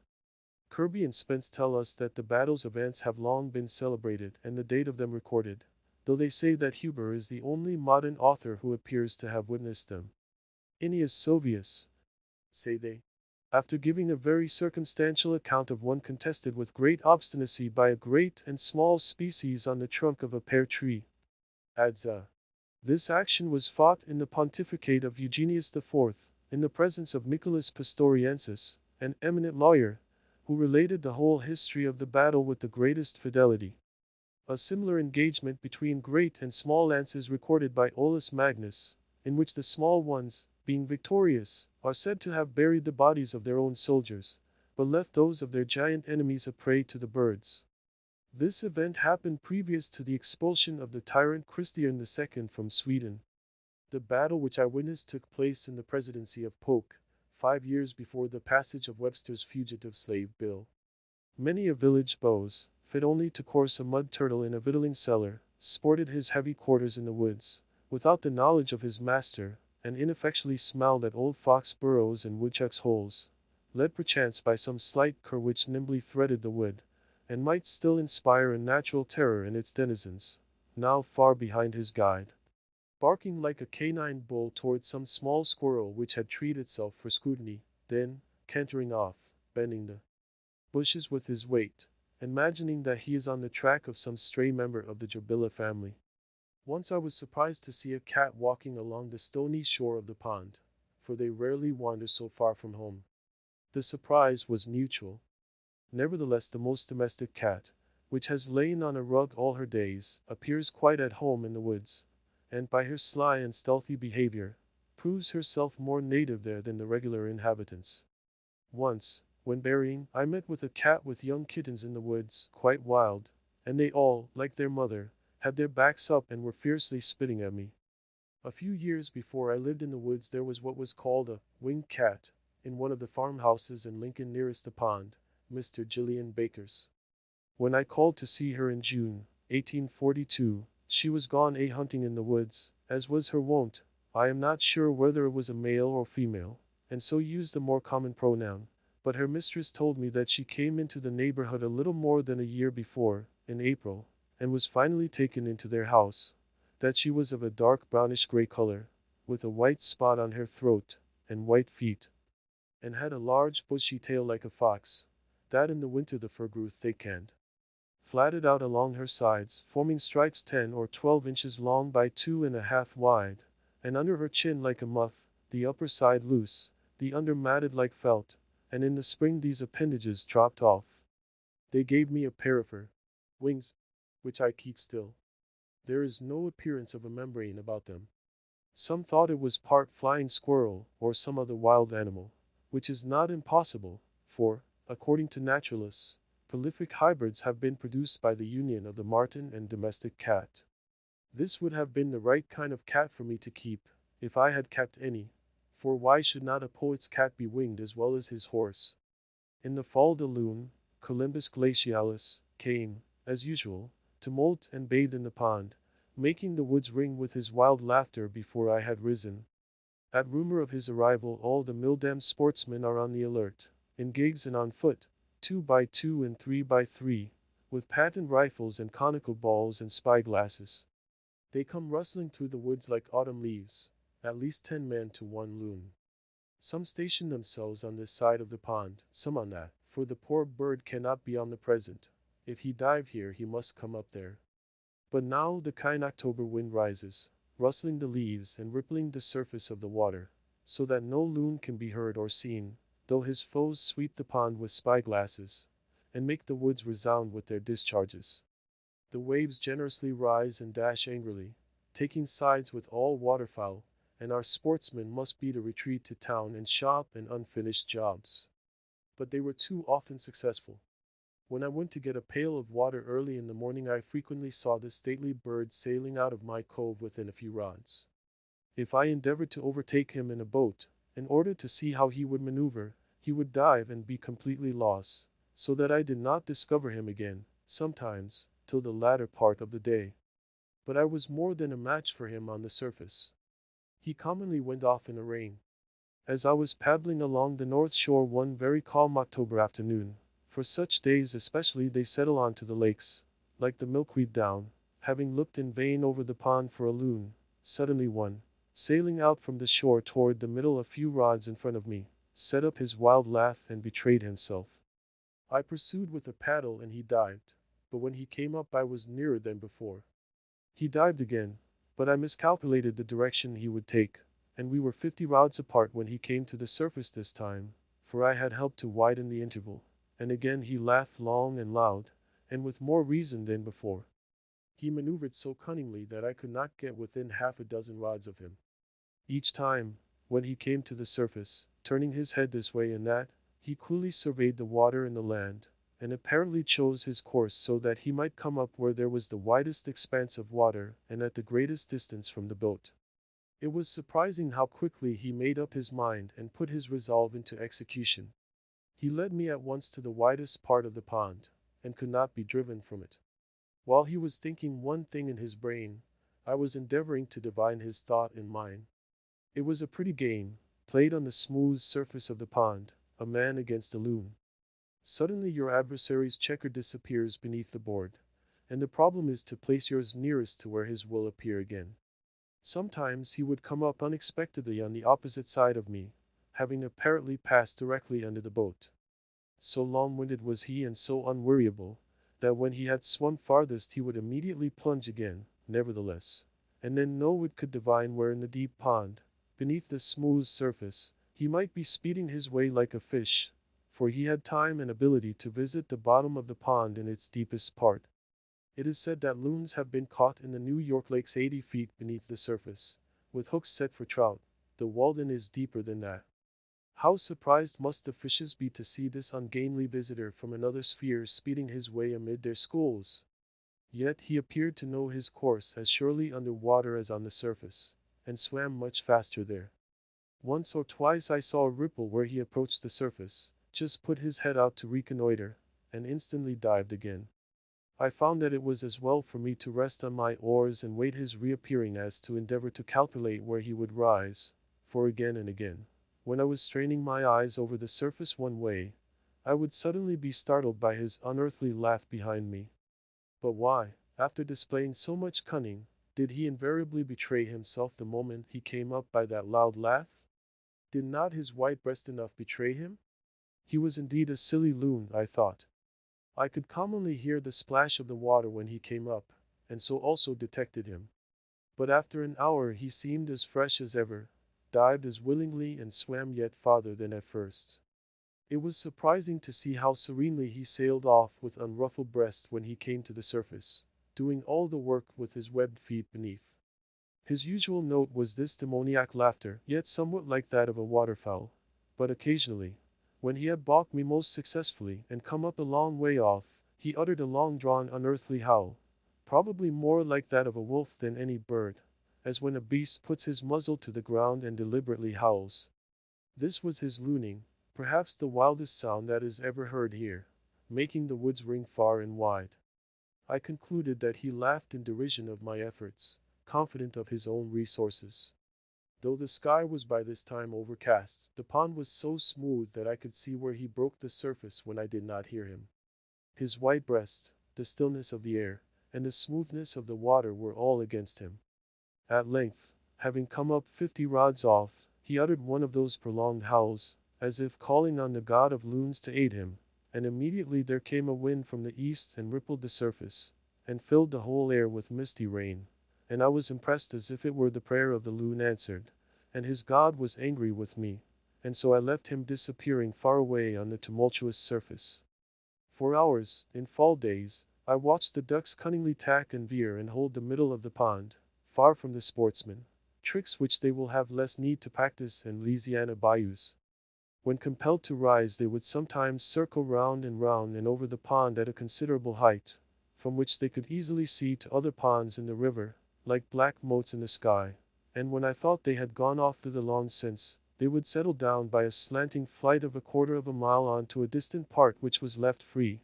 But what besides safety they got by sailing in the middle of Walden I do not know, unless they love its water for the same reason. That I do. Housewarming. In October I went egg raping to the river meadows, and loaded myself with clusters more precious for their beauty and fragrance than for food. There too I admired, though I did not gather, the cranberries, small waxen gems, pendants of the meadow grass, pearly and red, which the farmer plucks with an ugly rake, leaving the smooth meadow in a snarl, heedlessly measuring them by the bushel and the dollar only, and sells the spoils of the meads to Boston and New York, destined to be jammed, to satisfy the tastes of lovers of nature there. So butchers rake the tongues of bison out of the prairie grass, regardless of the torn and drooping plant. The barberry's brilliant fruit was likewise food for my eyes merely, but I collected a small store of wild apples for coddling, which the proprietor and travelers had overlooked. When chestnuts were ripe I laid up half a bushel for winter. It was very exciting at that season to roam the then boundless chestnut woods of Lincoln. They now sleep their long sleep under the railroad, with a bag on my shoulder, and a stick to open burrs with in my hand, for I did not always wait for the frost, amid the rustling of leaves and the loud reproofs of the red squirrels and the jays, whose half-consumed nuts I sometimes stole, for the burrs which they had selected were sure to contain sound ones. Occasionally I climbed and shook the trees. They grew also behind my house, and one large tree, which almost overshadowed it, was, when in flower, a bouquet which scented the whole neighborhood, but the squirrels and the jays got most of its fruit, the last coming in flocks early in the morning and picking the nuts out of the burrs before they fell. I relinquished these trees to them and visited the more distant woods composed wholly of chestnut. These nuts, as far as they went, were a good substitute for bread. Many other substitutes might, perhaps, be found. Digging one day for fishworms, I discovered the groundnut, Apios tuberosa, on its string, the potato of the aborigines, a sort of fabulous fruit, which I had begun to doubt if I had ever dug and eaten in childhood, as I had told, and had not dreamed it. I had often since seen its crimped red velvety blossom supported by the stems of other plants without knowing it to be the same. Cultivation has well nigh exterminated it. It has a sweetish taste, much like that of a frostbitten potato, and I found it better boiled than roasted. This tuber seemed like a faint promise of nature to rear her own children, and feed them simply here at some future period. In these days of fatted cattle and waving grain fields this humble root, which was once the totem of an Indian tribe, is quite forgotten, or known only by its flowering vine. But let wild nature reign here once more, and the tender and luxurious English grains will probably disappear before a myriad of foes. And without the care of man the crow may carry back even the last seed of corn to the great cornfield of the Indian's God in the southwest, whence he is said to have brought it. But the now almost exterminated groundnut will perhaps revive and flourish in spite of frosts and wildness, prove itself indigenous, and resume its ancient importance and dignity as the diet of the hunter tribe. Some Indian Ceres or Minerva must have been the inventor and bestower of it, and when the reign of poetry commences here, its leaves and string of nuts may be represented on our works of art. Already by the 1st of September, I had seen 2 or 3 small maples turn scarlet across the pond, beneath where the white stems of 3 aspens diverged, at the point of a promontory, next the water. Many a tale their color told. And gradually from week to week the character of each tree came out, and it admired itself reflected in the smooth mirror of the lake. Each morning the manager of this gallery substituted some new picture, distinguished by more brilliant or harmonious coloring, for the old upon the walls. The wasps came by thousands to my lodge in October, as to winter quarters, and settled on my windows within and on the walls overhead, sometimes deterring visitors from entering. Each morning, when they were numbed with cold, I swept some of them out, but I did not trouble myself much to get rid of them. I even felt complimented by their regarding my house as a desirable shelter. They never molested me seriously, though they bedded with me, and they gradually disappeared, into what crevices I do not know, avoiding winter and unspeakable cold.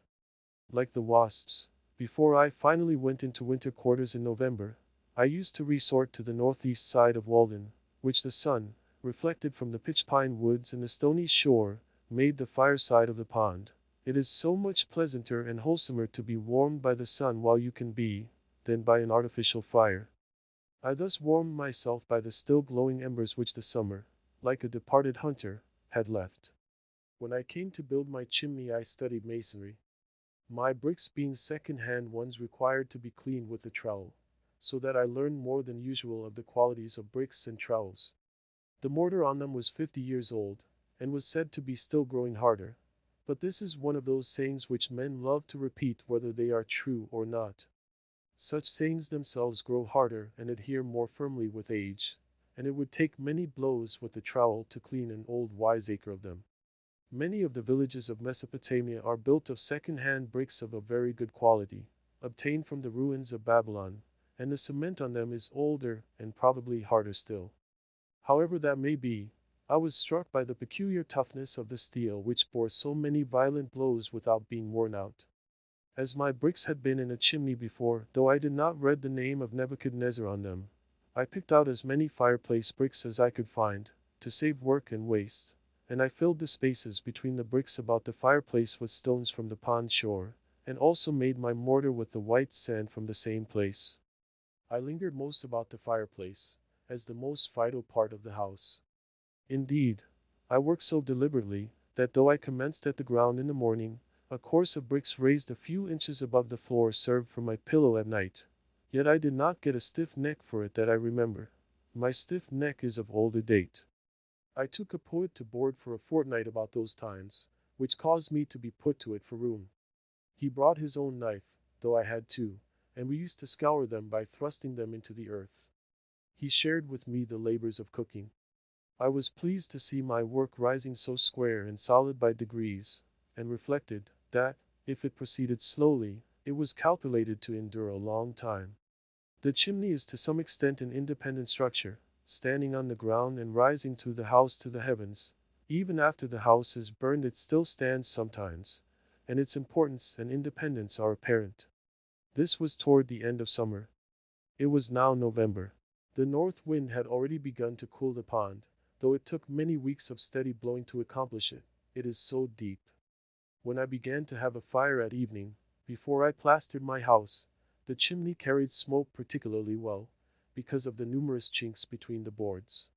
Yet I passed some cheerful evenings in that cool and airy apartment, surrounded by the rough brown boards full of knots, and rafters with the bark on high overhead. My house never pleased my eye so much after it was plastered, though I was obliged to confess that it was more comfortable. Should not every apartment in which man dwells be lofty enough to create some obscurity overhead, where flickering shadows may play at evening about the rafters? These forms are more agreeable to the fancy and imagination than fresco paintings or other the most expensive furniture.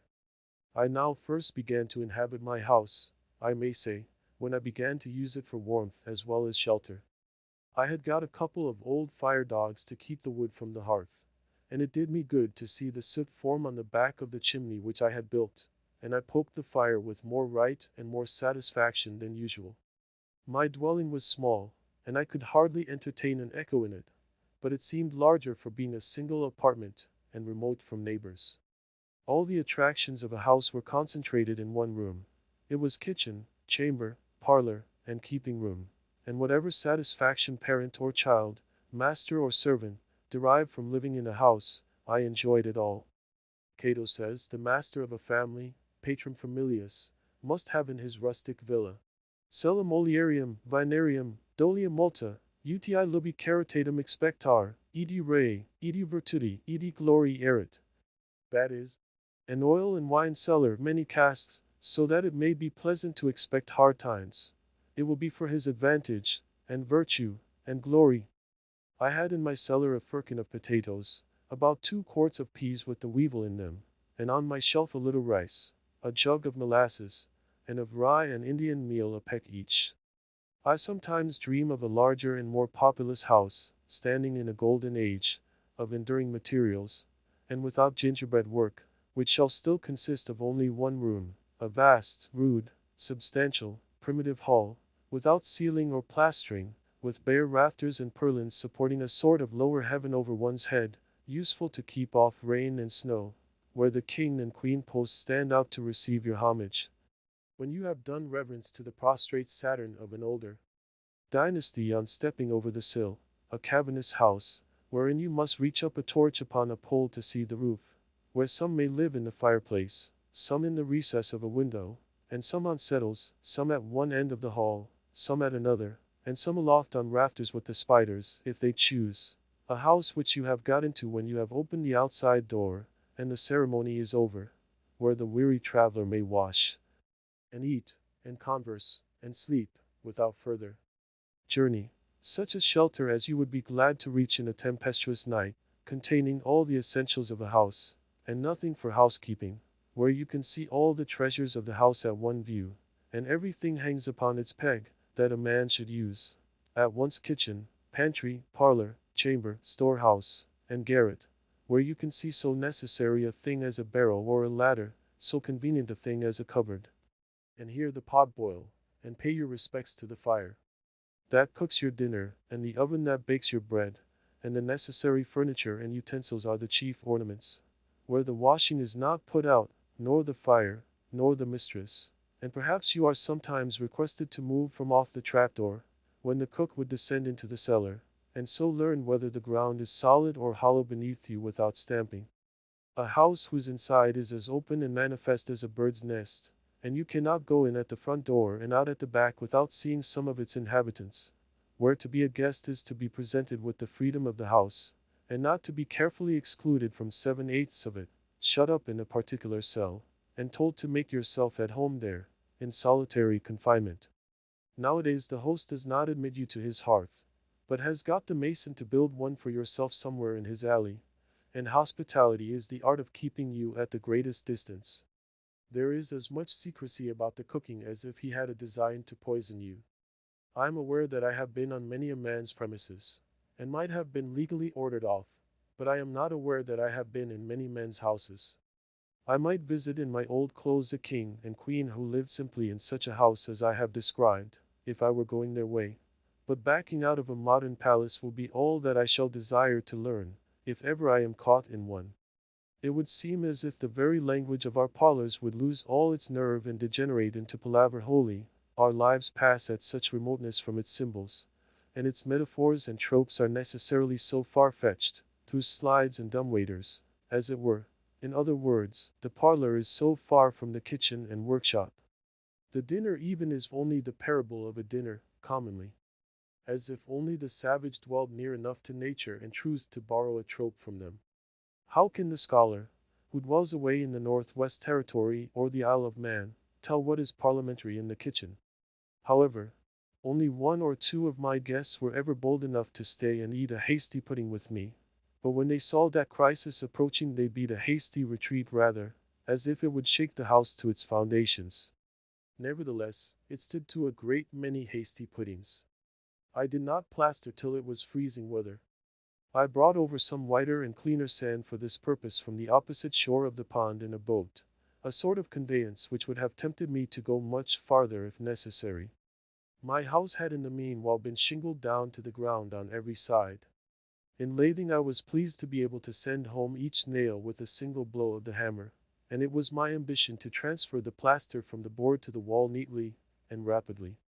I remembered the story of a conceited fellow, who, in fine clothes, was wont to lounge about the village once, giving advice to workmen.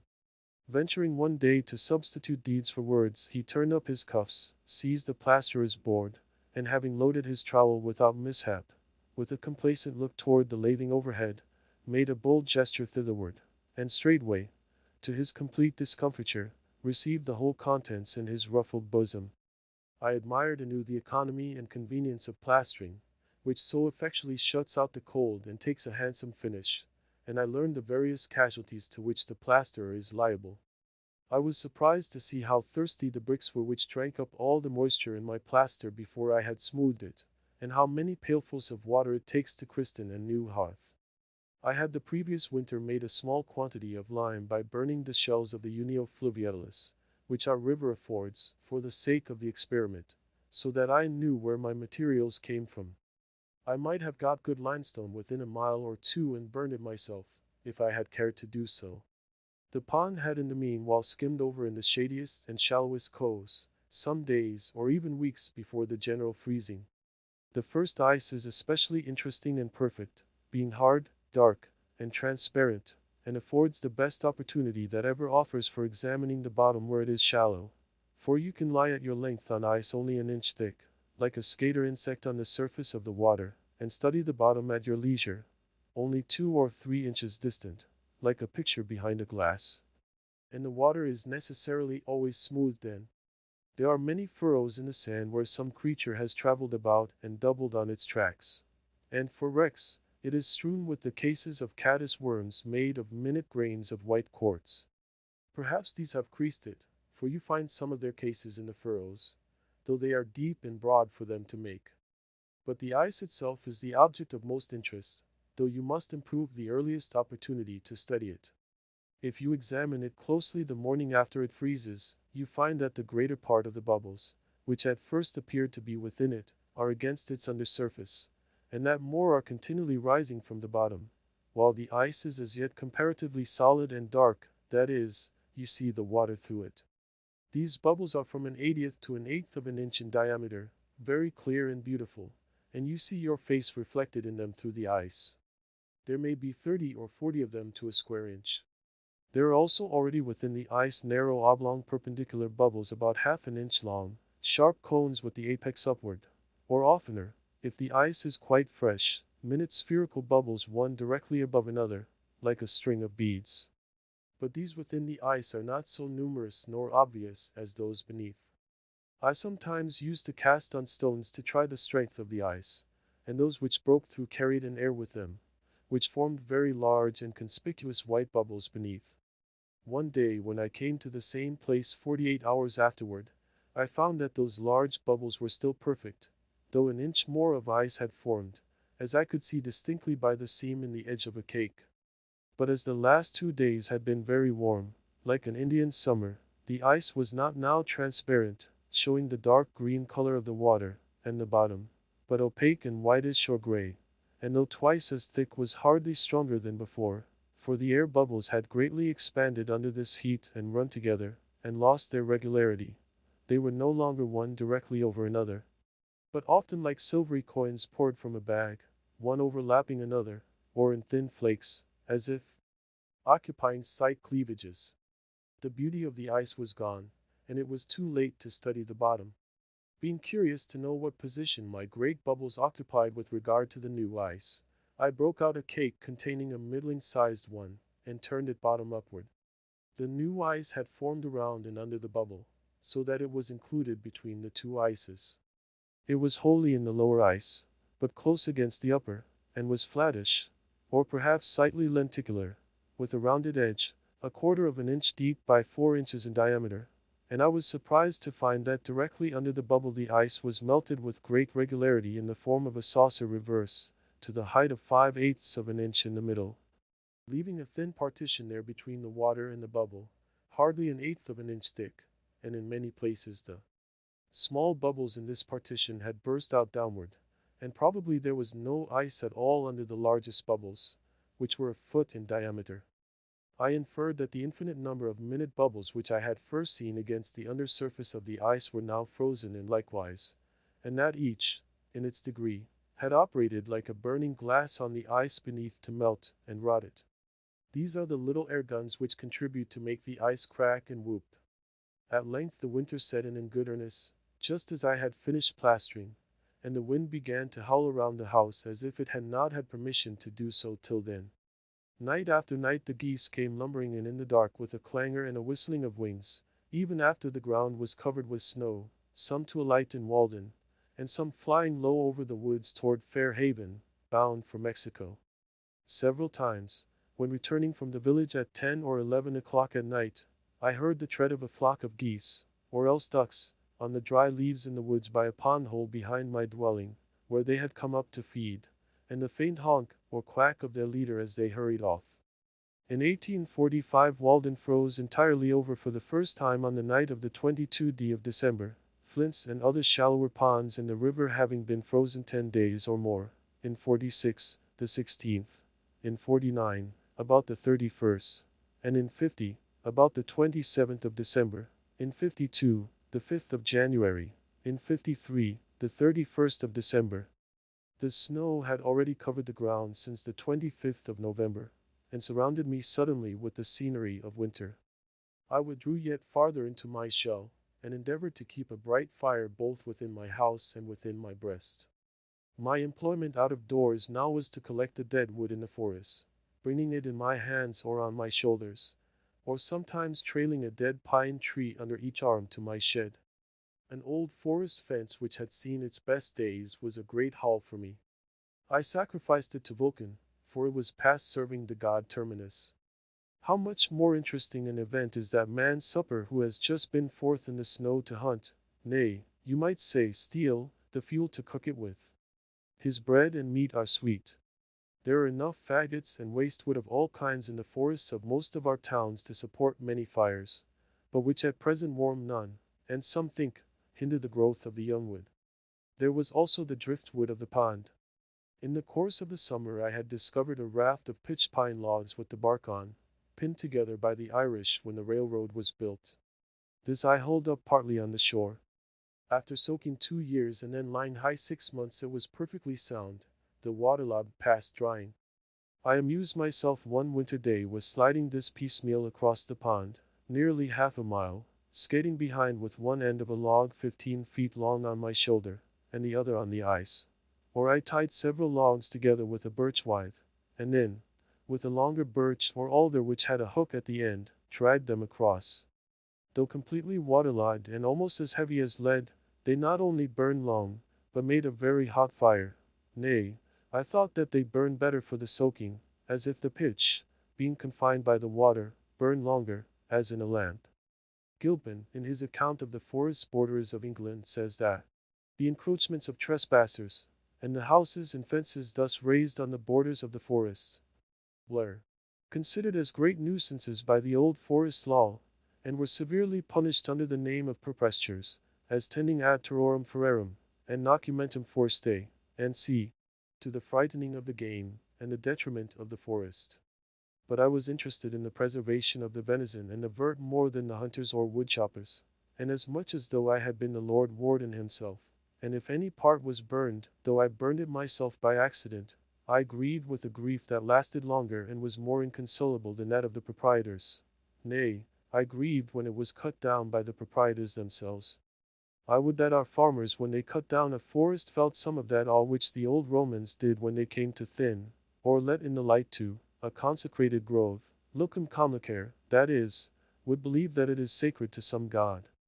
The Roman made an expiatory offering, and prayed, whatever god or goddess thou art to whom this grove is sacred, be propitious to me, my family, and children, and see.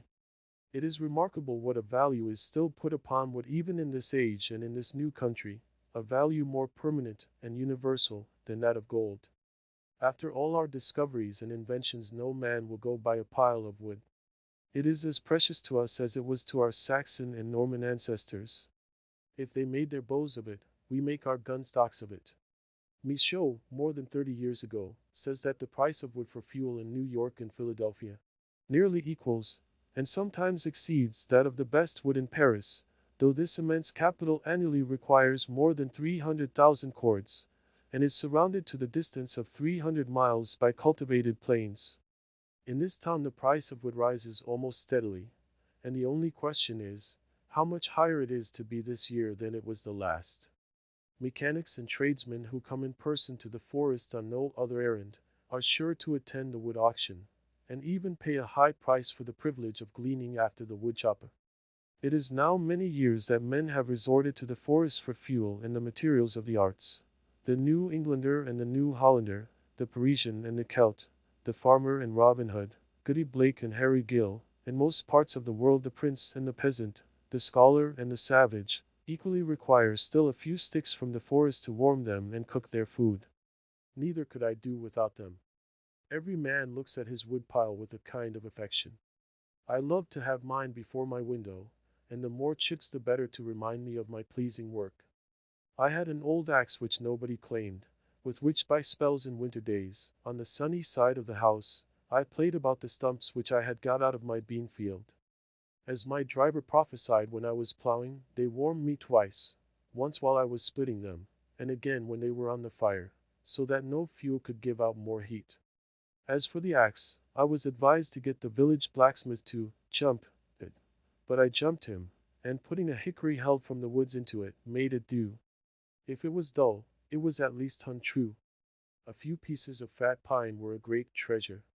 It is interesting to remember how much of this food for fire is still concealed in the bowels of the earth. In previous years I had often gone prospecting over some bare hillside, where a pitch pine wood had formerly stood, and got out the fat pine roots. They are almost indestructible. Stumps 30 or 40 years old, at least, will still be sound at the core, though the sapwood has all become vegetable mold, as appears by the scales of the thick bark forming a ring level with the earth 4 or 5 inches distant from the heart. With axe and shovel you explore this mine, and follow the marrowy store, yellow as beef tallow, or as if you had struck on a vein of gold, deep into the earth. But commonly I kindled my fire with the dry leaves of the forest, which I had stored up in my shed before the snow came. Green hickory finely split makes the woodchopper's kindlings, when he has a camp in the woods. Once in a while I got a little of this. When the villagers were lighting their fires beyond the horizon, I too gave notice to the various wild inhabitants of Walden Vale, by a smoky streamer from my chimney, that I was awake. Light wind smoke, a carrion bird, melting thy pinions in thy upward flight, lark without song, and messenger of dawn, circling above the hamlets as thy nest, or else, departing dream, and shadowy form of midnight vision, gathering up thy skirts, by night starveiling, and by day darkening the light and blotting out the sun, go thou my incense upward from this hearth, and ask the gods to pardon this clear flame. Hard green would just cut, though I used but little of that, answered my purpose better than any other. I sometimes left a good fire when I went to take a walk in a winter afternoon, and when I returned, 3 or 4 hours afterward, it would be still alive and glowing. My house was not empty though I was gone. It was as if I had left a cheerful housekeeper behind. It was I and fire that lived there, and commonly my housekeeper proved trustworthy. One day, however, as I was splitting wood, I thought that I would just look in at the window and see if the house was not on fire. It was the only time I remember to have been particularly anxious on this score, so I looked and saw that a spark had caught my bed, and I went in and extinguished it when it had burned a place as big as my hand. But my house occupied so sunny and sheltered a position, and its roof was so low, that I could afford to let the fire go out in the middle of almost any winter day. The moles nested in my cellar, nibbling every third potato, and making a snug bed even there of some hair left after plastering and of brown paper. For even the wildest animals love comfort and warmth as well as man, and they survive the winter only because they are so careful to secure them. Some of my friends spoke as if I was coming to the woods on purpose to freeze myself. The animal merely makes a bed, which he warms with his body, in a sheltered place. But man, having discovered fire, boxes up some air in a spacious apartment, and warms that, instead of robbing himself, makes that his bed, in which he can move about divested of more cumbrous clothing, maintain a kind of summer in the midst of winter, and by means of windows even admit the light, and with a lamp lengthen out the day. Thus he goes a step or two beyond instinct, and saves a little time for the fine arts. Though, when I had been exposed to the rudest blasts a long time, my whole body began to grow torpid. When I reached the genial atmosphere of my house I soon recovered my faculties and prolonged my life. But the most luxuriously housed has little to boast of in this respect, nor need we trouble ourselves to speculate how the human race may be at last destroyed. It would be easy to cut their threads any time with a little sharper blast from the north. We go on dating from cold Fridays and great snows, but a little colder Friday, or greater snow, would put a period to man's existence on the globe. The next winter I used a small cooking stove for economy, since I did not own the forest, but it did not keep fire so well as the open fireplace. Cooking was then, for the most part, no longer a poetic, but merely a chemic process. It will soon be forgotten, in these days of stoves, that we used to roast potatoes in the ashes, after the Indian fashion. The stove not only took up room and scented the house, but it concealed the fire, and I felt as if I had lost a companion. You can always see a face in the fire. The laborer, looking into it at evening, purifies his thoughts of the dross and earthiness which they have accumulated during the day. But I can no longer sit and look into the fire, and the pertinent words of a poet recurred to me with new force thought. Never bright flame may be denied to me thy dear, life-imaging, close sympathy. What but my hope shot upward e'er so bright? What but my fortune sunk so low in night? Why art thou banished from our hearth and hall, thou who art welcomed and beloved by all? Was thy existence then too fanciful for our life's common light, who are so dull? Did thy bright gleam mysterious converse hold with our congenial souls? Secrets too bold? Well, we are safe and strong, for now we sit beside a hearth where no dim shadows flit, where nothing cheers nor saddens, but a fire warms feet and hands, nor does to more aspire, by whose compact utilitarian heat the present may sit down and go to sleep, nor fear the ghosts who from the dim past walked, and with us by the unequal light of the old wood fire talked. Former inhabitants and winter visitors. I weathered some merry snowstorms, and spent some cheerful winter evenings by my fireside, while the snow whirled wildly without, and even the hooting of the owl was hushed. For many weeks I met no one in my walks but those who came occasionally to cut wood and set it to the village. The elements, however, abetted me in making a path through the deepest snow in the woods, for when I had once gone through the wind blew the oak leaves into my tracks, where they lodged, and by absorbing the rays of the sun melted the snow, and so not only made a dry bed for my feet, but in the night their dark line was my guide. For a human society I was obliged to conjure up the former occupants of these woods. Within the memory of many of my townsmen the road near which my house stands resounded with the laugh and gossip of inhabitants, and the woods which border it were notched and dotted here and there with their little gardens and dwellings, though it was then much more shut in by the forest than now. In some places, within my own remembrance, the pines would scrape both sides of a chaise at once, and women and children who were compelled to go this way to Lincoln alone and on foot did it with fear, and often ran a good part of the distance. Though mainly but a humble route to neighboring villages, or for the women's team, it once amused the traveler more than now by its variety, and lingered longer in his memory. Where now firm open fields stretch from the village to the woods, it then ran through a maple swamp on a foundation of logs, the remnants of which, doubtless, still underlie the present dusty highway, from the Stratton, now the almshouse, farm, to Brister's Hill. East of my beanfield, across the road, lived Cato Ingram, slave of Duncan Ingram, Esquire, gentleman, of Concord village, who built his slave a house, and gave him permission to live in Walden woods. Cato, not Udicensis, but Concordiensis. Some say that he was a Guinea Negro. There are a few who remember his little patch among the walnuts, which he let grow up till he should be old and need them, but a younger and whiter speculator got them at last. He too, however, occupies an equally narrow house at present. Cato's half-obliterated cellar hole still remains, though known to few, being concealed from the traveler by a fringe of pines. It is now filled with the smooth sumac, Rusk glabra, and one of the earliest species of goldenrod, Solidago stricta, grows there luxuriantly. Here, by the very corner of my field, still nearer to town, Silpha, a colored woman, had her little house, where she spun linen for the townsfolk, making the Walden woods ring with her shrill singing, for she had a loud and notable voice. At length, in the War of 1812, her dwelling was set on fire by English soldiers, prisoners on parole, when she was away, and her cat and dog and hens were all burned up together. She led a hard life, and somewhat inhumane. One old frequenter of these woods remembers that as he passed her house one noon he heard her muttering to herself over her gurgling pot. "Ye're all bones, bones!" I have seen bricks amid the oak copse there. Down the road on the right hand, on Brister's Hill, lived Brister Freeman, a handy Negro. Slave of Squire Cummings once, there were grows still the apple trees which Brister planted and tended, large old trees now, but their fruits still wild and ciderish to my taste. Not long since I read his epitaph in the old Lincoln burying ground, a little on one side, near the unmarked graves of some British grenadiers who fell in the retreat from Concord, where he is styled Scipio Brister. Scipio Africanus he had some title to be called, a man of color, as if he were discolored. It also told me, with staring emphasis, when he died, which was but an indirect way of informing me that he ever lived.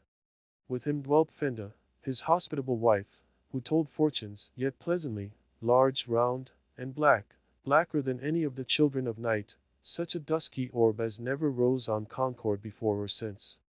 Farther down the hill, on the left, on the old road in the woods, are marks of some homestead of the Stratton family, whose orchard once covered all the slope of Brister's Hill, but was long since killed out by pitch pines, excepting a few stumps, whose old roots furnish still the wild stalks of many a thrifty village tree.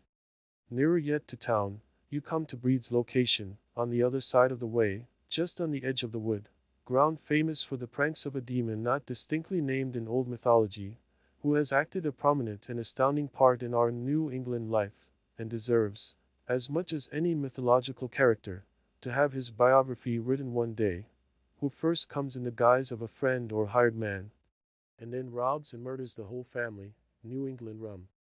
But history must not yet tell the tragedies enacted here. Let time intervene in some measure to assuage and lend an azure tint to them. Here the most indistinct and dubious tradition says that once a tavern stood, the Well the same, which tempered the traveller's beverage and refreshed his steed. Here then men saluted one another, and heard and told the news, and went their ways again. Breed's hut was standing only a dozen years ago, though it had long been unoccupied. It was about the size of mine. It was set on fire by mischievous boys, one election night, if I do not mistake. I lived on the edge of the village then, and had just lost myself over Davenant's Gondibert, that winter that I labored with a lethargy, which, by the way, I never knew whether to regard as a family complaint, having an uncle who goes to sleet shaving himself, and is obliged to spout potatoes in a cellar Sundays, in order to keep awake and keep the Sabbath, or as the consequence of my attempt to read Chalmers' collection of English poetry without skipping. It fairly overcame my nervii.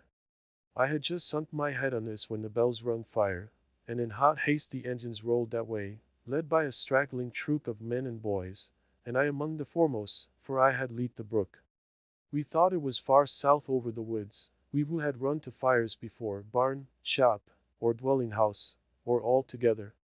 It's Baker's barn, cried one. It is the Codman place, affirmed another. And then fresh sparks went up above the wood, as if the roof fell in, and we all shouted, Concord to the rescue! Wagons shot past with furious speed and crushing loads, bearing, perchance, among the rest, the agent of the insurance company, who was bound to go however far, and ever and anon the engine bell tinkled behind, more slow and sure, and rearmost of all, as it was afterward whispered, came they who set the fire and gave the alarm. Thus we kept on like true idealists, rejecting the evidence of our senses, until at a turn in the road we heard the crackling and actually felt the heat of the fire from over the wall, and realized, alas, that we were there. The very nearness of the fire but cooled our ardor. At first we thought to throw a frog pond onto it, but concluded to let it burn.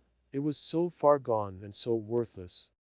So we stood round our engine, jostled one another, expressed our sentiments to speaking trumpets, or in lower tone referred to the great conflagrations which the world has witnessed, including Bascom's shot, and between ourselves, we thought that, were we there in season with our tub, and a full frog pond by, we could turn that threatened last and universal one into another flood.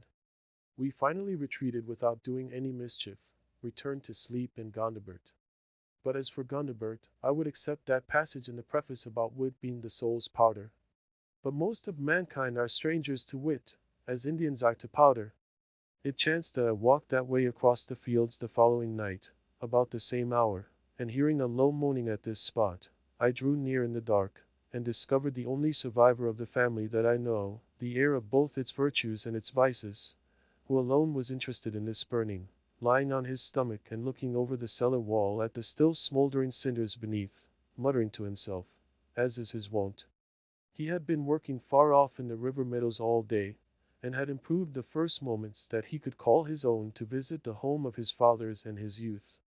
He gazed into the cellar from all sides and points of view by turns, always lying down to it, as if there was some treasure, which he remembered, concealed between the stones, where there was absolutely nothing but a heap of bricks and ashes. The house being gone, he looked at what there was left. He was soothed by the sympathy which my mere presence implied, and showed me, as well as the darkness permitted, where the well was covered up, which, thank heaven, could never be burned, and he groped long about the wall to find the well sweep which his father had cut and mounted, feeling for the iron hook or staple by which a burden had been fastened to the heavy end, all that he could now cling to convince me that it was no common rider. I felt it, and still remark it almost daily in my walks, for by it hangs the history of a family. Once more on the left, were seen the well and lilac bushes by the wall, and the now open field, lived Nutting and LaGrosse. But to return toward Lincoln. Farther in the woods than any of these, where the road approaches nearest to the pond, Wyman the potter squatted, and furnished his townsmen with earth and ware, and left descendants to succeed him. Neither were they rich in worldly goods, holding the land by sufferance while they lived, and there often the sheriff came in vain to collect the taxes, and, attached to Chip, for form's sake, as I have read in his accounts, there being nothing else that he could lay his hands on. One day in midsummer, when I was hoeing, a man who was carrying a load of pottery to market stopped his horse against my field and inquired concerning Wyman the younger. He had long ago bought a potter's wheel of him, and wished to know what had become of him. I had read of the potter's clay and wheel in Scripture, but it had never occurred to me that the pots we used were not such as had come down unbroken from those days, or grown on trees like gourds somewhere, and I was pleased to hear that so fictile an art was ever practiced in my neighborhood. The last inhabitant of these woods before me was an Irishman, Hugh Coyle, if I have spelt his name with Coyle enough, who occupied Wyman's tenement. Colonel Coyle, he was called. Rumors said that he had been a soldier at Waterloo. If he had lived I should have made him fight his battles over again. His trade here was that of a ditcher. Napoleon went to St. Helena. Coyle came to Walden Woods. All I know of him is tragic. He was a man of manners, like one who had seen the world, and was capable of more civil speech than you could well attend to. He wore a great coat in midsummer, being affected with the trembling delirium, and his face was the color of carmine. He died in the road at the foot of Brister's Hill shortly after I came to the woods, so that I have not remembered him as a neighbor. Before his house was pulled down, when his comrades avoided it as an unlucky castle, I visited it. There lay his old clothes curled up by use, as if they were himself, upon his raised plank bed. His pipe lay broken on the hearth, instead of a bowl broken at the fountain. The last could never have been the symbol of his death, for he confessed to me that, though he had heard of Brister's spring, he had never seen it, and soiled cards, kings of diamonds, spades, and hearts, were scattered over the floor. One black chicken which the administrator could not catch, black as night and as silent, not even croaking, awaiting Reynard, still went to roost in the next apartment.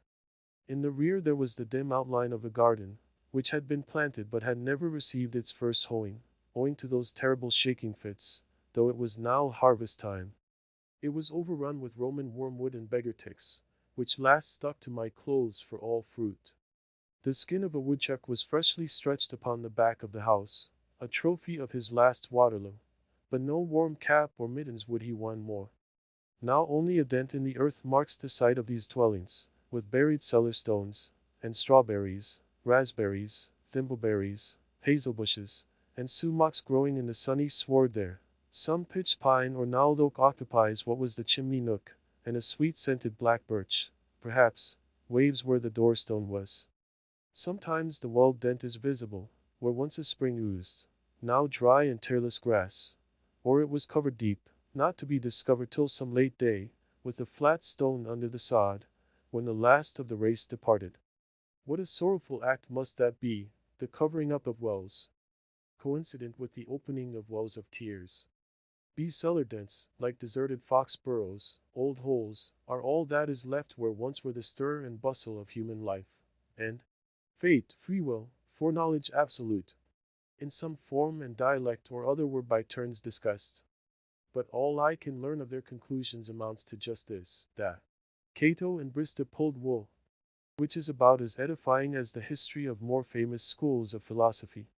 Still grows the vivacious lilac a generation after the door and lintel and the sill are gone, unfolding its sweet-scented flowers each spring, to be plucked by the musing traveler, planted and tended once by children's hands, in front-yard plots, now standing by wall-sides and retired pastures, and giving place to new rising forests, the last of that stirp, sole survivor of that family.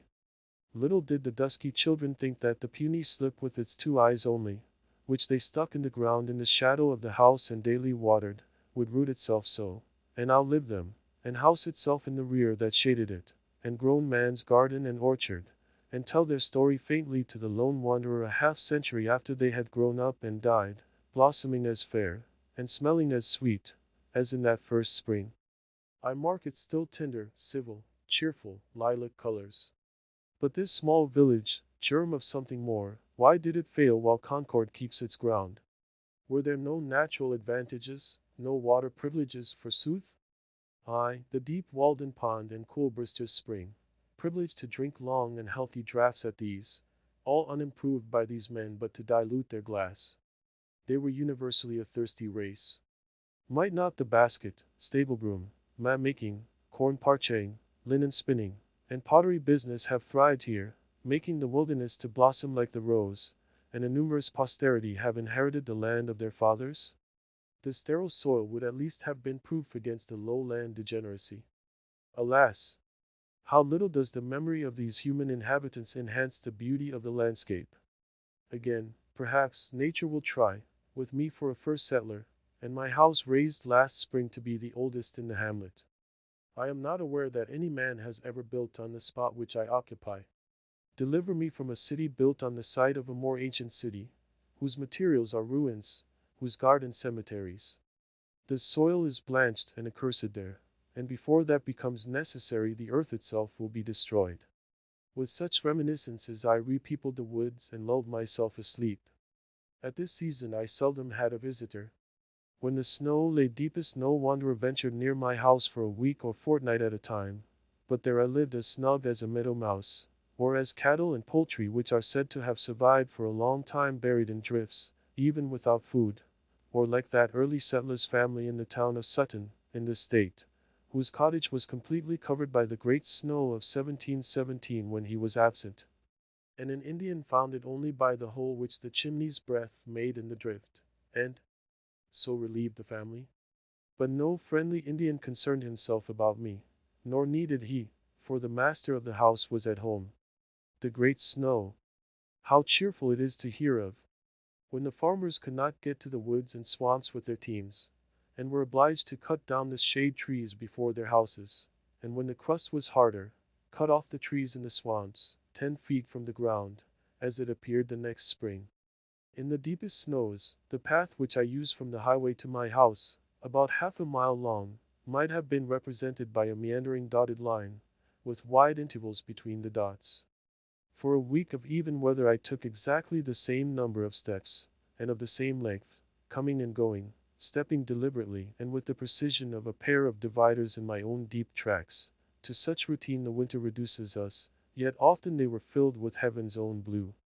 But no weather interfered fatally with my walks, or rather my going abroad, for I frequently tramped 8 or 10 miles through the deepest snow to keep an appointment with a beech tree, or a yellow birch, or an old acquaintance among the pines, when the ice since snow causing their limbs to droop, and so sharpening their tops, had changed the pines into fir trees, wading to the tops of the highest hills when the snow was nearly 2 feet deep on a level, and shaking down another snowstorm on my head at every step, or sometimes creeping and floundering thither on my hands and knees, when the hunters had gone into winter quarters.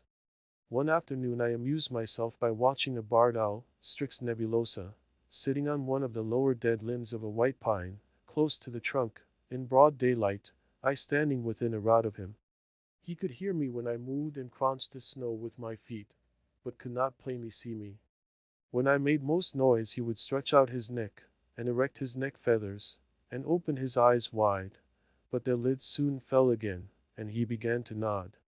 I too felt a slumberous influence after watching him half an hour, as he sat thus with his eyes half open, like a cat, winged brother of the cat. There was only a narrow slit left between their lids, by which he preserved a peninsular relation to me, thus, with half-shut eyes, looking out from the land of dreams, and endeavoring to realize me, vague object or mote that interrupted his visions. At length, on some louder noise or my nearer approach, he would grow uneasy and sluggishly turn about on his perch, as if impatient at having his dreams disturbed, and when he launched himself off and flapped through the pines, spreading his wings to unexpected breadth, I could not hear the slightest sound from them. Thus, guided amid the pine boughs rather by a delicate sense of their neighborhood than by sight, feeling his twilight way as it were with his sensitive pinions, he found a new perch, where he might in peace await the dawning of his day.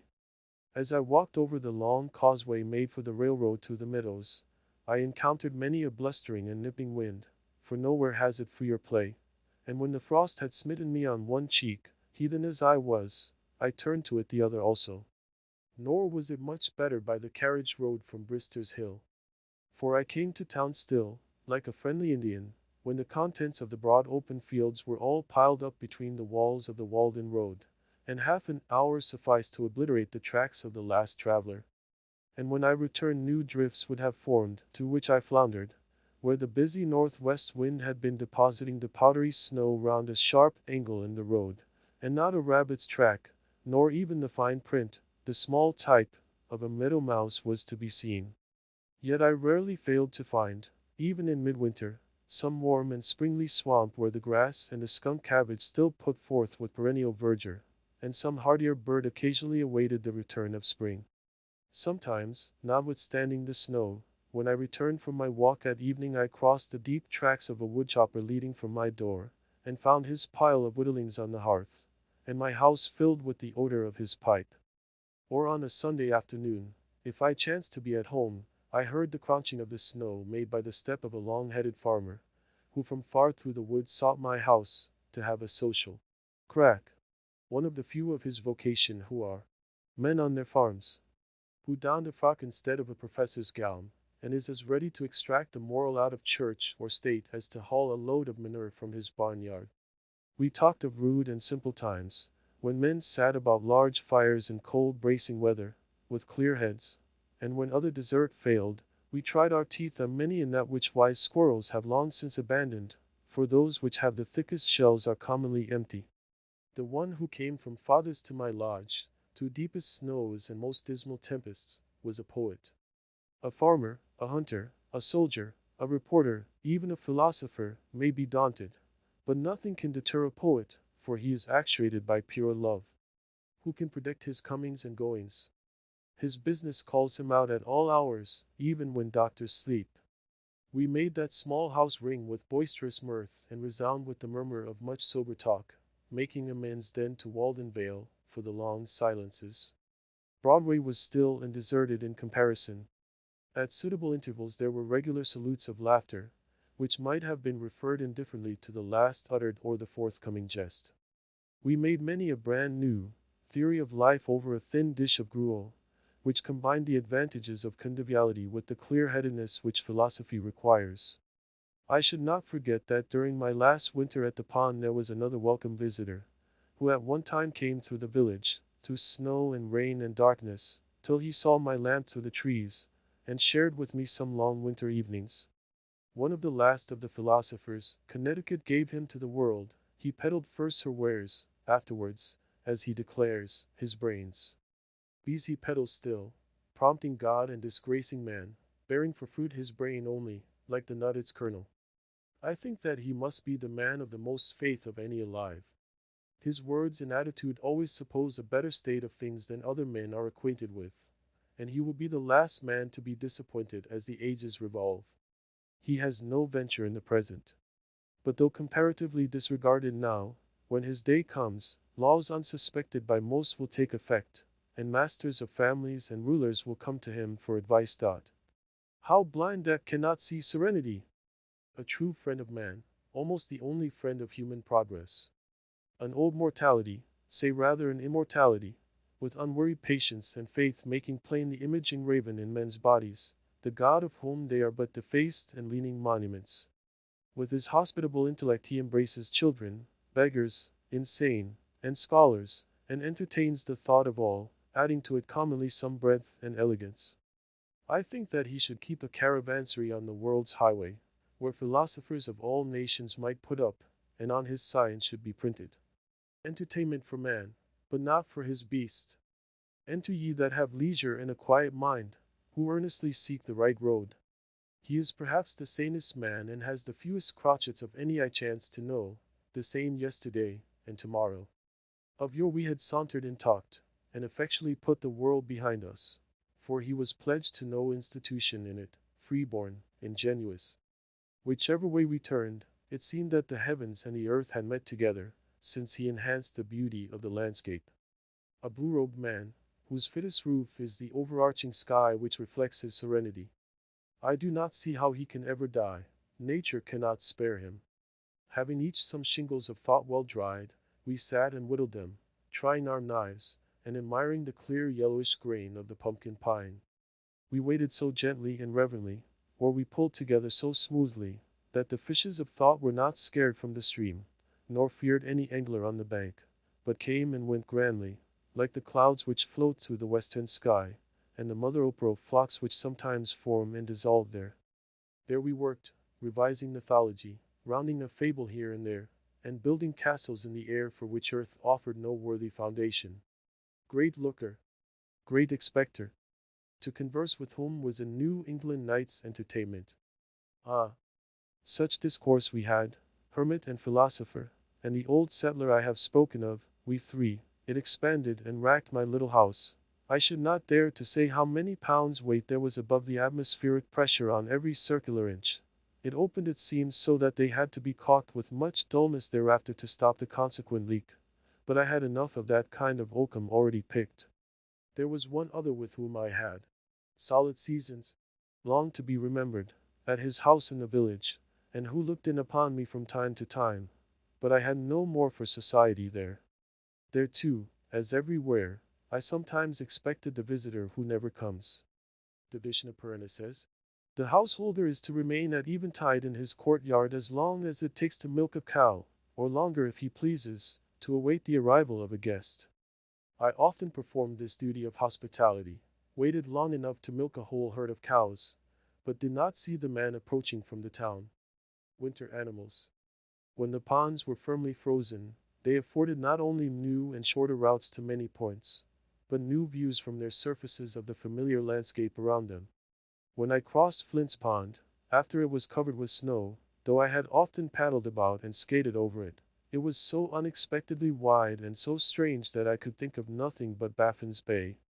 The Lincoln Hills rose up around me at the extremity of a snowy plain, in which I did not remember to have stood before, and the fishermen, at an indeterminable distance over the ice, moving slowly about with their wolfish dogs, passed for sealers or Eskimo, or in misty weather loomed like fabulous creatures, and I did not know whether they were giants or pygmies.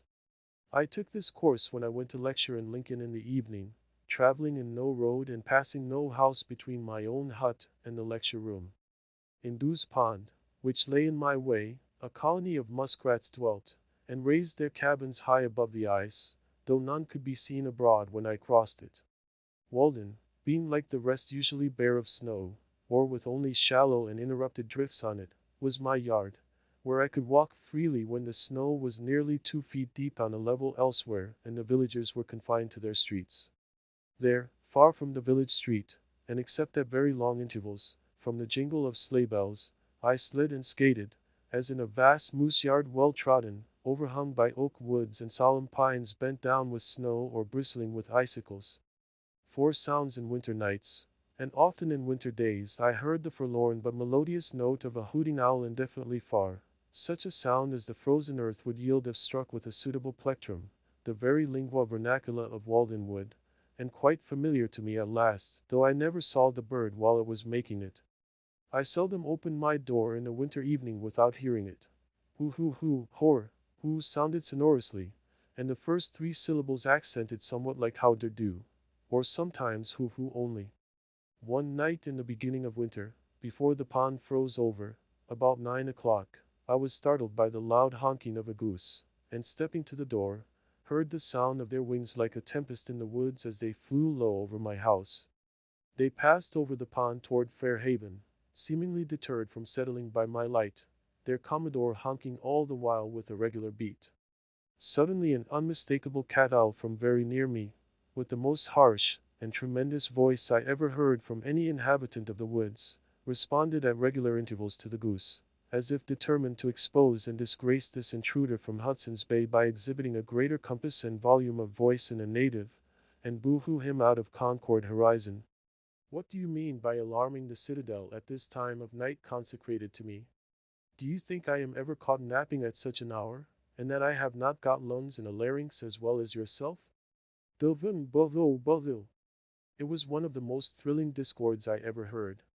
And yet, if you had a discriminating ear, there were in it the elements of a concord such as these plains never saw nor heard. I also heard the whooping of the ice in the pond, my great bedfellow in that part of Concord, as if it were restless in its bed and would fain turn over, were troubled with flatulency and had dreams. Or I was waked by the cracking of the ground by the frost, as if some one had driven a team against my door, and in the morning would find a crack in the earth 1/4 of a mile long and 1/3 of an inch wide. Sometimes I heard the foxes as they ranged over the snow crust, in moonlight nights, in search of a partridge or other game, barking raggedly and demoniacally like forest dogs, as if laboring with some anxiety, or seeking expression, struggling for light and to be dogs outright and run freely in the streets. For if we take the ages into our account, may there not be a civilization going on among brutes as well as men? They seem to me to be rudimental, burrowing men, still standing on their defense, awaiting their transformation. Sometimes one came near to my window, attracted by my light, barked a vulpine curse at me, and then retreated. Usually the red squirrel, Sciurus hudsonius, waked me in the dawn, coursing over the roof and up and down the sides of the house, as if sent out of the woods for this purpose. In the course of the winter I threw out 1/2 bushel of ears of sweet corn, which had not got ripe, on to the snow crust by my door, and was amused by watching the motions of the various animals which were baited by it.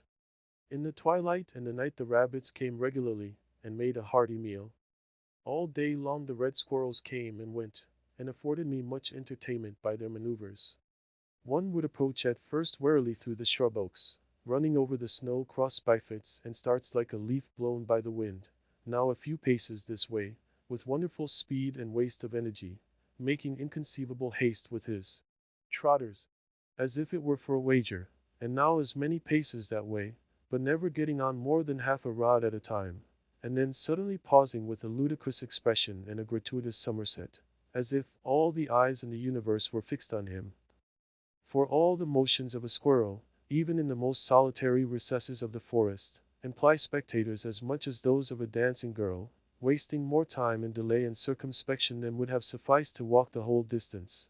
I never saw one walk, and then suddenly, before you could say Jack Robinson, he would be in the top of a young pitch pine, winding up his clock and chiding all imaginary spectators, soliloquizing and talking to all the universe at the same time, for no reason that I could ever detect, or he himself was aware of, I suspect.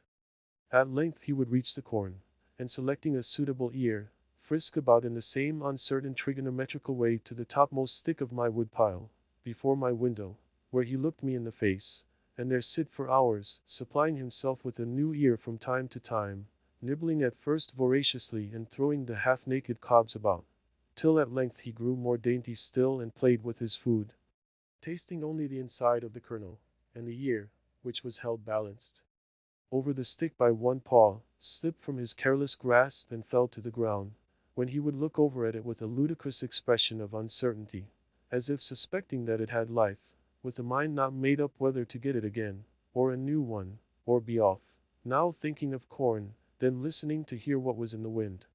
So the little impudent fellow would waste many an ear in a forenoon, till at last, seizing some longer and plumper one, considerably bigger than himself, and skillfully balancing it, he would set out with it to the woods, like a tiger with a buffalo, by the same zigzag course and frequent pauses, scratching along with it as if it were too heavy for him and falling all the while. making its fall a diagonal between a perpendicular and horizontal, being determined to put it through at any rate. A singularly frivolous and whimsical fellow, and so he would get off with it to where he lived, perhaps carry it to the top of a pine tree 40 or 50 rods distant, and I would afterwards find the cobs strewn about the woods in various directions. At length the jays arrive, whose discordant screams were heard long before, as they were warily making their approach an eighth of a mile off, and in a stealthy and sneaking manner they flit from tree to tree, nearer and nearer, and pick up the kernels which the squirrels have dropped.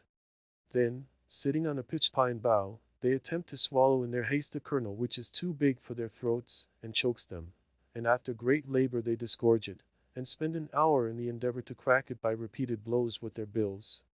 They were manifestly thieves, and I had not much respect for them. But the squirrels, though at first shy, went to work as if they were taking what was their own. Meanwhile also came the chickadees in flocks, which, picking up the crumbs the squirrels had dropped, flew to the nearest twig, and placing them under their claws, hammered away at them with their little bills, as if it were an insect in the bark, till they were sufficiently reduced for their slender throats. A little flock of these titmice came daily to pick a dinner out of my woodpile, or the crumbs at my door, with faint flitting lisping notes, like the tinkling of icicles in the grass, or else with sprightly day, or more rarely, in spring-like days, a wiry summery phoebe from the woodside. They were so familiar that at length one alighted on an armful of wood which I was carrying in, and pecked at the sticks without fear. I once had a sparrow alight upon my shoulder for a moment, while I was hoeing in a village garden, and I felt that I was more distinguished by that circumstance than I should have been by any epaulet I could have worn. The squirrels also grew at last to be quite familiar, and occasionally stepped upon my shoe, when that was the nearest way. When the ground was not yet quite covered, and again near the end of winter, when the snow was melted on my south hillside and about my woodpile, the partridges came out of the woods morning and evening to feed there. Whichever side you walk in the woods the partridge bursts away on whirring wings, jarring the snow from the dry leaves and twigs on high, which comes sifting down in the sunbeams like golden dust. For this brave bird is not to be scared by winter. It is frequently covered up by drifts, and it is said, sometimes plunges from on wing into the soft snow, where it remains concealed for a day or two. I used to start them in the open land also, where they had come out of the woods at sunset to bide the wild apple trees. They will come regularly every evening to particular trees, where the cunning sportsman lies in wait for them, and the distant orchards next the woods suffer thus not a little. I am glad that the partridge gets fed, at any rate. It is nature's own bird which lives on buds and diet drink. In dark winter mornings, or in short winter afternoons, I sometimes heard a pack of hounds threading all the woods with hounding cry and yelp, unable to resist the instinct of the chase, and the note of the hunting horn at intervals, proving that man was in the rear. The woods ring again, and yet no fox bursts forth on to the open level of the pond, nor following pack pursuing their Actaeon. And perhaps at evening I see the hunters returning with a single brush trailing from their sleigh for a trophy, seeking therein. They tell me that if the fox would remain in the bosom of the frozen earth he would be safe, or if he would run in a straight line away no foxhound could overtake him. But, having left his pursuers far behind, he stops to rest and listen till they come up, and when he runs he circles round to his old haunts, where the hunters await him. Sometimes, however, he will run upon a wall many rods, and then leap off far to one side, and he appears to know that water will not retain his scent. A hunter told me that he once saw a fox pursued by hounds burst out onto Walden when the ice was covered with shallow puddles, run part way across, and then return to the same shore. Ere long the hounds arrived, but here they lost the scent. Sometimes a pack hunting by themselves would pass my door, and circle round my house, and yelp and hound without regarding me, as if afflicted by a species of madness, so that nothing could divert them from the pursuit. Thus they circle until they fall upon the recent trail of a fox, for a wise hound will forsake everything else for this.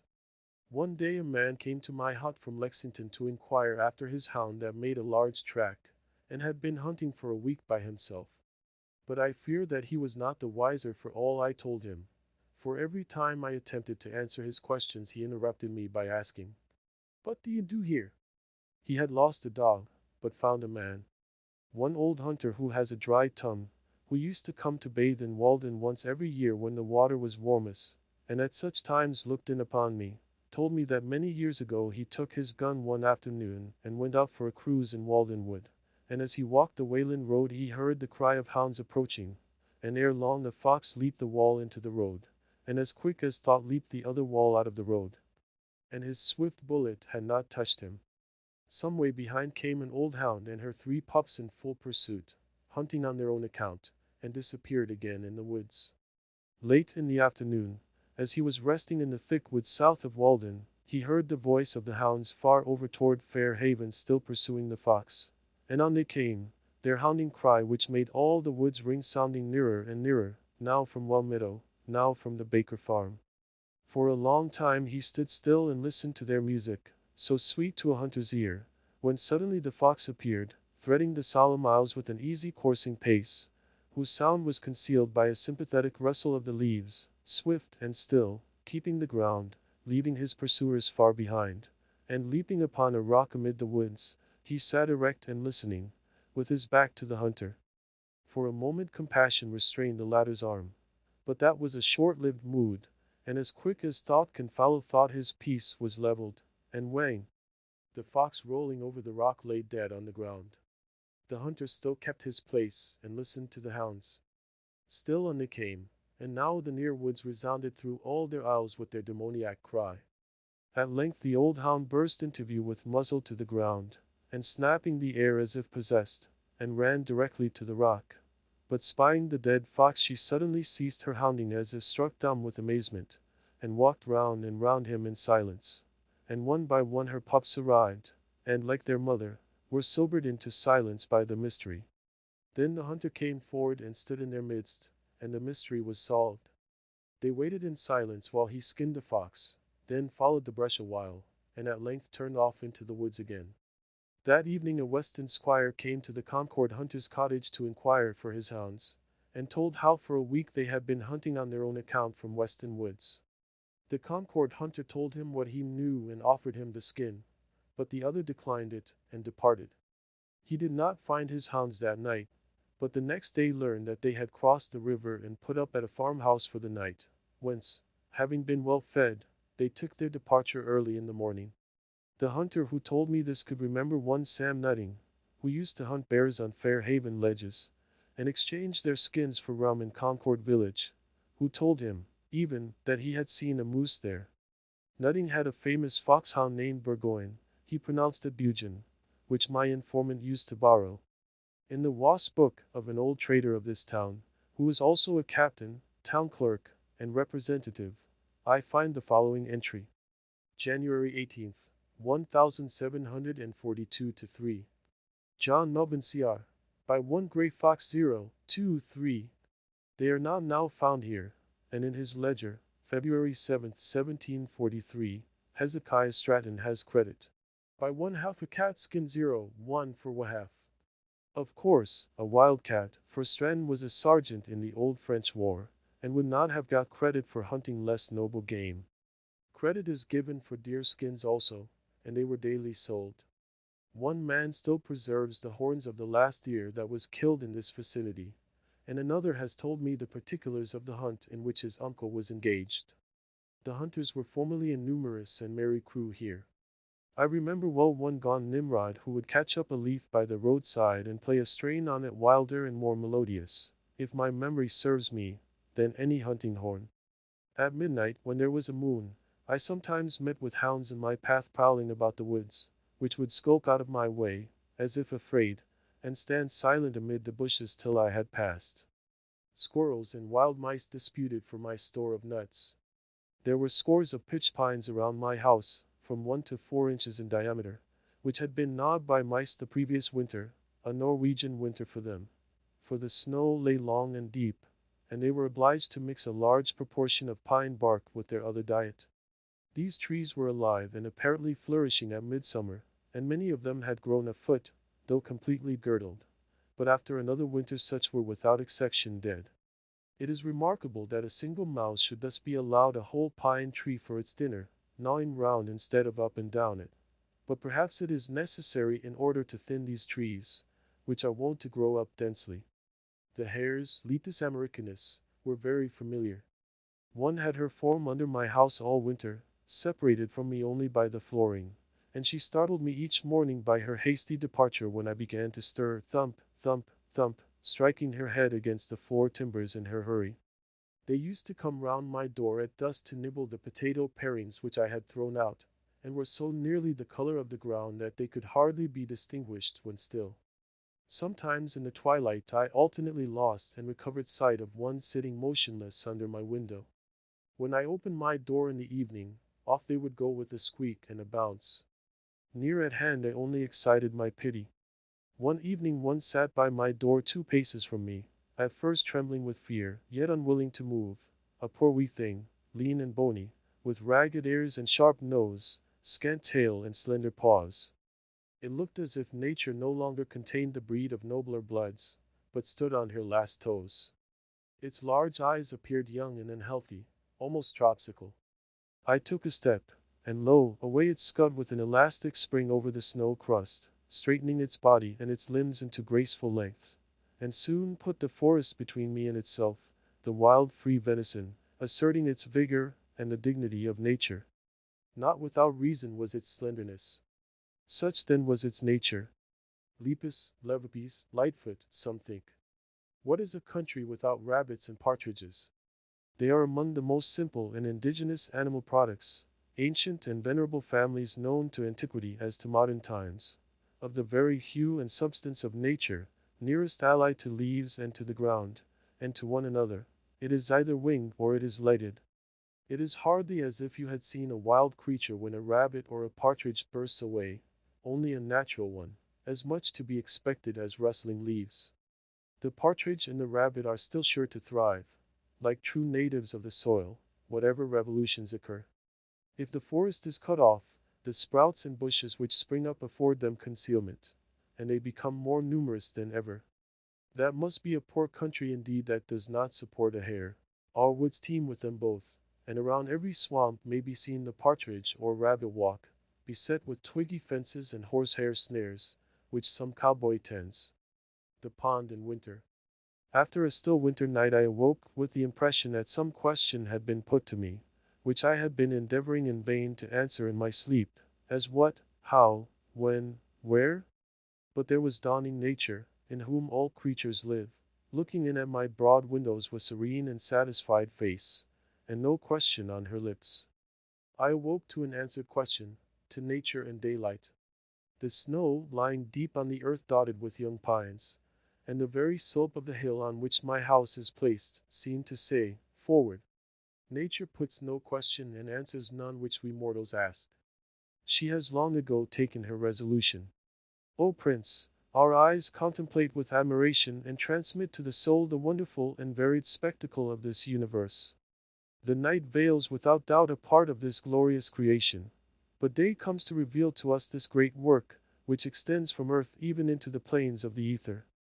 Then to my morning work. First I take an axe and pail and go in search of water, if that be not a dream. After a cold and snowy night it needed a divining rod to find it. Every winter the liquid and trembling surface of the pond, which was so sensitive to every breath, and reflected every light and shadow, becomes solid to the depth of a foot or a foot and a half, so that it will support the heaviest teams, and perchance the snow covers it to an equal depth, and it is not to be distinguished from any level field. Like the marmots in the surrounding hills, it closes its eyelids and becomes dormant for 3 months or more. Standing on the snow-covered plain, as if in a pasture amid the hills, I cut my way first to a foot of snow, and then a foot of ice, and open a window under my feet, where, kneeling to drink, I look down into the quiet parlor of the fishes, pervaded by a softened light as to a window of ground glass, with its bright sanded floor the same as in summer. There a perennial waveless serenity reigns as in the amber twilight sky, corresponding to the cool and even temperament of the inhabitants. Heaven is under our feet as well as over our heads. Early in the morning, while all things are crisp with frost, men come with fishing reels and slender lunch, and let down their fine lines through the snowy field to take pickerel and perch. Wild men, who instinctively follow other fashions and trust other authorities than their townsmen, and by their goings and comings stitch towns together in parts where else they would be ripped. They sit and eat their luncheon in stout fear-nots on the dry oak leaves on the shore, as wise in natural lore as the citizen is in artificial. They never consulted with books, and know and can tell much less than they have done. The things which they practice are said not yet to be known. Here is one fishing for pickerel with grown perch for bait. You look into his pail with wonder as into a summer pond, as if he kept summer locked up at home, or knew where she had retreated. How, pray, did he get these in midwinter? Oh, he got worms out of rotten logs since the ground froze, and so he caught them. His life itself passes deeper in nature than the studies of the naturalist penetrate. Himself a subject for the naturalist. The latter raises the moss and bark gently with his knife in search of insects. The former lays open logs to their core with his axe, and moss and bark fly far and wide. He gets his living by barking trees. Such a man has some right to fish, and I love to see nature carried out in him. The perch swallows the grubworm, the pickerel swallows the perch, and the fisherman swallows the pickerel, and so all the chinks in the scale of being are filled. When I strolled around the pond in misty weather I was sometimes amused by the primitive mode which some ruder fisherman had adopted. He would perhaps have placed alder branches over the narrow holes in the ice, which were 4 or 5 rods apart, and an equal distance from the shore, and having fastened the end of the line to a stick to prevent its being pulled through, have passed the slack line over a twig of the alder, a foot or more above the ice, and tied a dry oak leaf to it, which, being pulled down, would show when he had a bite. These alders loomed through the mist at regular intervals as you walked halfway round the pond. Ah, the pickerel of Walden! When I see them lying on the ice, or in the well which the fisherman cuts in the ice, making a little hole to admit the water, I am always surprised by their rare beauty, as if they were fabulous fishes. They are so foreign to the streets, even to the woods, foreign as Arabia to our Concord life. They possess a quite dazzling and transcendent beauty which separates them by a wide interval from the cadaverous cod and haddock whose fame is trumpeted in our streets. They are not green like the pines, nor gray like the stones, nor blue like the sky, but they have, to my eyes, if possible, yet rarer colors, like flowers and precious stones, as if they were the pearls, the animalized nuclei or crystals of the Walden water. They, of course, are Walden all over and all through, are themselves small Waldens in the animal kingdom, Waldenses. It is surprising that they are caught here, that in this deep and capacious spring, far beneath the rattling teams and chaises and tinkling sleighs that travel the Walden road, this great gold and emerald fish swims. I never chanced to see its kind in any market. It would be the cynosure of all eyes there.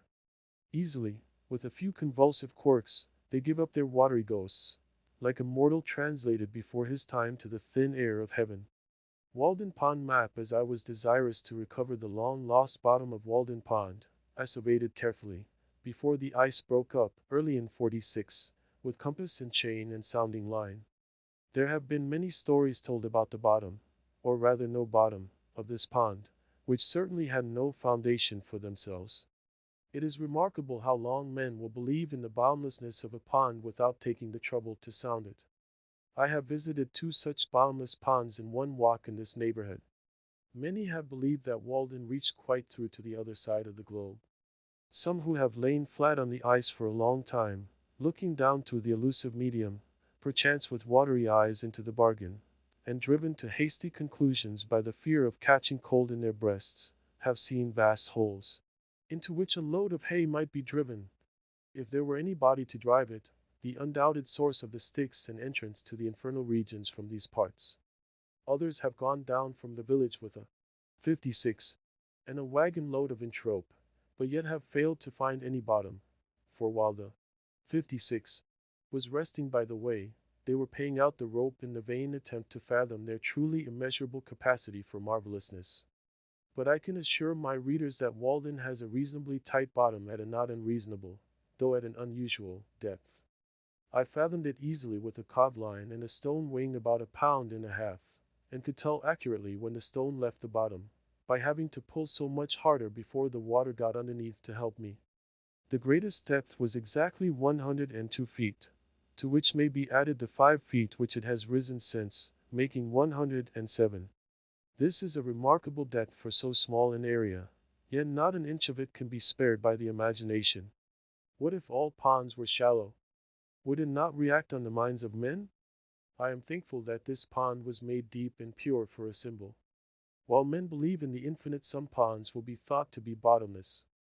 A factory owner, hearing what depth I had found, thought that it could not be true, for, judging from his acquaintance with dams, sand would not lie at so steep an angle. But the deepest ponds are not so deep in proportion to their area as most suppose, and if drained, would not leave very remarkable valleys. They are not like cups between the hills, for this one, which is so unusually deep for its area, appears in a vertical section to its center not deeper than a shallow plate. Most ponds, emptied, would leave a meadow no more hollow than we frequently see.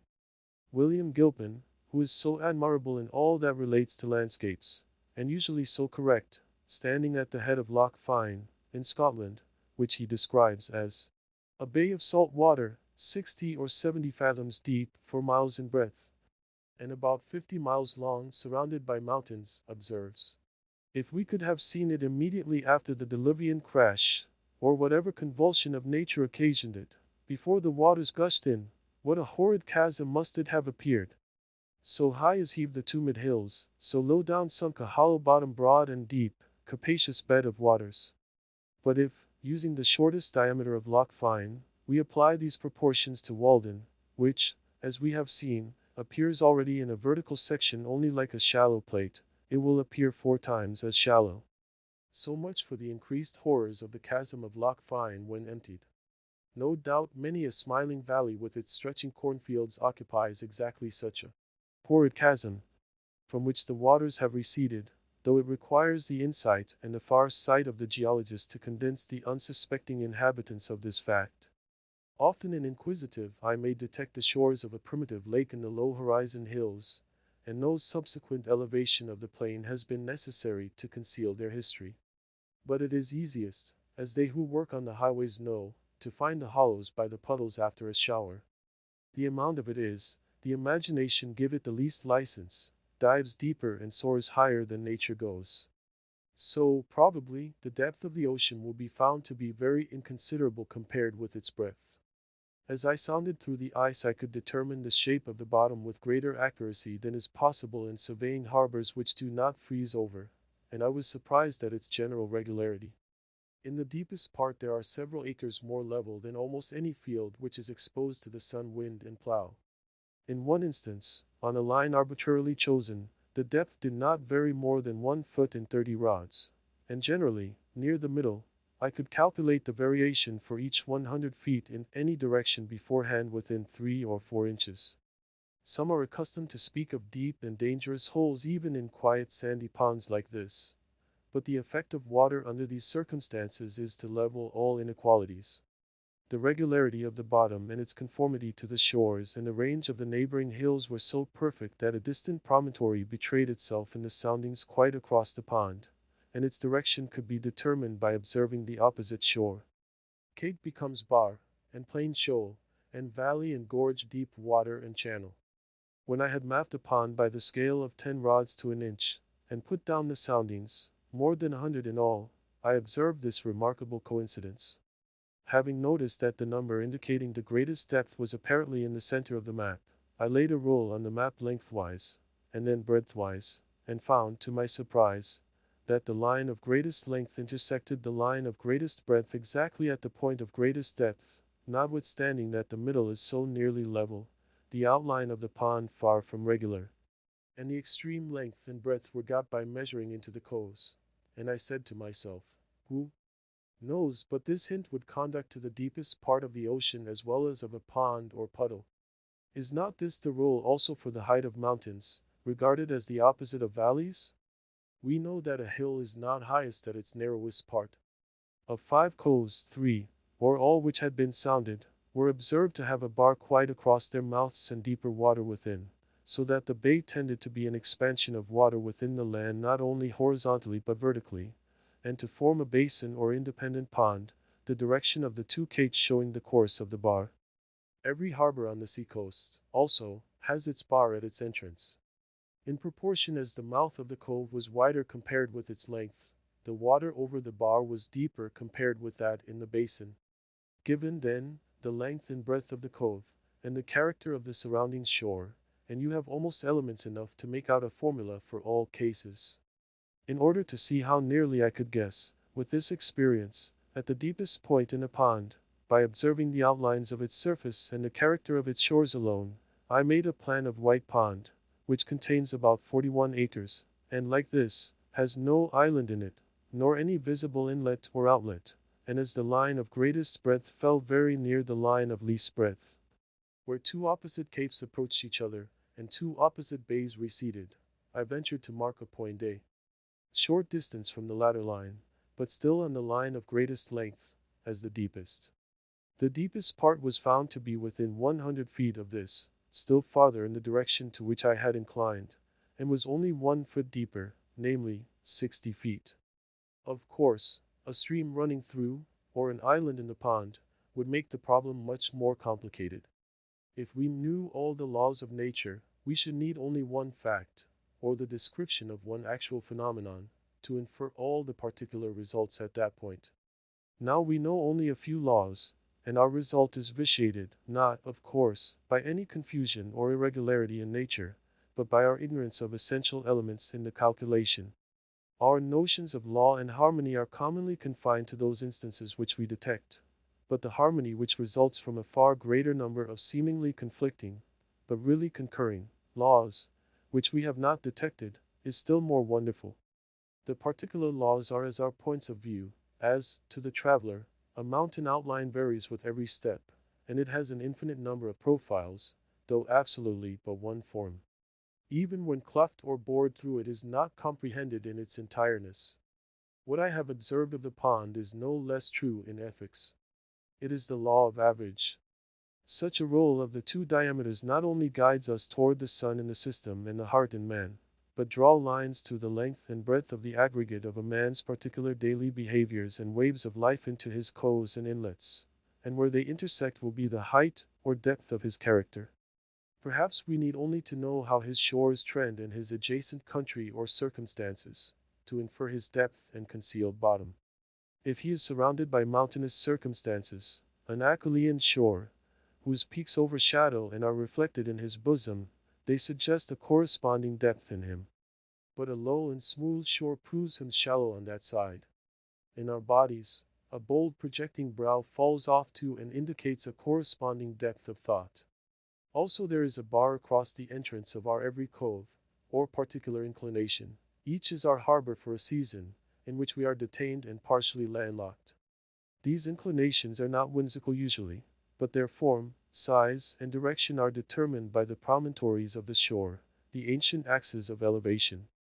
When this bar is gradually increased by storms, tides, or currents, or there is a subsidence of the waters, so that it reaches to the surface, that which was at first but an inclination in the shore in which a thought was harbored becomes an individual lake, cut off from the ocean, wherein the thought secures its own conditions, changes, perhaps, from salt to fresh, becomes a sweet sea, Dead Sea, or a marsh.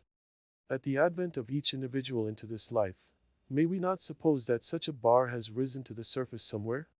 It is true, we are such poor navigators that our thoughts, for the most part, stand off and on upon a harborless coast, are conversant only with the bights of the bays of poesy, or steer for the public ports of entry, and go into the dry docks of science, where they merely refit for this world, and no natural currents concur to individualize them. As for the inlet or outlet of Walden, I have not discovered any but rain and snow and evaporation, though perhaps, with a thermometer and a line, such places may be found, for where the water flows into the pond it will probably be coldest in summer and warmest in winter. When the icemen were at work here in 46-7, the cakes sent to the shore were one day rejected by those who were stacking them up there, not being thick enough to lie side by side with the rest, and the cutters thus discovered that the ice over a small space was 2 or 3 inches thinner than elsewhere, which made them think that there was an inlet there. They also showed me in another place what they thought was a leach hole, through which the pond leaked out under a hill into a neighboring meadow, pushing me out on a cake of ice to see it. It was a small cavity under 10 feet of water, but I think that I can warrant the pond not to need soldering till they find a worse leak than that.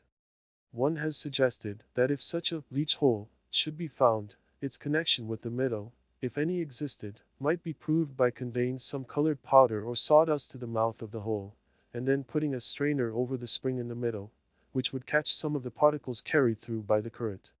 While I was surveying, the ice, which was 16 inches thick, undulated under a slight wind like water. It is well known that a level cannot be used on ice.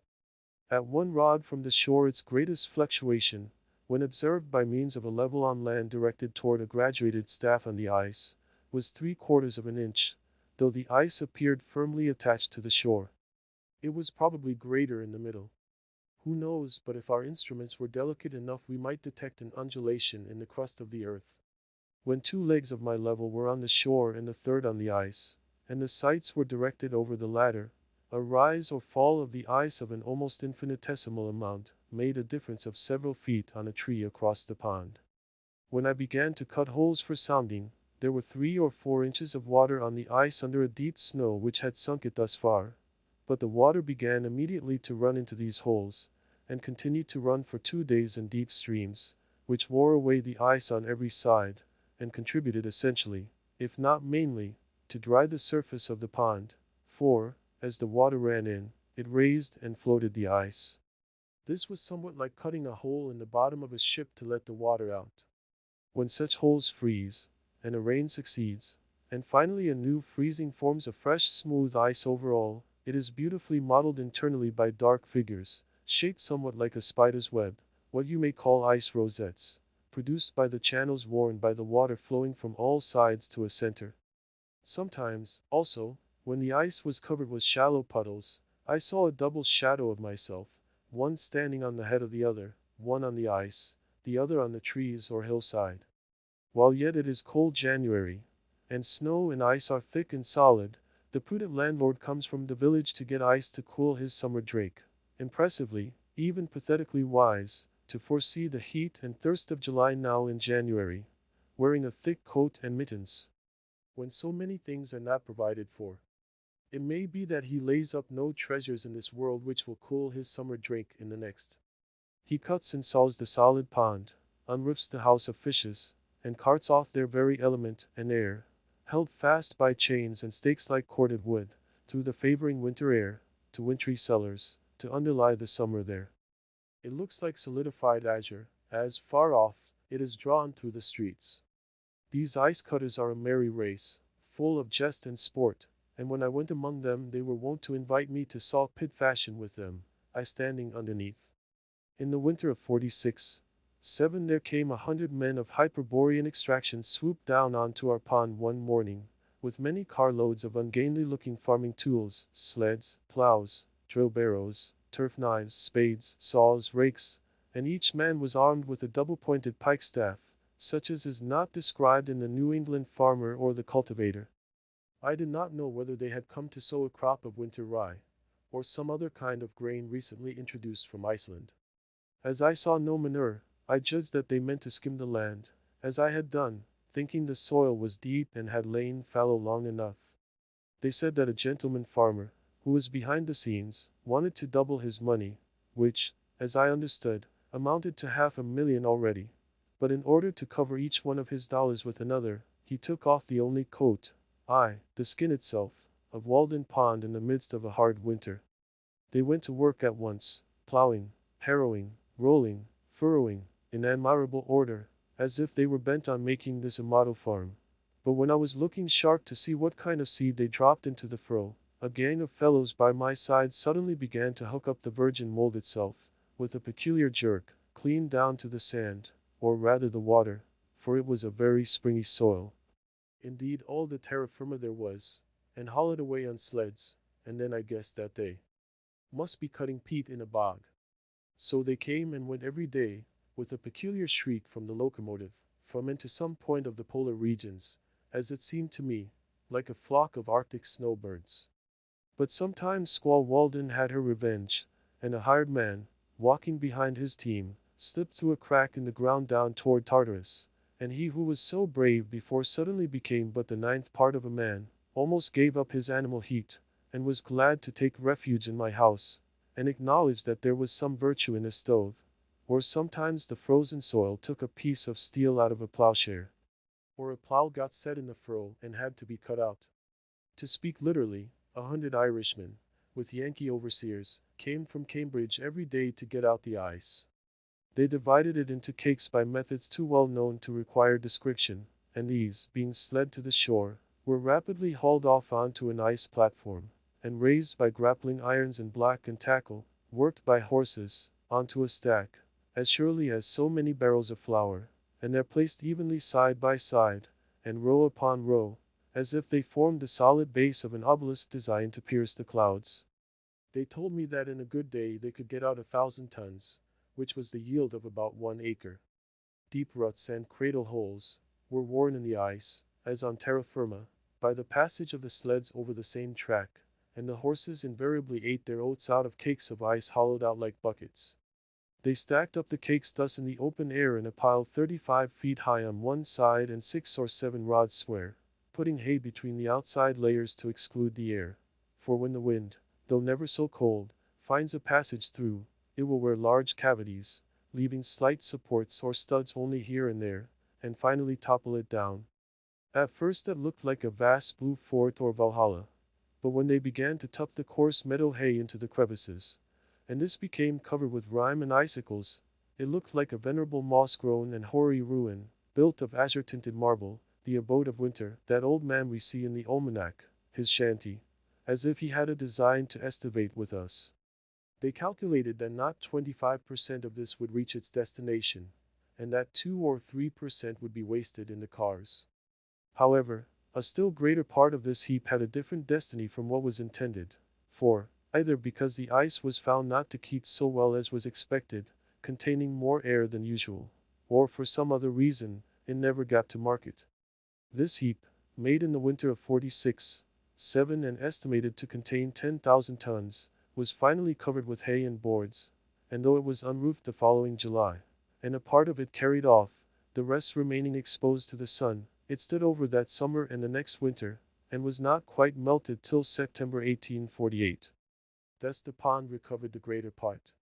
Like the water, the Walden ice, seen near at hand, has a green tint, but at a distance is beautifully blue, and you could easily tell it from the white ice of the river, or the merely greenish ice of some ponds, a quarter of a mile off.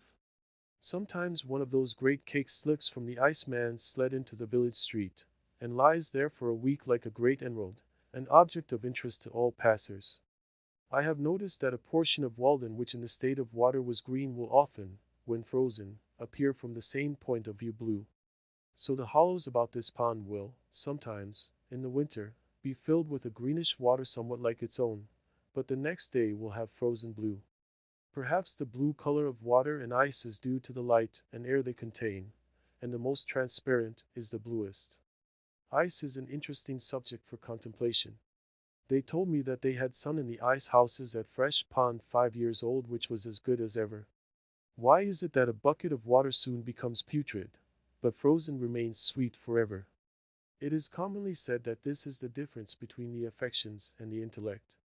Thus for 16 days I saw from my window 100 men at work like busy husbandmen, with teams and horses and apparently all the implements of farming, such a picture as we see on the first page of the almanac. And as often as I looked out I was reminded of the fable of the lark and the reapers, or the parable of the sower, and the like. And now they are all gone, and in 30 days more, probably, I shall look from the same window on the pure sea-green Walden water there, reflecting the clouds in the trees, and sending up its evaporations in solitude, and no traces will appear that a man has ever stood there. Perhaps I shall hear a solitary loon laugh as he dives and plumes himself, or shall see a lonely fisher in his boat, like a floating leaf, beholding his form reflected in the waves, where lately 100 men securely labored. Thus it appears that the sweltering inhabitants of Charleston and New Orleans, of Madras and Bombay and Calcutta, drink at my well. In the morning I bathe my intellect in the stupendous and cosmogonal philosophy of the Bhagavad Gita, since whose composition years of the gods have elapsed, and in comparison with which our modern world and its literature seem puny and trivial, and I doubt if that philosophy is not to be referred to a previous state of existence, so remote is its sublimity from our conceptions. I lay down the book and go to my well for water, and lo! there I meet the servant of the Brahmin, priest of Brahma and Vishnu and Indra, who still sits in his temple on the Ganges reading the Vedas, or dwells at the root of a tree with his crust and water jug. I meet his servant come to draw water for his master, and our buckets as it were grate together in the same well. The pure Walden water is mingled with the sacred water of the Ganges. With favoring winds it is wafted past the site of the fabulous islands of Atlantis and the Hesperides, makes the periplus of Hanno, and floating by Ternate and Tidor and the mouth of the Persian Gulf, melts in the tropic gales of the Indian seas, and is landed in ports of which Alexander only heard the names. Spring. The opening of large tracts by the ice cutters commonly causes a pond to break up earlier, for the water, agitated by the wind, even in cold weather, wears away the surrounding ice. But such was not the effect on Walden that year, for she had soon got a thick new garment to take the place of the old. This pond never breaks up so soon as the others in this neighborhood, on account both of its greater depth, and its having no stream passing through it to melt, or wear away the ice. I never knew it to open in the course of a winter, not excepting that of 52-3, which gave the pond so severe a trial. It commonly opens about the 1st of April, a week or 10 days later than Flint's Pond in Fairhaven, beginning to melt on the north side and in the shallower parts, where it began to freeze. It indicates better than any water hereabouts the absolute progress of the season, being least affected by transient changes of temperature. A severe cold of a few days' duration in March may very much retard the opening of the former ponds, while the temperature of Walden increases almost uninterruptedly. A thermometer thrust into the middle of Walden on the 6th of March, 1847, stood at 32 degrees, or freezing point, near the shore at 33 degrees. In the middle of Flint's Pond, the same day, at 32½ degree, at a dozen rods from the shore, in shallow water, under ice a foot thick, at 36 degrees.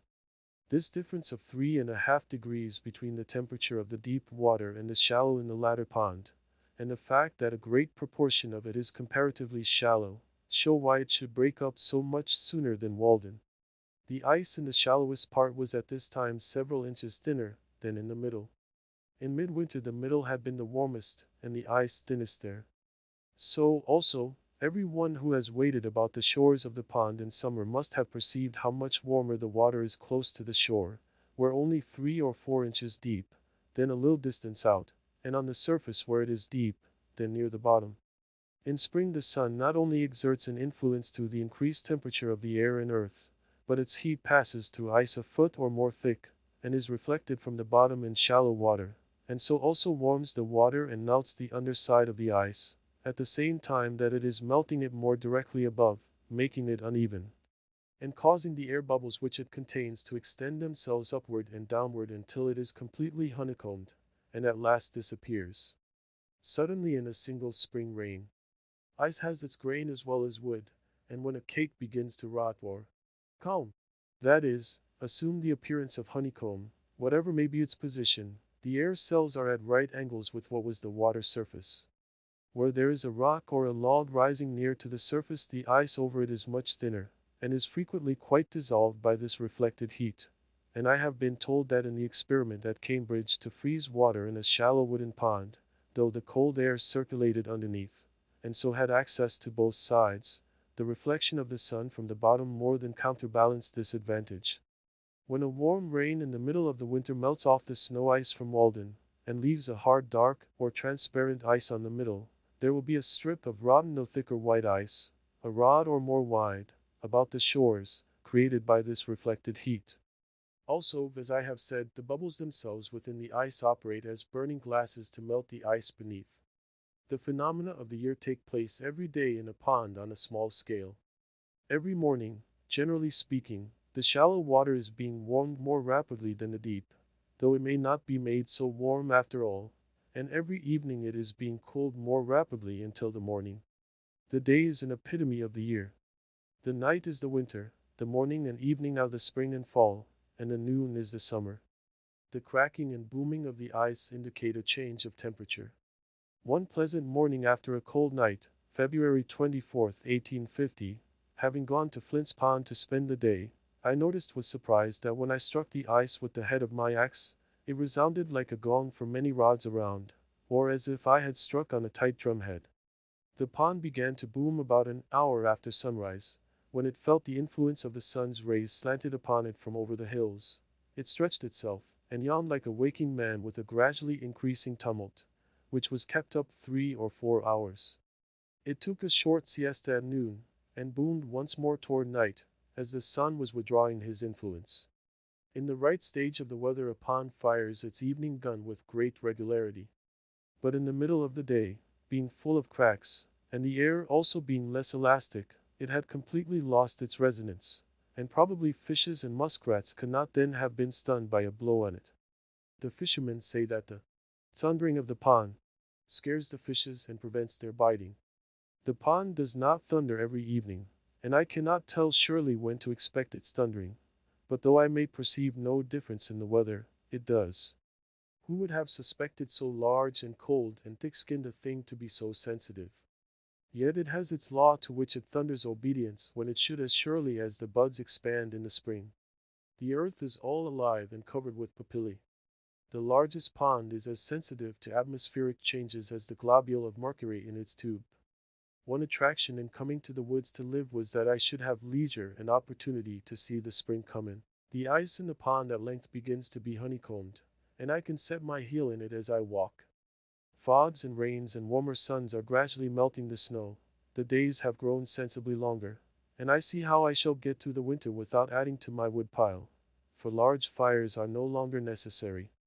I am on the alert for the first signs of spring, to hear the chance note of some arriving bird, or the striped squirrel's chirp, for his stores must be now nearly exhausted, or see the woodchuck venture out of his winter quarters. On the 13th of March, after I had heard the bluebird, song sparrow, and redwing, the ice was still nearly a foot thick. As the weather grew warmer it was not sensibly worn away by the water, nor broken up and floated off as in rivers, but though it was completely melted for half a rod in width about the shore, the middle was merely honeycombed and saturated with water, so that you could put your foot through it when 6 inches thick. But by the next day evening, perhaps, after a warm rain followed by fog, it would have wholly disappeared. All gone off with the fog, spurted away. One year I went across the middle only 5 days before it disappeared entirely. In 1845 Walden was first completely opened on the 1st of April, in 46, the 25th of March, in 47, the 8th of April, in 51, the 28th of March, in 52, the 18th of April, in 53, the 23rd of March, in 54, about the 7th of April. Every incident connected with the breaking up of the rivers and ponds, and the settling of the weather is particularly interesting to us who live in a climate of so great extremes. When the warmer days come, they who dwell near the river hear the ice crack at night with a startling whoop as loud as artillery, as if its icy fetters were rent from end to end, and within a few days see it rapidly going out. So the alligator comes out of the mud with quakings of the earth. One old man, who has been a close observer of nature, and seems as thoroughly wise in regard to all her operations as if she had been put upon the stocks when he was a boy, and he had helped to lay her keel, who has come to his growth, and can hardly acquire more of natural lore if he should live to the age of Methuselah, told me, and I was surprised to hear him express wonder at any of nature's operations. For I thought that there were no secrets between them, that one spring day he took his gun and boat, and thought that he would have a little sport with the ducks. There was ice still on the meadows, but it was all gone out of the river, and he dropped down without obstruction from Sudbury, where he lived, to Fairhaven Pond, which he found, unexpectedly, covered for the most part with a firm field of ice. It was a warm day, and he was surprised to see so great a body of ice remaining. Not seeing any ducks, he hid his boat on the north or back side of an island in the pond, and then concealed himself in the bushes on the south side, to await them. The ice was melted for 3 or 4 rods from the shore, and there was a smooth and warm sheet of water, with a muddy bottom, such as the ducks love, within, and he thought it likely that some would be along pretty soon.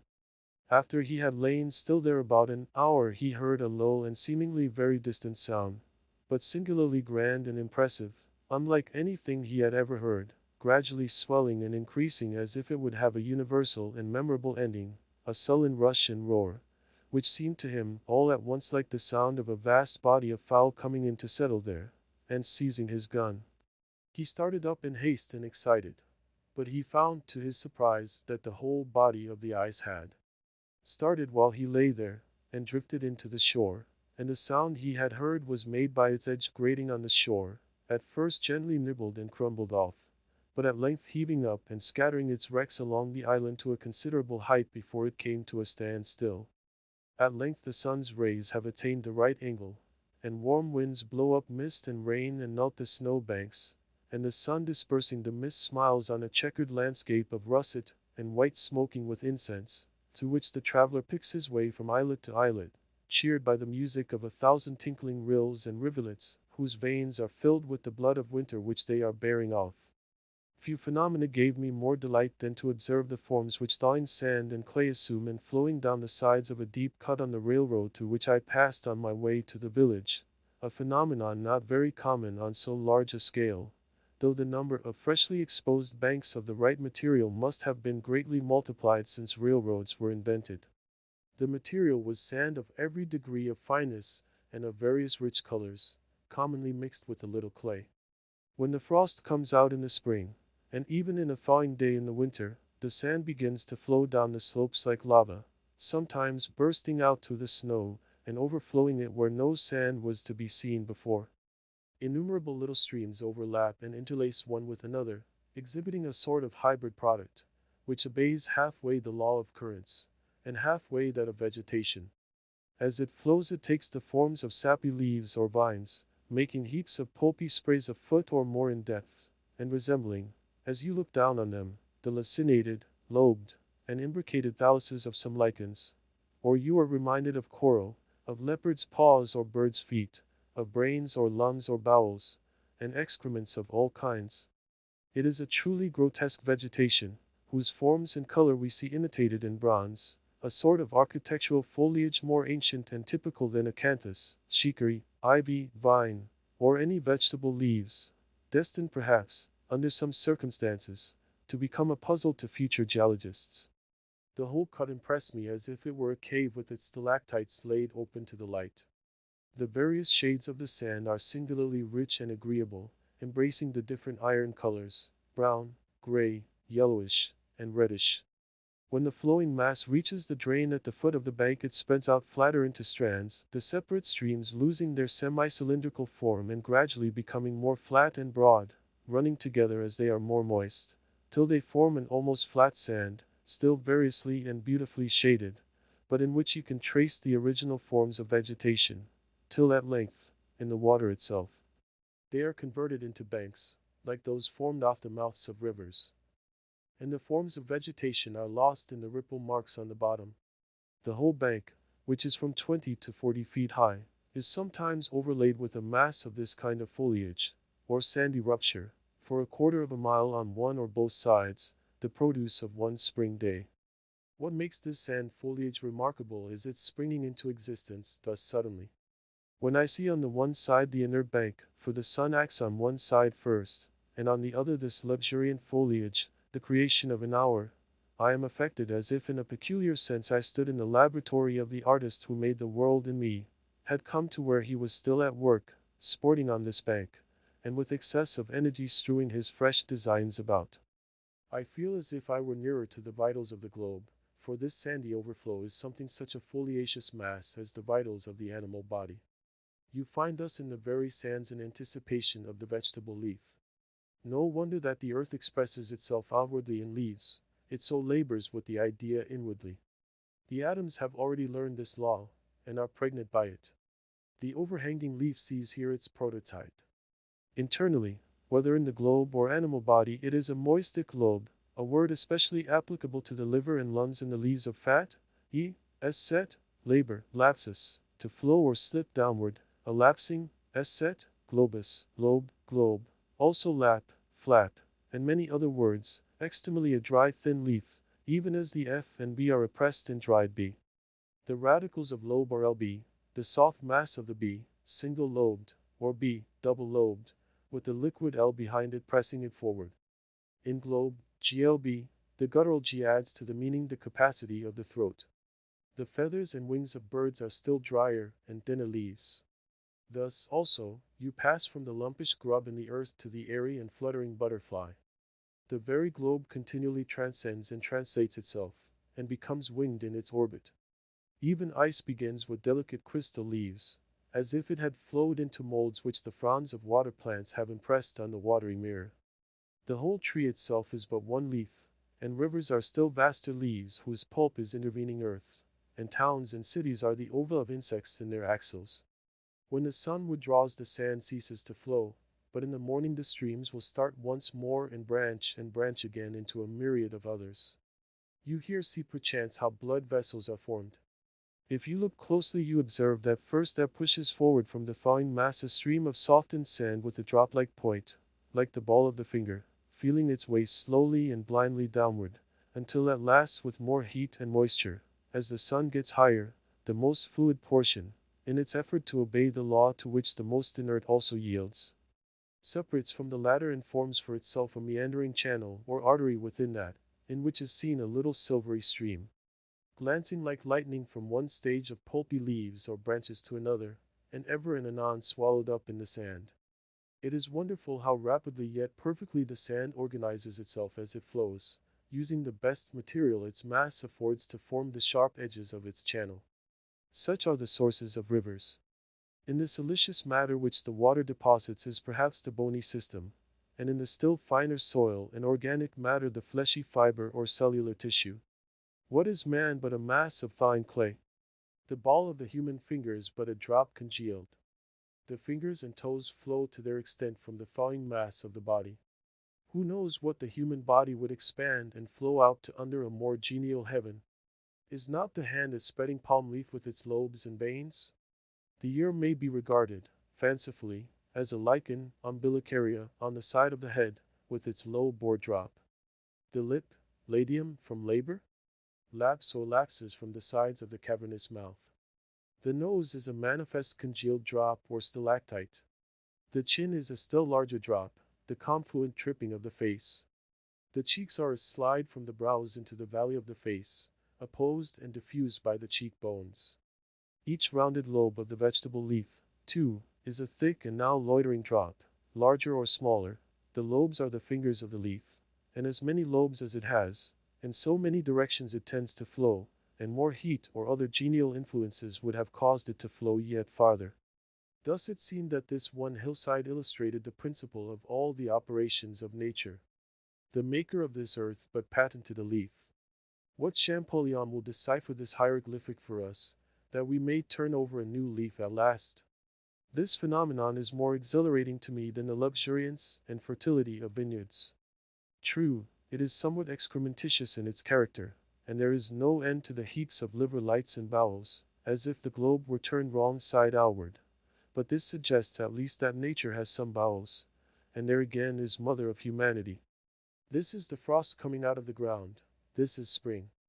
It precedes the green and flowery spring, as mythology precedes regular poetry. I know of nothing more purgative of winter fumes and indigestions. It convinces me that earth is still in her swaddling clothes, and stretches forth baby fingers on every side. Fresh curls spring from the baldest brow. There is nothing inorganic. These foliaceous heaps lie along the bank like the slag of a furnace, showing that nature is in full blast within. The earth is not a mere fragment of dead history, stratum upon stratum like the leaves of a book, to be studied by geologists and antiquaries chiefly, but living poetry like the leaves of a tree, which precede flowers and fruit, not a fossil earth, but a living earth, compared with whose great central life all animal and vegetable life is merely parasitic. Its throes will heave eggs of Eve from their graves. You may melt your metals and cast them into the most beautiful molds you can. They will never excite me like the forms which this molten earth flows out into. And not only it, but the institutions upon it, are plastic like clay in the hands of the potter. Ere long, not only on these banks, but on every hill and plain and in every hollow, the frost comes out of the ground like a dormant quadruped from its burrow, and seeks the sea with music, or migrates to other climes and clouds. Thal with his gentle persuasion is more powerful than Thor with his hammer. The one knouts, the other but breaks in pieces. When the ground was partially bare of snow, and a few warm days had dried its surface somewhat, it was pleasant to compare the first tender signs of the infant year just peeping forth with the stately beauty of the withered vegetation which had withstood the winter, life everlasting, goldenrods, pinweeds, and graceful wild grasses, more obvious and interesting frequently than in summer even, as if their beauty was not ripe till then. Even common grass, cattails, mullins, johnswort, hardhack, meadowsweet, and other strong-stemmed plants, those unexhausted granaries which entertain the earliest birds, decent weeds, at least, which widowed nature wears.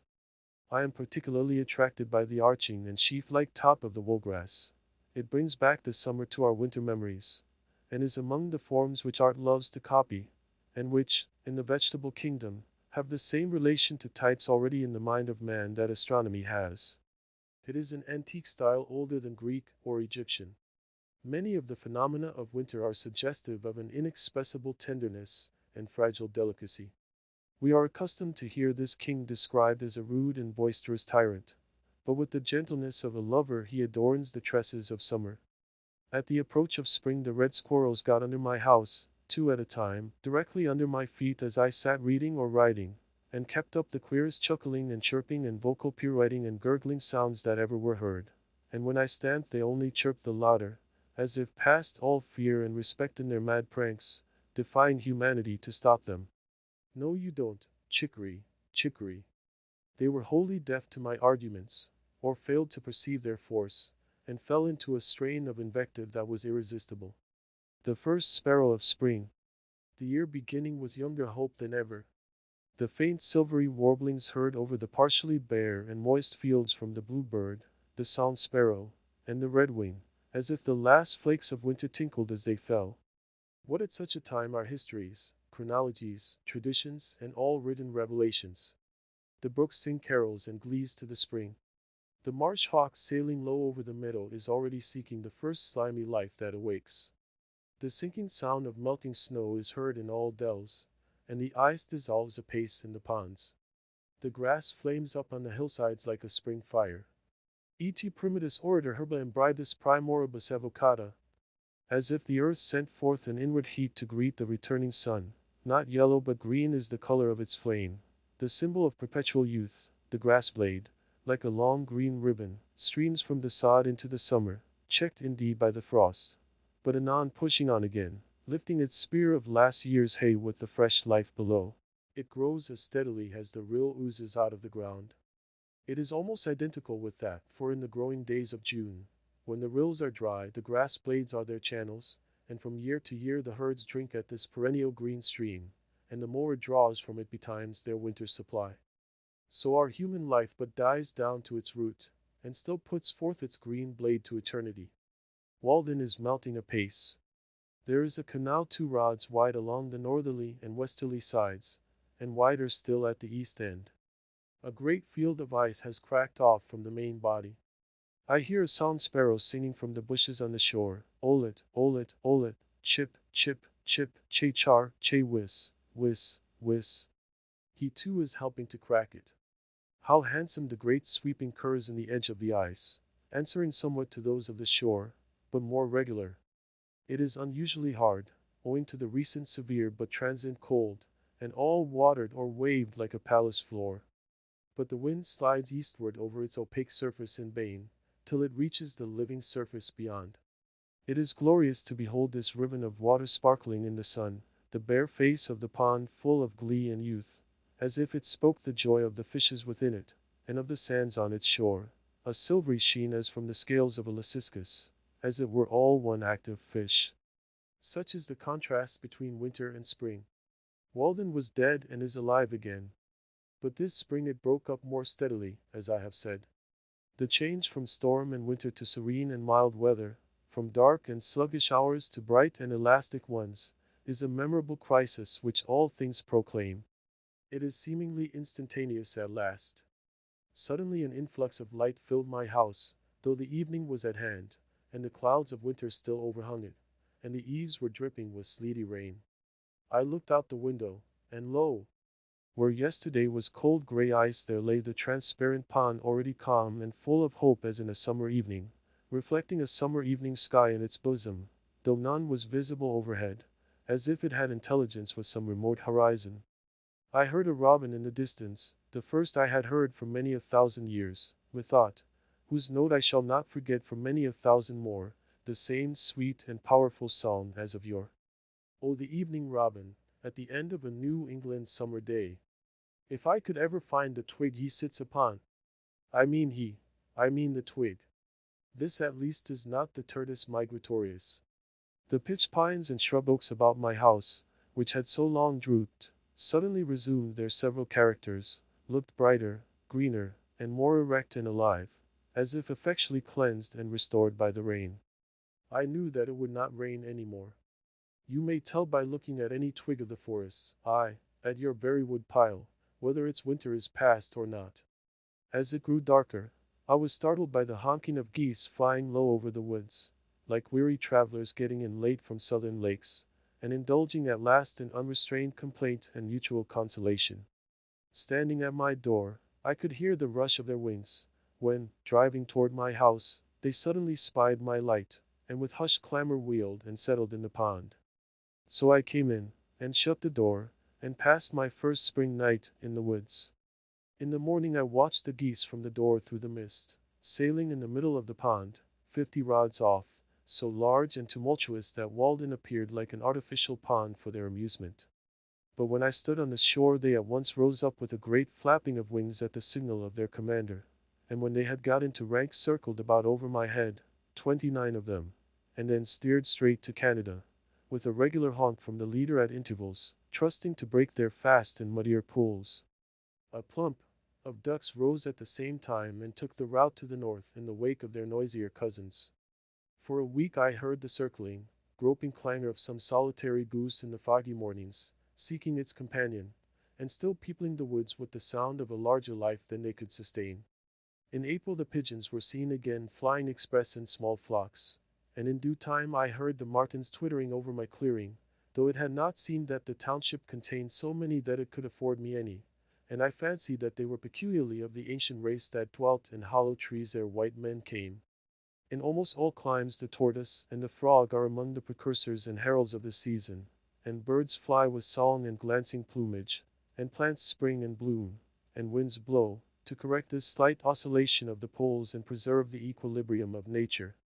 As every season seems best to us in its turn, so the coming in of spring is like the creation of cosmos out of chaos, and the realization of the golden age. Eurus ad auroram nabathec regna recessit, persidake, et radiis jugas sub dita machetinis. The east wind withdrew to Aurora and the Nabathean kingdom, and the Persian, and the ridges placed under the morning rays man was born. Whether that artificer of things, the origin of a better world, made him from the divine seed, or the earth, being recent and lately sundered from the high ether, retains some seeds of cognate heaven. A single gentle rain makes the grass many shades greener. So our prospects brighten on the influx of better thoughts. We should be blessed if we lived in the present always, and took advantage of every accident that befell us, like the grass which confesses the influence of the slightest dew that falls on it, and did not spend our time in atoning for the neglect of past opportunities, which we call doing our duty. We loiter in winter while it is already spring. In a pleasant spring morning all men's sins are forgiven. Such a day is a truce to vice.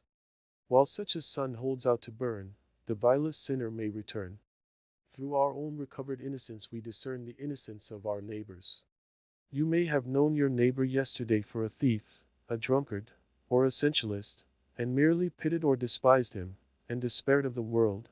But the sun shines bright and warm this first spring morning, recreating the world, and you meet him at some serene work, and see how his exhausted and debauched veins expand with still joy and bless the new day, feel the spring influence with the innocence of infancy. And all his faults are forgotten.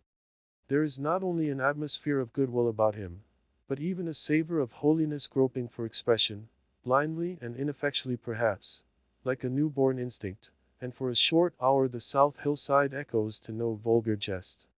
You see some innocent fair shoots preparing to burst from his gnarled rind and try another year's life, tender and fresh as the youngest plant. Even he has entered into the joy of his Lord. Why the jailer does not leave open his prison doors, why the judge does not dismiss his case, why the preacher does not dismiss his congregation. It is because they do not obey the hint which God gives them, nor accept the pardon which he freely offers to all. A return to goodness produced each day in the tranquil and beneficent breath of the morning, causes that in respect to the love of virtue and the hatred of vice, one approaches a little the primitive nature of man, as the sprouts of the forest which has been felled. In like manner the evil which one does in the interval of a day prevents the germs of virtues which began to spring up again from developing themselves and destroys them. After the germs of virtue have thus been prevented many times from developing themselves, then the beneficent breath of evening does not suffice to preserve them. As soon as the breath of evening does not suffice longer to preserve them, then the nature of man does not differ much from that of the brute. Men, seeing the nature of this man like that of the brute, think that he has never possessed the innate faculty of reason. Are those the true and natural sentiments of man? The golden age was first created, which without any avenger spontaneously without law cherished fidelity and rectitude. Punishment and fear were not, nor were threatening words read on suspended brass, nor did the suppliant crowd fear the words of their judge, but were safe without an avenger. Not yet the pine felled on its mountains had descended to the liquid waves that it might see a foreign world, and mortals knew no shores but their own. There was eternal spring, and placid zephyrs with warm blasts soothed the flowers born without seed. On the 29th of April, as I was fishing from the bank of the river near the 9-acre corner bridge, standing on the quaking grass and willow roots, where the muskrats lurk, I heard a singular rattling sound, somewhat like that of the sticks which boys play with their fingers, when, looking up, I observed a very slight and graceful hawk, like a night hawk, alternately soaring like a ripple and tumbling a rod or two over and over, showing the underside of its wings, which gleamed like a satin ribbon in the sun, or like the pearly inside of a shell. This sight reminded me of falconry and what nobleness and poetry are associated with that sport. The merlin it seemed to me it might be called, but I care not for its name. It was the most ethereal flight I had ever witnessed. It did not simply flutter like a butterfly, nor soar like the larger hawks, but it sported with proud reliance in the fields of air, mounting again and again with its strange chuckle. It repeated its free and beautiful fall, turning over and over like a kite, and then recovering from its lofty tumbling, as if it had never set its foot on terra firma. It appeared to have no companion in the universe, sporting there alone, and to need none but the morning and the ether with which it played. It was not lonely, but made all the earth lonely beneath it. Where was the parent which hatched it, its kindred, and its father in the heavens? The tenant of the air, it seemed related to the earth but by an egg hatched sometime in the crevice of a crag, or was its native nest made in the angle of a cloud, woven of the rainbow's trimmings and the sunset sky, and lined with some soft midsummer haze caught up from earth? Its airy now some cliffy cloud. Beside this I got a rare mess of golden and silver and bright cupreous fishes, which looked like a string of jewels. Ah! I have penetrated to those meadows on the morning of many a first spring day, jumping from hummock to hummock, from willow root to willow root, when the wild river valley and the woods were bathed in so pure and bright a light as would have waked the dead, if they had been slumbering in their graves, as some suppose. There needs no stronger proof of immortality. All things must live in such a light. O death, where was thy sting? O grave, where was thy victory then? Our village life would stagnate if it were not for the unexplored forests and meadows which surround it. We need the tonic of wildness, to wait sometimes in marshes where the bittern and the meadow hen lurk, and hear the booming of the snipe, to smell the whispering sedge where only some wilder and more solitary fowl builds her nest, and the mink crawls with its belly close to the ground. At the same time that we are earnest to explore and learn all things, we require that all things be mysterious and unexplorable, that land and sea be infinitely wild, unsurveyed and unfathomed by us because unfathomable. We can never have enough of nature. We must be refreshed by the sight of inexhaustible vigor, vast and titanic features, the sea coast with its wrecks, the wilderness with its living and its decaying trees, the thunder cloud, and the rain which lasts 3 weeks and produces freshets. We need to witness our own limits transgressed, and some life pasturing freely where we never wander. We are cheered when we observe the vulture feeding on the carrion which disgusts and disheartens us and deriving health and strength from the repast. There was a dead horse in the hollow by the path to my house, which compelled me sometimes to go out of my way, especially in the night when the air was heavy, but the assurance it gave me of the strong appetite and inviolable health of nature was my compensation for this. I love to see that nature is so rife with life that myriads can be afforded to be sacrificed and suffered to prey on one another, that tender organizations can be so serenely squashed out of existence like pulp, tadpoles which herons gobble up, and tortoises and toads run over in the road, and that sometimes it has rained flesh and blood. With the liability to accident, we must see how little account is to be made of it. The impression made on a wise man is that of universal innocence. Poison is not poisonous after all, nor any wounds fatal.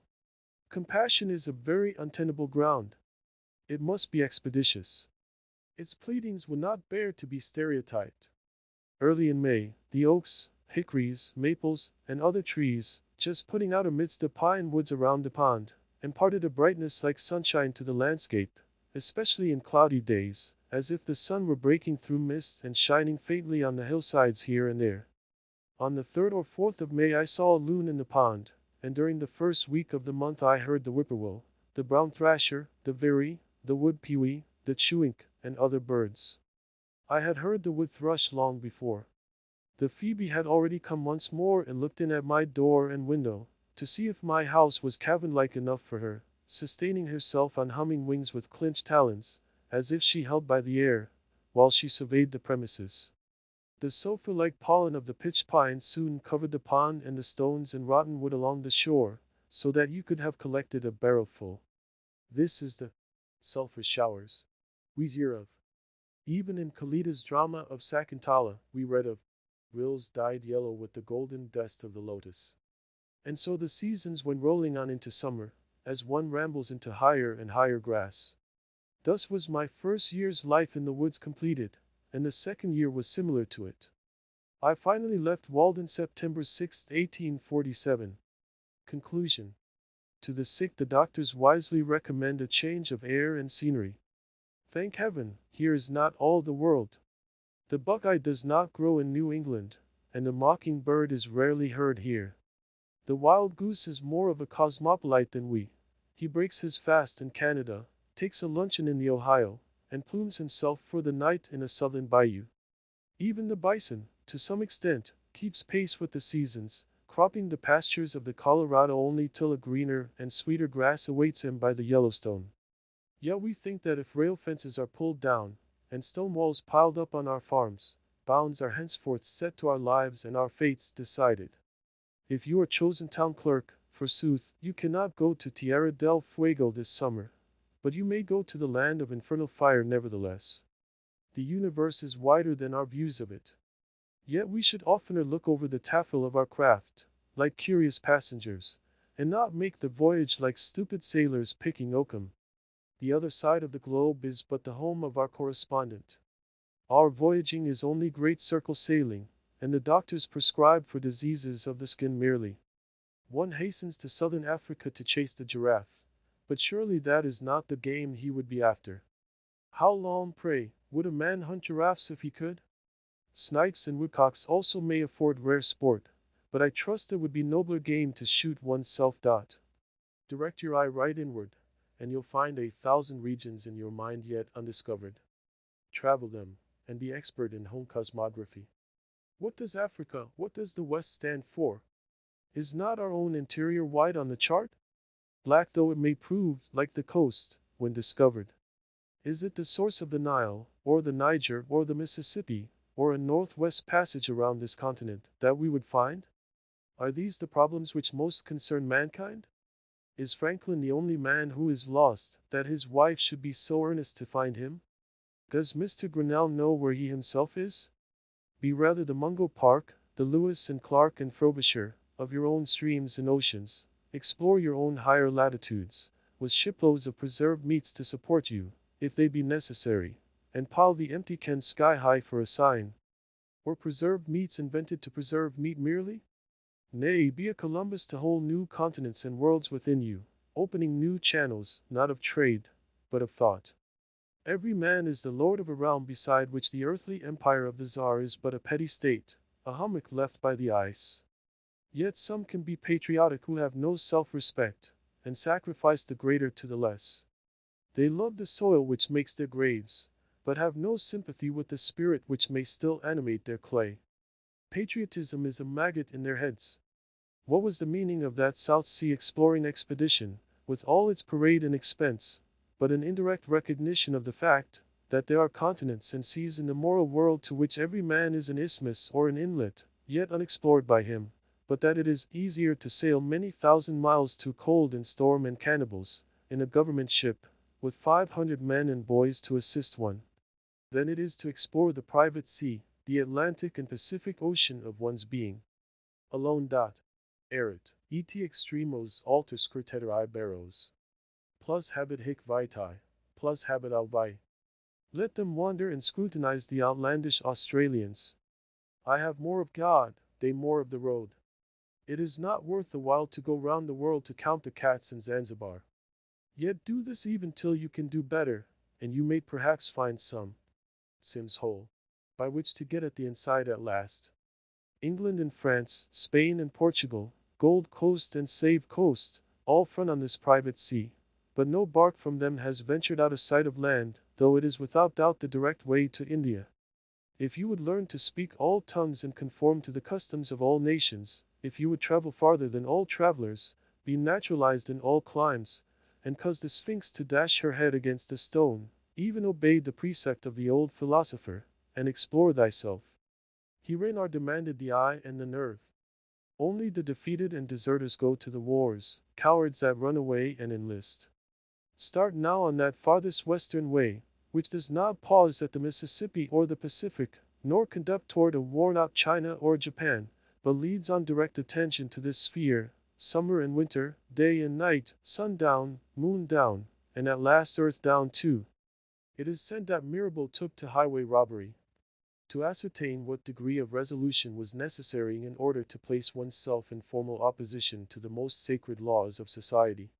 He declared that a soldier who fights in the ranks does not require half so much courage as a footpad, that honor and religion have never stood in the way of a well-considered and a firm resolve.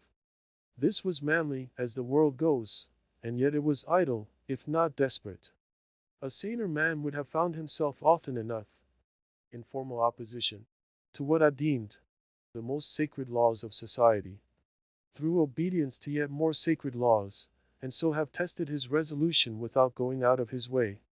It is not for a man to put himself in such an attitude to society, but to maintain himself in whatever attitude he find himself through obedience to the laws of his being, which will never be one of opposition to a just government, if he should chance to meet with such.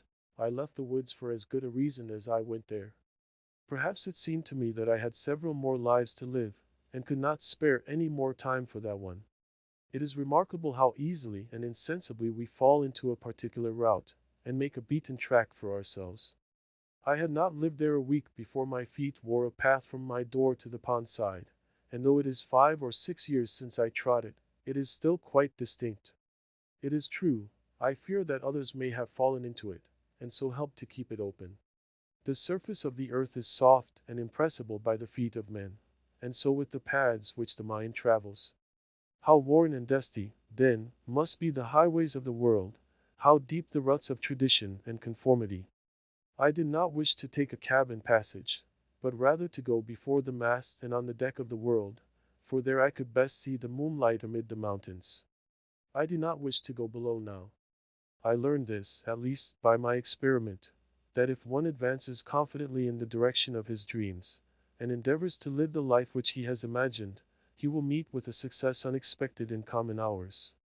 He will put some things behind, will pass an invisible boundary, new, universal, and more liberal laws will begin to establish themselves around and within him, or the old laws be expanded, and interpreted in his favor in a more liberal sense, and he will live with the license of a higher order of beings.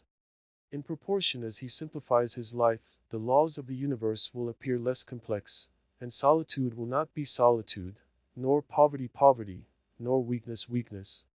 If you have built castles in the air, your work need not be lost. That is where they should be. Now put the foundations under them. It is a ridiculous demand which England and America make, that you shall speak so that they can understand you.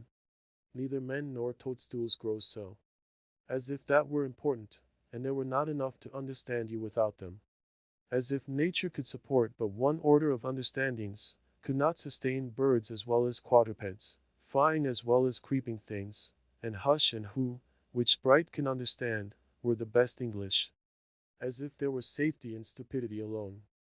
I fear chiefly lest my expression may not be extravagant enough, may not wander far enough beyond the narrow limits of my daily experience, so as to be adequate to the truth of which I have been convinced.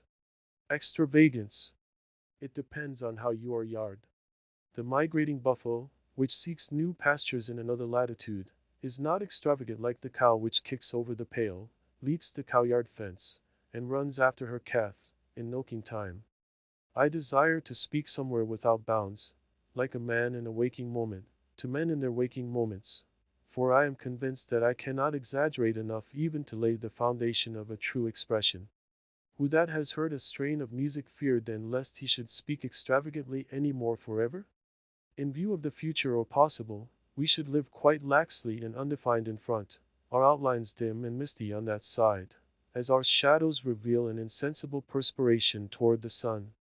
The volatile truth of our words should continually betray the inadequacy of the residual statement. Their truth is instantly translated, its literal monument alone remains. The words which express our faith and piety are not definite, yet they are significant and fragrant like frankincense to superior natures.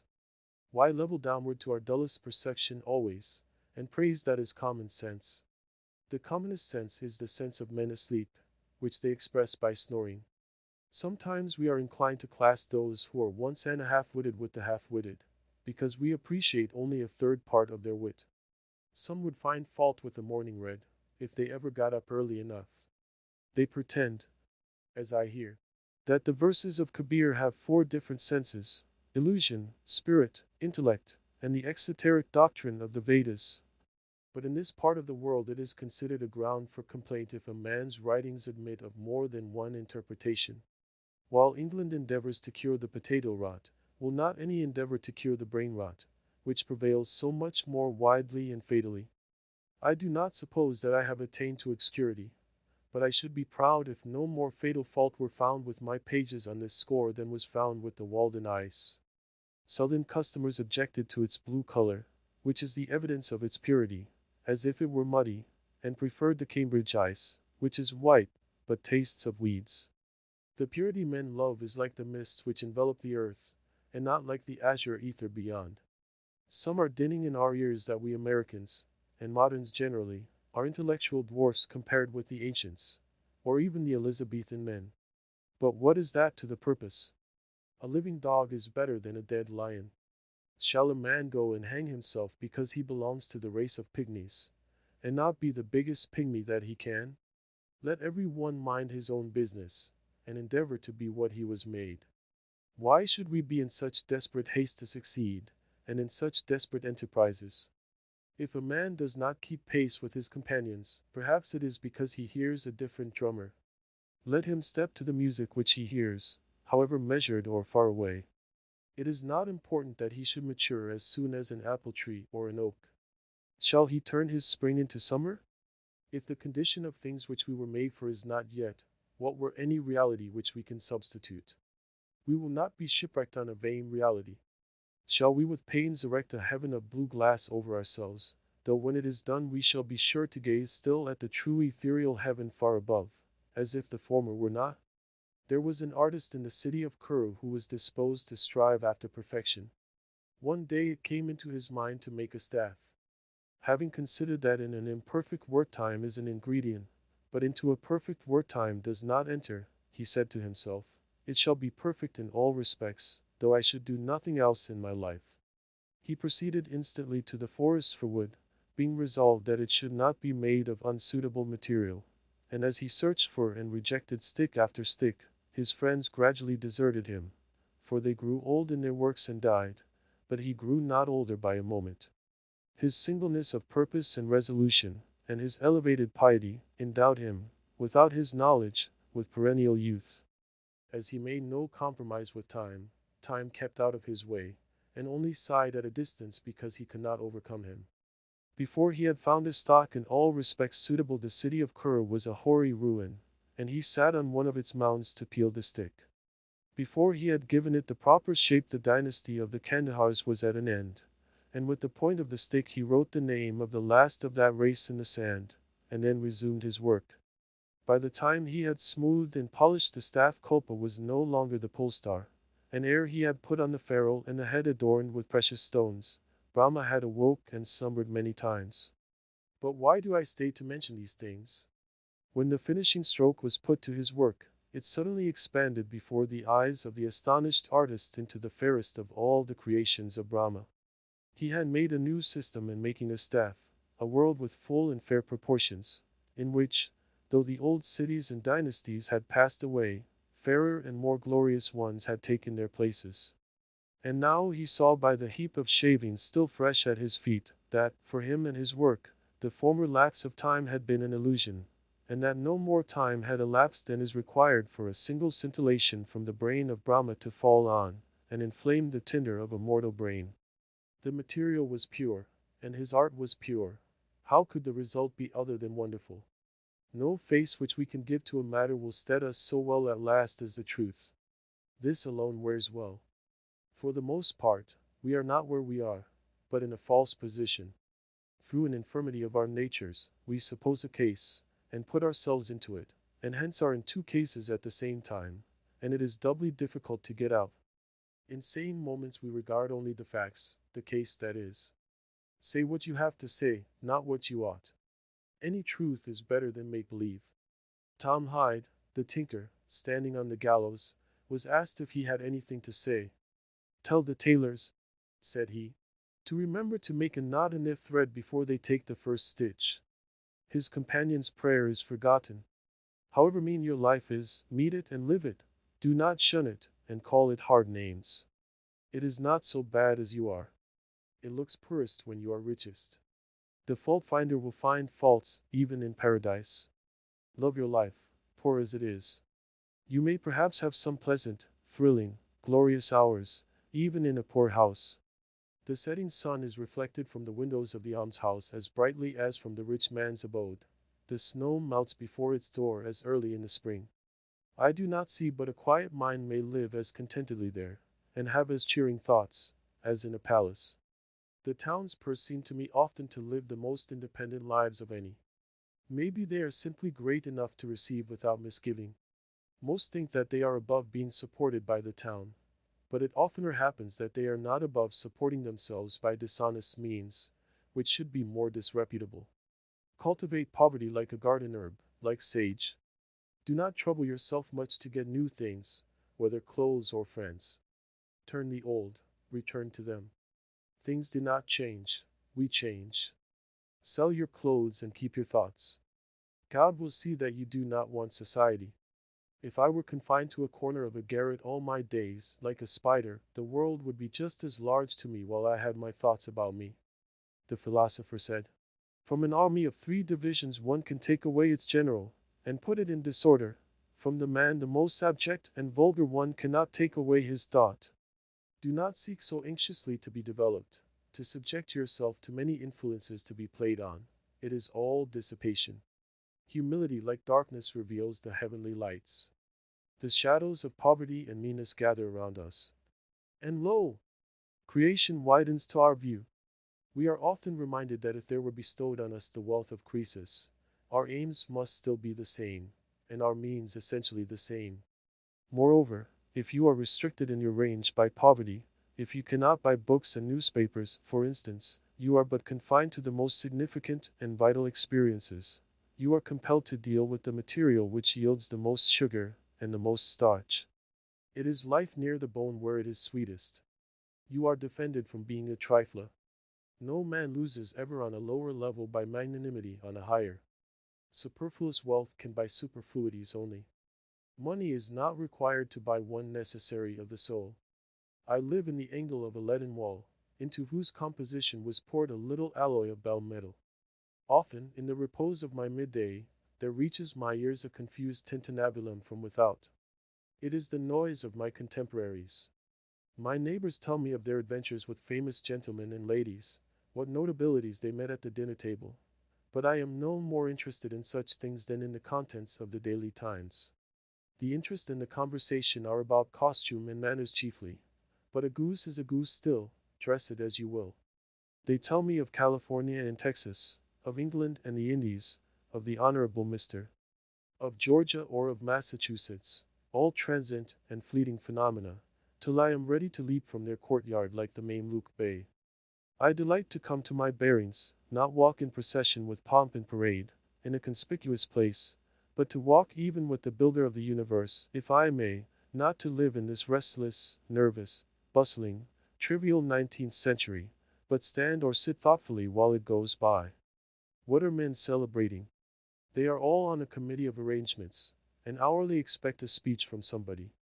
God is only the president of the day, and Webster is his orator. I love to weigh, to settle, to gravitate toward that which most strongly and rightfully attracts me, not hang by the beam of the scale and try to weigh less, not suppose a case, but take the case that is, to travel the only path I can, and that on which no power can resist me. It affords me no satisfaction to commence to spring an arch before I have got a solid foundation. Let us not play at tiddly-benders. There is a solid bottom everywhere. We read that the traveler asked the boy if the swamp before him had a hard bottom. The boy replied that it had. But presently the traveler's horse sank in up to the girths, and he observed to the boy, "I thought you said that this bog had a hard bottom." "So it has," answered the latter, "but you have not got halfway to it yet." So it is with the bogs and quicksands of society, but he is an old boy that knows it. Only what is thought, said, or done at a certain rare coincidence is good. I would not be one of those who will foolishly drive a nail into mere lath and plastering. Such a deed would keep me awake nights. Give me a hammer, and let me feel for the furring. Do not depend on the putty. Drive a nail home and clinch it so faithfully that you can wake up in the night and think of your work with satisfaction, a work at which you would not be ashamed to invoke the Muse. So will help you God, and so only.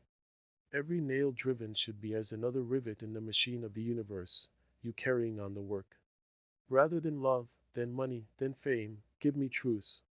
I sat at a table where were rich food and wine in abundance, and obsequious attendants, but sincerity and truth were not, and I went away hungry from the inhospitable board.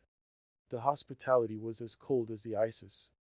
I thought that there was no need of ice to freeze them.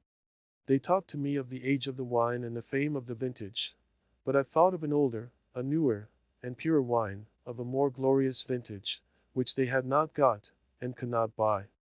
The style, the house and grounds and entertainment, passed for nothing with me. I called on the king, but he made me wait in his hall, and conducted like a man incapacitated for hospitality. There was a man in my neighborhood who lived in a hollow tree. His manners were truly regal. I should have done better had I called on him. How long shall we sit in our porticos practicing idle and musty virtues, which any work would make impertinent? As if one were to begin the day with long-suffering, and hire a man to hoe his potatoes, and in the afternoon go forth to practice Christian meekness and charity with goodness of forethought. Consider the China pride and stagnant self-complacency of mankind.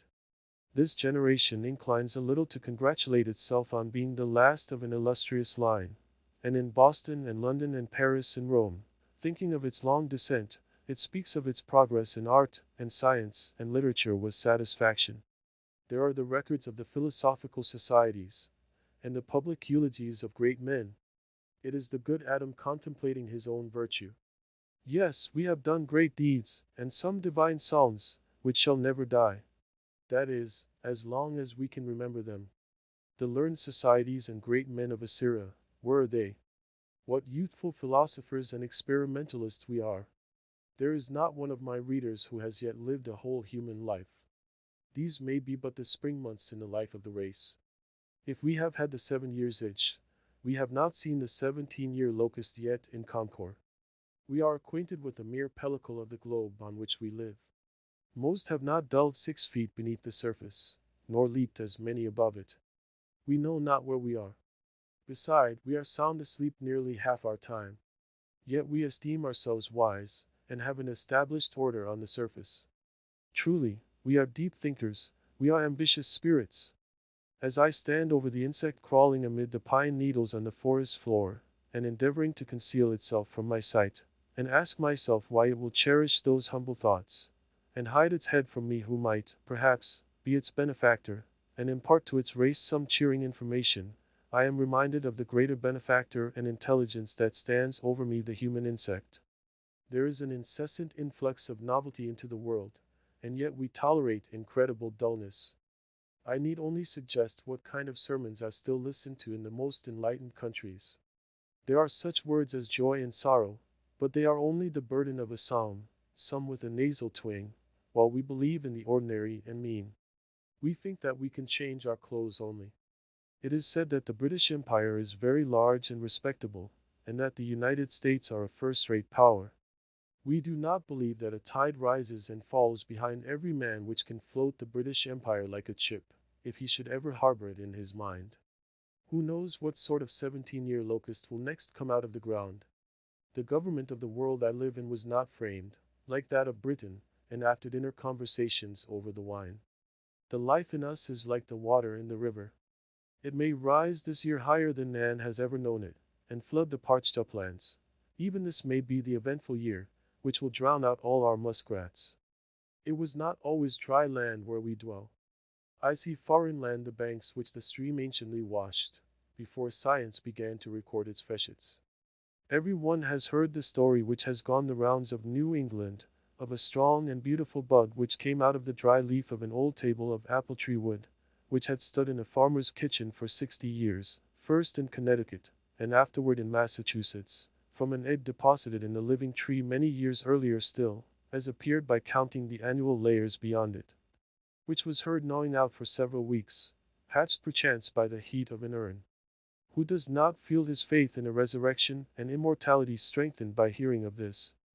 Who knows what beautiful and winged life, whose egg has been buried for ages under many concentric layers of woodenness in the dead dry life of society, deposited at first in the alburnum of the green and living tree, which has been gradually converted into the semblance of its well-seasoned tomb, heard perchance gnawing out now for years by the astonished family of man, as they sat round the festive board, may unexpectedly come forth from amidst society's most trivial and handselled furniture, to enjoy its perfect summer life at last. I do not say that John or Jonathan will realize all this, but such is the character of that morrow which mere lapse of time can never make to dawn. The light which puts out our eyes is darkness to us. Only that day dawns to which we are awake. There is more day to dawn. The sun is but a morning star. The end.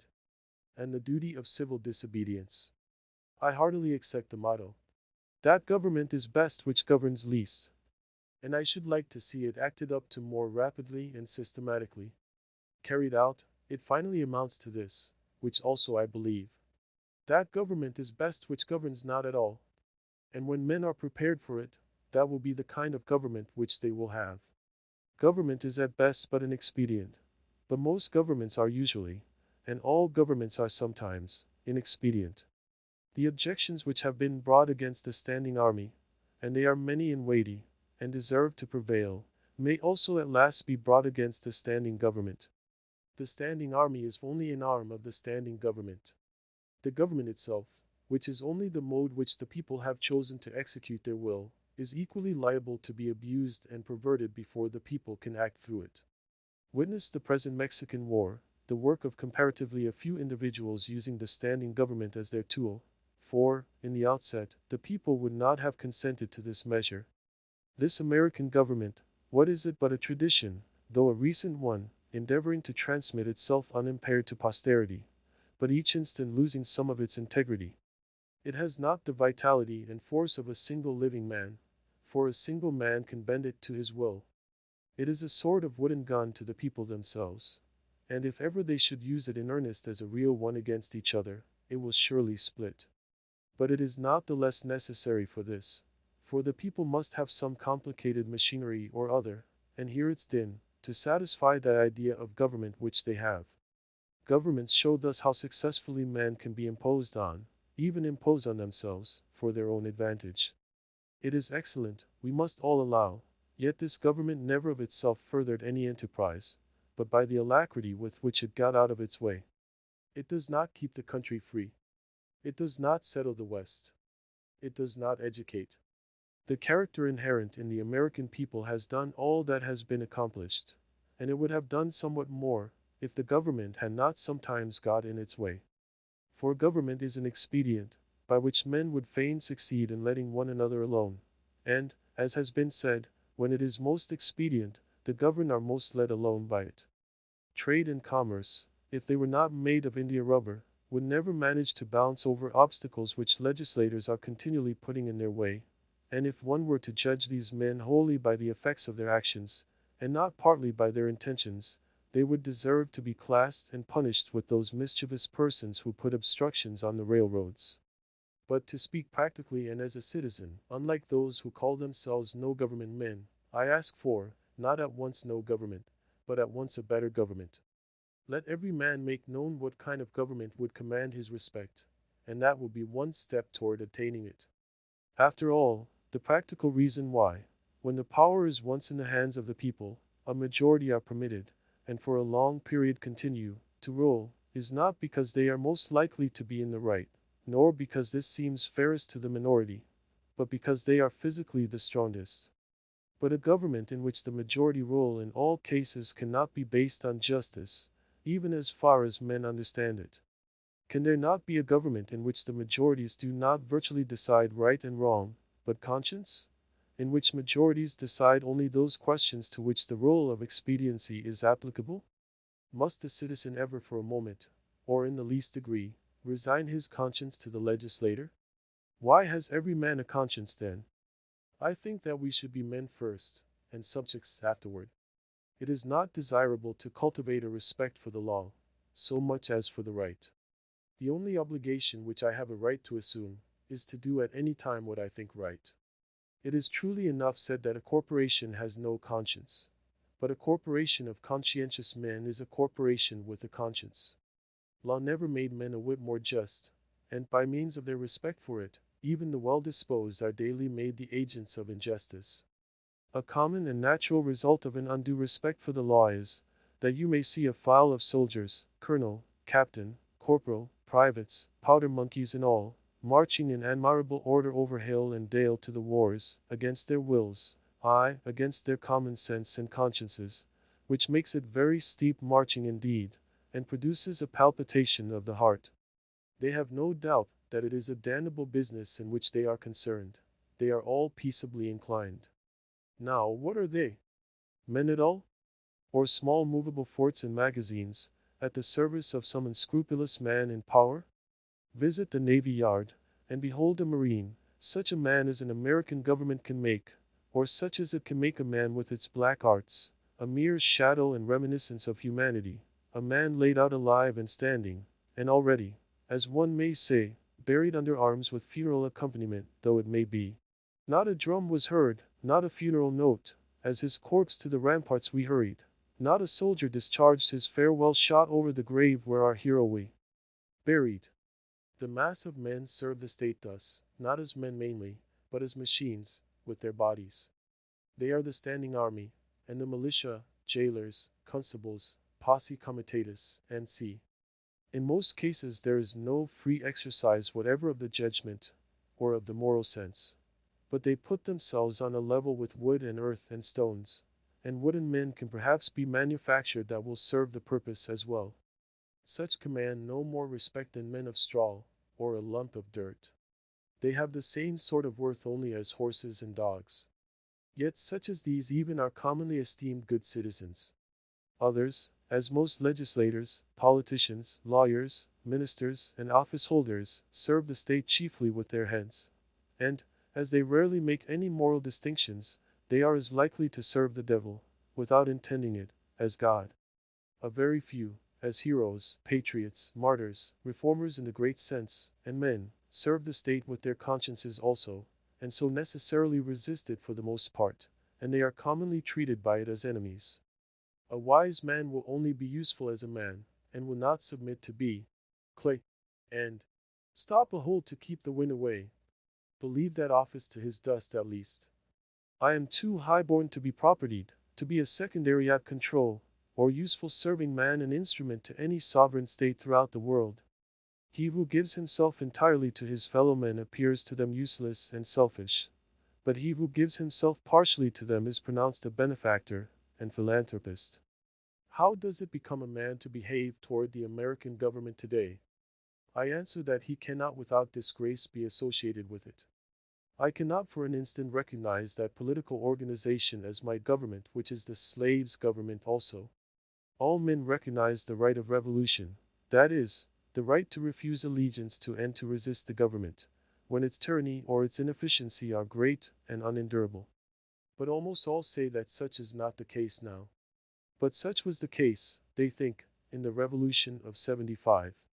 If one were to tell me that this was a bad government because it taxed certain foreign commodities brought to its ports, it is most probable that I should not make an ado about it, for I can do without them. All machines have their friction, and possibly this does enough good to counterbalance the evil. At any rate, it is a great evil to make a stir about it. But when the friction comes to have its machine, and oppression and robbery are organized, I say, let us not have such a machine any longer. In other words, when a sixth of the population of a nation which has undertaken to be the refuge of liberty are slaves, and a whole country is unjustly overrun and conquered by a foreign army, and subjected to military law, I think that it is not too soon for honest men to rebel and revolutionize. What makes this duty the more urgent is that fact, that the country so overrun is not our own, but ours is the invading army. Paley, a common authority with many on moral questions, in his chapter on the duty of submission to civil government, resolves all civil obligation into expediency, and he proceeds to say, that so long as the interest of the whole society requires it, that is, so long as the established government cannot be resisted or changed without public inconveniency, it is the will of God that the established government be obeyed, and no longer. This principle being admitted, the justice of every particular case of resistance is reduced to a computation of the quantity of the danger and grievance on the one side, and of the probability and expense of redressing it on the other. Of this, he says, every man shall judge for himself. But Paley appears never to have contemplated those cases to which the rule of expediency does not apply, in which a people, as well as an individual, must do justice, cost what it may. If I have unjustly wrested a plank from a drowning man, I must restore it to him though I drown myself. This, according to Paley, would be inconvenient. But he that would save his life, in such a case, shall lose it. This people must cease to hold slaves, and to make war on Mexico, though it cost them their existence as a people. In their practice, nations agree with Paley. But does anyone think that Massachusetts does exactly what is right at the present crisis? A drab of state, a cloth o' silver slut, to have her train borne up, and her soul trail in the dirt. Practically speaking, the opponents to a reform in Massachusetts are not 100,000 politicians at the South, but 100,000 merchants and farmers here, who are more interested in commerce and agriculture than they are in humanity, and are not prepared to do justice to the slave and to Mexico, cost what it may. I quarrel not with far-off foes, but with those who, near at home, cooperate with, and do the bidding of those far away, and without whom the latter would be harmless. We are accustomed to say that the mass of men are unprepared, but improvement is slow, because the few are not materially wiser or better than the many. It is not so important that many should be as good as you, as that there be some absolute goodness somewhere, for that will leaven the whole lump. There are thousands who are in opinion opposed to slavery and to the war, who yet in effect do nothing to put an end to them, who, esteeming themselves children of Washington and Franklin, sit down with their hands in their pockets, and say that they know not what to do, and do nothing, who even postpone the question of freedom to the question of free trade, and quietly read the prices current along with the latest advices from Mexico. After dinner, and it may be, fall asleep over them both. What is the price current of an honest man and patriot today? They hesitate, and they regret, and sometimes they petition, but they do nothing in earnest and with effect. They will wait, well disposed, for others to remedy the evil, that they may no longer have it to regret. At most, they give only a cheap vote, and a feeble countenance and Godspeed, to the right, as it goes by them. There are 999 patrons of virtue to one virtuous man, but it is easier to deal with the real possessor of a thing than with the temporary guardian of it. All voting is a sort of gaming, like checkers or backgammon, with a slight moral tinge to it, a playing with right and wrong, with moral questions, and betting naturally accompanies it. The character of the voters is not staked. I cast my vote, perchance, as I think right, but I am not vitally concerned that that right should prevail. I am willing to leave it to the majority. Its obligation, therefore, never exceeds that of expediency. Even voting for the right is doing nothing for it. It is only expressing to men feebly your desire that it should prevail. A wise man will not leave the right to the mercy of chance, nor wish it to prevail to the power of the majority. There is but little virtue in the action of masses of men. When the majority shall at length vote for the abolition of slavery, it will be because they are indifferent to slavery, or because there is but little slavery left to be abolished by their vote. They will then be the only slaves. Only his vote can hasten the abolition of slavery who asserts his own freedom by his vote. I hear of a convention to be held at Baltimore, or elsewhere, for the selection of a candidate for the presidency, made up chiefly of editors, and men who are politicians by profession. But I think, what is it to any independent, intelligent, and respectable man what decision they may come to? Shall we not have the advantage of his wisdom and honesty, nevertheless? Can we not count upon some independent votes? Are there not many individuals in the country who do not attend conventions? But no, I find that the respectable man, so called, has immediately drifted from his position, and despairs of his country, when his country has more reasons to despair of him. He forthwith adopts one of the candidates thus selected as the only available one, thus proving that he is himself available for any purposes of the demagogue. His vote is of no more worth than that of any unprincipled foreigner or hireling native, who may have been bought. Oh, for a man who is a man, and, as my neighbor says, has a bone in his back which you cannot pass your hand through. Our statistics are at fault. The population has been returned too large. How many men are there to a square thousand miles in the country? Hardly one. Does not America offer any inducement for men to settle here? The American has dwindled into an odd fellow, one who may be known by the development of his organ of gregariousness, and a manifest lack of intellect and cheerful self-reliance, whose first and chief concern, on coming into the world, is to see that the almshouses are in good repair, and before yet he has lawfully donned the virile garb, to collect a fund for the support of the widows and orphans that may be, who, in short, ventures to live only by the aid of the Mutual Insurance Company, which has promised to bury him decently. It is not a man's duty, as a matter of course, to devote himself to the eradication of any, even the most enormous wrong. He may still properly have other concerns to engage him, but it is his duty, at least, to wash his hands of it, and if he gives it no thought longer, not to give it practically his support. If I devote myself to other pursuits and contemplations, I must first see, at least, that I do not pursue them sitting upon another man's shoulders. I must get off him first, that he may pursue his contemplations too. See what gross inconsistency is tolerated. I have heard some of my townsmen say, I should like to have them order me out to help put down an insurrection of the slaves, or to march to Mexico, see if I would go. And yet these very men have each, directly by their allegiance, and so indirectly, at least, by their money, furnished a substitute. The soldier is applauded who refuses to serve in an unjust war by those who do not refuse to sustain the unjust government which makes the war, is applauded by those whose own act and authority he disregards and sets at naught, as if the state were penitent to that degree that it hired one to scourge it while it sinned, but not to that degree that it left off sinning for a moment.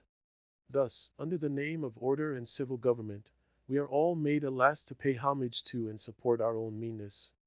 After the first blush of sin, comes its indifference, and from immoral it becomes, as it were, unmoral, and not quite unnecessary to that life which we have made. The broadest and most prevalent error requires the most disinterested virtue to sustain it. The slight reproach to which the virtue of patriotism is commonly liable, the noble are most likely to incur. Those who, while they disapprove of the character and measures of a government, yield to it their allegiance and support, are undoubtedly its most conscientious supporters, and so frequently the most serious obstacles to reform. Some are petitioning the state to dissolve the Union, to disregard the requisitions of the President. Why do they not dissolve it themselves, the Union between themselves and the state, and refuse to pay their quota into its treasury? Do not they stand in same relation to the state that the state does to the Union? And have not the same reasons prevented the state from resisting the Union, which have prevented them from resisting the state? How can a man be satisfied to entertain an opinion merely, and enjoy it? Is there any enjoyment in it, if his opinion is that he is aggrieved? If you are cheated out of a single dollar by your neighbor, you do not rest satisfied with knowing you are cheated, or with saying that you are cheated, or even with petitioning him to pay you your due, but you take effectual steps at once to obtain the full amount, and see that you are never cheated again. Action from principle, the perception and the performance of right, changes things and relations. It is essentially revolutionary, and does not consist wholly with anything which was. It not only divided states and churches, it divides families. It divides the individual, separating the diabolical in him from the divine. Unjust laws exist. Shall we be content to obey them, or shall we endeavor to amend them, and obey them until we have succeeded, or shall we transgress them at once? Men generally, under such a government as this, think that they ought to wait until they have persuaded the majority to alter them. They think that, if they should resist, the remedy would be worse than the evil. But it is the fault of the government itself that the remedy is worse than the evil. It makes it worse. Why is it not more apt to anticipate and provide for reform? Why does it not cherish its wise minority? Why does it cry and resist before it is hurt? Why does it not encourage its citizens to be on the alert to point out its faults, and do better than it would have them? Why does it always crucify Christ, and excommunicate Copernicus and Luther, and pronounce Washington and Franklin rebels? One would think that a deliberate and practical denial of its authority was the only offense never contemplated by government. Else, why has it not assigned its definite, its suitable and proportionate penalty? If a man who has no property refuses but wants to earn 9 shillings for the state, he is put in prison for a period unlimited by any law that I know, and determined only by the discretion of those who placed him there. But if he should steal 90 times 9 shillings from the state, he is soon permitted to go at large again. If the injustice is part of the necessary friction of the machine of government, let it go, let it go. Perchance it will wear smooth, certainly the machine will wear out. If the injustice has a spring, or a pulley, or a rope, or a crank, exclusively for itself, then perhaps you may consider whether the remedy will not be worse than the evil. But if it is of such a nature that it requires you to be the agent of injustice to another, then, I say, break the law. Let your life be a counter-friction to stop the machine. What I have to do is to see, at any rate, that I do not lend myself to the wrong which I condemn. As for adopting the ways which the state has provided for remedying the evil, I know not of such ways. They take too much time, and a man's life will be gone. I have other affairs to attend to. I came into this world, not chiefly to make this a good place to live in, but to live in it, be it good or bad. A man has not everything to do, but something, and because he cannot do everything, it is not necessary that he should do something wrong. It is not my business to be petitioning the governor or the legislature any more than it is theirs to petition me. And if they should not hear my petition, what should I do then? But in this case the state has provided no way. Its very constitution is the evil. This may seem to be harsh and stubborn and unconciliatory, but it is to treat with the utmost kindness and consideration the only spirit that can appreciate or deserves it. So is all change for the better, like birth and death which convulse the body. I do not hesitate to say that those who call themselves abolitionists should at once effectually withdraw their support, both in person and property, from the government of Massachusetts, and not wait till they constitute a majority of one, before they suffer the right to prevail to them. I think that it is enough if they have God on their side, without waiting for that other one. Moreover, any man more right than his neighbors constitutes a majority of one already. I meet this American government, or its representative, the state government, directly, and face to face, once a year, no more, in the person of its tax gatherer. This is the only mode in which a man situated as I am necessarily meets it, and it then says distinctly, recognize me, and the simplest, the most effectual, and, in the present posture of affairs, the indispensablest mode of treating with it on this head, of expressing your little satisfaction with and love for it, is to deny it then. My civil neighbor, the tax gatherer, is the very man I have to deal with, for it is, after all, with men and not with parchment that I quarrel, and he has voluntarily chosen to be an agent of the government.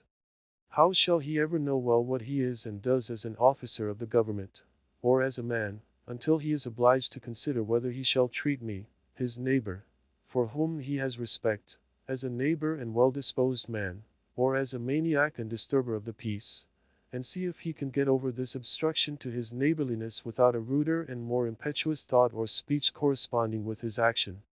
I know this well, that if 1,000, if 100, if 10 men whom I can name, if 10 honest men only, aye, if one honest man, in this state of Massachusetts, ceasing to hold slaves, were actually to withdraw from this copartnership, and be locked up in the county jail therefore, it would be the abolition of slavery in America.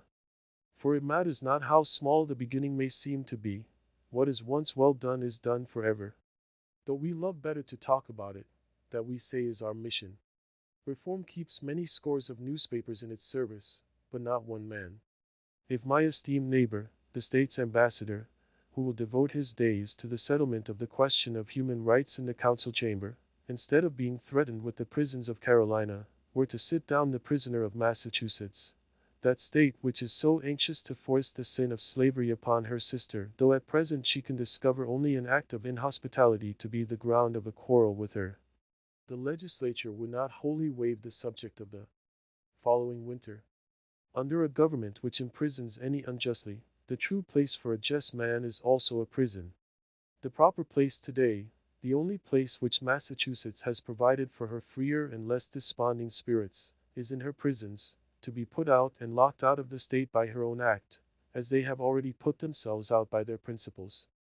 It is there that the fugitive slave, and the Mexican prisoner on parole, and the Indian come to plead the wrongs of his race, should find them, on that separate, but more free and honorable ground, where the state places those who are not with her but against her, the only house in a slave state in which a free man can abide with honor. If any think that their influence would be lost there, and their voices no longer afflict the ear of the state, that they would not be as an enemy within its walls, they do not know by how much truth is stronger than error, nor how much more eloquently and effectively he can combat injustice who has experienced a little in his own person. Cast your whole vote, not a strip of paper merely, but your whole influence. A minority is powerless while it conforms to the majority. It is not even a minority then, but it is irresistible when it clogs by its whole weight. If the alternative is to keep all just men in prison, or give up war and slavery, the state will not hesitate which to choose. If 1,000 men were not to pay their tax bills this year, that would not be a violent and bloody measure, as it would be to pay them, and enable the state to commit violence, and shed innocent blood. This is, in fact, the definition of a peaceable revolution, if any such is possible. If the tax gatherer, or any other public officer, asks me, as one has done, "But what shall I do?" my answer is, if you really wish to do anything, resign your office. When the subject has refused allegiance, and the officer has resigned his office, then the revolution is accomplished. But even suppose blood should flow. Is there not a sort of blood shed when the conscience is wounded? Through this wound a man's real manhood and immortality flow out, and he bleeds to an everlasting death. I see this blood flowing now. I have contemplated the imprisonment of the offender, rather than the seizure of his goods, though both will serve the same purpose, because they who assert the purest right, and consequently are most dangerous to a corrupt state, commonly have not spent much time in accumulating property. To such the state renders comparatively small service, and a slight tax is wont to appear exorbitant, particularly if they are obliged to earn it by special labor with their hands. If there were one who lived wholly without the use of money, the state itself would hesitate to demand it of him. But the rich man, not to make any invidious comparison, is always sold to the institution which makes him rich. Absolutely speaking, the more money, the less virtue, for money comes between a man and his objects, and obtains them for him. It was certainly no great virtue to obtain it. It puts to rest many questions which he would otherwise be taxed to answer, while the only new question which it puts is the hard but superfluous one, how to spend it. Thus his moral ground is taken from under his feet. The opportunities of living are diminished in proportion as what are called the means are increased. The best thing a man can do for his culture when he is rich is to endeavor to carry out those schemes which he entertained when he was poor. Christ answered the Herodians according to their condition. "Show me the tribute money," said he, and one took a penny out of his pocket. If you use money which has the image of Caesar on it, and which he has made current and valuable, that is, if you are men of the state, and gladly enjoy the advantages of Caesar's government, then pay him back some of his own when he demands it. Render therefore to Caesar that which is Caesar's, and to God those things which are God's, leaving them no wiser than before as to which was which, for they did not wish to. Now, when I converse with the freest of my neighbors, I perceive that, whatever they may say about the magnitude and seriousness of the question, and their regard for the public tranquillity, the long and the short of the matter is, that they cannot spare the protection of the existing government, and they dread the consequences of disobedience to it to their property and families. For my own part, I should not like to think that I ever rely on the protection of the state. But if I deny the authority of the state when it presents its tax bill, it will soon take and waste all my property, and so harass me and my children without end. This is hard. This makes it impossible for a man to live honestly and at the same time comfortably in outward respects. It will not be worth the while to accumulate property. That would be sure to go again. You must hire or squat somewhere, and raise but a small crop, and eat that soon. You must live within yourself, and depend upon yourself, always tucked up and ready for a start, and not have many affairs. A man may grow rich in Turkey even, if he will be in all respects a good subject of the Turkish government. Confucius said, "If a state is governed by the principles of reason, poverty and misery are subjects of shame. If a state is not governed by the principles of reason, riches and honors are the subjects of shame." No, until I want the protection of Massachusetts to be extended to me in some distant southern port, where my liberty is endangered, or until I am bent solely on building up an estate at home by peaceful enterprise, I can afford to refuse allegiance to Massachusetts, and her right to my property and life. It costs me less in every sense to incur the penalty of disobedience to the state, than it would to obey. I should feel as if I were worth less in that case. Some years ago, the state met me in behalf of the church, and commanded me to pay a certain sum toward the support of a clergyman whose preaching my father attended, but never I myself. "Pay it," it said, "or be locked up in the jail." I declined to pay, but unfortunately another man saw fit to pay it.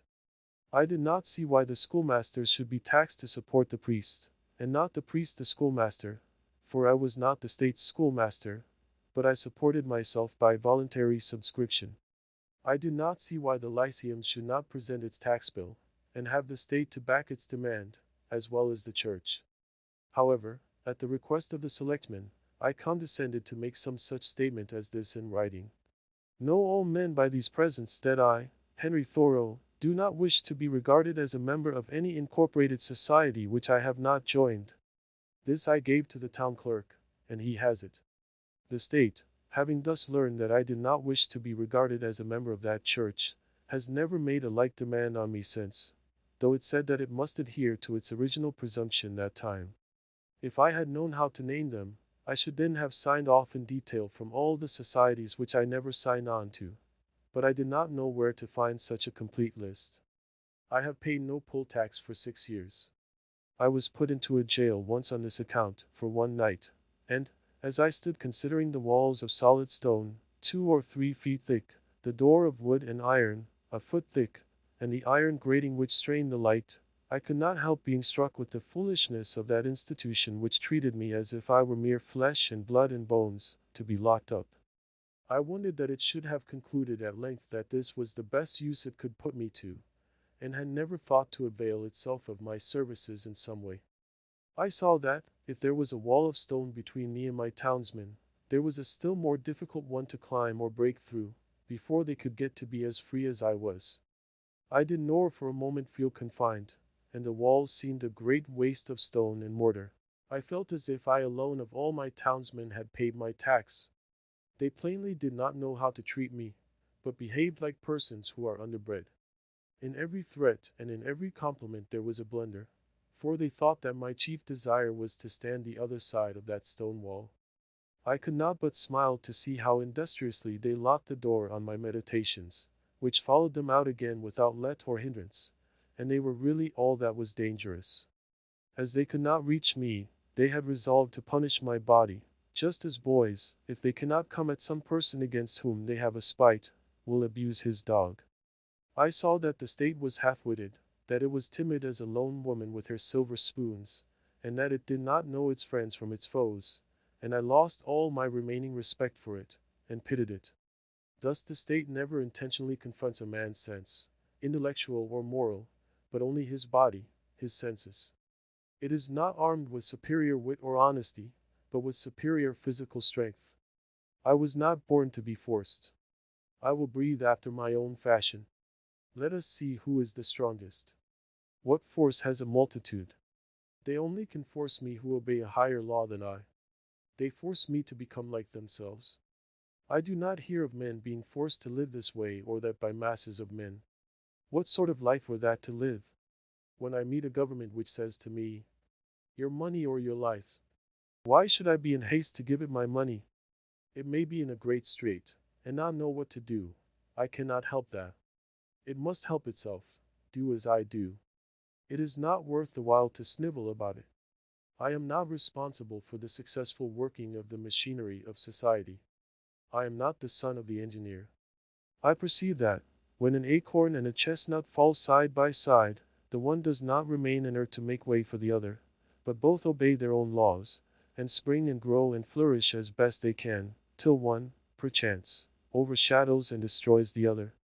If a plant cannot live according to its nature, it dies, and so a man. The night in prison was novel and interesting enough. The prisoners in their shirt sleeves were enjoying a chat and the evening air in the doorway, when I entered. But the jailer said, come, boys, it is time to lock up.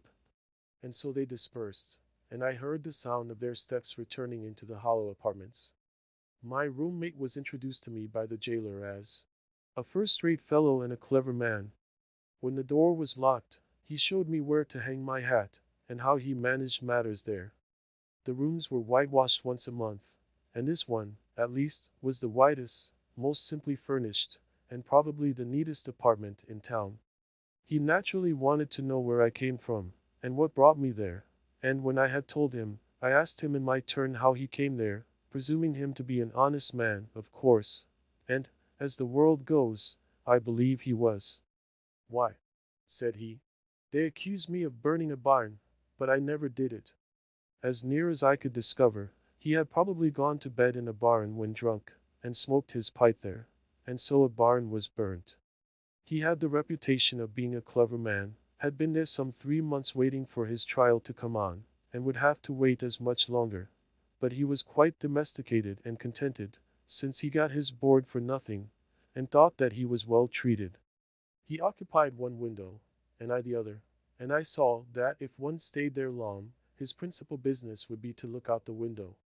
I had soon read all the tracts that were left there, and examined where former prisoners had broken out, and where a grate had been sawed off, and heard the history of the various occupants of that room. For I found that even here there was a history and a gossip which never circulated beyond the walls of the jail. Probably this is the only house in the town where verses are composed, which are afterward printed in a circular form, but not published. I was shown quite a long list of verses which were composed by some young men who had been detected in an attempt to escape, who avenged themselves by singing them. I pumped my fellow prisoner as dry as I could, for fear I should never see him again, but at length he showed me which was my bed, and left me to blow out the lamp. It was like traveling into a far country, such as I had never expected to behold, to lie there for one night. It seemed to me that I never had heard the town clock strike before, nor the evening sounds of the village, for we slept with the windows open, which were inside the grating.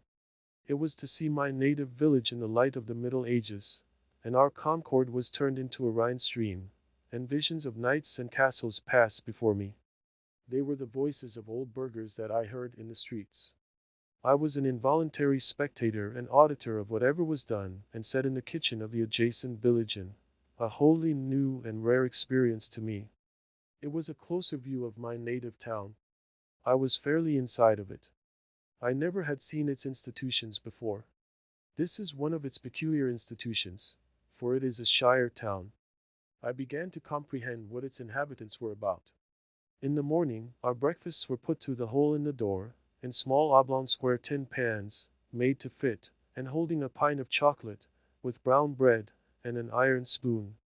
When they called for the vessels again, I was green enough to return what bread I had left.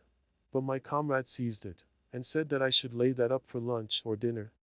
Soon after, he was let out to work at haying in a neighboring field, whither he went every day, and would not be back till noon. So he bade me good day, saying that he doubted if he should see me again. When I came out of prison, for someone interfered, and paid the tax, I did not perceive that great changes had taken place on the common, such as he observed who went in a youth, and emerged a grey-headed man. And yet a change had to my eyes come over the scene, the town, and state, and country, greater than any that mere time could effect. I saw yet more distinctly the state in which I lived. I saw to what extent the people among whom I lived could be trusted as good neighbors and friends, that their friendship was for summer weather only, that they did not greatly purpose to do right, that they were a distinct race from me by their prejudices and superstitions, as the Chinamen and Malays are, that, in their sacrifices to humanity they ran no risks, not even to their property, that, after all, they were not so noble but they treated the thief as he had treated them, and hoped, by a certain outward observance and a few prayers, and by walking in a particular straight though useless path from time to time, to save their souls. This may be to judge my neighbors harshly, for I believe that most of them are not aware that they have such an institution as the jail in their village. It was formerly the custom in our village, when a poor debtor came out of jail, for his acquaintances to salute him, looking through their fingers, which were crossed to represent the grating of a jail window. How do you do? My neighbors did not thus salute me, but first looked at me, and then at one another, as if I had returned from a long journey. I was put into jail as I was going to the shoemaker's to get a shoe which was mended. When I was let out the next morning, I proceeded to finish my errand, and having put on my mended shoe, joined the huckleberry party, who were impatient to put themselves under my conduct, and in half an hour, for the horse was soon tackled, was in the midst of a huckleberry field, on one of our highest hills, 2 miles off, and then the state was nowhere to be seen. This is the whole history of my prisons. I have never declined paying the highway tax, because I am as desirous of being a good neighbor as I am of being a bad subject. And, as for supporting schools, I am doing my part to educate my fellow countrymen now. It is for no particular item in the tax bill that I refuse to pay it. I simply wish to refuse allegiance to the state, to withdraw and stand aloof from it effectually. I do not care to trace the course of my dollar, if I could, till it buys a man, or a musket to shoot one with. The dollar is innocent, but I am concerned to trace the effects of my allegiance. In fact, I quietly declare war with the state, after my fashion, though I will still make use and get what advantages of her I can, as is usual in such cases. If others pay the tax which is demanded of me, from a sympathy with the state, they do but what they have already done in their own case, or rather they abet injustice to a greater extent than the state requires. If they pay the tax from a mistaken interest in the individual tax, to save his property, or prevent his going to jail, it is because they have not considered wisely how far they let their private feelings interfere with the public good. This, then, is my position at present. But one cannot be too much on his guard in such a case, lest his actions be biased by obstinacy, or an undue regard for the opinions of men. Let him see that he does only what belongs to himself, and to the hour. I think sometimes, why, this people mean well. They are only ignorant. They would do better if they knew how, Why give your neighbors this pain to treat you as they are not inclined to? But I think, again, this is no reason why I should do as they do, or permit others to suffer much greater pain of a different kind.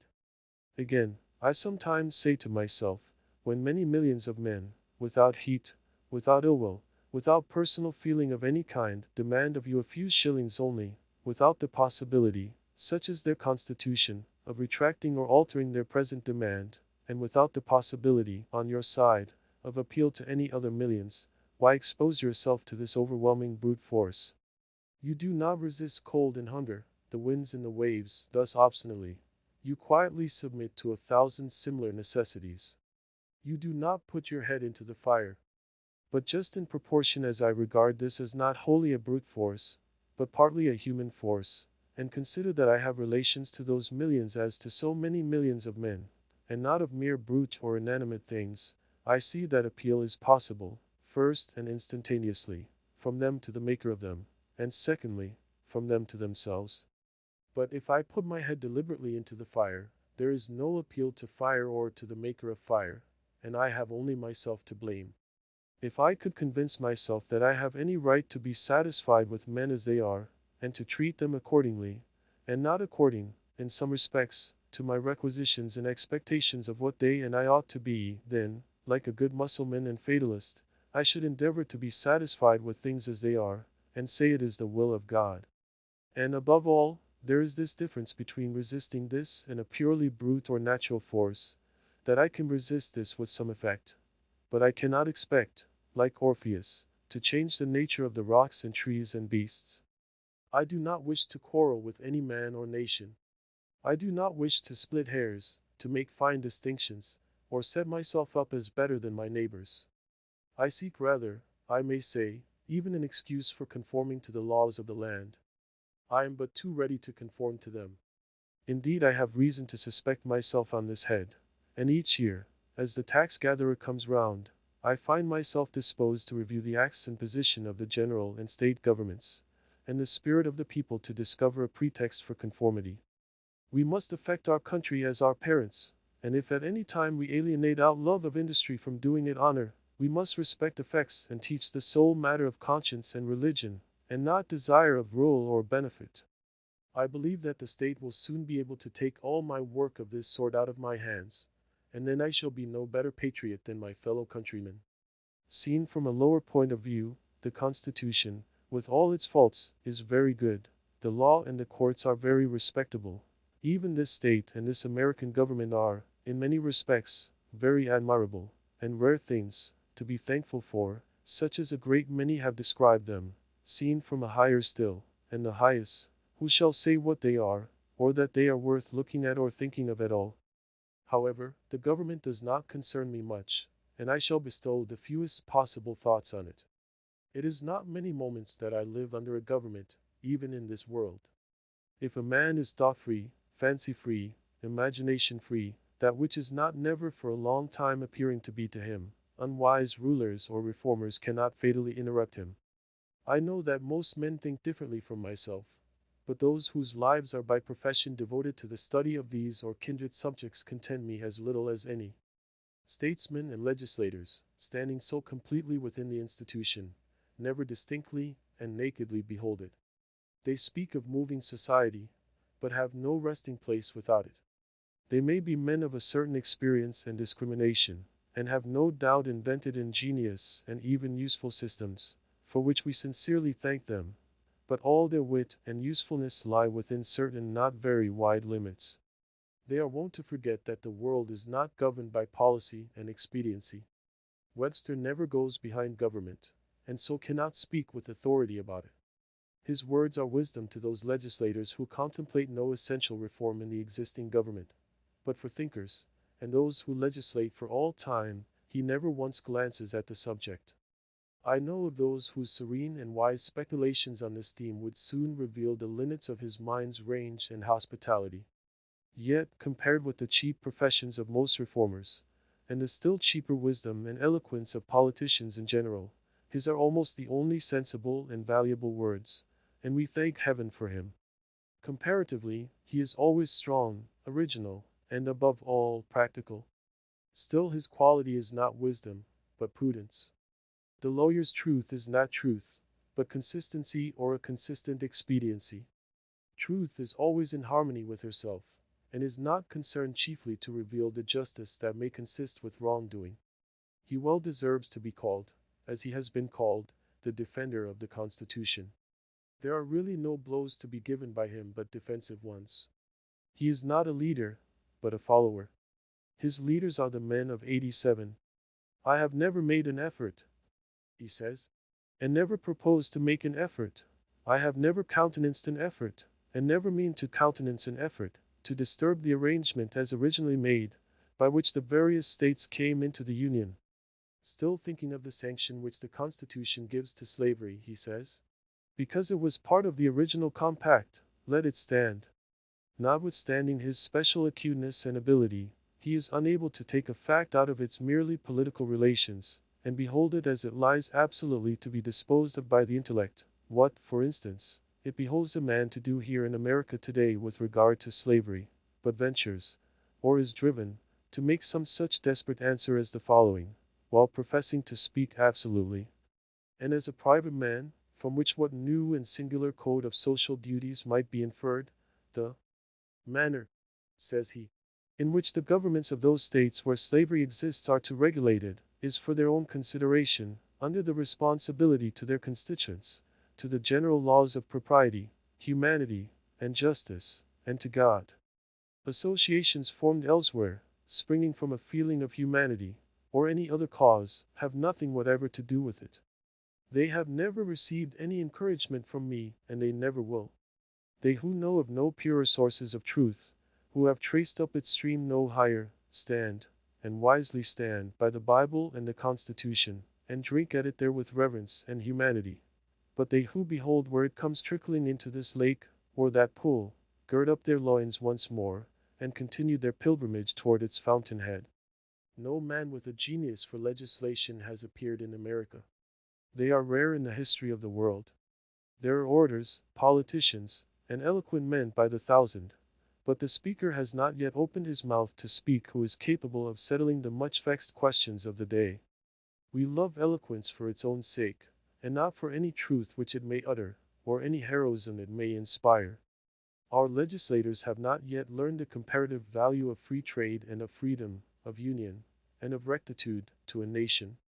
They have no genius or talent for comparatively humble questions of taxation and finance, commerce and manufactures and agriculture. If we were left solely to the wordy wit of legislators in Congress for our guidance, uncorrected by the seasonable experience, and the effectual complaints of the people, America would not long retain her rank among the nations. For 1800 years, though perchance I have no right to say it, the New Testament has been written, yet where is the legislator who has wisdom and practical talent enough to avail himself of the light which it sheds on the science of legislation?